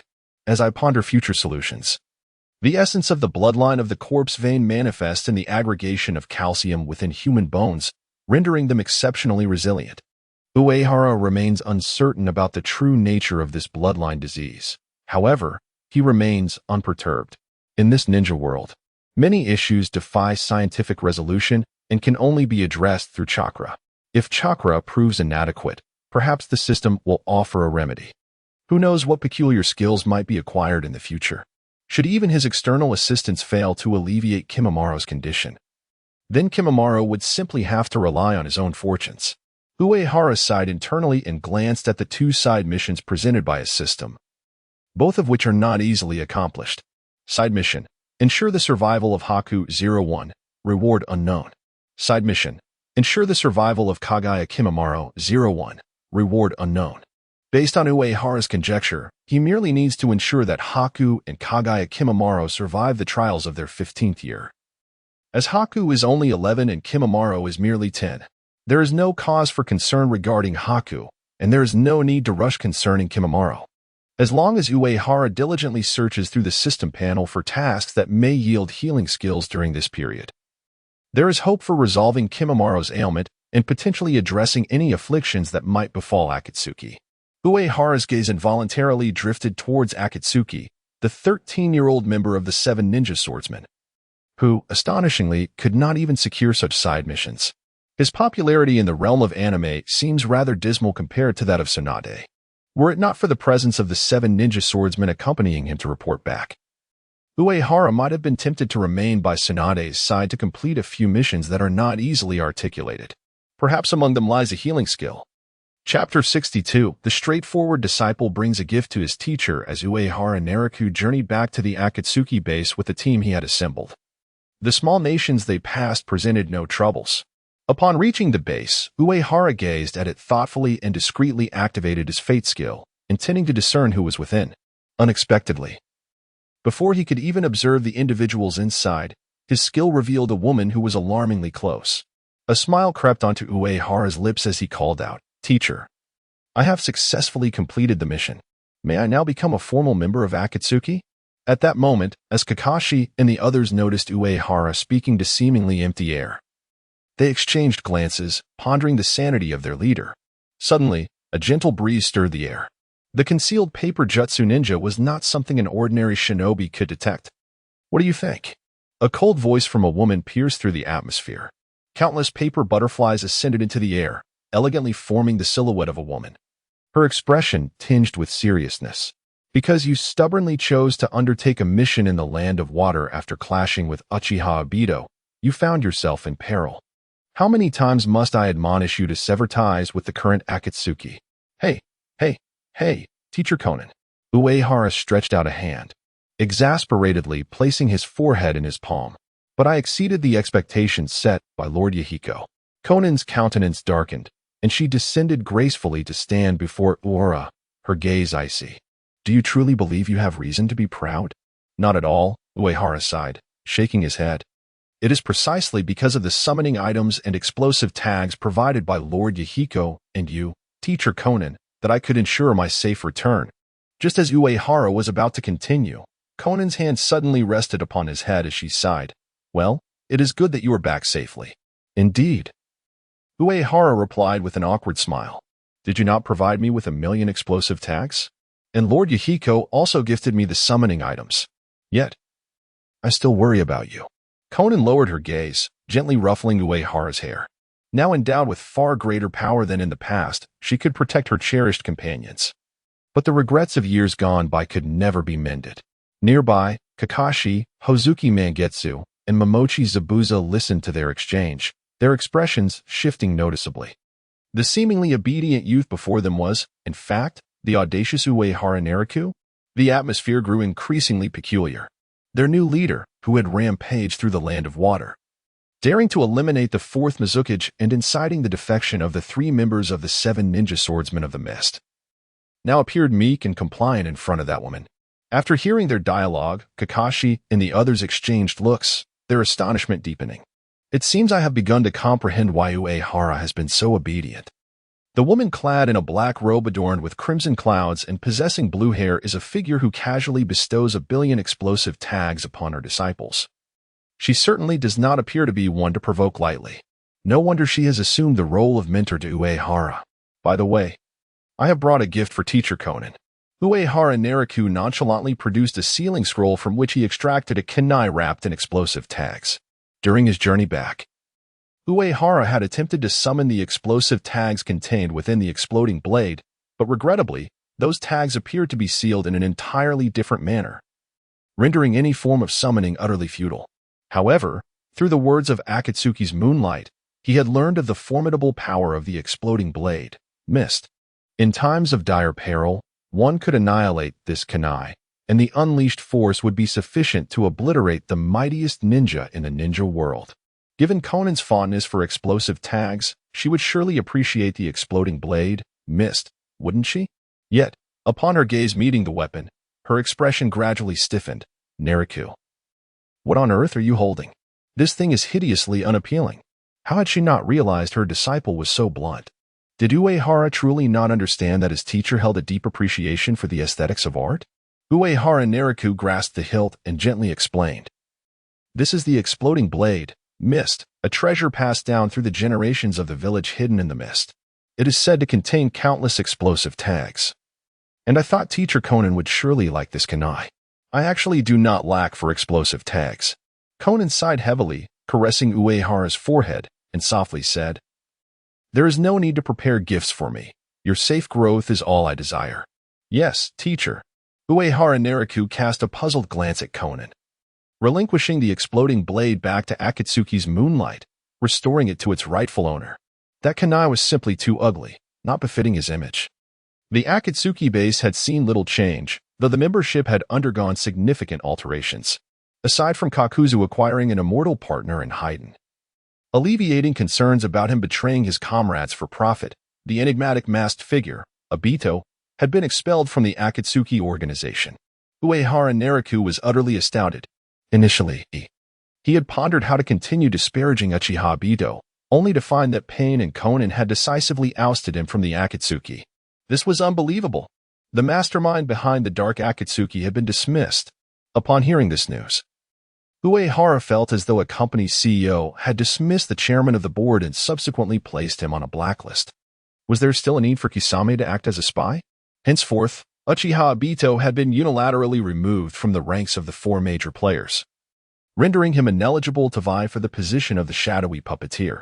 However, upon observing that Zetsu still lingered at the Akatsuki base, Uehara Nariku felt that having Kisame act as a spy was indeed quite necessary. Though Uchiha Obito has departed, his specter continues to linger ominously over the Akatsuki. Perhaps this is due to the significance of Zetsu's intelligence, coupled with the convincing performance of Black Zetsu, leading Pain and Konan to perceive Zetsu as yet another victim deceived by Obito. How formidable indeed is Konan's disciple. Zetsu's voice remains chillingly cold. Upon observing Uehara Nariku and the entourage behind him, Zetsu chuckled softly and remarked, "The 7 ninja swordsmen of the Mist Village. Along with a couple of youngsters, have you managed to gather such a multitude? Surely, there must be spies from the Mist Village among them?" After this, Zetsu continued. The revelation that Uchiha Obito is a spy for Shimura Danzo is still fresh in our minds. Uehara Nariku's expression darkened slightly. What was Zetsu truly scheming? How could he dare to invoke Uchiha Obito in his presence? Does Zetsu not realize the gravity of the identity he is alluding to? Enough, Pain interjected, halting Zetsu's provocations. He turned to Uehara Nariku and the group behind him, speaking softly. Uehara, please introduce the newcomers you have gathered. It seems that 3 among them possess considerable combat potential. And since neither Scorpion nor Uchiha Itachi has partners, perhaps you could facilitate their assignments after the introductions. I must decline, Scorpion retorted from within his puppet, his voice resonating deeply. These individuals are far too unattractive, even to be fashioned into puppets. Only the 2 youngsters behind Uehara appear somewhat presentable. Chapter 63. The allocation of the Akatsuki team. The Scorpion of the Red Sand is indeed a master of instigation. While one must concede that his true form is undeniably handsome, at present, he is clad in the grotesque guise of the Aitsuki clan, which serves to mock his own aesthetic sensibilities. The enraged Momochi Zabuza brandished his decapitating blade, glaring fiercely at the Scorpion. You bastard, what did you just say? The Scorpion retorted with a cold smirk. I said that you all are exceedingly unattractive. Before the Scorpion could continue, Pain, perched upon the fingers of the Outer Path statue, interrupted him with a commanding voice. Each member must have a partner, and this is not something you can refuse. Upon hearing Pain's words, the Scorpion fell silent. Ha ha ha. Zetsu, lurking nearby, spoke with a sinister tone. If the Scorpion truly is unwilling, it matters not. I have identified a promising newcomer who would serve as an excellent partner. During this time, Zetsu had not been idle. Despite the significant upheaval caused by the expulsion of Uchiha Obito from the Akatsuki, Zetsu's dedication remained steadfast. In pursuit of the Moonzai plan, the Akatsuki needed to bolster their ranks, and Zetsu had tirelessly sought out formidable ninjas. By fortunate coincidence, Zetsu discovered a talented rogue ninja expelled from the Iwagakure, whose volatile nature was overshadowed by his remarkable prowess. Once the teams were allocated, he would send a squad to accompany the Scorpion. Pain nodded in agreement with Zetsu's proposal and turned his gaze to Uehara Nariku. Uehara, please introduce the newcomer to everyone. Certainly. Uehara Nariku gently halted the irate Momochi Zabuza and continued in a soft voice. This is Momochi Zabuza, one of the 7 ninja swordsmen of the Mist, currently the wielder of the decapitating sword. The previous holder of this sword was the esteemed Kiba Shishis, who was the partner of Uchiha Itachi. Upon hearing the name of Kiba Shishis, Uchiha Itachi slowly raised his gaze to the decapitating sword in Zabuza's grip before lowering his head once more. The mere identities of being the holder of the decapitating sword and the slayer of the fourth Mizukage rendered Itachi less averse to Zabuza becoming his partner. After all, the previous wielder Kiba Shishis had sacrificed himself to save his life.